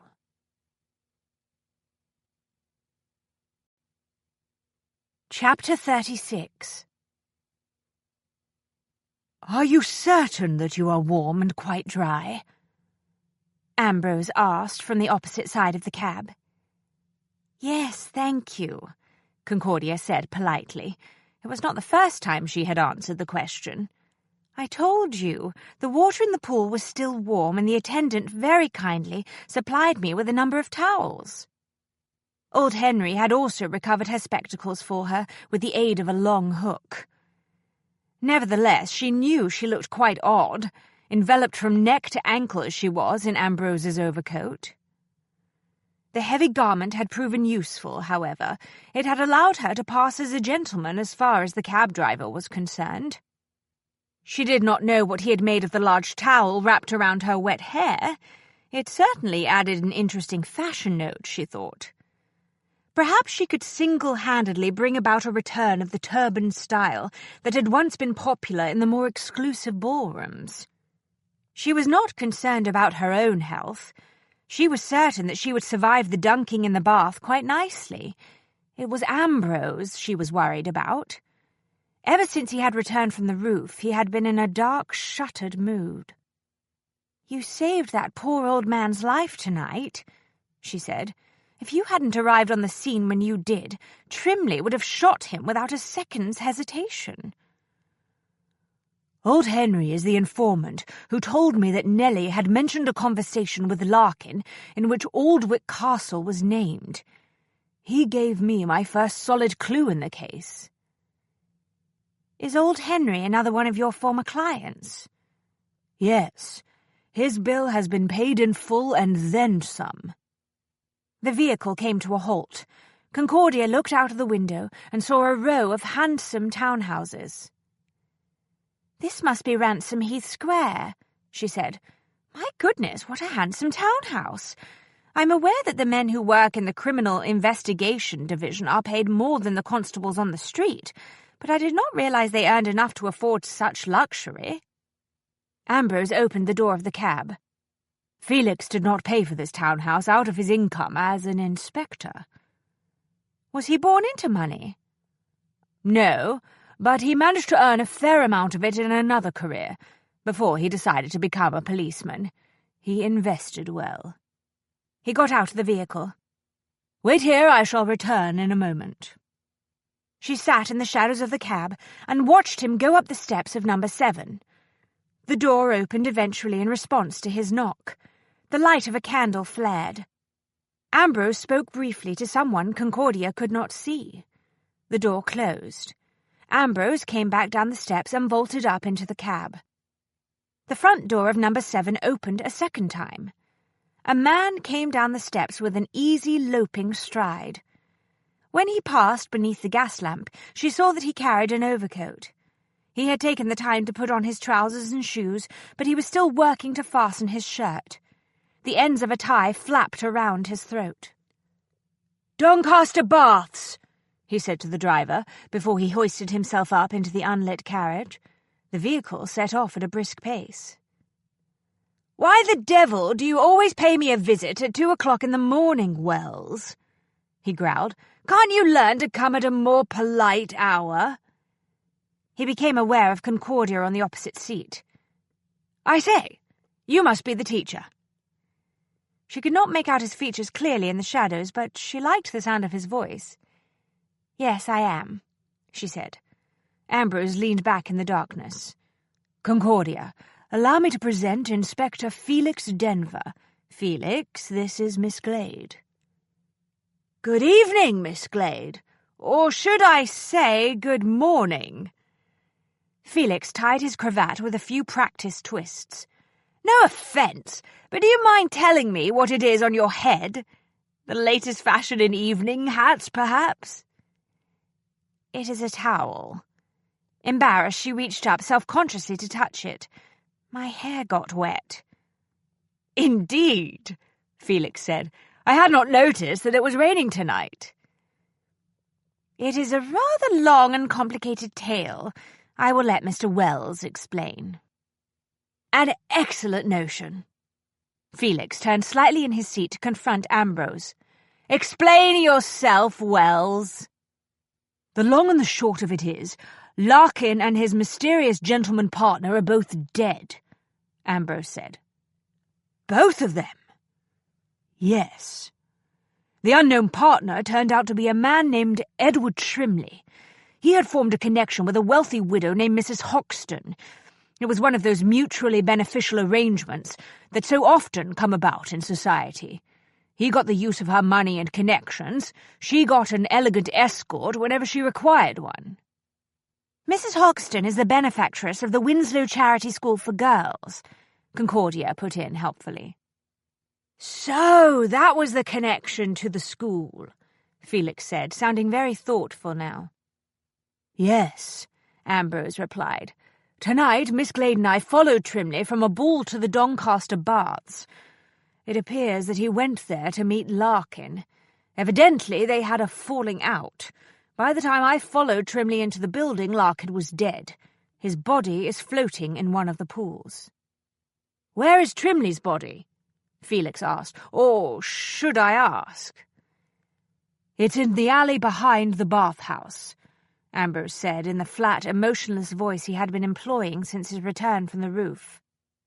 "Trimley's death was an accident," Concordia explained quickly. "Ambrose pursued him onto the roof. There was a struggle, and Trimley fell over the parapet." There was a short, charged silence. Neither man said a word. Concordia knew in that moment that whatever had happened on the roof of Doncaster Baths, it had likely not been an accident. "All in all, a rather neat ending to the affair," Felix said neutrally. "Unfortunately, it leaves me with no one left to question, doesn't it?" He paused. "Unless there happens to be a witness or two left?" "The only witness is the attendant," Ambrose admitted. "I had a short talk with him earlier, however, and it seems that he did not actually see the murder. He was in another part of the building at the time." "Trimley intended to kill the attendant to keep him silent," Concordia said. "If Ambrose had not interfered when he did, the poor man would be dead." "How did the bath attendant come to be involved?" Felix asked. "He told us that he received a message instructing him to open the baths after hours," Ambrose said. "It was not the first time he has been called upon to perform that task. It seems that Larkin was in the habit of using the baths for secret, late-night meetings with his underworld associates, just as you suspected." "I knew something was going on in those baths," Felix said. "Larkin used a secret rooftop entrance. That is why you and your men were never able to spot him entering or leaving the baths. Evidently, Trimley learned of the route, however. I suspect some of the bath attendants knew about it also, but they, quite wisely, kept their silence and their jobs." "What of Nellie Taylor?" Felix asked. "Trimley called Nellie one of Larkin's bathhouse whores, and implied that she had learned more than Larkin thought it wise for her to know about his plans for Phoebe, Hannah, Edwina, and Theodora."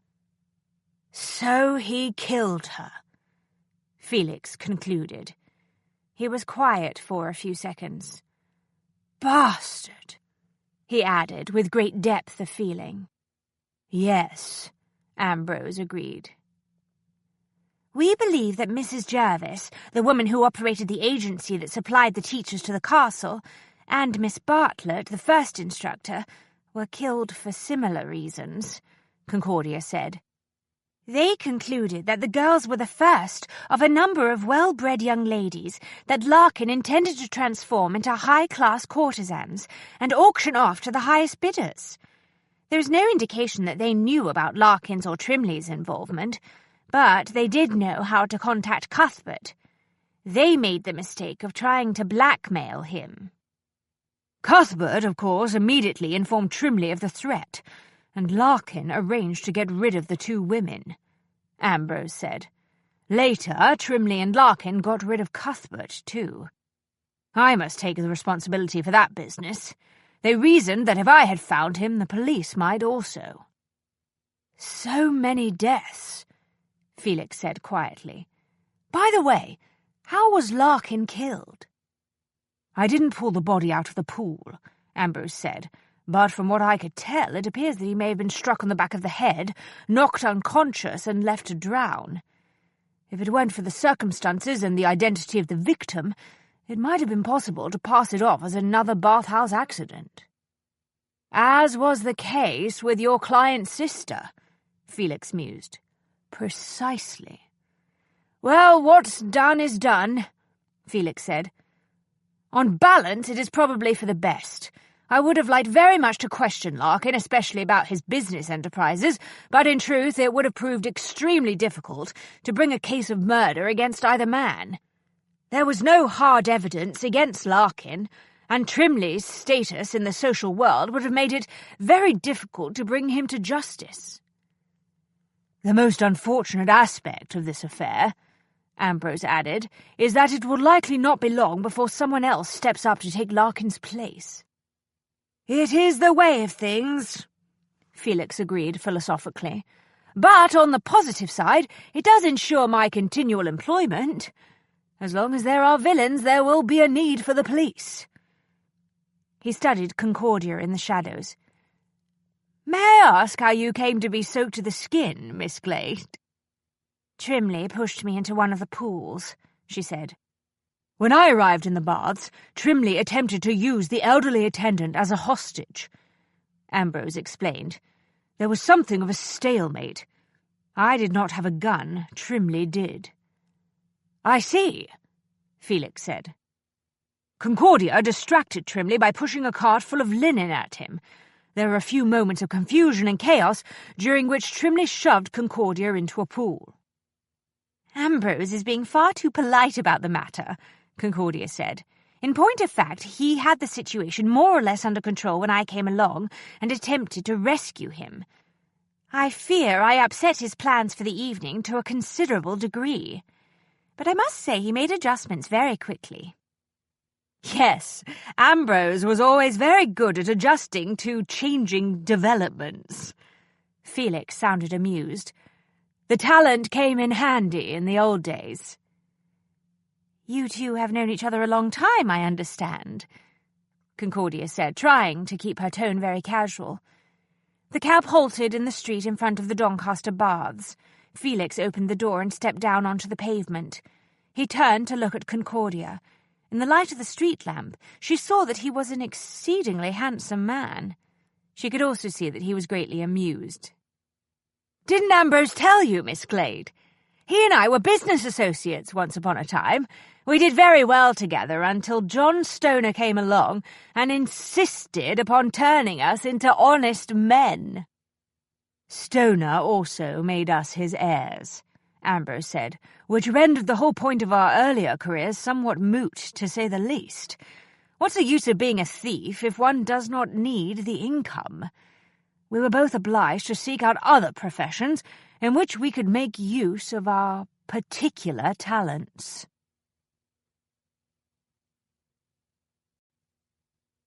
Chapter 37. "You consult for Scotland Yard?" Concordia watched from the darkened cab as Felix Denver crossed the street and walked toward the gentleman's door of the Doncaster Baths. On an occasional basis. Ambrose rapped on the cab roof to signal the driver to move off. My path as a private inquiry agent frequently crosses Felix's. That is what happened at the start of this case. When I realized that Nellie Taylor's death might be connected to Larkin, I informed Felix immediately. When did the two of you first meet? A few days after the murder of my father. We were both attempting to steal some clothes that had been hung out to dry in a garden. We fought over the prize, a very nice pair of trousers. In the end, we decided we could do better working together. How did Felix come to be on the street? His parents succumbed to a fever when he was 12. By the time I met him, he had been on his own for a year, a very hardened criminal, to be sure. I learned a lot from him. How did the two of you meet Mr. Stoner? You could say it was in the course of doing business. We broke into his house, employing our customary strategy. Felix kept watch, I went inside. Stoner caught me. Good heavens! It's a wonder he didn't summon a constable and have you both arrested. Stoner is an unusual man in many ways. So are you and Felix Denver. She paused. When will you inform your client that the men responsible for her sister's death are both dead? Soon. The news will no doubt bring her peace of mind. Some, perhaps, Ambrose said, but I suspect it will not give her what she seeks. Justice and revenge make thin gruel. They can provide some basic sustenance, but very little in the way of true comfort. The bleak edge on his words wrenched her heart. Are you always like this at the conclusion of a case, Ambrose? What the devil are you talking about? Do your spirits always sink for a time after you have found the answers? For a moment she feared he would not respond. You are a very insightful woman, Concordia, he said at last. How did you guess? I expect you become depressed at the end of a case because you feel, deep in your heart, that what you have discovered will not truly comfort your clients. You think that, in a way, you have somehow failed them. In the end, I cannot give them what they believe they are buying when they do business with me, he said. Ambrose, that's not true. She leaned forward and caught one of his hands between her own. You do not understand what it is that you are in the business of selling. You are not providing your clients justice or vengeance. That is why they come to me. They may believe that, but justice and vengeance are commodities provided by the law, the police, and the courts. Sometimes those institutions give good value. Sometimes they do not. Either way, it has nothing to do with your profession. His hand tightened abruptly around one of hers. If that is true, then it would seem that I have little to offer to my clients. You are wrong. You provide them with something that they cannot obtain anywhere else. What is that? Answers. She realized that his grip had become very fierce. He was holding onto her hand as though she could pull him to safety. You give your clients answers to some of the questions that keep them awake at night. It is a gift beyond measure. Knowing the truth may not bring justice or a sense of vengeance, but it is vitally important to many people. In the light of a passing lamp, she saw that he was looking out of the window into the night. His face was starkly etched and shadowed, just as it had been the first time she saw him in the stables at the castle. After a while he turned back to her. I have never thought about my career in the way you just described it, he said. You make me see it in a different light. You make me see many things differently. How do you manage that, I wonder? I expect it is the teacher in me. You, sir, are in the business of providing answers. I am not in that line, however. What is your line? My task is to teach my students how to ask the right questions. The dogs greeted them joyously when Ambrose opened the garden door of the mansion. The first thing that struck Concordia was that the house was unexpectedly warm and well lit for that hour of the night. The fires should have been banked hours earlier, she thought. "There you are!" Mrs. Oates appeared from the kitchen, a tray of tea in her hands. "About time you two got home." Her eyes widened when she caught sight of Concordia. "What on earth happened to your clothes, Miss Glade?" "It is a long and somewhat complicated story," Concordia said, patting Dante. "Pardon my curiosity, but is that a towel you've got wrapped around your head?" "I'm afraid so." "Miss Glade suffered an unfortunate accident this evening," Ambrose said. "She needs a warm fire and a robe." "Certainly, sir. The library is quite cosy. She can wait there until Mr. Oates gets the fire going upstairs in her bedroom." Mrs. Oates bustled off down the hall. "Come along. I was just taking some tea in to everyone." "The girls are still awake?" Concordia asked. "But it is nearly 3 in the morning. They should have been in their beds hours ago." "Everyone wanted to wait up for you." Mrs. Oates went through the door of the library. Bright, cheerful laughter floated through the opening. Ambrose ushered Concordia into the room. "Brace yourself. I have a feeling it is going to be some time before any of us goes to bed." "I don't understand." Concordia went briskly into the library. "Why is everyone up and about at this hour? The girls need a proper night's rest. You know very well that I feel quite strongly about such matters." She stopped short at the sight of Hannah, Phoebe, Edwina, and Theodora. The 4 were seated around a table. Each held a hand of cards. There was a small stack of coins in front of every girl. The 4 were not alone at the table. An elegant, silver-haired gentleman sat with them. He had a deck of cards in his long fingers. "Good heavens!" Concordia said in her most carrying voice. "Are you young ladies engaged in gambling?" The giggling halted suddenly. The girls stared at Concordia in open-mouthed shock. "Oh, no, Miss Glade," Phoebe said quickly. "We were just performing some extremely interesting experiments to test the laws of probability." "How odd," Concordia said. "It looks exactly like a game of cards complete with wagers." "Miss Glade," Edwina burst out, "what happened to your clothes?" Theodora stared. "He has ravished her again." "Ruined," Hannah whispered, "just like Lucinda Rosewood."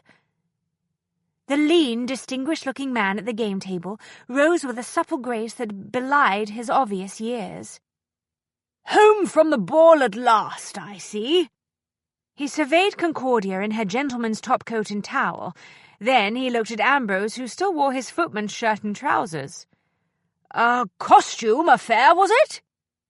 "In a manner of speaking." Ambrose walked toward the brandy table with an air of determination. "Concordia, allow me to present John Stoner." "Mr. Stoner?"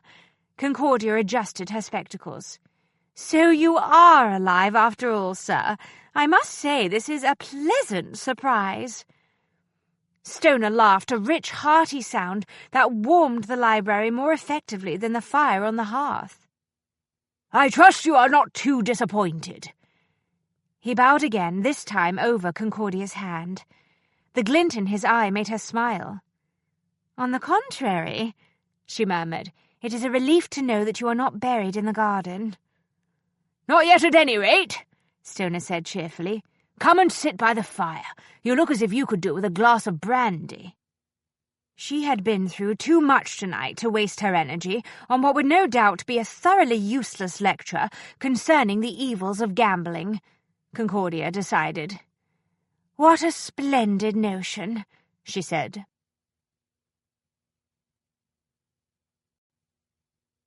Chapter 38.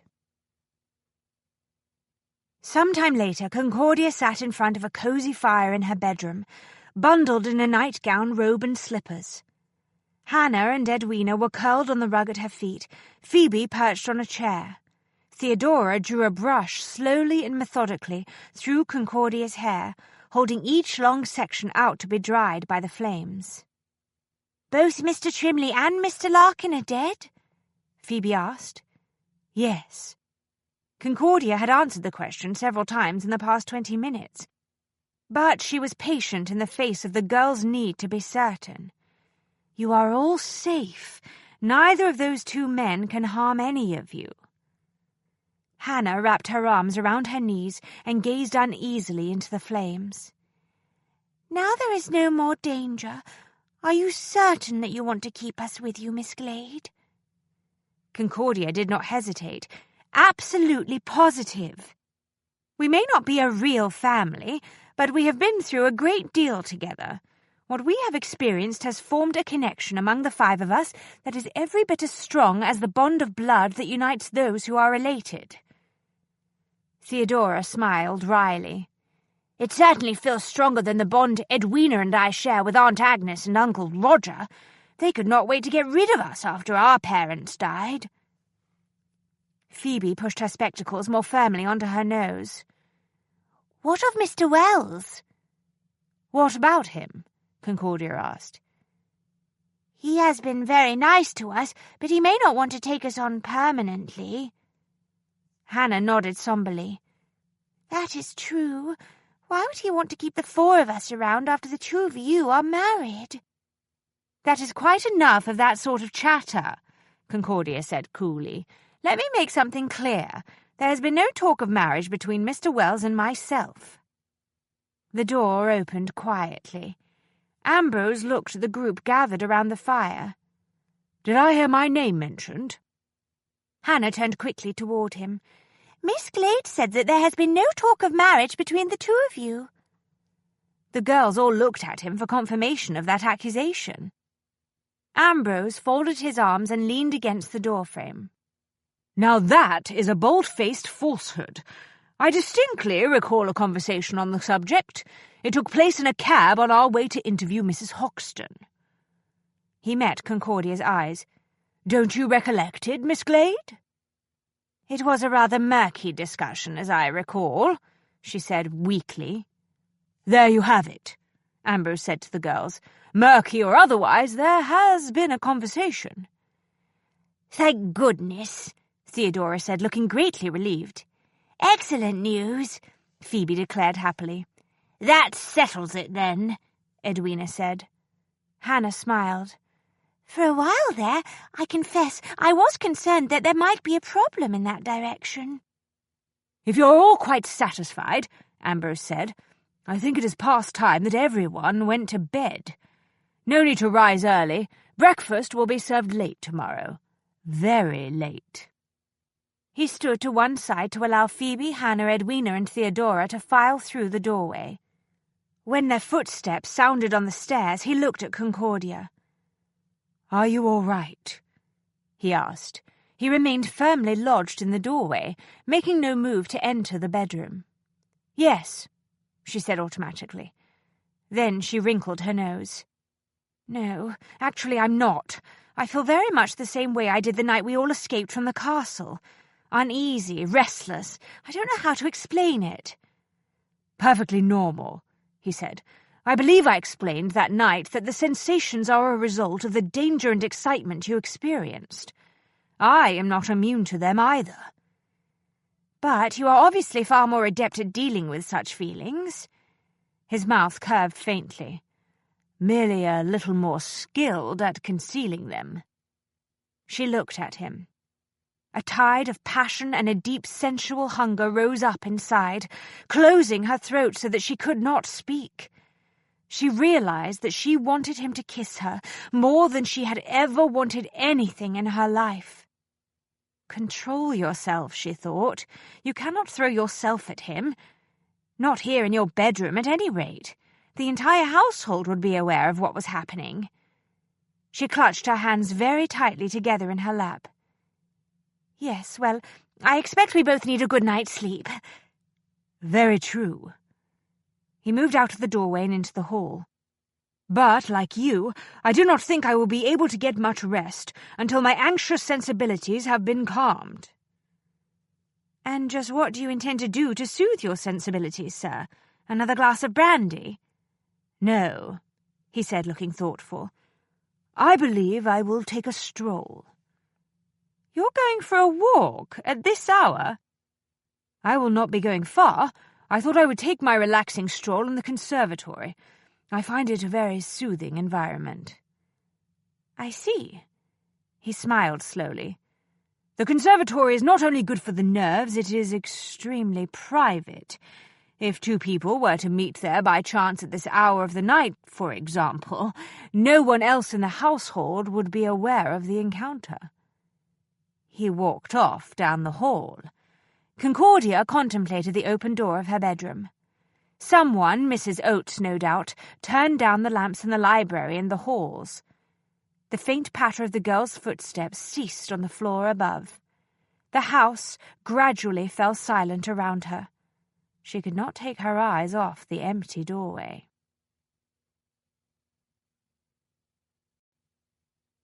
Chapter 39. He waited for her in the shadows of a cluster of palms, not knowing if she would come to him, uncertain what he would do if she did not appear. The conservatory was pleasantly warm from the effects of the heating pipes that had been installed in the floor. Moonlight poured down through the glass panes of the high, curved ceiling and splashed on the leaves of the enclosed jungle. The scent of the rich earth and lush greenery filled his senses. It took far more willpower than it should have to stand quietly in the darkness. There had been times in the past when he had wanted a woman after a night of violence, but until he met Concordia, he had not needed one, not with this desperate longing at any rate. He was Vanza, master of his passions. But with Concordia, everything was different. She threatened his self-mastery in ways that no one else ever had, and he did not give a damn. The moonlight shifted subtly. The last of the house lights went out. A bleak, melancholy sense of loss ghosted through him. She was not coming after all. What had he expected? She had been through a harrowing experience tonight. She was exhausted. He heard the door of the greenhouse open. The despair of a moment ago was instantly drowned beneath the rising tide of exultant anticipation.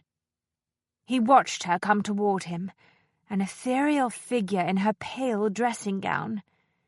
When she moved through a swath of silver light, he saw that she had not put up her dark hair. It fell around her shoulders in lustrous waves, creating mysterious shadows that partially veiled her face. He could have sworn in that moment that he was caught in a spell cast by a sorceress. She moved cautiously down an aisle of thick greenery, pushing broad leaves aside with one hand. "Ambrose?" she called softly. It dawned on him that she could not see him. He broke through the shimmering trance she had created and walked out of the shadows of the palms. "Over here," he said. He went toward her with the same sense of certainty that he had felt all those years ago when he cast his lot with John Stoner and the way of Vanza. When she saw him, she ran toward him without a word. He opened his arms and caught her close, glorying in the soft warmth and weight of her body against his own. Her arms went around him. She clung to him as though she would never release him, and raised her face for a kiss. When their mouths came together, he knew that tonight her need was equal to his own. The realization that she wanted him with the same intense desire that he felt for her swept away the remnants of his self-control. There were things he had planned to say to her tonight, if she came to him, but he could no longer think clearly enough to recall the words. Not that it mattered, he thought. Talking was no longer important. He stripped the robe from her shoulders and dropped it on a bench. When he undid the fastenings of her nightgown, her small, elegantly curved breasts fit perfectly in his hands.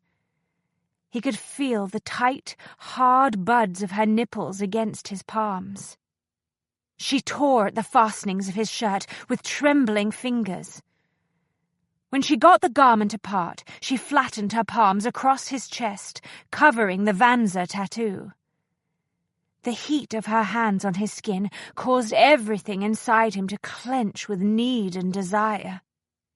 Out of the corner of his eye, he saw a folded tarp on a nearby table. He seized the sheet of canvas and flung it full length on top of a large patch of young green ferns. Concordia made no protest when he pulled her down onto the makeshift bed. She kissed his throat and sank her nails into his shoulders.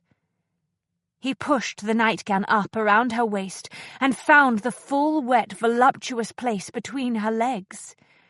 The scent of her created a fever in his brain. She pushed herself against his hand, shivering and urgent. He had to concentrate hard in order to open his trousers. She encircled him with her fingers and drew the tip of her thumb across the head of his erection, exploring and testing. The raging demands of his body overwhelmed him. He had to sink himself into her, or he would not be able to breathe. Shaking with the effort required to control his entrance, he pushed into her tight, supple heat. She tensed, drew a deep breath, and then raised her knees to take him deeper. When her release came upon her, he stopped fighting his own. Together they plunged into the whirlpool of sensation. His last coherent thought before he was lost in the waves of satisfaction was that, whether or not Concordia was right when she told him that he was in the business of finding answers, one thing was certain. She was the answer to the questions that had awakened him in the middle of the night for most of his life.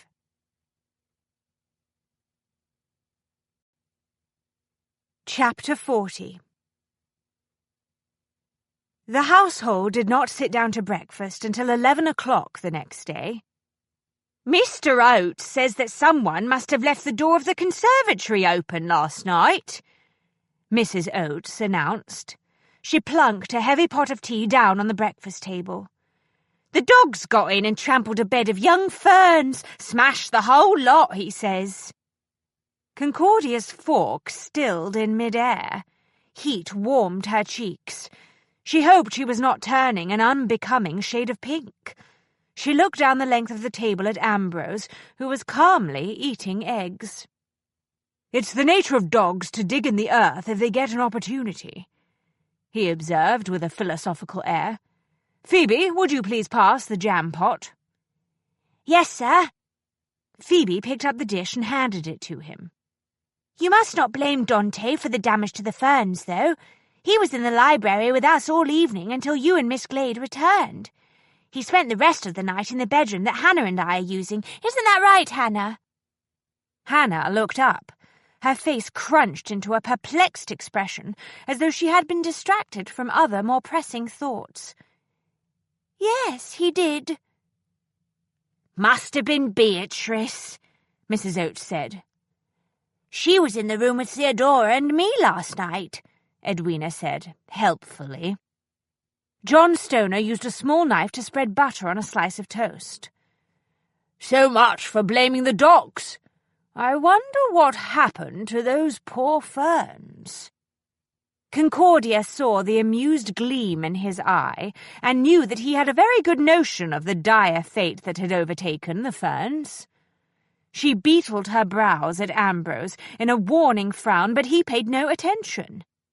It was clear that he did not appear overly concerned with the unfortunate direction of the conversation. Anticipating a disaster, she pulled herself together and took over the task of changing the subject. "A stray must have somehow got into the garden and found its way into the conservatory," she said crisply. "Now then, I think that is quite enough on that topic. Hannah, are you feeling ill? Did you have one of your bad dreams last night?" "No, Miss Glade." Hannah straightened quickly in her chair. "I was just thinking about something else, that's all." Concordia did not entirely trust that response, but she let it go. The breakfast table was not the place to question the girl. "Now that the danger is past, it is time that I take the girls out for some fresh air and exercise," she said. "They have been confined indoors far too long. The garden is very pleasant, but it is not large enough to provide room for an invigorating walk." Edwina brightened. "Can we go shopping, Miss Glade? That would provide excellent exercise." "I want to go to the museum," Phoebe announced. "One can get a great deal of healthy exercise walking around a museum." "I would rather go to an art exhibition," Theodora chimed in. Hannah stirred her scrambled eggs with the tines of her fork, saying nothing. Ambrose picked up his teacup. "I think the park is far enough for today." He looked at Concordia.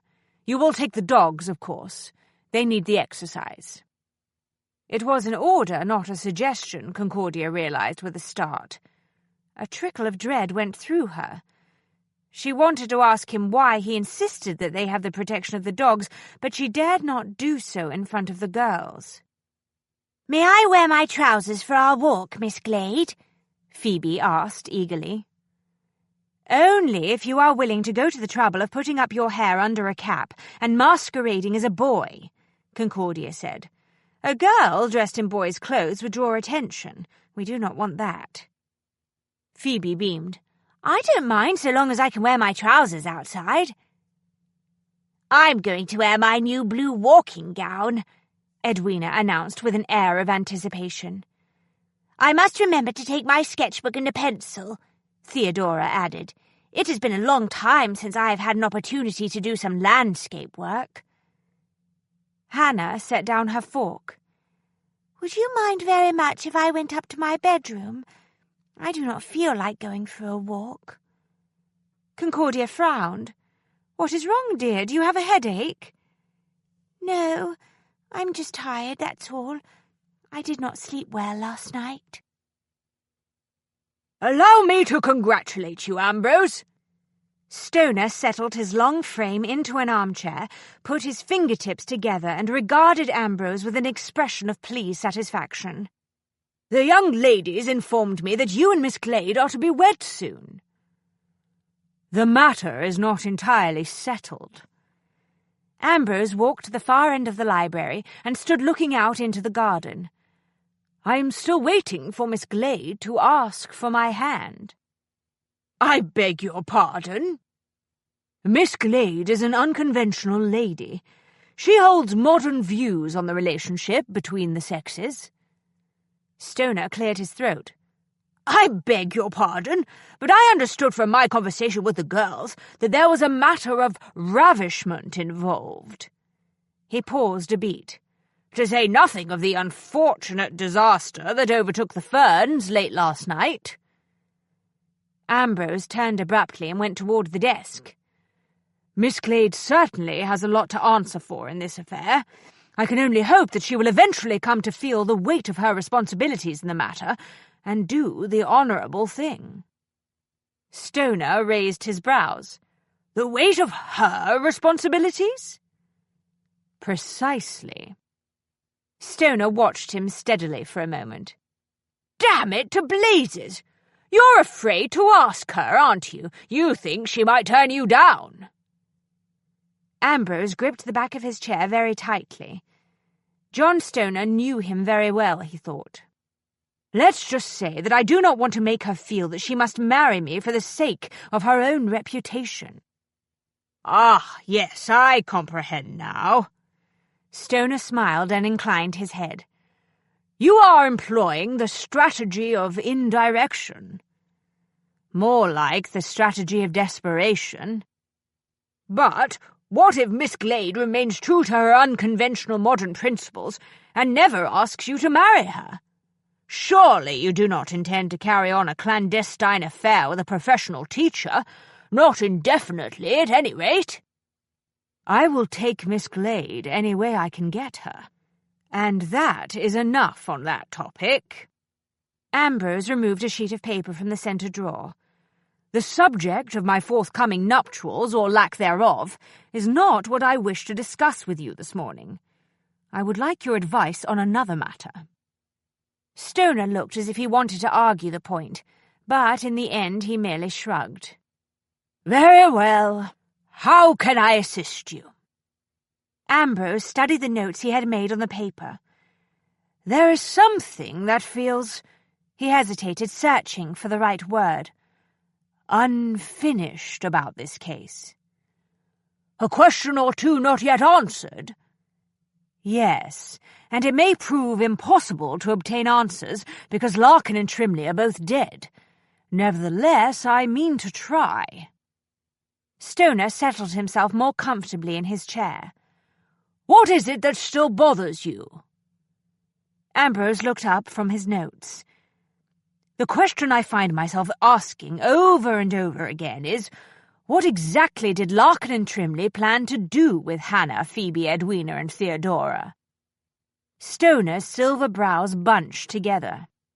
"Thought you said they planned to auction off the girls as exclusive courtesans." "That is the conclusion that Concordia and her predecessor Miss Bartlett came to, and there is a certain logic to it. But what disturbs me is that Larkin already had financial interests in several brothels, one or two of which catered to an exclusive clientele. As far as Felix can determine, he had not bothered to concern himself with the day-to-day operations of those businesses for the past several years. So long as they made money for him, he remained in the background. He considered himself an investor, not a pimp." "Your point?" Ambrose lounged back in his chair. "My point is that he appears to have taken an exceedingly personal interest in the scheme involving the 4 girls. I find myself wondering why he did so when, from all accounts, it was not his customary manner of dealing with his criminal affairs." "Perhaps he considered the potential profits justified his personal involvement in the plan." "Perhaps," Ambrose allowed, "but there are other aspects of the case that make me curious as well. One of them is the rather high number of murders committed in the course of this affair. While it is true that Larkin was quite ruthless, and certainly did not hesitate to get rid of anyone he believed was a threat to his empire, he did not climb to his position by leaving a lot of dead bodies around for people like Felix to find. At least not the bodies of people who were considered to be members of the more respectable classes." "I see what you mean."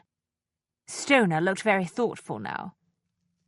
"He would have been well aware that it would be quite simple to get away with the murder of a woman like Nellie Taylor, but he would have been considerably more reluctant to murder people such as Miss Bartlett, Mrs. Jervis, and Cuthbert, because their deaths might eventually attract the attention of Scotland Yard.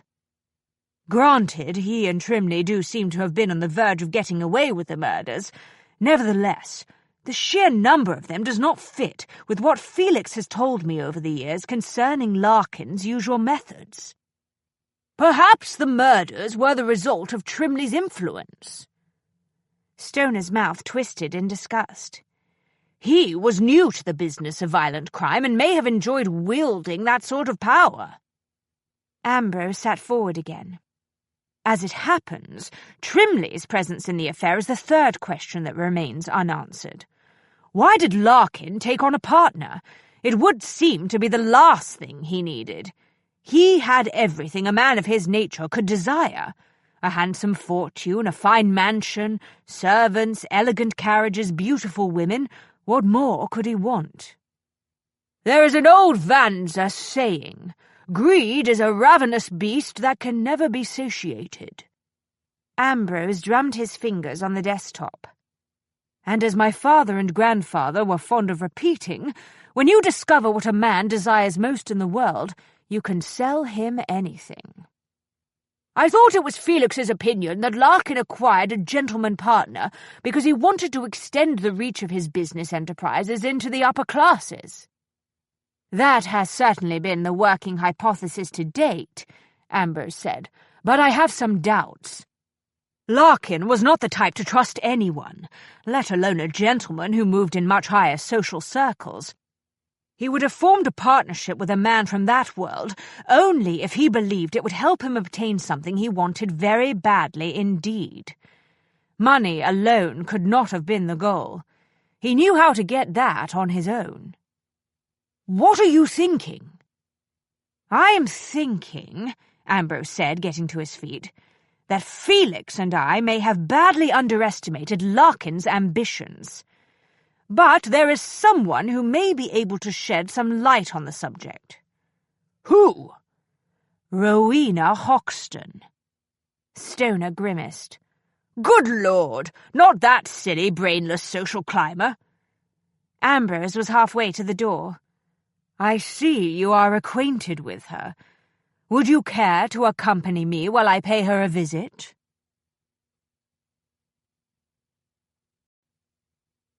Chapter 41. The day was warm. A brisk breeze had dissipated the customary haze. The outing in the park would have been quite pleasant, Concordia thought, if only the girls had not taken the opportunity to press the subject of her relationship with Ambrose. "When will you ask Mr. Wells to marry you?" Phoebe demanded on the way home to the mansion. She tugged at Dante's lead, urging him away from a tree that had caught his interest. "If I were you, I would not wait too long. Someone else might come along and sweep him off his feet." "I'm not so sure about that," Concordia said.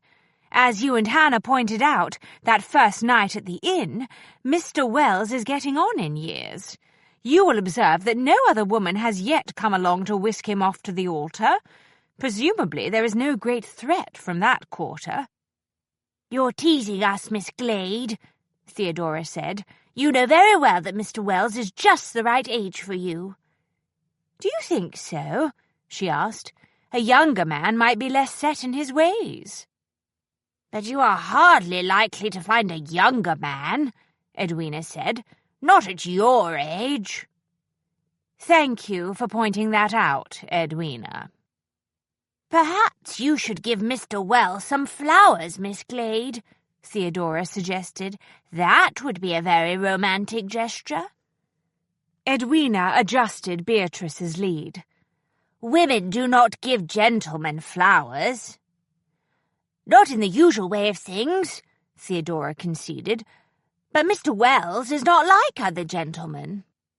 "No," Concordia said, going up the steps of the mansion. "He is not at all like other men. He is the man I love. That makes him utterly unique in the entire world. And what in blazes am I going to do about that?" she thought. Mrs. Oates opened the door and gave the small group an approving smile. "I do believe that bit of exercise did you good. I expect you'll be wanting a nice cup of tea and some cakes." "Thank you, Mrs. Oates." Concordia removed her gloves. "Has Hannah come downstairs?" "She's still resting." Mrs. Oates closed the door behind the girls and the dogs. "Is Mr. Stoner home?" Phoebe asked. "He promised to tell us about some of the antiquities that he collected in his travels." "Mr. Stoner and Mr. Wells both went out right after you did," Mrs. Oates said. "They said they would be gone for some time, something about tying up a few loose ends. Now, why don't you go into the library? I'll have Nan bring in a tray." Concordia walked toward the stairs. "I'm going to check on Hannah first.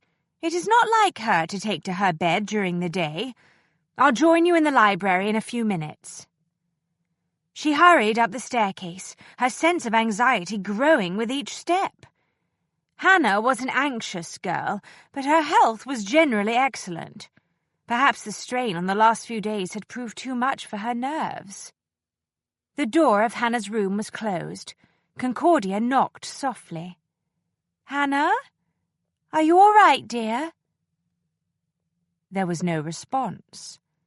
Deeply uneasy, Concordia turned the knob and opened the door. Hannah was gone. A folded sheet of paper lay on top of the neatly made bed. "Dear Miss Glade, please do not worry about me. I will be home in time for tea. I know that you and Mr. Wells will not approve, but I have gone to the Winslow Charity School for Girls. The students are allowed outside to take their exercise on the grounds for 20 minutes 3 times a week. Today is one of those days. There is a small opening in the wall that is concealed by a hedge. I hope to use it to catch the attention of my friend Joan. I must let her know that all is well with me. She will be very concerned. Yours, very truly, Hannah. Concordia lowered the note and looked at Mrs. Oates, Phoebe, Edwina and Theodora, who had all come upstairs on Concordia's heels and now stood crowding the doorway worriedly. This is dreadful. She did not have any money. She must have walked. It will be a wonder if she has not gotten lost. Phoebe bit her lip and exchanged a look with Edwina and Theodora before she turned back to Concordia. I think she may have had enough money for a cab, Miss Glade, she said. What do you mean? Concordia asked. Last night, Mr. Stoner showed us how to open some of the secret drawers in the old chest in the library, Edwina explained.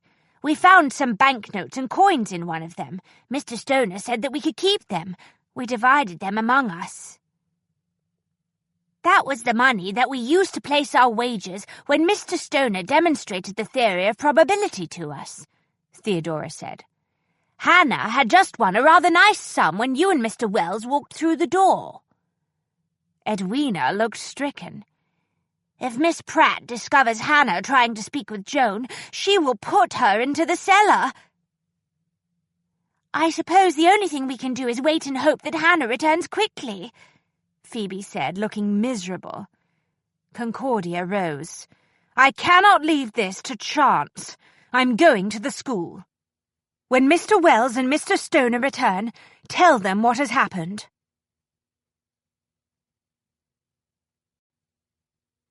Chapter 42.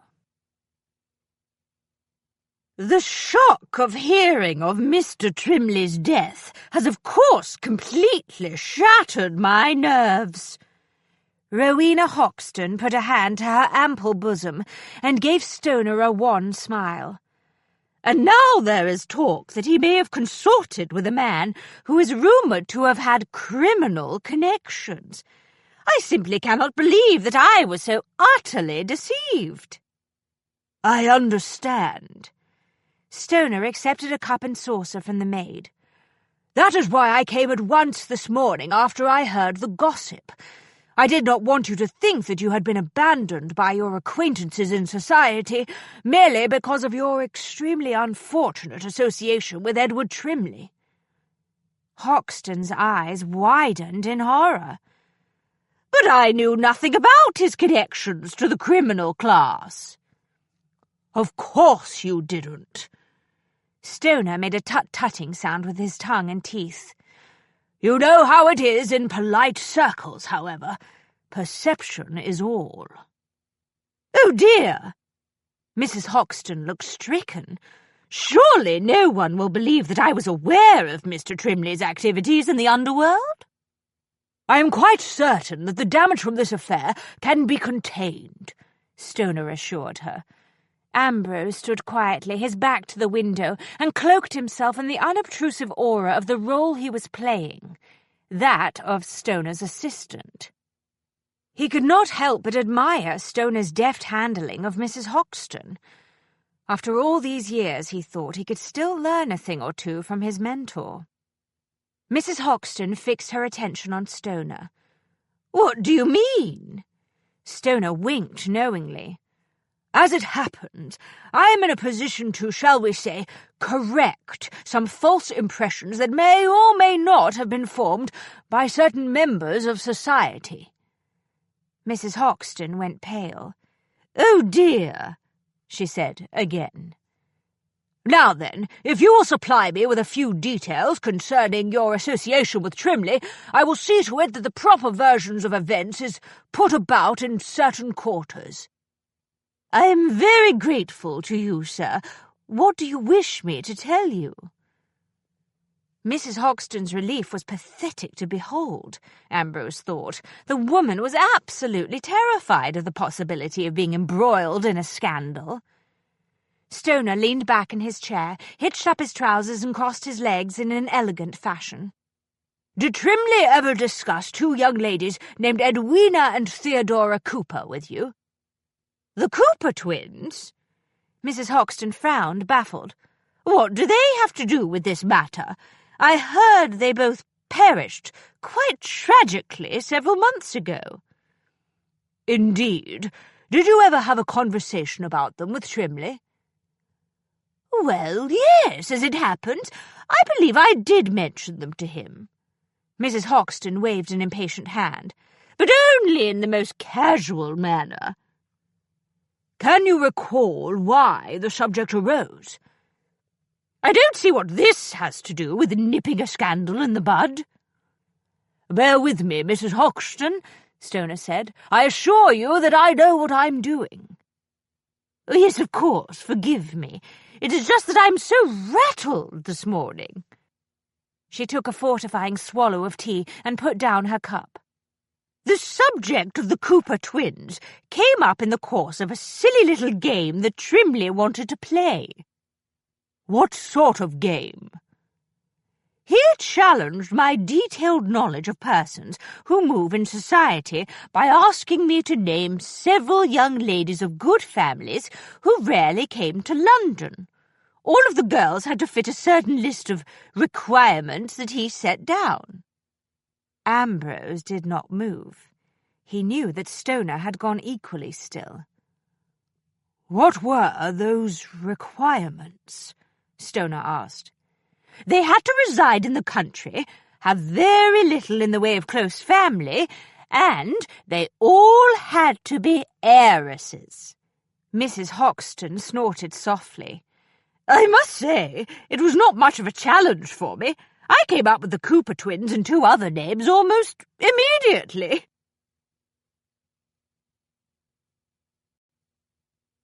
Chapter 43. The Winslow Charity School for Girls appeared every bit as bleak and forbidding upon second viewing as it had the last time she had come here, Concordia thought, going up the front steps.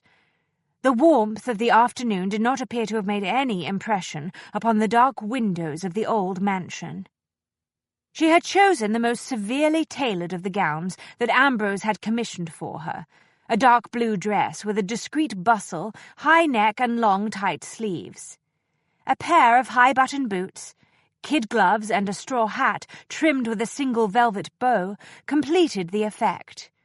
There would be no weeping veil to conceal her face today. She had given the question of how to approach the matter of recovering Hannah a great deal of close consideration during the cab ride to the school. It did not seem likely that she could simply knock on the door and inquire as to whether or not Hannah was on the premises. Edith Pratt had, after all, been involved in an illegal scheme involving the girl. She was unlikely to admit that she now had her in the mansion. If indeed Hannah was here and not already halfway back to John Stoner's mansion. That was the most difficult aspect of this thing, Concordia concluded. She had no way of knowing if Hannah had been discovered, or if she was safely on her way home. She banged the knocker with great force 3 times. The door was opened by the same faded-looking Miss Burke, who had ushered Concordia into Miss Pratt's office on the previous occasion. No trace of recognition appeared in the woman's face. "May I help you?" Concordia brandished the notebook she held in one hand. "Kindly inform Miss Pratt that Miss Shelton is here to see her. You may tell her that Mrs. Hoxton sent me." The name of the school's benefactress had a very motivating effect upon Miss Burke. "Please follow me, Miss Shelton. I will show you to Miss Pratt's office. She's discussing the week's menu with Cook at the moment. She feels there is far too much food going to waste, and that the quantities of vegetables and meats that are ordered must be further reduced. But I will let her know that you are here. I'm sure she will be with you shortly." Miss Burke led her quickly down the hall and opened a door. "Thank you." Concordia swept into the office. Miss Burke closed the door quite smartly and hurried away in search of her employer. Concordia surveyed the room. Little had changed since her last visit. Edith Pratt's expensive-looking grey cloak hung from a hook near the door. The plaque with the list of golden rules for grateful girls was still positioned squarely behind the desk. Mrs. Hoxton and the Queen still gazed regally down from their framed photographs. Concordia studied the desk and considered the wisdom of searching it again. Perhaps she would discover some reference to Hannah. A muffled voice echoed in the distance from the far end of the hall. "I've never heard of a Miss Shelton." Edith sounded thoroughly irritated. "Can't imagine why Mrs. Hoxton would send her here." That settled the matter, Concordia thought. There would be no time to go through the desk drawers. She composed herself for the part she intended to play and turned to face the door. The cloak, hanging next to the door, caught her eye. It did not look quite right. There were large dark patches around the hem. Concordia moved closer and quickly shook out the heavy folds. There were more damp patches on the front. It appeared the headmistress had been caught in a spring shower. But it had not rained recently. Concordia's pulse, already beating uncomfortably fast, lurched into a pounding staccato. A shuddering thrill of comprehension seared her nerves. A cloak might well have gotten soaked in such a manner if the person wearing it had been standing too close to a large pool of water when a body happened to topple into the depths. The resulting splash would have carried for some distance. Calm yourself, think carefully, don't leap to conclusions. There were many ways in which the cloak might have been accidentally dampened, she thought. She was tempted to speculate along the lines of a body falling into a deep pool merely because of recent experience. Nevertheless, Edith Pratt had been connected to this affair from the beginning. The assumption was that she had been a minor actor in the deadly play, that her only role had been to conceal the girls on the grounds of the charity school. But what if everyone had misjudged Pratt's part in the drama? Concordia touched one of the darkened sections of the garment. The folds were most certainly damp, but not soaking wet. Once thoroughly saturated, a heavy woolen cloak such as this one would take a long time to dry completely indoors, she reflected. "I shall have to make it clear to Mrs. Hoxton that I cannot be interrupted on a whim." Edith's voice was much closer now. Miss Burke's mumbled response was too low for Concordia to make out the words. She could scarcely breathe. She had to get Hannah out of this place. The dark cellar was the least of the possible terrors here. If Pratt was as deeply enmeshed in the affair as the wet cloak indicated, she might well murder the girl to conceal her secrets. Dear God, what if the worst had already happened? The door opened with some force. Edith strode into the room, her handsome face pinched with a mix of impatience and irritation. "Miss Shelton, I am Miss Pratt. What is all this about, having been sent by Mrs. Hoxton? I was not told to expect anyone." "Of course you were not informed," Concordia said, instinctively sliding into her most authoritative tones. "I am the founder and director of the Society for the Protection of Female Orphans. It is our mission to make certain that young girls in orphanages and charity schools are properly cared for. Perhaps you have heard of my group?" Edith stiffened. "No." Concordia smiled thinly. "That is unfortunate. As it happens, Mrs. Hoxton has commissioned me to conduct a surprise inspection of this school." Edith's jaw dropped. "What are you talking about? Mrs. Hoxton has never before seen fit to inspect the school." "Your kindly benefactress recently read a piece in the papers regarding the deplorable conditions at a certain orphanage. It seems that young girls were being sold to brothel keepers. You may have noticed the report." Yes, I saw that scandalous tale in the sensation press, but I assure you, Winslow is a respectable institution that only accepts orphans from respectable backgrounds. Our girls become governesses and teachers, not prostitutes. I do not doubt you, Miss Pratt. Nevertheless, for the sake of her own peace of mind, Mrs. Hoxton has requested the inspection. She is quite anxious. Anxious about what? Edith demanded, reddening with anger. She wishes to assure herself that no scandal could possibly develop here at the school. I'm certain you understand her position. Mrs. Hoxton moves in society. A lurid sensation involving her charity would be extremely embarrassing. Edith drew herself up and squared her shoulders. I assure you that there is nothing going on here that need concern Mrs. Hoxton. Nevertheless, I have been given my instructions and I intend to carry them out. Mrs. Hoxton insisted that I inspect the school from top to bottom. But top to bottom, Miss Pratt. Concordia took out a pencil and flipped open her notebook. I was told that if you refuse to cooperate, a new headmistress will be found immediately. Shock flashed across Edith's features. That is outrageous. I have managed Winslow for well over a year. There has never been a hint of scandal. If you wish to continue in your post, I suggest you follow the orders of the school's benefactress. Concordia whisked past her into the hall. Come along, Miss Pratt. The sooner we begin, the sooner we will be finished. I shall start with the cellar and the kitchens. Hold on here. Edith hurried after her. If you will give me a few minutes to notify the staff and make arrangements, I am certain this can all be handled in a convenient manner. Concordia was already halfway down the hall. Please summon all of the girls to the dining hall. I wish to ascertain that they appear well-nourished and in good health. Call the staff together, too. I shall want to inspect them as well. Edith came to a halt in the corridor behind her. Miss Burke, summon the girls and the staff to the dining hall immediately. Yes, Miss Pratt. Miss Burke's footsteps retreated back toward the front hall of the mansion. The unappetizing aroma of spoiled food, curdled milk, and rancid cooking fat guided Concordia to the kitchen.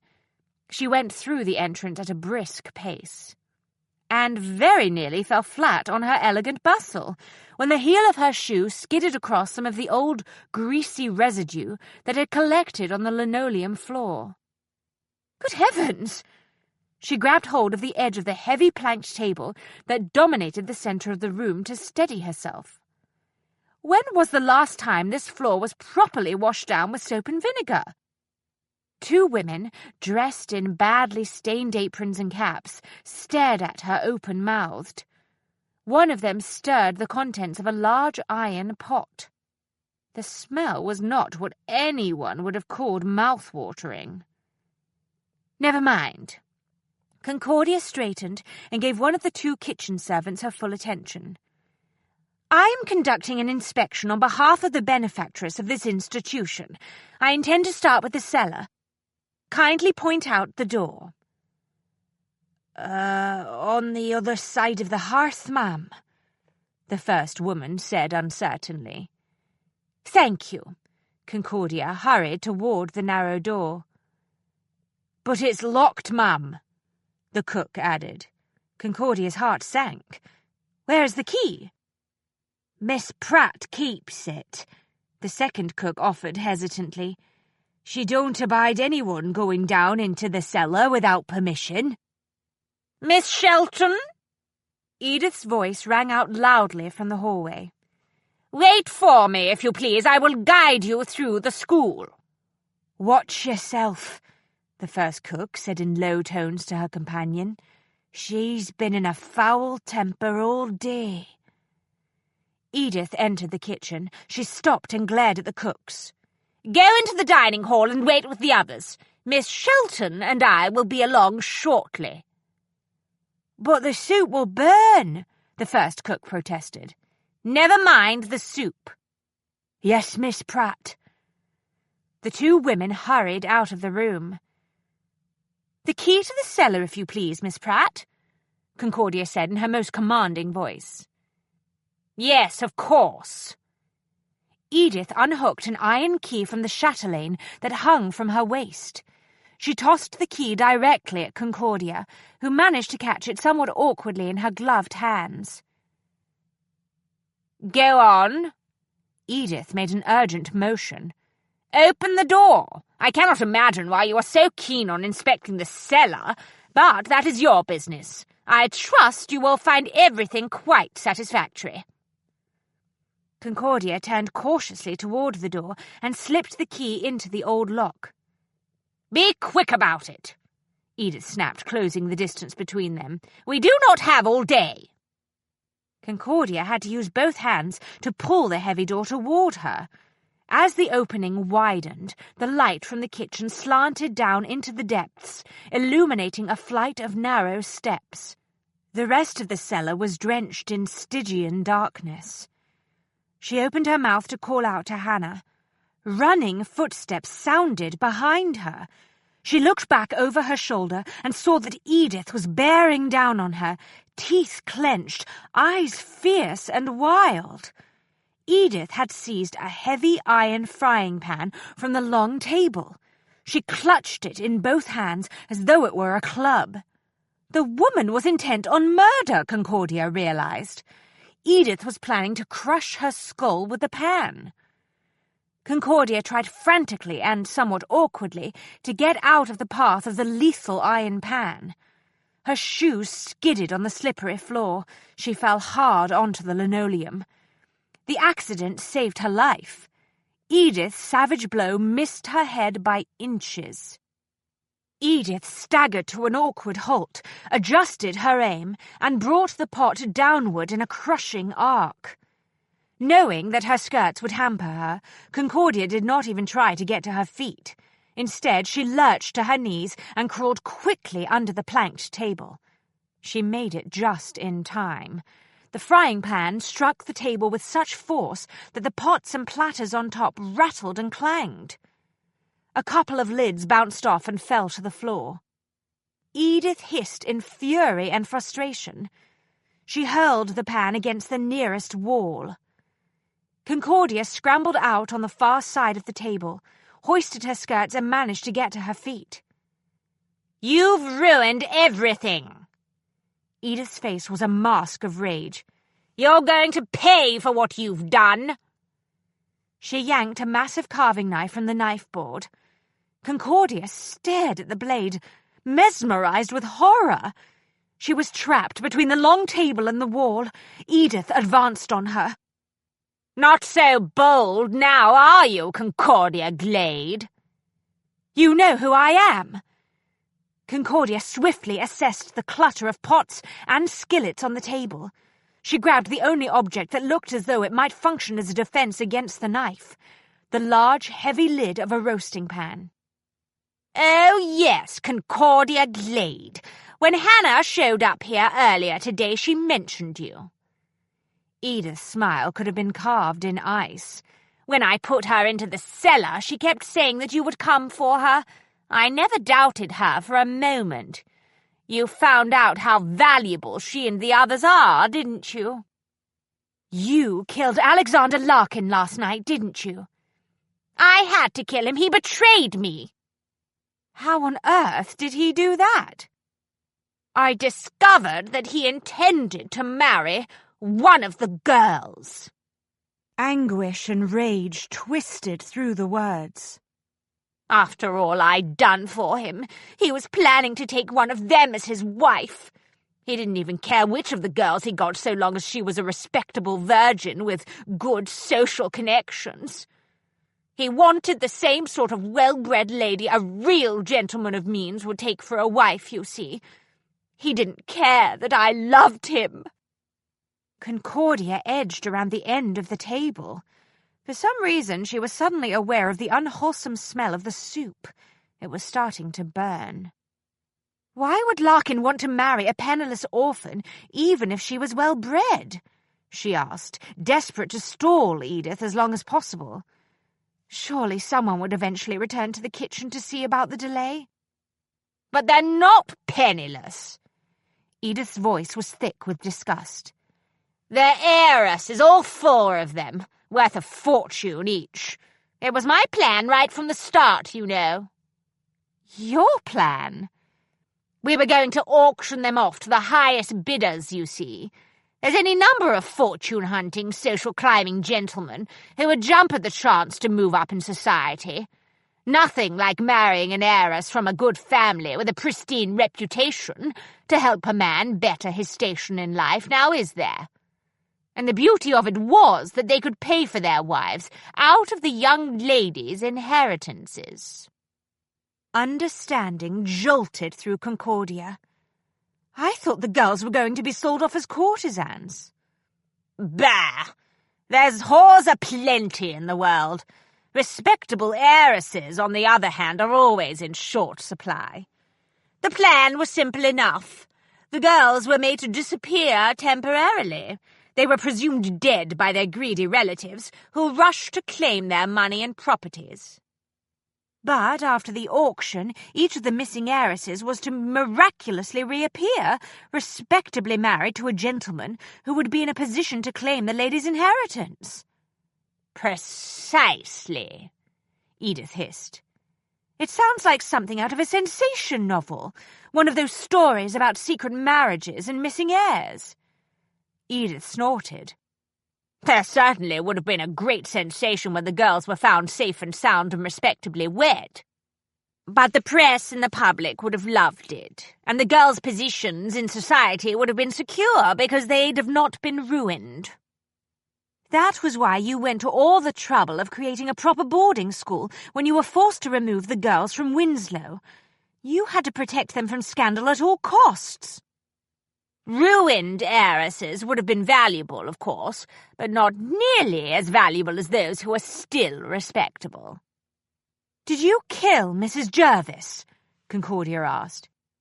That stupid woman and her friend Bartlett figured out that the girls were intended to turn a profit. The fools tried to blackmail Cuthbert. Alex had his men take care of both of them. But you needed someone to take Bartlett's place at the castle, didn't you? Edith's mouth twisted. Alex insisted that the girl's reputation be protected at all costs. I thought it was because they would be worth more that way, but later I found out that it was because he wanted to be certain that his bride was unsullied. You went through Jervis's files and you found me. Jervis had made some notes about you. Did you know that she knew your great secret? Oh, yes, she was well aware that you were the daughter of the founders of the Crystal Springs community. Jervis knew about my past. She no doubt planned to use the information to blackmail you at some future date, but thanks to me, she never got the opportunity. You used the information instead, though, didn't you? That was how the headmistress at my former school discovered my real identity. You informed her of my past and made certain that I lost my post. Then you sent me the offer of a position at the castle, knowing I would be desperate. I made the mistake of assuming that because of your situation you would have the good sense not to give us any trouble.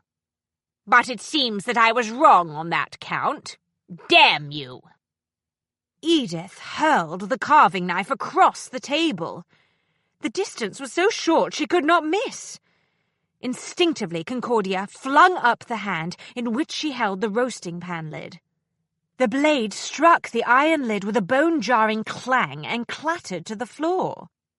Edith whirled and rushed back to the knife board. Concordia clutched her skirts in one hand, hauling them above her knees, dashed around the end of the table and ran toward the stove. Dropping her skirts, she grabbed a thick dish towel. She used it to protect her palms when she grasped the handles of the soup pot. It required all of her strength, more than she realized she possessed, to lift the heavy iron pot. When she turned back, she discovered that Edith was almost upon her. The point of a carving knife aimed at her heart. She swung the pot off the stove, dashing the contents straight at Edith.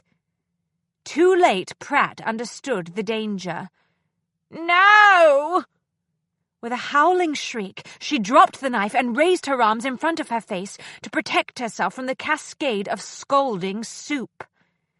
She managed to turn partially away before the steaming liquid struck, but she screamed when the soup splashed across her hands and arms and spattered her face.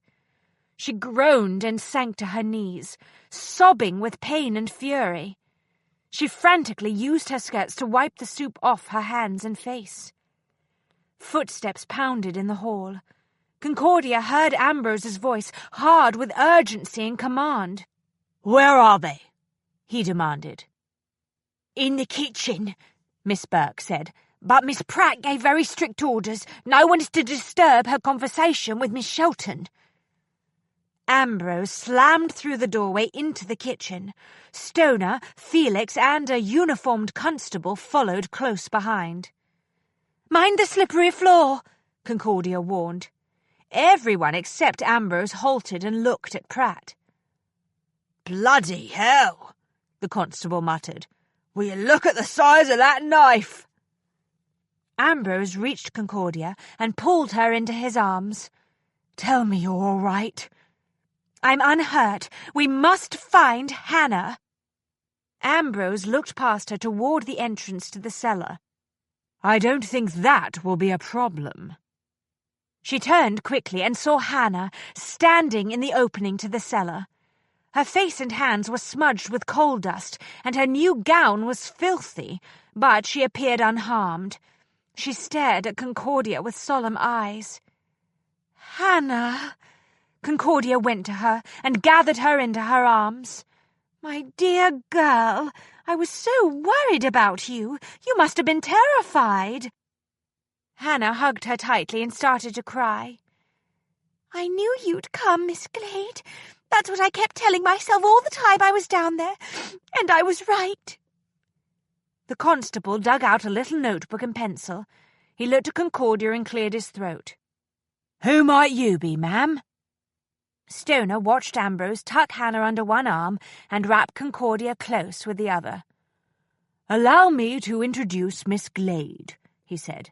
"She's the teacher."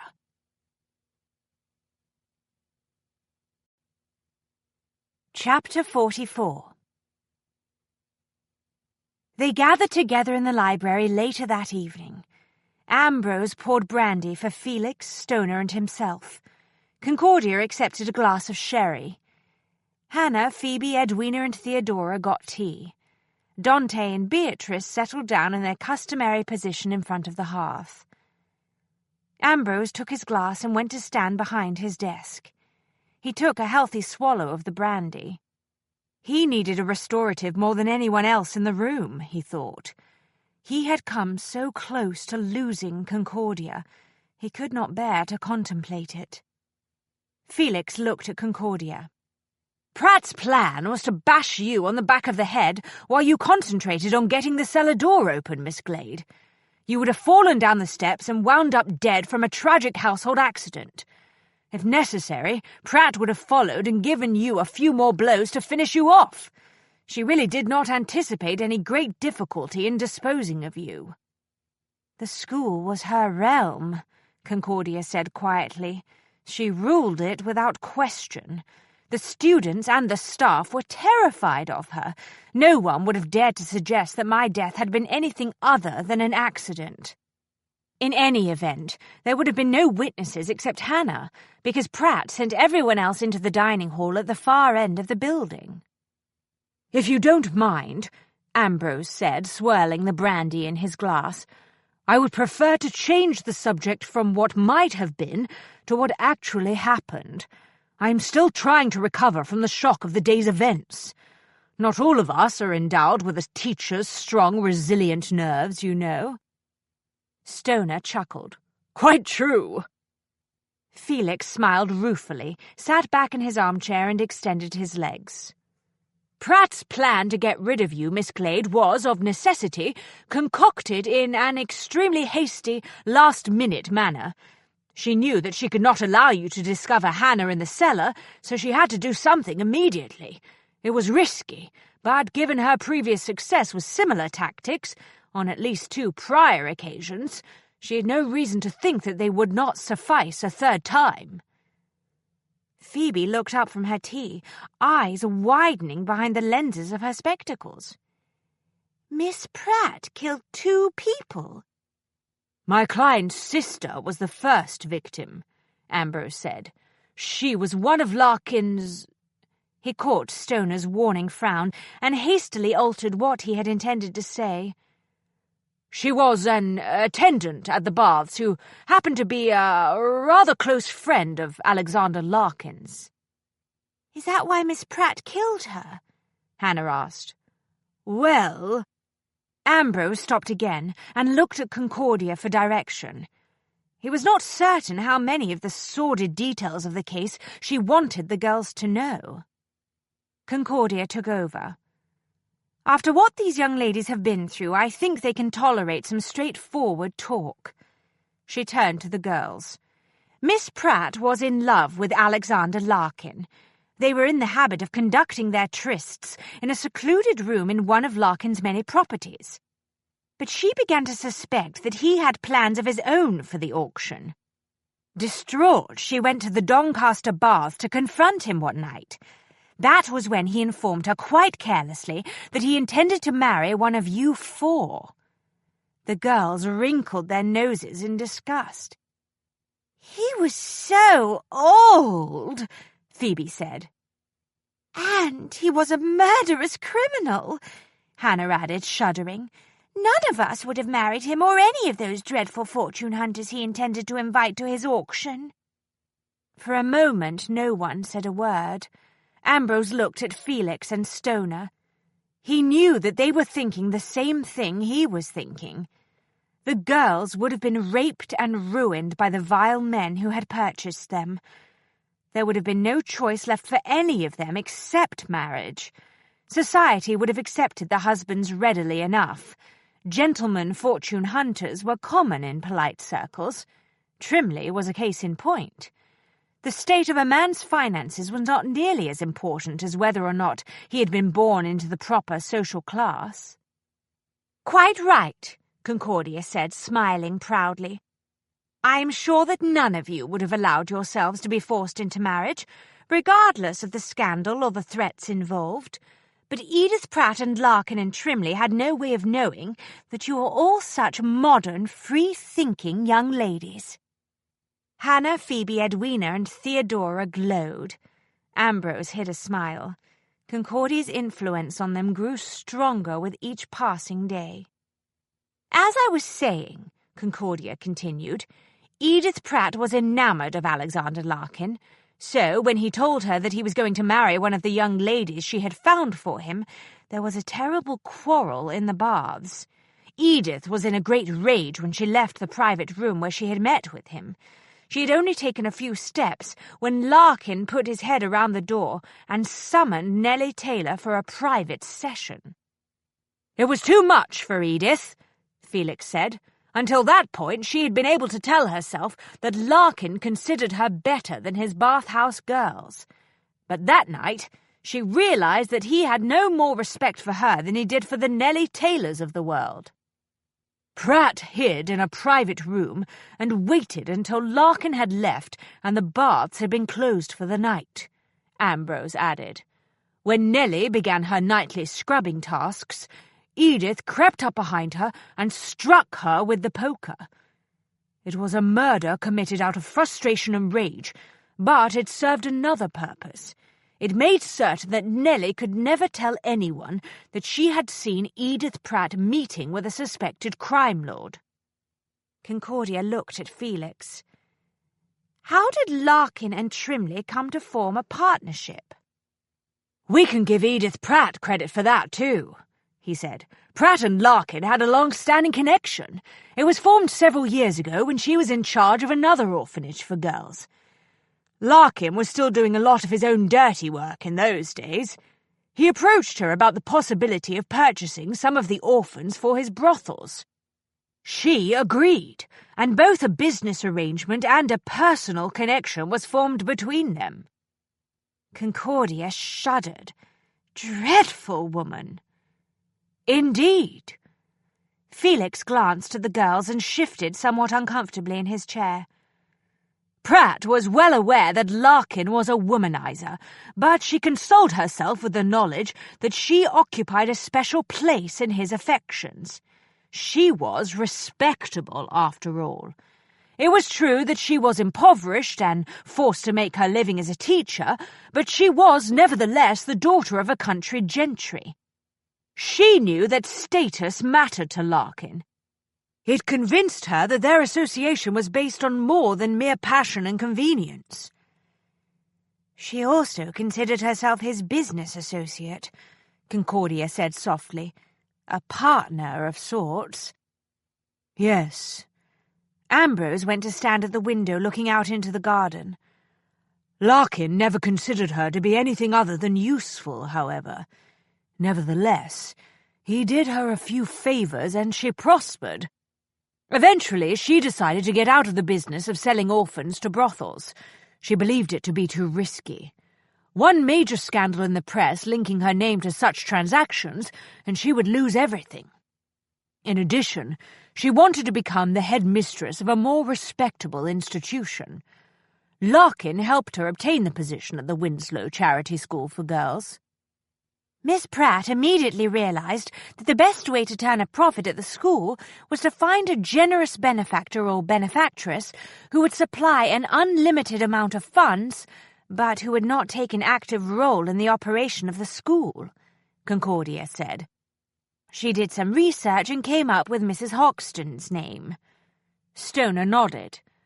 And with Mrs. Hoxton, she got the added bonus of the lady's new friend, Edward Trimley. Pratt took one look at him, recognized Trimley for the ruthless social parasite that he was, and realized that he could be useful. That was when she began to put together the grand plan to acquire some young heiresses and auction them off to ambitious gentlemen eager to advance themselves in society, Ambrose said. She realized at once that there was a fortune to be made. She presented the scheme to Larkin, and he was delighted with it. To obtain Trimley's cooperation, they all agreed to split the profits 3 ways. She understood Trimley very well, Felix said. He was delighted to form an alliance with a genuine crime lord. I think he had visions of wielding great power. It is safe to say that he underestimated Pratt, however. He likely never saw her as anything other than Larkin's mistress. Concordia sighed. As for Edith Pratt, she did not understand until too late that Larkin planned to take advantage of her scheme to obtain a respectable heiress of his own. When she did discover what he intended to do, she felt utterly betrayed. After she murdered Nellie Taylor, she immediately began to plot Larkin's death. She arranged for the murder to take place the night of the Gresham Ball, Ambrose said. She sent word to old Henry to open the baths as usual for one of Larkin's late-night meetings there. Then she sent urgent messages to Larkin and Trimley, informing each that a critical problem had come up, and that they had to meet immediately. She hoped Trimley would eventually be arrested for the murder. She confronted Larkin in the baths before Trimley arrived, Felix said. When he realized that she had tricked him into the rendezvous, he was annoyed.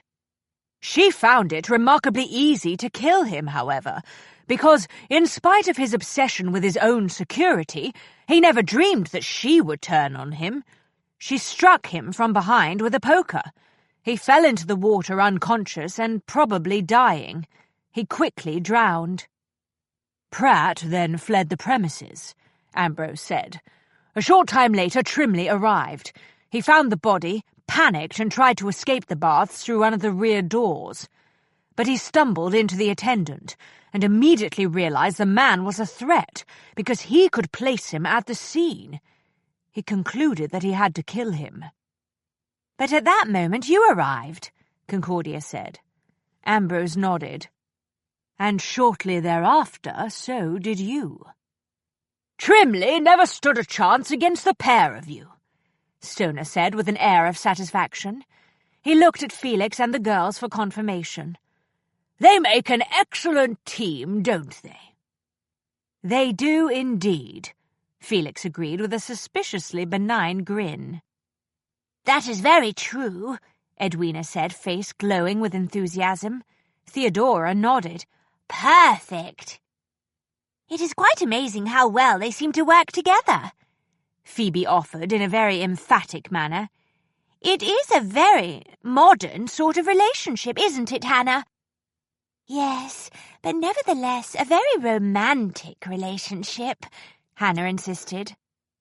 Pratt's scheme really was quite clever, Ambrose said before anyone else could comment on the subject of his relationship with Concordia. Trimley mined Hoxton's detailed knowledge of society to select the first batch of heiresses. They wanted girls descended of solid, respectable country gentry families that were not well known in fashionable circles.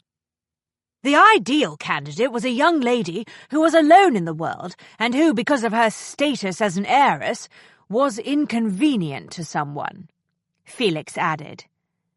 In other words, if the young lady was removed, her money would go to another heir, Stoner said. Precisely. Felix drank some more brandy. An heiress is always inconvenient to someone, of course. It is merely a question of identifying that person. Trimley was very good at doing just that. He located the one individual in each situation who might be willing to pay to have the heiress vanish, no questions asked. And then he made the girl disappear in some sort of tragic disaster that left no body for identification, Stoner said. But instead of murdering the girls in those so-called accidents, Trimley brought them to Winslow, Ambrose said.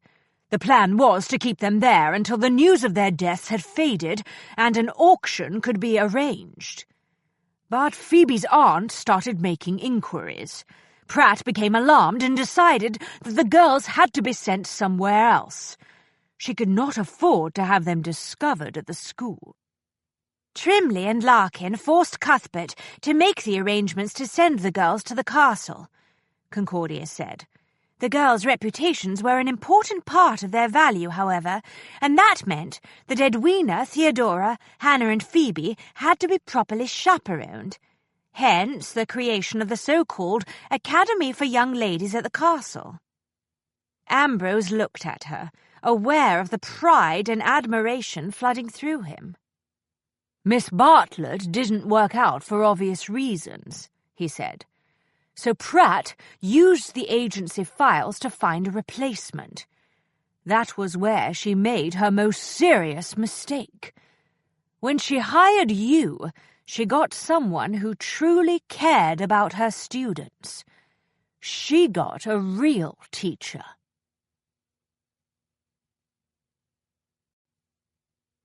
Chapter 45. That night, Concordia waited in bed until the household fell silent.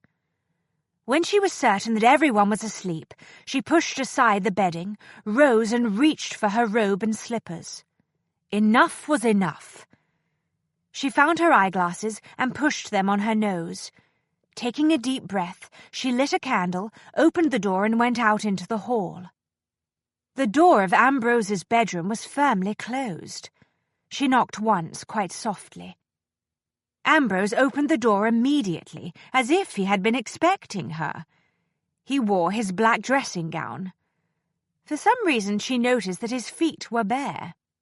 He had very nice toes, she thought. "Have you come here to compromise me yet again?" he asked. She raised her head quickly. The flame of the candle wavered. She realized that her fingers were trembling. "No," she said. "Pity." Irritation steadied her nerves. "Ambrose, that is quite enough of your strange sense of humor. We must talk." "About what?" "Us." "I see." He folded his arms and propped one shoulder against the doorframe. And just where did you intend to have this conversation? The library? I seem to recall that the last time we were together alone late at night in the library, I got ravished. Ambrose, I swear, if you do not cease teasing me— And don't even think of suggesting the conservatory. He held up one hand. It would be too cruel to let Dante and Beatrice take the blame for another floral disaster. That is quite enough. She straightened her shoulders. Follow me, sir. Yes, Miss Glade. Obediently, he moved out into the hall and closed the door of the bedroom very quietly. Where are we going? A place that not even you will be able to view as a suitable location for a passionate tryst. I would not depend upon that if I were you. Pretending that she had not heard the remark, she led the way downstairs and along the hall to Mrs. Oates' immaculate kitchen. Setting the candle down on one of the work tables, she faced Ambrose from the opposite side. Sir, I realize that you find the little jokes and quips about marriage amusing, but they must cease. I assure you I am quite serious about the subject. She squeezed her eyes shut to force back the threat of tears. When she had recovered her composure, she looked at him very steadily. I am aware that your sense of honor has convinced you that you must give me the option of marriage. I appreciate it more than I can say, but it is unnecessary. Speak for yourself. He looked around the kitchen. I wonder if there is any of the salmon pie left. She glared. Try to pay attention here, Ambrose. Sorry. He sat down, folded his hands on the table, and regarded her with the air of a well-behaved schoolboy. What was it you were saying? We both know that, in spite of your attempt to make light of the matter, your reputation is not in grave danger here, and neither is mine, for that matter. Huh. He rubbed his chin. Are you quite certain of that? Yes. She drew herself up and attempted a brave smile. I can deal with any problems that might develop from this affair. Do not forget that I have spent many years concealing my past. I will be able to forge a new identity again. Sooner or later, I will obtain another position in a girls' school. I see. You do not need me to protect your reputation, is that it? My reputation is my responsibility, Ambrose, not yours. It is very kind of you to assume such a gallant attitude, but I assure you it is not necessary. What about the girls? I got the impression that they rather enjoyed living here. I know that Phoebe has written to her aunt and is quite looking forward to being reunited with her, but surely you do not intend to send the others back to the very same relatives who were only too happy to pay Trimley and Larkin to dispose of them. Of course not. She stiffened, shocked by the notion. I gave the girls my word that they would have a home with me as long as they wished. I would not dream of going back on such a promise. No, he said, you would never do that. They may be wealthy young ladies now, but they still need protection and stability until they are mature enough to go out into the world, she continued. They must also learn to manage their inheritances and to be cautious of men who might try to wed them for their money. I agree. But the girls are my responsibility, Ambrose, not yours, she said earnestly. Now that the danger is past, you must not feel that you have any further obligations toward them or to me. He got to his feet, leaned forward and planted both hands on the table. In other words, I am free to go back to the life that I have created for myself. Is that what you are saying? Well, yes. Yes, I suppose that is what I am trying to say. But what if that life no longer appeals to me? He said. I beg your pardon? What if I have discovered that I rather like having a partner again? Ambrose. Before you offer any more excuses for your failure to make an honest man of me, will you answer one question? She could hardly breathe. "What is that?" "Do you love me, Concordia?" The tears that she had been struggling to hold back leaked from the corners of her eyes. She removed her eyeglasses and dabbed furiously at the moisture with the sleeve of her robe. "You must know that I do," she whispered. No, I did not know. I admit that I had hopes in that regard, but I could not be sure, and the uncertainty has been damn near intolerable. Concordia, look at me. She blinked hard to clear her eyes and replaced her glasses. "What is it?" "I love you," he said. "Oh, Ambrose!" More tears welled up and spilled down her cheeks. "You must see that it is impossible." "Why?" She flung her arms wide. "You are a wealthy gentleman, one of the heirs to Stoner's estate. If you truly wish to marry, you can look much higher than an impoverished teacher with a disreputable past." "How many times do I have to tell you I am no gentleman? I am merely a somewhat reformed thief who is still addicted to the dark thrill of crawling through other people's windows late at night, opening locked drawers, and digging up secrets that are none of my business." She frowned. "You know very well that is not an accurate description of yourself. You are a noble, dedicated knight who is committed to righting wrongs." "No, my love, I am a professional thief who is descended from a long line of rogues and scoundrels. You are the noble, dedicated person in this kitchen, not me. It is clear that I desperately need your strong moral guidance and influence if I am able to resist the temptation to fall back into my old habits." "Ambrose!" She did not know whether to laugh or cry. "I do not know what to say." "Ask me to marry you." He straightened and moved around the end of the table to take her into his arms. "That is the best way to ensure that I stay on the right path. It will also settle your account." "I beg your pardon?" "I take my fees in the form of favours, if you will recall. The favour I wish from you is an offer of marriage."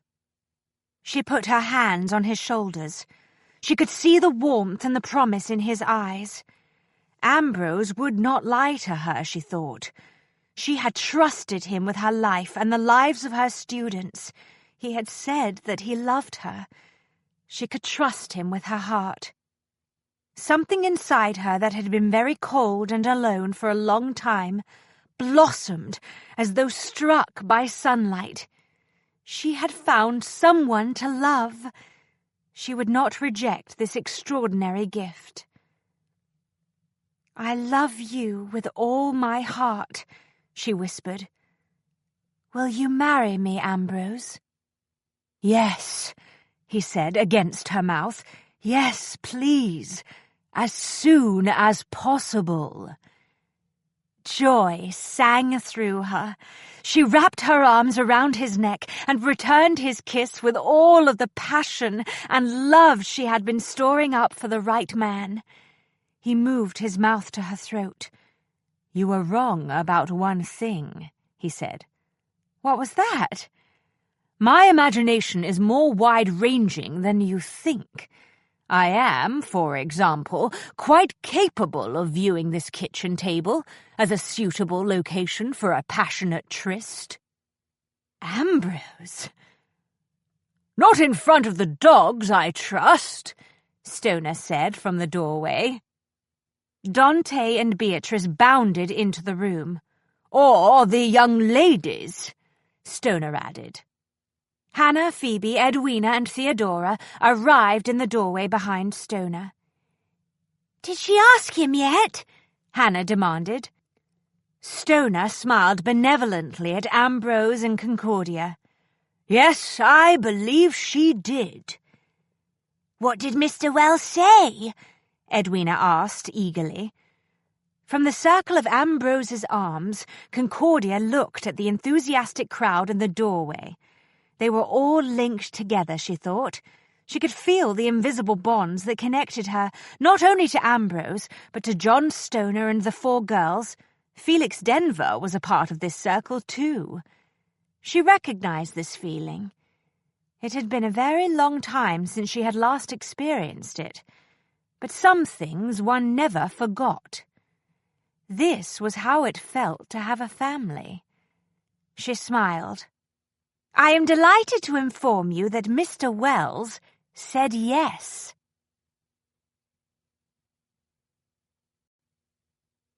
Chapter 46. Annie Petrie made her way through the old cemetery shortly after midnight. Fog shrouded the headstones and monuments, much as it had the first time she met him here. She clutched the edges of her cloak with one hand and held the lantern aloft with the other. "Are you here, sir?" she whispered into the shadows. "Please turn the lantern down, Mrs. Petrie." The voice came from the entrance of a nearby crypt. She swung around with a start and then hastily turned down the lantern. "I got your message," she said, "and I saw the reports in the newspaper this morning. All about how that Edith Pratt killed Nellie. I don't know how to thank you, sir." "You are satisfied with the results of my inquiries?" he asked. "Yes, sir." "Sometimes answers do not bring us the solace that we would wish." "That's as may be," she said, surprising herself with the strength of her own voice. "But I can tell you for certain that my mind is more settled now that I know the person who murdered my sister will pay for her crime." "I am pleased to have been of service." She hesitated. "About your fees, sir, I hope you haven't changed your mind about taking it out in trade. I have a little money, but not a great deal." "I told you when you hired me that I might someday require a quantity of your wares. That day has arrived somewhat sooner than I anticipated." "I beg your pardon, sir?" "I wish to purchase 38 parasols." She was thunderstruck. "But whatever will you do with so many, sir?" "I have a plan." "Yes, sir." She reminded herself that the rumours concerning this man had always made it clear that he was an odd one. Sensible people, after all, did not engage in the sort of work that he did. "You can have as many parasols as you'd like. There's no need to pay for 'em. I will give them to you. After what you've done for me, it's the least I can do." "We will consider one of the parasols as payment in full for my services," he said.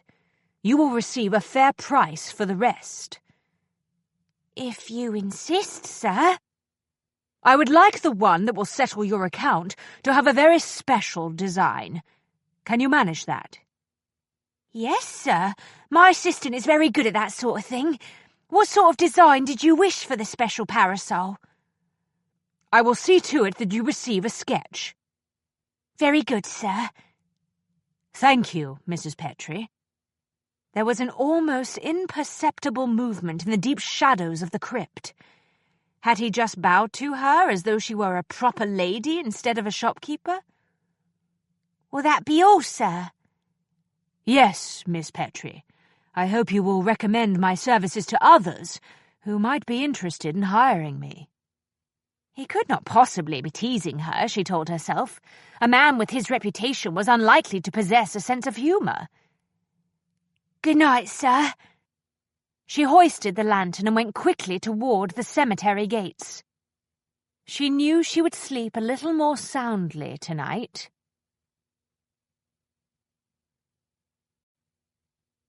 Chapter 47.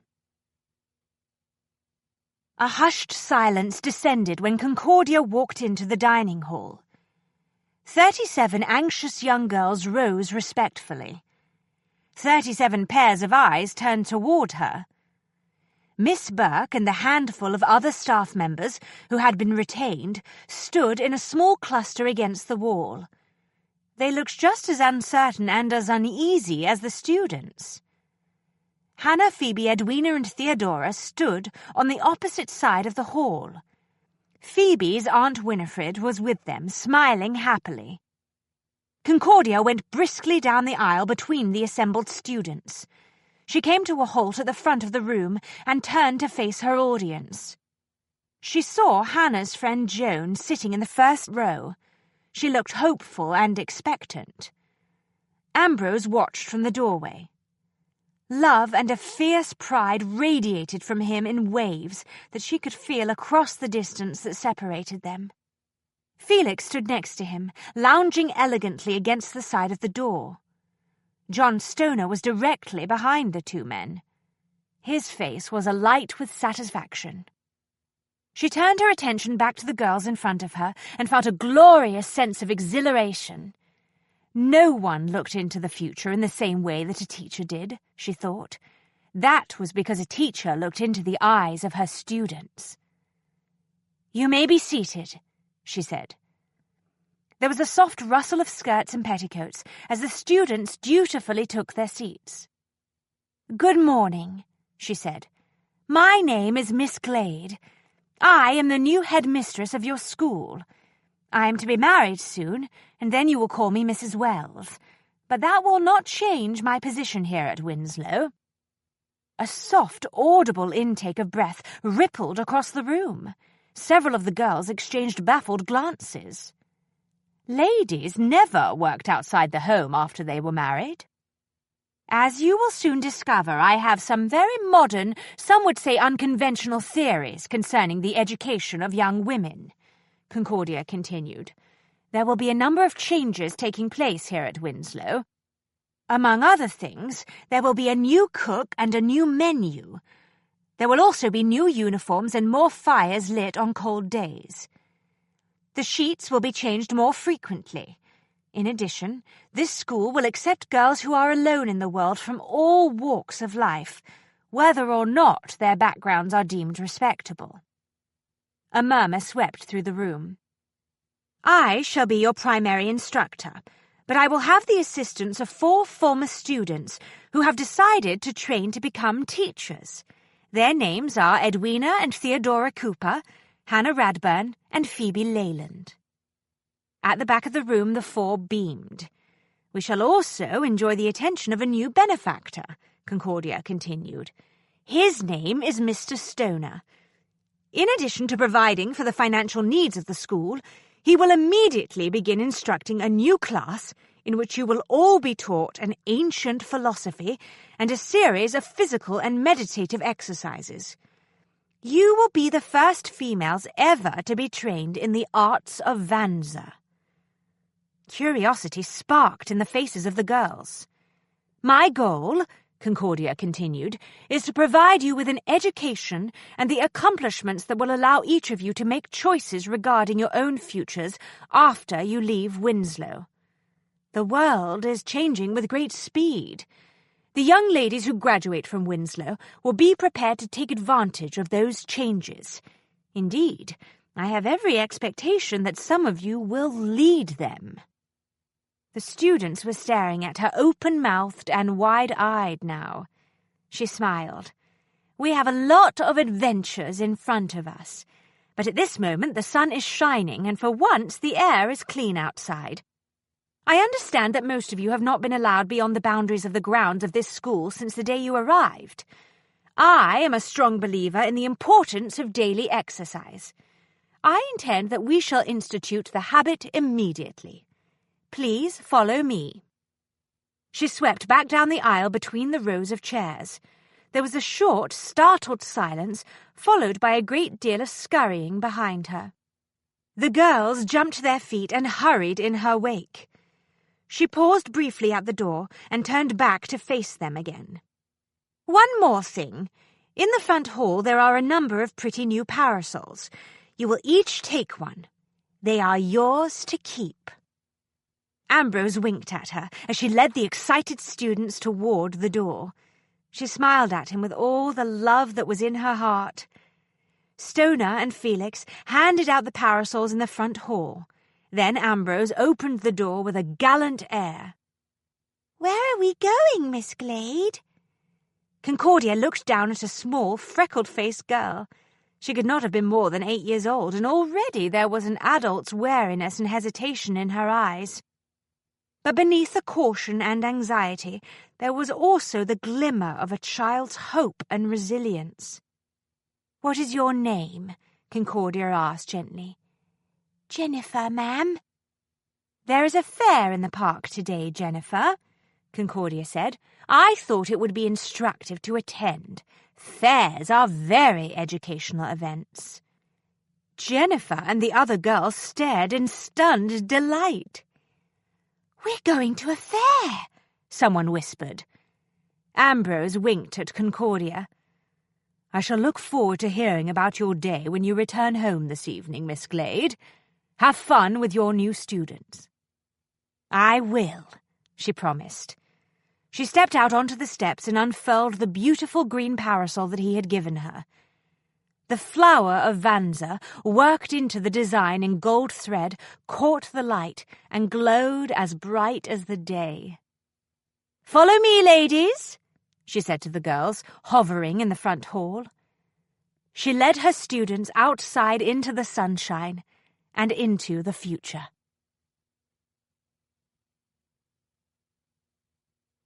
The end. This is Louisa Jane Underwood.